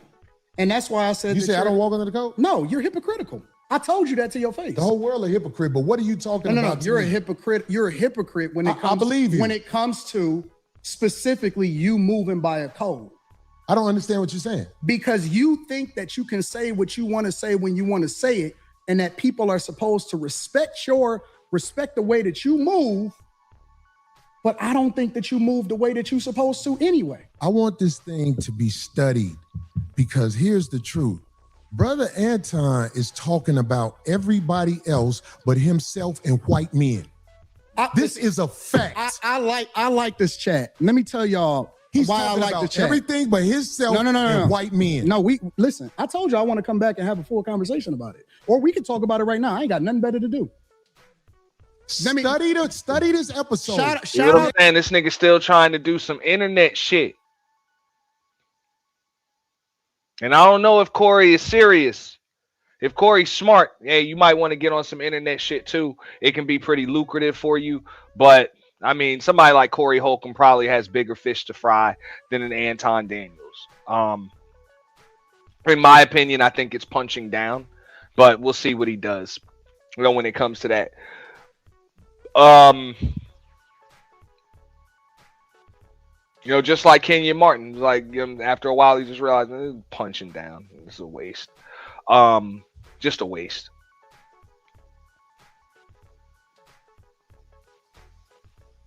But it's a shame, man. It's a shame when a motherfucker brings a football to your basketball game and tries to dribble it. Ain't shit on Caucasian males. Shout out to and the he ain't chat. shit on I'm himself. not gonna shit on nobody. Yeah, Shout you out to shitted the on chat. black people. You shitted on motherfuckers. I feel like I shitted on you.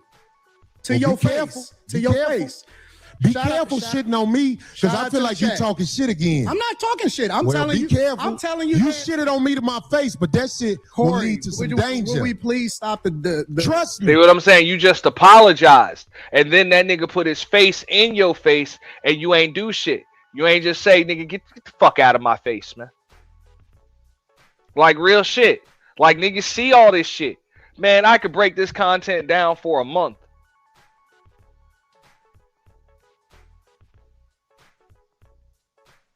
Like, and some people live by that code. They see a fuck nigga, they'll disrespect and slap a fuck nigga. But you think they gonna let a fuck nigga slap them? So at the end of the day, that whole he's a hypocrite shit doesn't mean shit.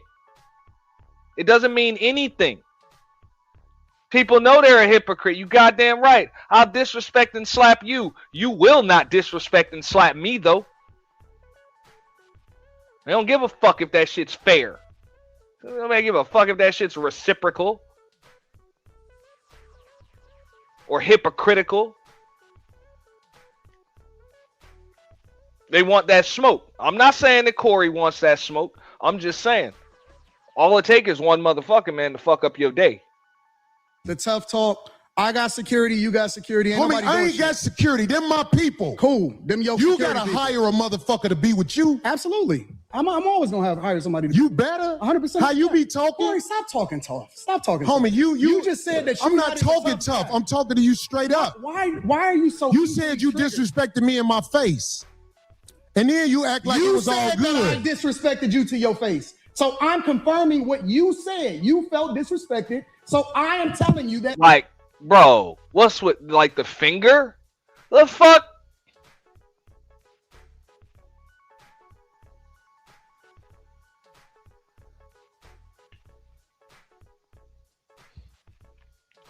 Like, dude. Man, I wish I had a body language analyst or some shit here. The finger? I disrespected you if that's the way you felt. Is that not what you said? Um, You said that out of your mouth. And so I apologized when you said that you felt disrespected. No. The reason you said Yeah, you apologize, and now you doubling down on disrespecting that motherfucker to his face. Let's spend the block on this shit.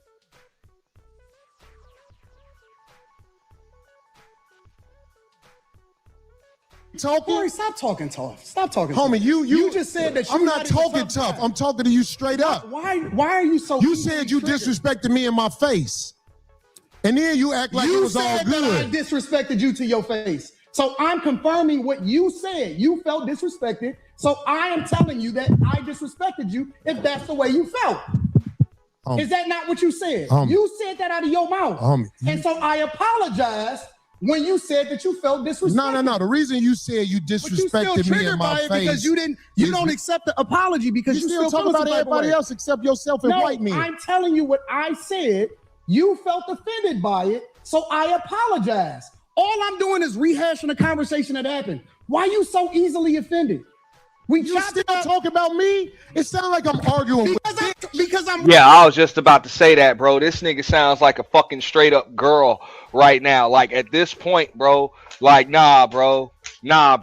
It does sound like you arguing with a bitch, Corey. I gotta agree. It sounds like it does sound like that. And that nigga really, at the end of the day, yeah, Anton is being disrespectful. I think he thinks he's arguing with a bitch, right now. So yeah, this is when motherfuckers would have fought for real in real life. So I done went from 80-20 to 70-30. I think, yeah, this shit must be staged because somebody got hit. Apologize. All I'm doing is rehashing a conversation that happened. Why you so easily offended? You still talk about me? It sounds like I'm arguing because I'm right. See what I'm I'll be saying? around bitches and they tell me about myself all the time. Be gone. No. That shit don't hurt no feelings. It's probably better this way. Because I just proved my point. Be down. So you proved the point. Homie, just gone, man.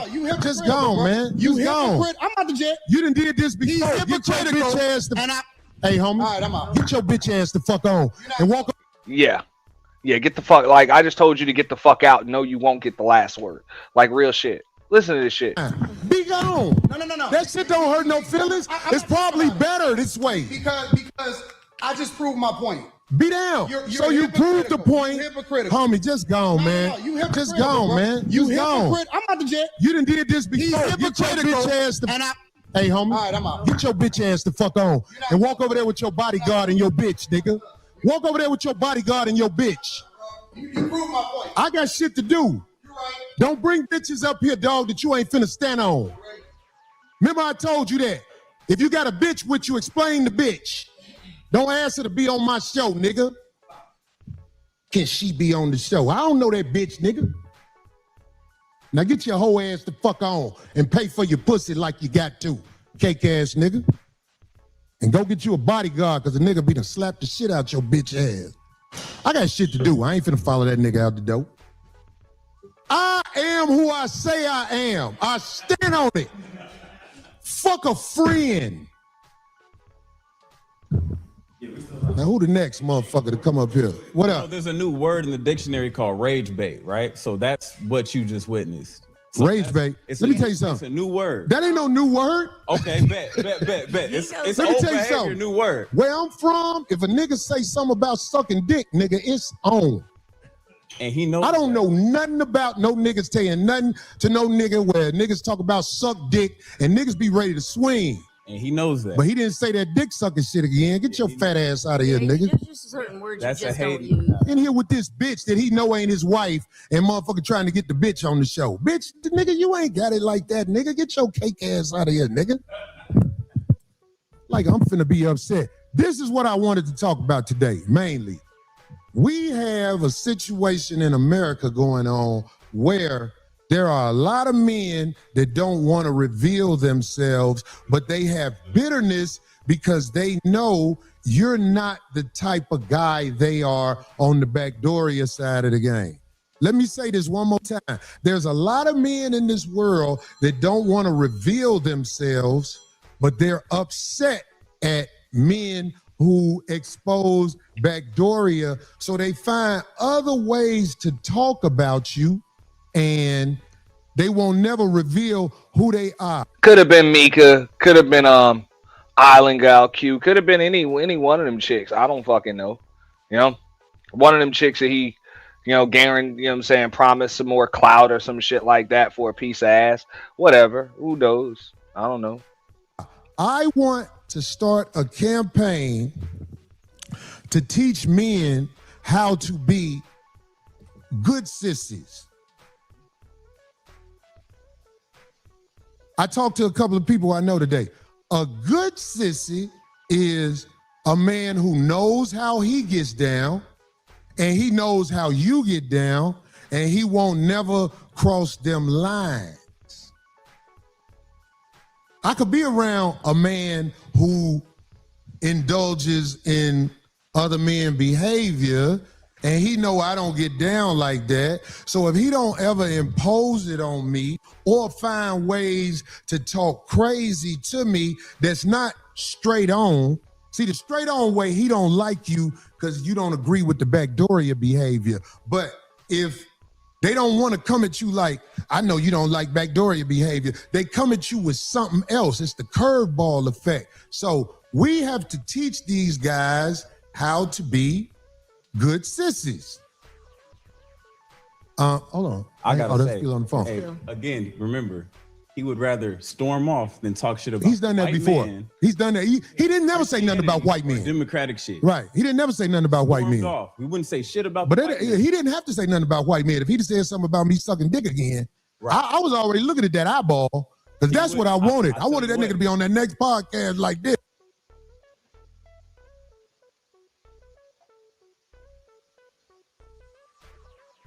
Now, to be honest, Anton, I want to say he might want to stand down, but all he care about is the sub count and the followers and shit. That's it. So he really can't. Anton ain't got nothing to lose with that. You know, Corey is the only one that could lose.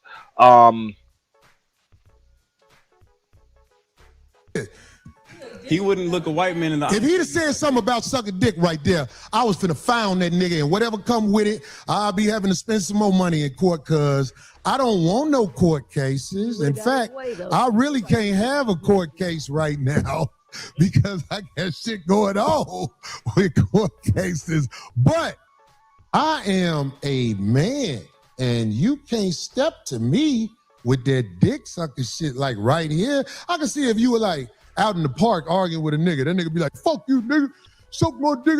That's different. That's different. That's a nigga yelling, looking for it. But this motherfucker thought he was gonna sit here and say to me something about sucking dick. I ain't even mad at the nigga because I believe the nigga is weird. But that's okay. You could be weird. You just can't step to motherfuckers with dick sucking shit. Niggas fight. Niggas kill each other over that. And I really don't think he know that. Did he just say he ain't got no friends that been to jail? Did he really say that?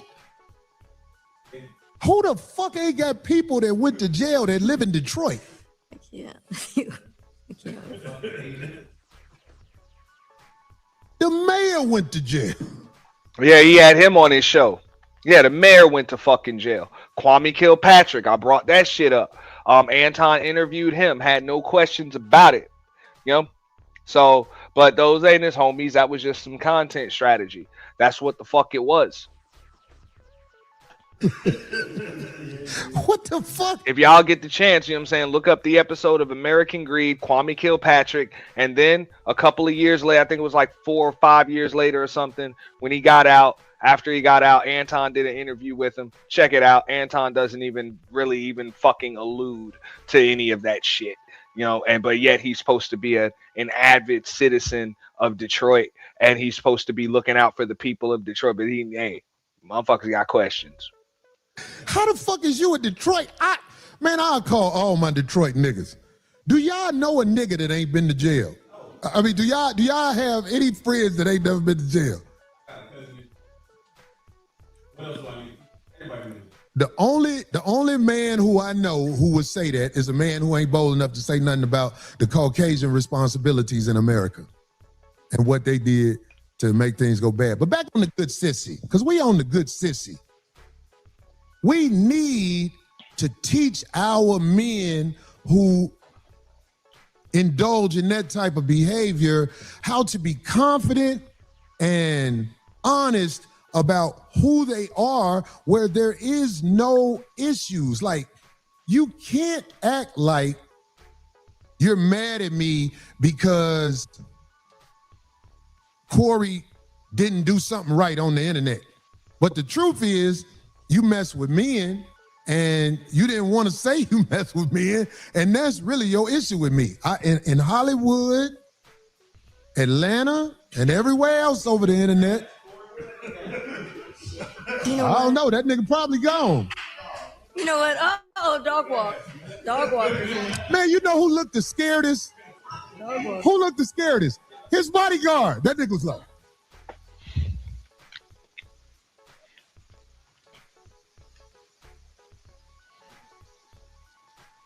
Cause the nigga ain't no fucking bodyguard. You know, that shit is a deterrent. That nigga, hey, at the end of the day, that nigga Anton Daniels will talk all that shit. I'm on here live stream right now. I'm gonna leave this shit up. It'll stay up on at least one channel, but I'll leave it up on both channels. Nigga, I don't believe you got a real bodyguard. You do not have executive protection.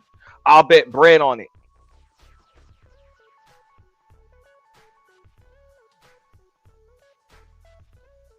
That nigga Corey got too close to you. You had to remove yourself from the situation too many motherfucking times without getting a cue from your quote unquote bodyguard. How the fuck is your bodyguard over there looking scared? Just like Corey said. And your ass is the one that might get hit. Miss me with the bullshit. You ain't had no fucking executive protection.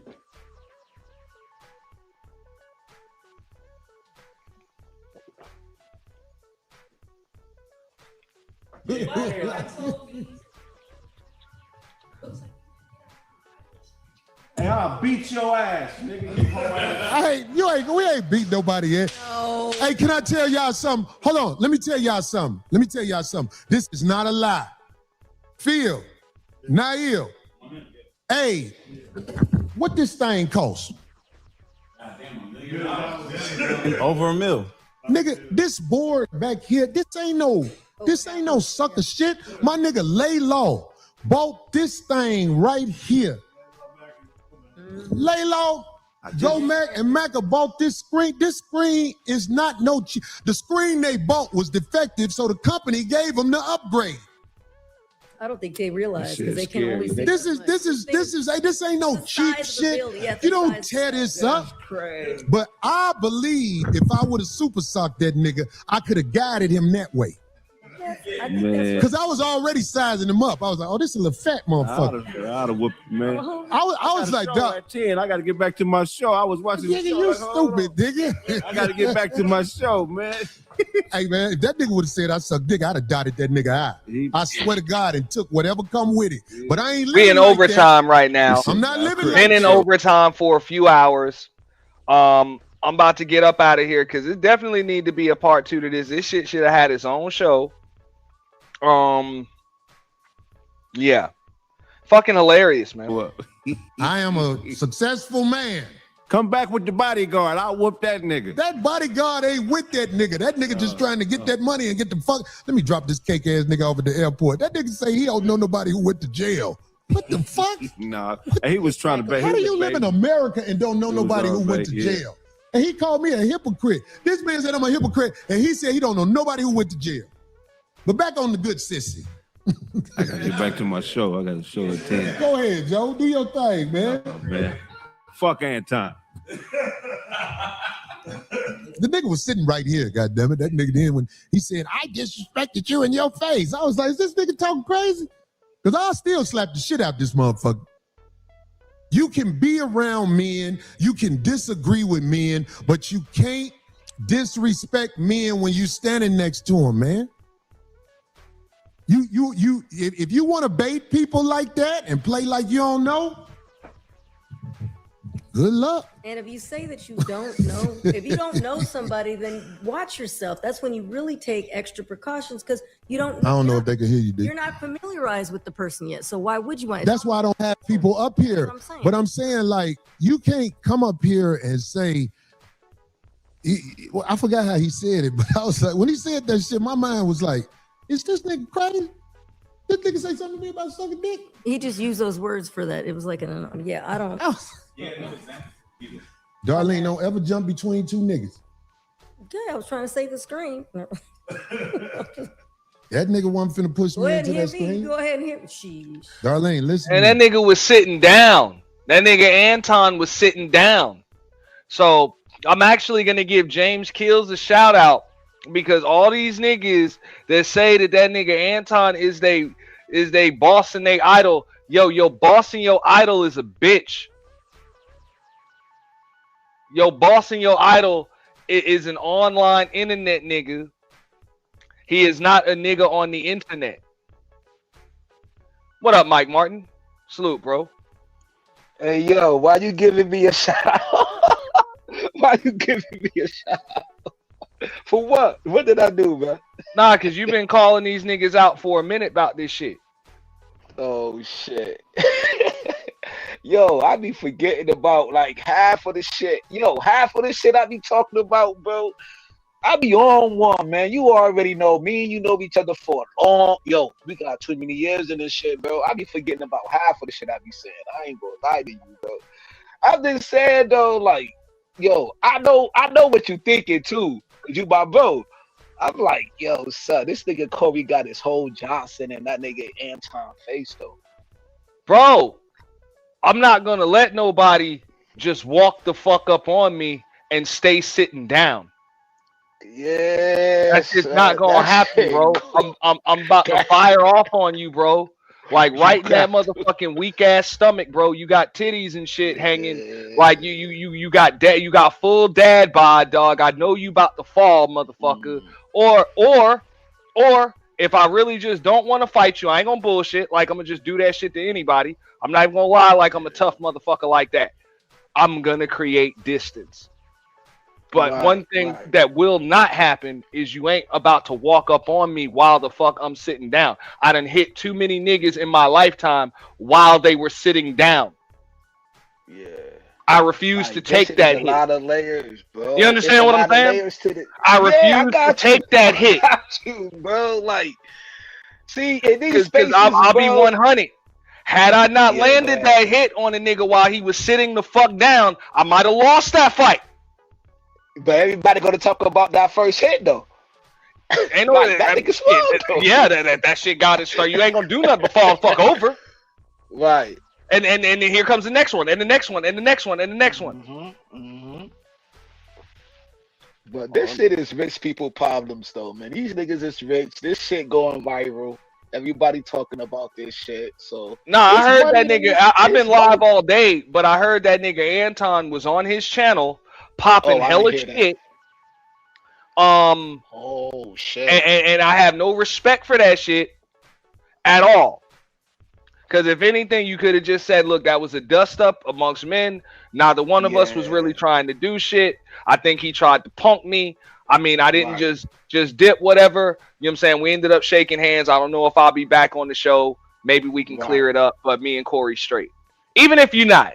That would have been the professional way to handle it. Yeah, hell you know? Yeah. But don't come up tough talking the next motherfucking day when this nigga, just like you said, this nigga put nuts in your face. Right. Like this nigga put nuts in your face. Hold up, let me bring up the still. Because that's one thing you're not gonna do. Yeah, it's like create a whole narrative though. See, like right there, come on, bro. That's all bro. You're not about to do that.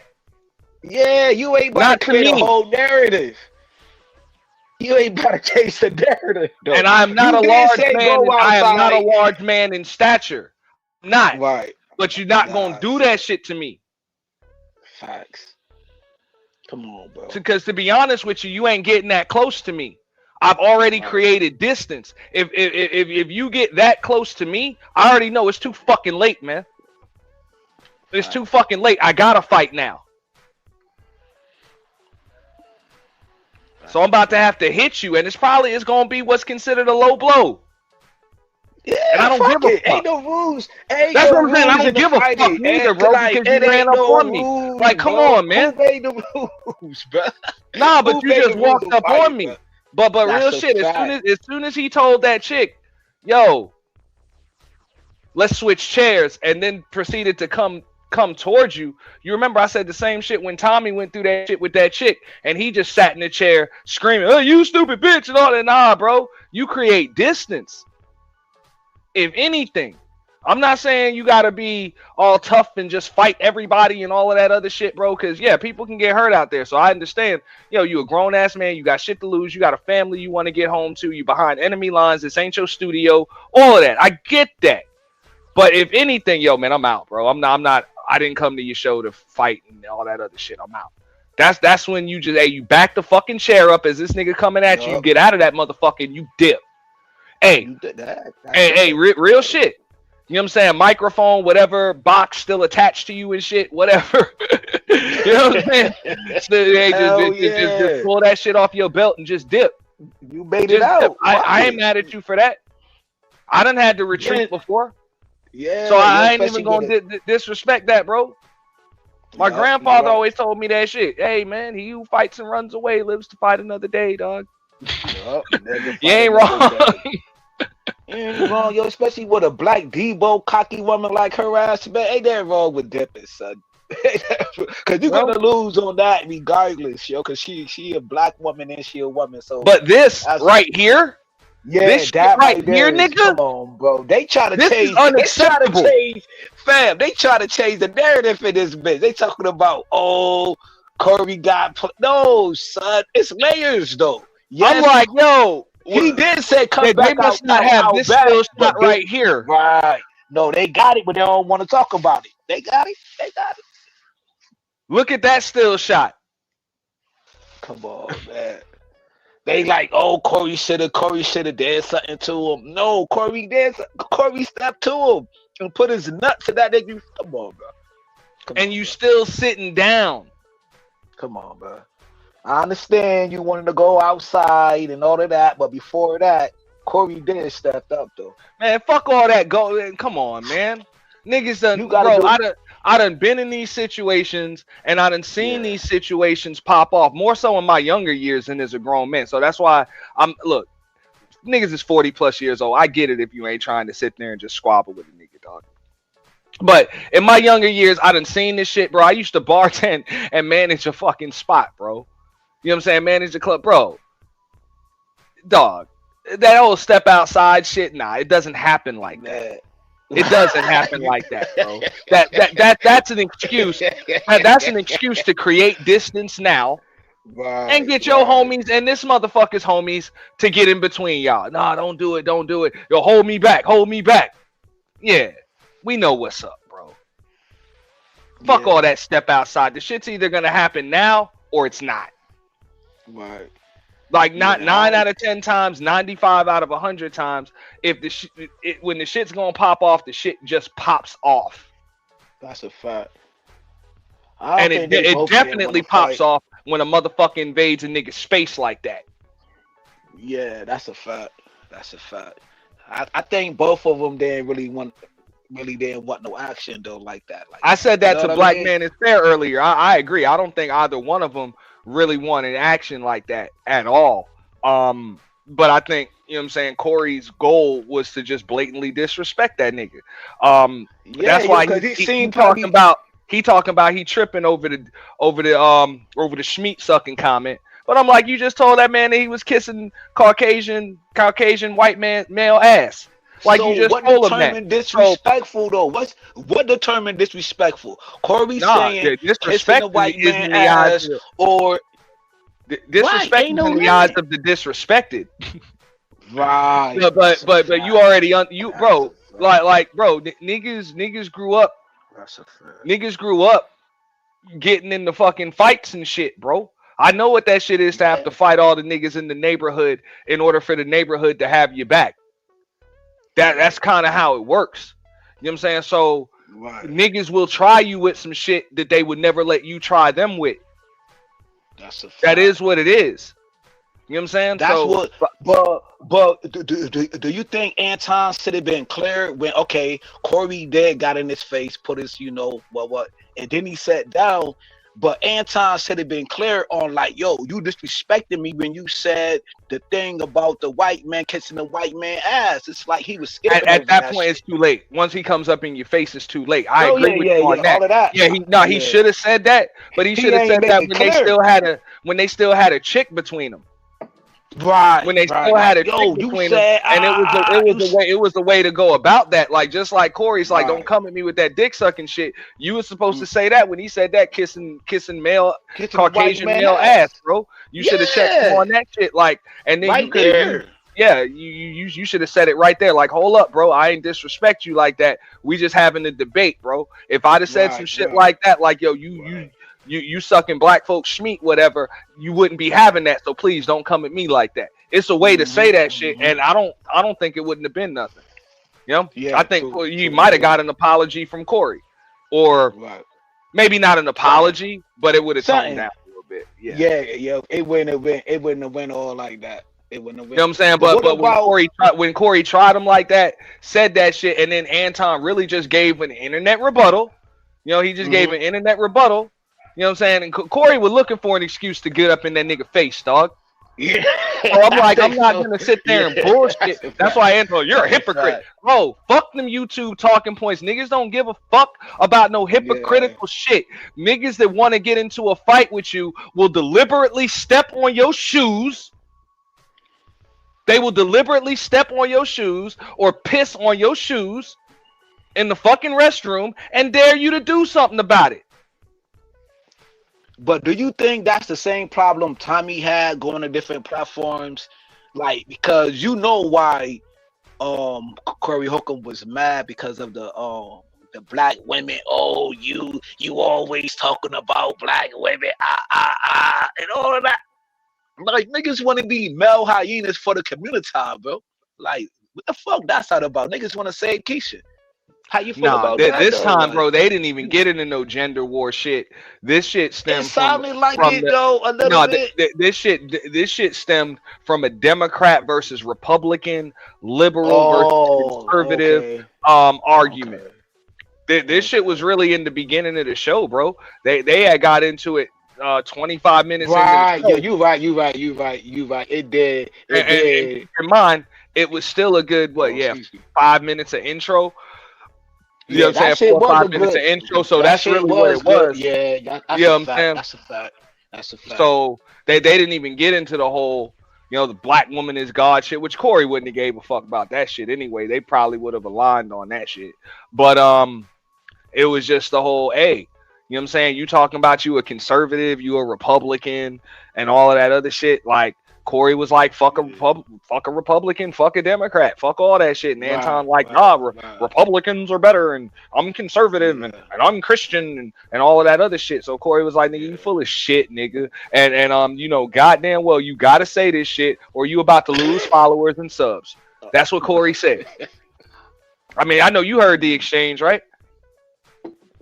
Yeah, man, I heard some of it from the beginning, but I was like in and out. Pause.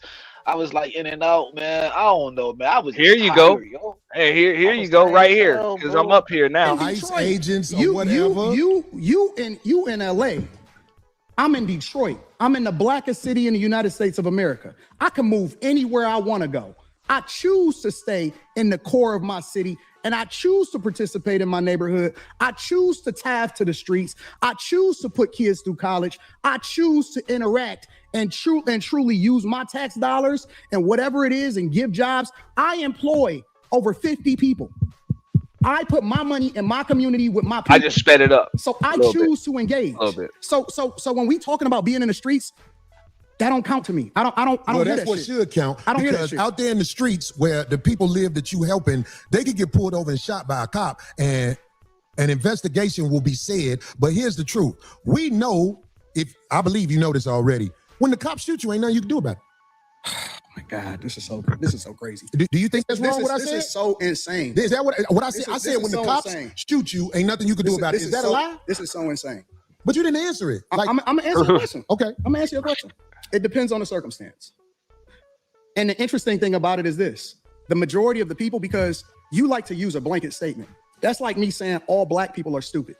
Well, have you said all white people stupid? No, I'm talking about cops. You should say that one time. I'm talking about because cops. it's easy to say all black people are stupid as an example. Say something about the white people. No. You're not. I don't think you white got people all the time. Well, I didn't hear you. Can you tell me? I Because I talk don't about know. liberal I hear white you women talking about literally being the biggest enemy of the United States of America. That's the thing I say every single Caucasian day. female, the biggest enemy. Literally, white liberal women are the worst thing that ever happened to this country. What about their men? But we gonna get there because you keep trying to get me to qualify it by participating and joining in on the core. No, I think you're doing what's easy. No. I'm doing what's real. I think you don't want to go against them because if you go against them, it'll be some video of you going against them. And when I say them, I'm talking about your boss. I don't have a boss. We say that. We say that. But here's the truth. I don't have a boss. It's a reason you go after black males or black people quicker than you will go after white males. What are white males responsible for in this country as the downfall I'm of equal it? accountability smoke giver. I talk about everybody. I'm just saying, I ain't heard you talk about white men since you've been up here. You ain't been listening. You ain't been listening. I've been listening to you. No, you haven't. I hear you don't have the capacity to be able to listen because you're too busy. No. You got me wrong. You're too busy. My capacity that you just criticized, that's an opinion. Here's the fact. Have you said something about Caucasian males and how they destroy this nation? Well, what did I miss? Let's slow down because you're talking loud, but you're not saying a lot. No, you talking loud, and you still talking around. What did the Caucasian male do to America to bring it down? I'm not getting into that. You dancing around it, and that's why I lose respect for you when you start dancing and kissing Caucasian males' ass. But I don't. Don't do that in front of me because I'm not an ass kisser of nobody. Yes, you are. You suck the dick of black people right now. You doing the easy shit. What you do? Let me tell you what you do. Nah, See, ain't homie, nobody let me tell you something, homie. Ain't nobody gonna tell you. I don't Ain't nobody suck gonna tell you. dick. Yeah, I don't you do. suck Yeah, dick. you do. So fix You doing that. it right now. I don't suck You dick, doing. homie. You doing it right now. Homie, believe me when I tell you. I don't Believe me do when I that. tell you. I don't do that. Listen. So don't come at me with no dick sucking shit. I'm gonna give you the same Let's energy switch you give me. seats. Let's switch seats. Let's switch Switch seats. seats. I'm with it. Homie, I don't do no. I don't.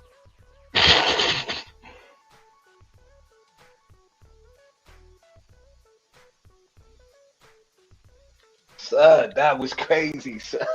Right? So you feel me? Anton tried to flip that shit on some gender war shit, and then Corey flipped that shit back. What about the men? Because you already know what's up. That's why he said your bosses. And he's like, I don't have a boss. You see, that shows how much you know, Anton. Yeah, you do. You a slave to that algorithm, motherfucker.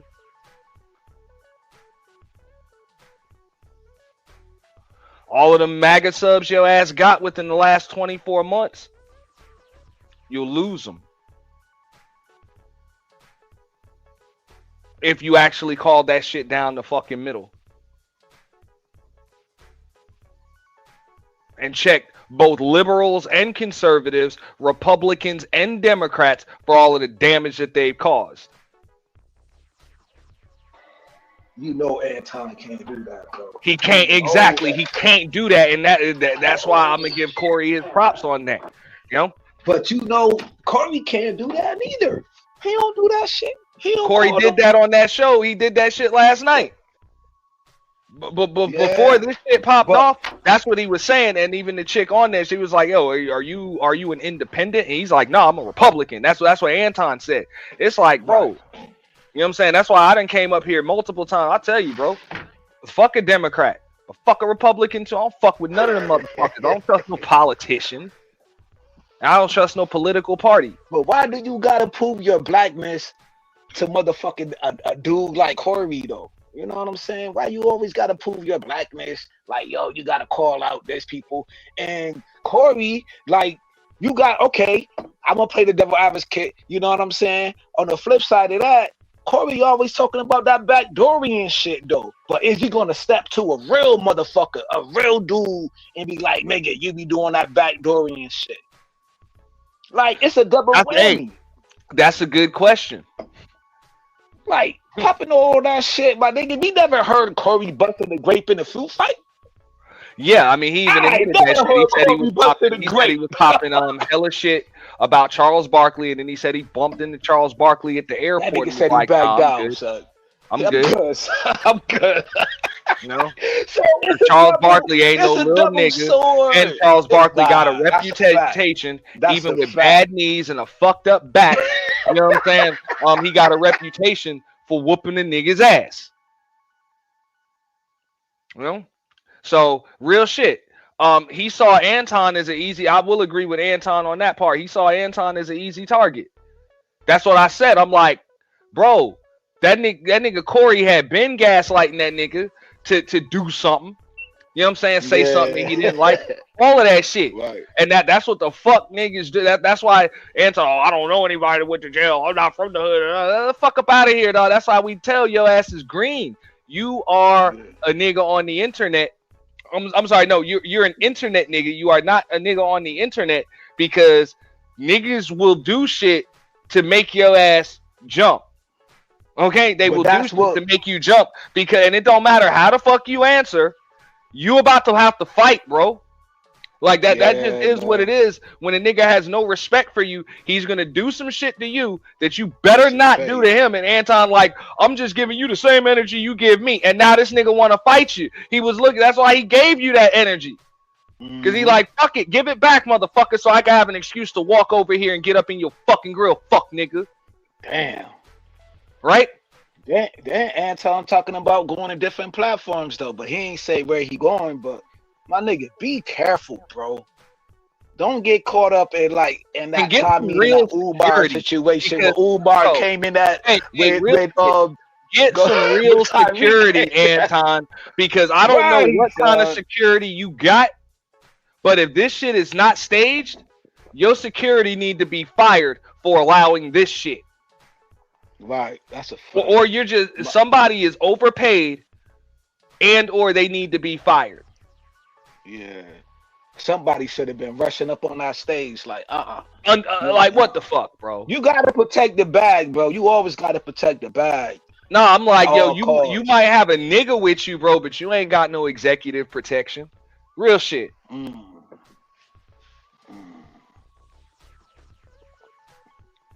Then Like you real don't want to shit. have no case going Bro, on Vlad TV and seeing Bro, I'm gonna be Tyreek real as Nasheed fuck, walk dog. through that door. If I showed up there, if I showed up to that shit, if I'm in Anton's spot with 3 of my homies, any 3 of them, any 3, which I ain't got that many, but any 3, real shit, all attention would have went toward the crowd right there. Would have went toward whoever the fuck sitting, because security would have had to rush them and stop them from rushing the stage. Real shit. You're not just gonna run up on me like that, and my homies just sit there. Them And dudes vice from Florida, versa, if though, I was man, in the them niggas stands. different. I'm just saying, if I'm in the stands, that shit, you ain't just about You to ain't just about to walk see up your on my homeboy homie get played like that. that. Yeah, Huh? that's a fact. That's a fact. You're not That's a not fact. just about to do that, bro. Like what the fuck, bro? Nah, But niggas that's all need it to would get have been. fired. Niggas Like need to right get or fired. Niggas my homie could be dead fucking wrong. I don't give a fuck. Don't fuck with him. Don't fuck with him.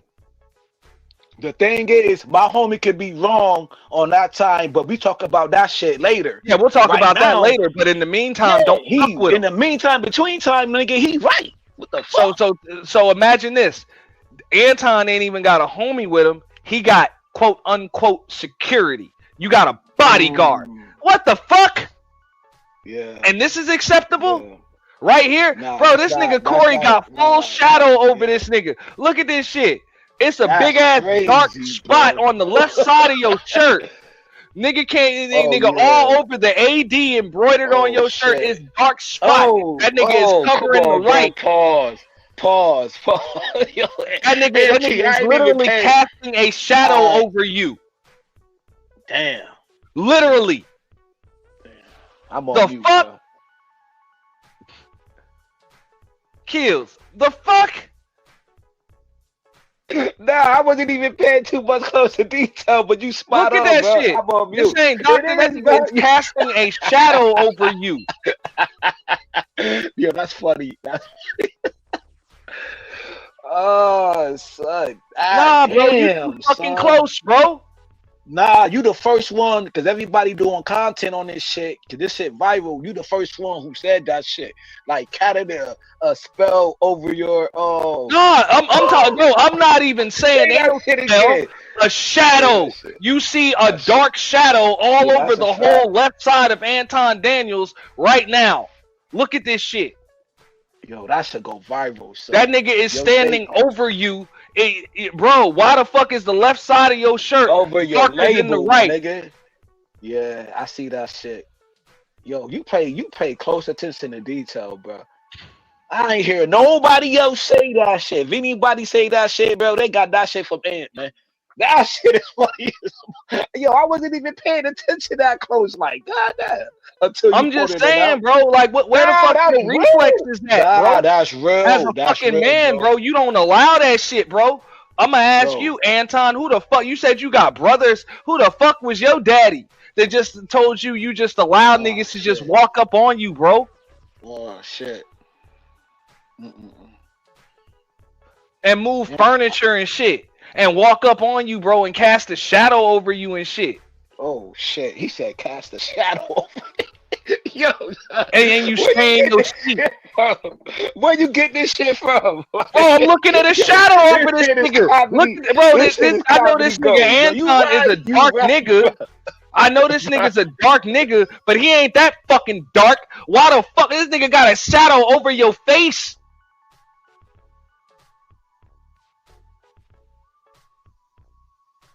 And the whole left side of your fucking your shirt and shit. Why is the right side of your shirt white and the left side is gray? Well, nah, yo, that's real. I can't say shit. Yo. Because you got a nigga that is chat, nuts bro. in I'm your in the face chat. standing over you, and the only thing you can do is talk about it?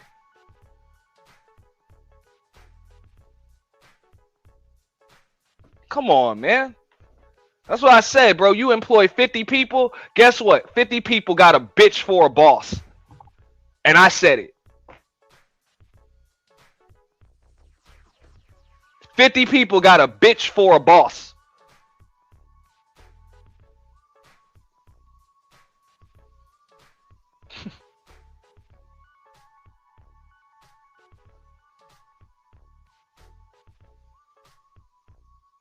Hot breath and all. Now I will give Anton this one. He did. No, I'm about to get out of here in a second. He did clinch the fucking microphone, so he might be ready to swing that shit. I don't know. I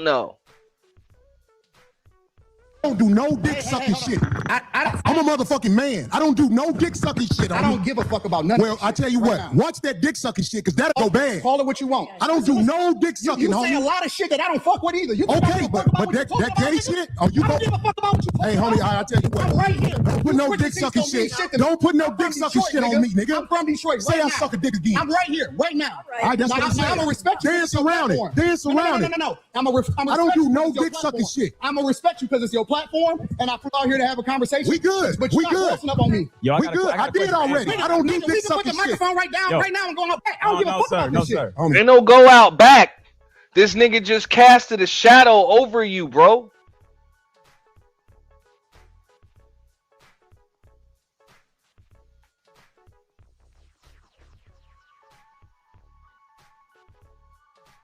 I don't do no.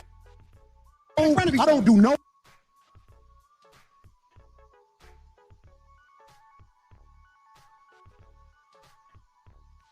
That's what I'm saying, bro.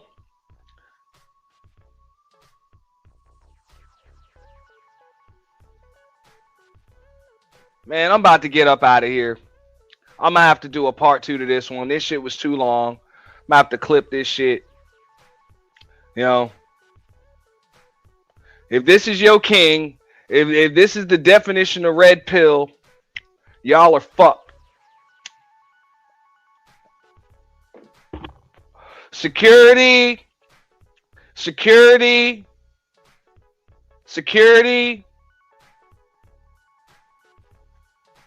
No. But on that note, man.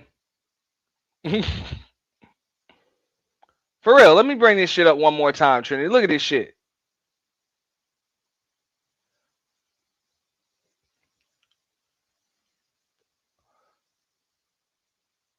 And this little pudgy motherfucker, how do you not just pull your hat down by the brim and just throw that shit in that nigga face and start firing off on him?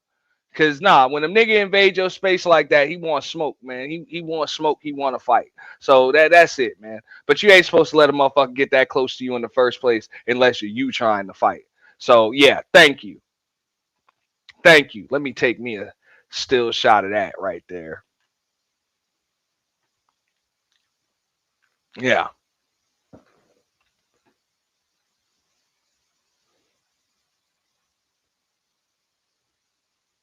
All right, calm down. You know?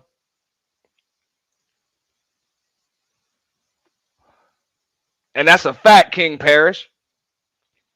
And I get it. You know what I'm saying? Motherfuckers done called me that shit. I ain't no tough guy.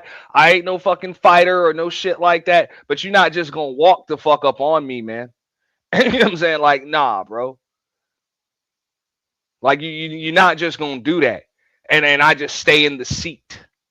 Like, what the fuck? Oh, touch me and I'll sue. Man, fuck up out of here, bro. Fuck up out of here. Miss me with that shit. But now, on that note, man, appreciate everybody hanging out, man. We done hit damn near the 9-hour mark. I'm gonna leave this shit up. You know, your bitch card got pulled, Anton, and it's okay. We ain't mad at you, bro. We all knew that's the shit you was on. Anyway, we knew that shit. You know what I'm saying? You made a nice platform for yourself, multiple platforms. You know what I'm saying? Stay on the internet. You know what I'm saying? Be careful when you go to live action and shit like that. Just be fucking careful. Somebody may just either punk the fuck out of you or just knock you the fuck out. You might want to use some of that money, you know what I'm saying, on some self-defense classes. I don't know. You know what I'm saying? A trip to the gym. You know what I'm saying? Some, I don't know, 50, 100 push-ups a day. You know what I'm saying? Probably some crunches and some dips.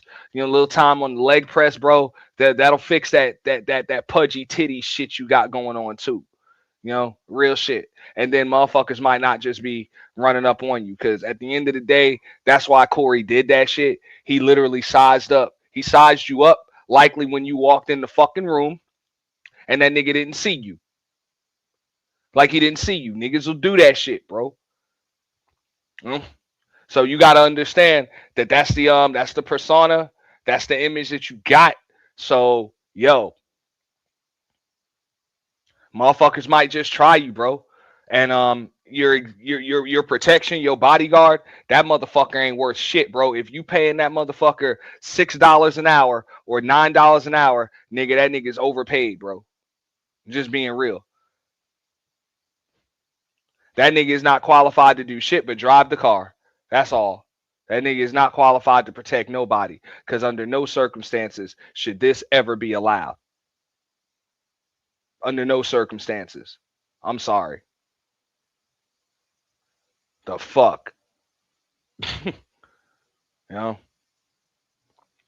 So saying that security, that ain't nothing but a deterrent. And hey, nigga wasn't even scared, man. Fuck all that. But yeah, on that note, man, I'm about to get up out of here. Make sure I got that outro queued up. It was a pleasure, man. Y'all have a good day. Shout out to all of y'all.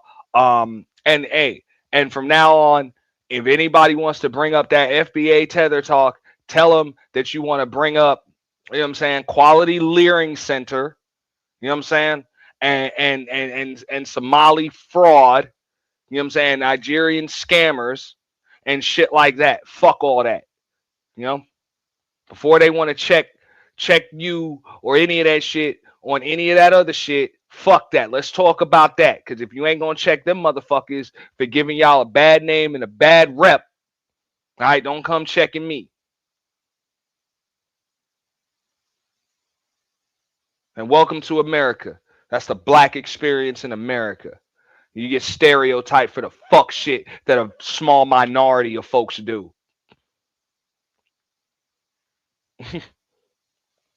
That's how it works here, you know.